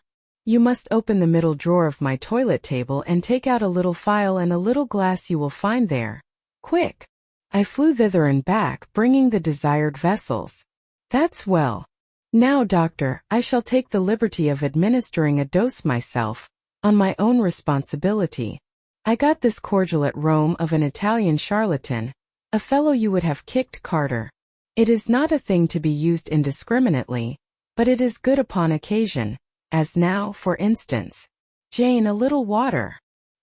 He held out the tiny glass, and I half filled it from the water bottle on the washstand. That will do. Now wet the lip of the phial. I did so. He measured 12 drops of a crimson liquid, and presented it to Mason. Drink, Richard. It will give you the heart you lack for an hour or so. But will it hurt me? Is it inflammatory? Drink. Drink. Drink. Mr. Mason obeyed, because it was evidently useless to resist. He was dressed now. He still looked pale, but he was no longer gory and sullied. Mr. Rochester let him sit 3 minutes after he had swallowed the liquid. He then took his arm. Now I am sure you can get on your feet, he said. Try. The patient rose. Carter, take him under the other shoulder. Be of good cheer, Richard. Step out, that's it. I do feel better, remarked Mr. Mason. I am sure you do. Now, Jane, trip on before us away to the back stairs, unbolt the side passage door, and tell the driver of the post-chaise you will see in the yard, or just outside, for I told him not to drive his rattling wheels over the pavement, to be ready. We are coming, and Jane, if anyone is about, come to the foot of the stairs and hem. It was by this time 5:30, and the sun was on the point of rising, but I found the kitchen still dark and silent. The side passage door was fastened. I opened it with as little noise as possible. All the yard was quiet, but the gates stood wide open, and there was a post-chaise with horses ready harnessed, and driver seated on the box stationed outside. I approached him and said the gentlemen were coming. He nodded. Then I looked carefully round and listened. The stillness of early morning slumbered everywhere. The curtains were yet drawn over the servants' chamber windows. Little birds were just twittering in the blossom-blanched orchard trees, whose boughs drooped like white garlands over the wall enclosing one side of the yard. The carriage horses stamped from time to time in their closed stables. All else was still. The gentleman now appeared. Mason, supported by Mr. Rochester and the surgeon, seemed to walk with tolerable ease. They assisted him into the chaise. Carter followed. Take care of him, said Mr. Rochester to the latter, and keep him at your house till he is quite well. I shall ride over in a day or two to see how he gets on. Richard, how is it with you? The fresh air revives me, Fairfax. Leave the window open on his side, Carter. There is no wind. Goodbye, Dick. Fairfax. Well, what is it? Let her be taken care of. Let her be treated as tenderly as may be. Let her. He stopped and burst into tears. I do my best, and have done it and will do it, was the answer. He shut up the chaise door, and the vehicle drove away. Yet would to God there was an end of all this, added Mr. Rochester, as he closed and barred the heavy yard gates. This done, he moved with slow step and abstracted air towards a door in the wall bordering the orchard. I, supposing he had done with me, prepared to return to the house. Again, however, I heard him call Jane. He had opened the portal and stood at it, waiting for me. Come where there is some freshness for a few moments, he said. That house is a mere dungeon, don't you feel it so? It seems to me a splendid mansion, sir. The glamour of inexperience is over your eyes, he answered, and you see it through a charmed medium. You cannot discern that the gilding is slime and the silk draperies cobwebs, that the marble is sordid slate, and the polished woods mere refused chips and scaly bark. Now here, he pointed to the leafy enclosure we had entered. All is real, sweet, and pure. He strayed down a walk edged with box, with apple trees, pear trees, and cherry trees on one side, and a border on the other full of all sorts of old-fashioned flowers, stocks, sweet williams, primroses, pansies, mingled with southernwood, sweetbriar, and various fragrant herbs. They were fresh now as a succession of April showers and gleams, followed by a lovely spring morning, could make them. The sun was just entering the dappled east, and his light illumined the wreathed and dewy orchard trees and shone down the quiet walks under them. "Jane, will you have a flower?" He gathered a half-blown rose, the first on the bush, and offered it to me. "Thank you, sir. Do you like this sunrise, Jane? That sky with its high and light clouds which are sure to melt away as the day waxes warm, this placid and balmy atmosphere." "I do very much. You have passed a strange night, Jane." "Yes, sir. And it has made you look pale. Were you afraid when I left you alone with Mason?"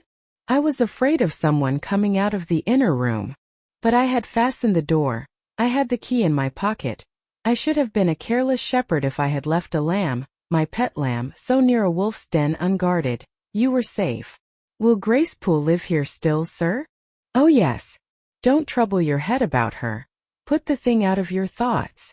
Yet it seems to me your life is hardly secure while she stays." "Never fear. I will take care of myself." "Is the danger you apprehended last night gone by now, sir?" "I cannot vouch for that till Mason is out of England, nor even then. To live, for me, Jane, is to stand on a crater crust which may crack and spew fire any day. But Mr. Mason seems a man easily led. Your influence, sir, is evidently potent with him. He will never set you at defiance or willfully injure you." "Oh no. Mason will not defy me, nor knowing it will he hurt me, but unintentionally, he might in a moment by one careless word deprive me if not of life yet forever of happiness.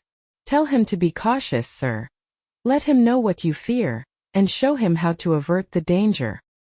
He laughed sardonically, hastily took my hand, and as hastily threw it from him. "If I could do that, simpleton, where would the danger be? Annihilated in a moment.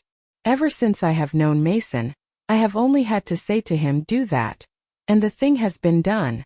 But I cannot give him orders in this case. I cannot say, 'Beware of harming me, Richard.' For it is imperative that I should keep him ignorant that harm to me is possible. Now you look puzzled, and I will puzzle you further. You are my little friend, are you not? I like to serve you, sir, and to obey you in all that is right." "Precisely, I see you do. I see genuine contentment in your gait and mien, your eye and face, when you are helping me and pleasing me, working for me, and with me in, as you characteristically say, all that is right. For if I bid you do what you thought wrong, there would be no light-footed running, no neat-handed alacrity, no lively glance and animated complexion. My friend would then turn to me, quiet and pale, and would say, 'No, sir, that is impossible. I cannot do it because it is wrong,' and would become immutable as a fixed star. Well, you too have power over me, and may injure me. Yet I dare not show you where I am vulnerable, lest, faithful and friendly as you are, you should transfix me at once. If you have no more to fear from Mr. Mason than you have from me, sir, you are very safe." "God grant it may be so. Here, Jane, is an arbor, sit down." The arbor was an arch in the wall, lined with ivy. It contained a rustic seat. Mr. Rochester took it, leaving room, however, for me. But I stood before him. "Sit," he said. "The bench is long enough for two. You don't hesitate to take a place at my side, do you? Is that wrong, Jane?" I answered him by assuming it. To refuse would, I felt, have been unwise. "Now, my little friend, while the sun drinks the dew, while all the flowers in this old garden awake and expand, and the birds fetch their young ones breakfast out of the thornfield, and the early bees do their first spell of work, I'll put a case to you which you must endeavor to suppose your own. But first, look at me, and tell me you are at ease, and not fearing that I err in detaining you or that you err in staying." "No, sir, I am content." "Well then, Jane, call to aid your fancy. Suppose you were no longer a girl well-reared and disciplined, but a wild boy indulged from childhood upwards. Imagine yourself in a remote foreign land. Conceive that you there commit a capital error, no matter of what nature or from what motives, but one whose consequences must follow you through life and taint all your existence. Mind, I don't say a crime. I am not speaking of shedding of blood or any other guilty act, which might make the perpetrator amenable to the law. My word is error. The results of what you have done become in time to you utterly insupportable. You take measures to obtain relief, unusual measures but neither unlawful nor culpable. Still you are miserable, for hope has quitted you on the very confines of life. Your sun at noon darkens in an eclipse, which you feel will not leave it till the time of setting. Bitter and base associations have become the sole food of your memory. You wander here and there, seeking rest in exile, happiness in pleasure, I mean in heartless sensual pleasure, such as dulls intellect and blights feeling. Heart-weary and soul-withered, you come home after years of voluntary banishment. You make a new acquaintance, how or where no matter. You find in this stranger much of the good and bright qualities which you have sought for 20 years, and never before encountered, and they are all fresh, healthy, without soil and without taint. Such society revives, regenerates. You feel better days come back. Higher wishes, purer feelings. You desire to recommence your life, and to spend what remains to you of days in a way more worthy of an immortal being. To attain this end, are you justified in overleaping an obstacle of custom, a mere conventional impediment which neither your conscience sanctifies nor your judgment approves? He paused for an answer, and what was I to say? Oh, for some good spirit to suggest a judicious and satisfactory response. Vain aspiration. The west wind whispered in the ivy round me, but no gentle Ariel borrowed its breath as a medium of speech. The birds sang in the treetops, but their song, however sweet, was inarticulate. Again Mr. Rochester propounded his query. Is the wandering and sinful, but now rest-seeking and repentant, man justified in daring the world's opinion, in order to attach to him forever this gentle, gracious, genial stranger, thereby securing his own peace of mind and regeneration of life? Sir, I answered, a wanderer's repose or a sinner's reformation should never depend on a fellow creature. Men and women die, philosophers falter in wisdom and Christians in goodness. If anyone you know has suffered and erred, let him look higher than his equals for strength to amend and solace to heal. But the instrument, God who does the work ordains the instrument. I have myself, I tell it you without parable, been a worldly, dissipated, restless man, and I believe I have found the instrument for my cure in. He paused. The birds went on caroling, the leaves lightly rustling. I almost wondered they did not check their songs and whispers to catch the suspended revelation, but they would have had to wait many minutes, so long was the silence protracted. At last I looked up at the tardy speaker. He was looking eagerly at me. Little friend, said he in quite a changed tone, while his face changed too, losing all its softness and gravity, and becoming harsh and sarcastic. You have noticed my tender penchant for Miss Ingram. Don't you think if I married her she would regenerate me with a vengeance? He got up instantly, went quite to the other end of the walk, and when he came back he was humming a tune. Jane, said he, stopping before me, you are quite pale with your vigils. Don't you curse me for disturbing your rest? Curse you? No, sir. Shake hands in confirmation of the word. What cold fingers! They were warmer last night when I touched them at the door of the mysterious chamber. Jane, when will you watch with me again? Whenever I can be useful, sir. For instance, the night before I am married. I am sure I shall not be able to sleep. Will you promise to sit up with me to bear me company? To you I can talk of my lovely one, for now you have seen her and know her. Yes, sir. She's a rare one, is she not, Jane? Yes, sir. A strapper, a real strapper, Jane. Big, brown and buxom, with hair just such as the ladies of Carthage must have had. Bless me! There's Dent and Lynn in the stables. Go in by the shrubbery, through that wicket. As I went one way, he went another, and I heard him in the yard saying cheerfully, Mason got the start of you all this morning. He was gone before sunrise. I rose at 4 to see him off.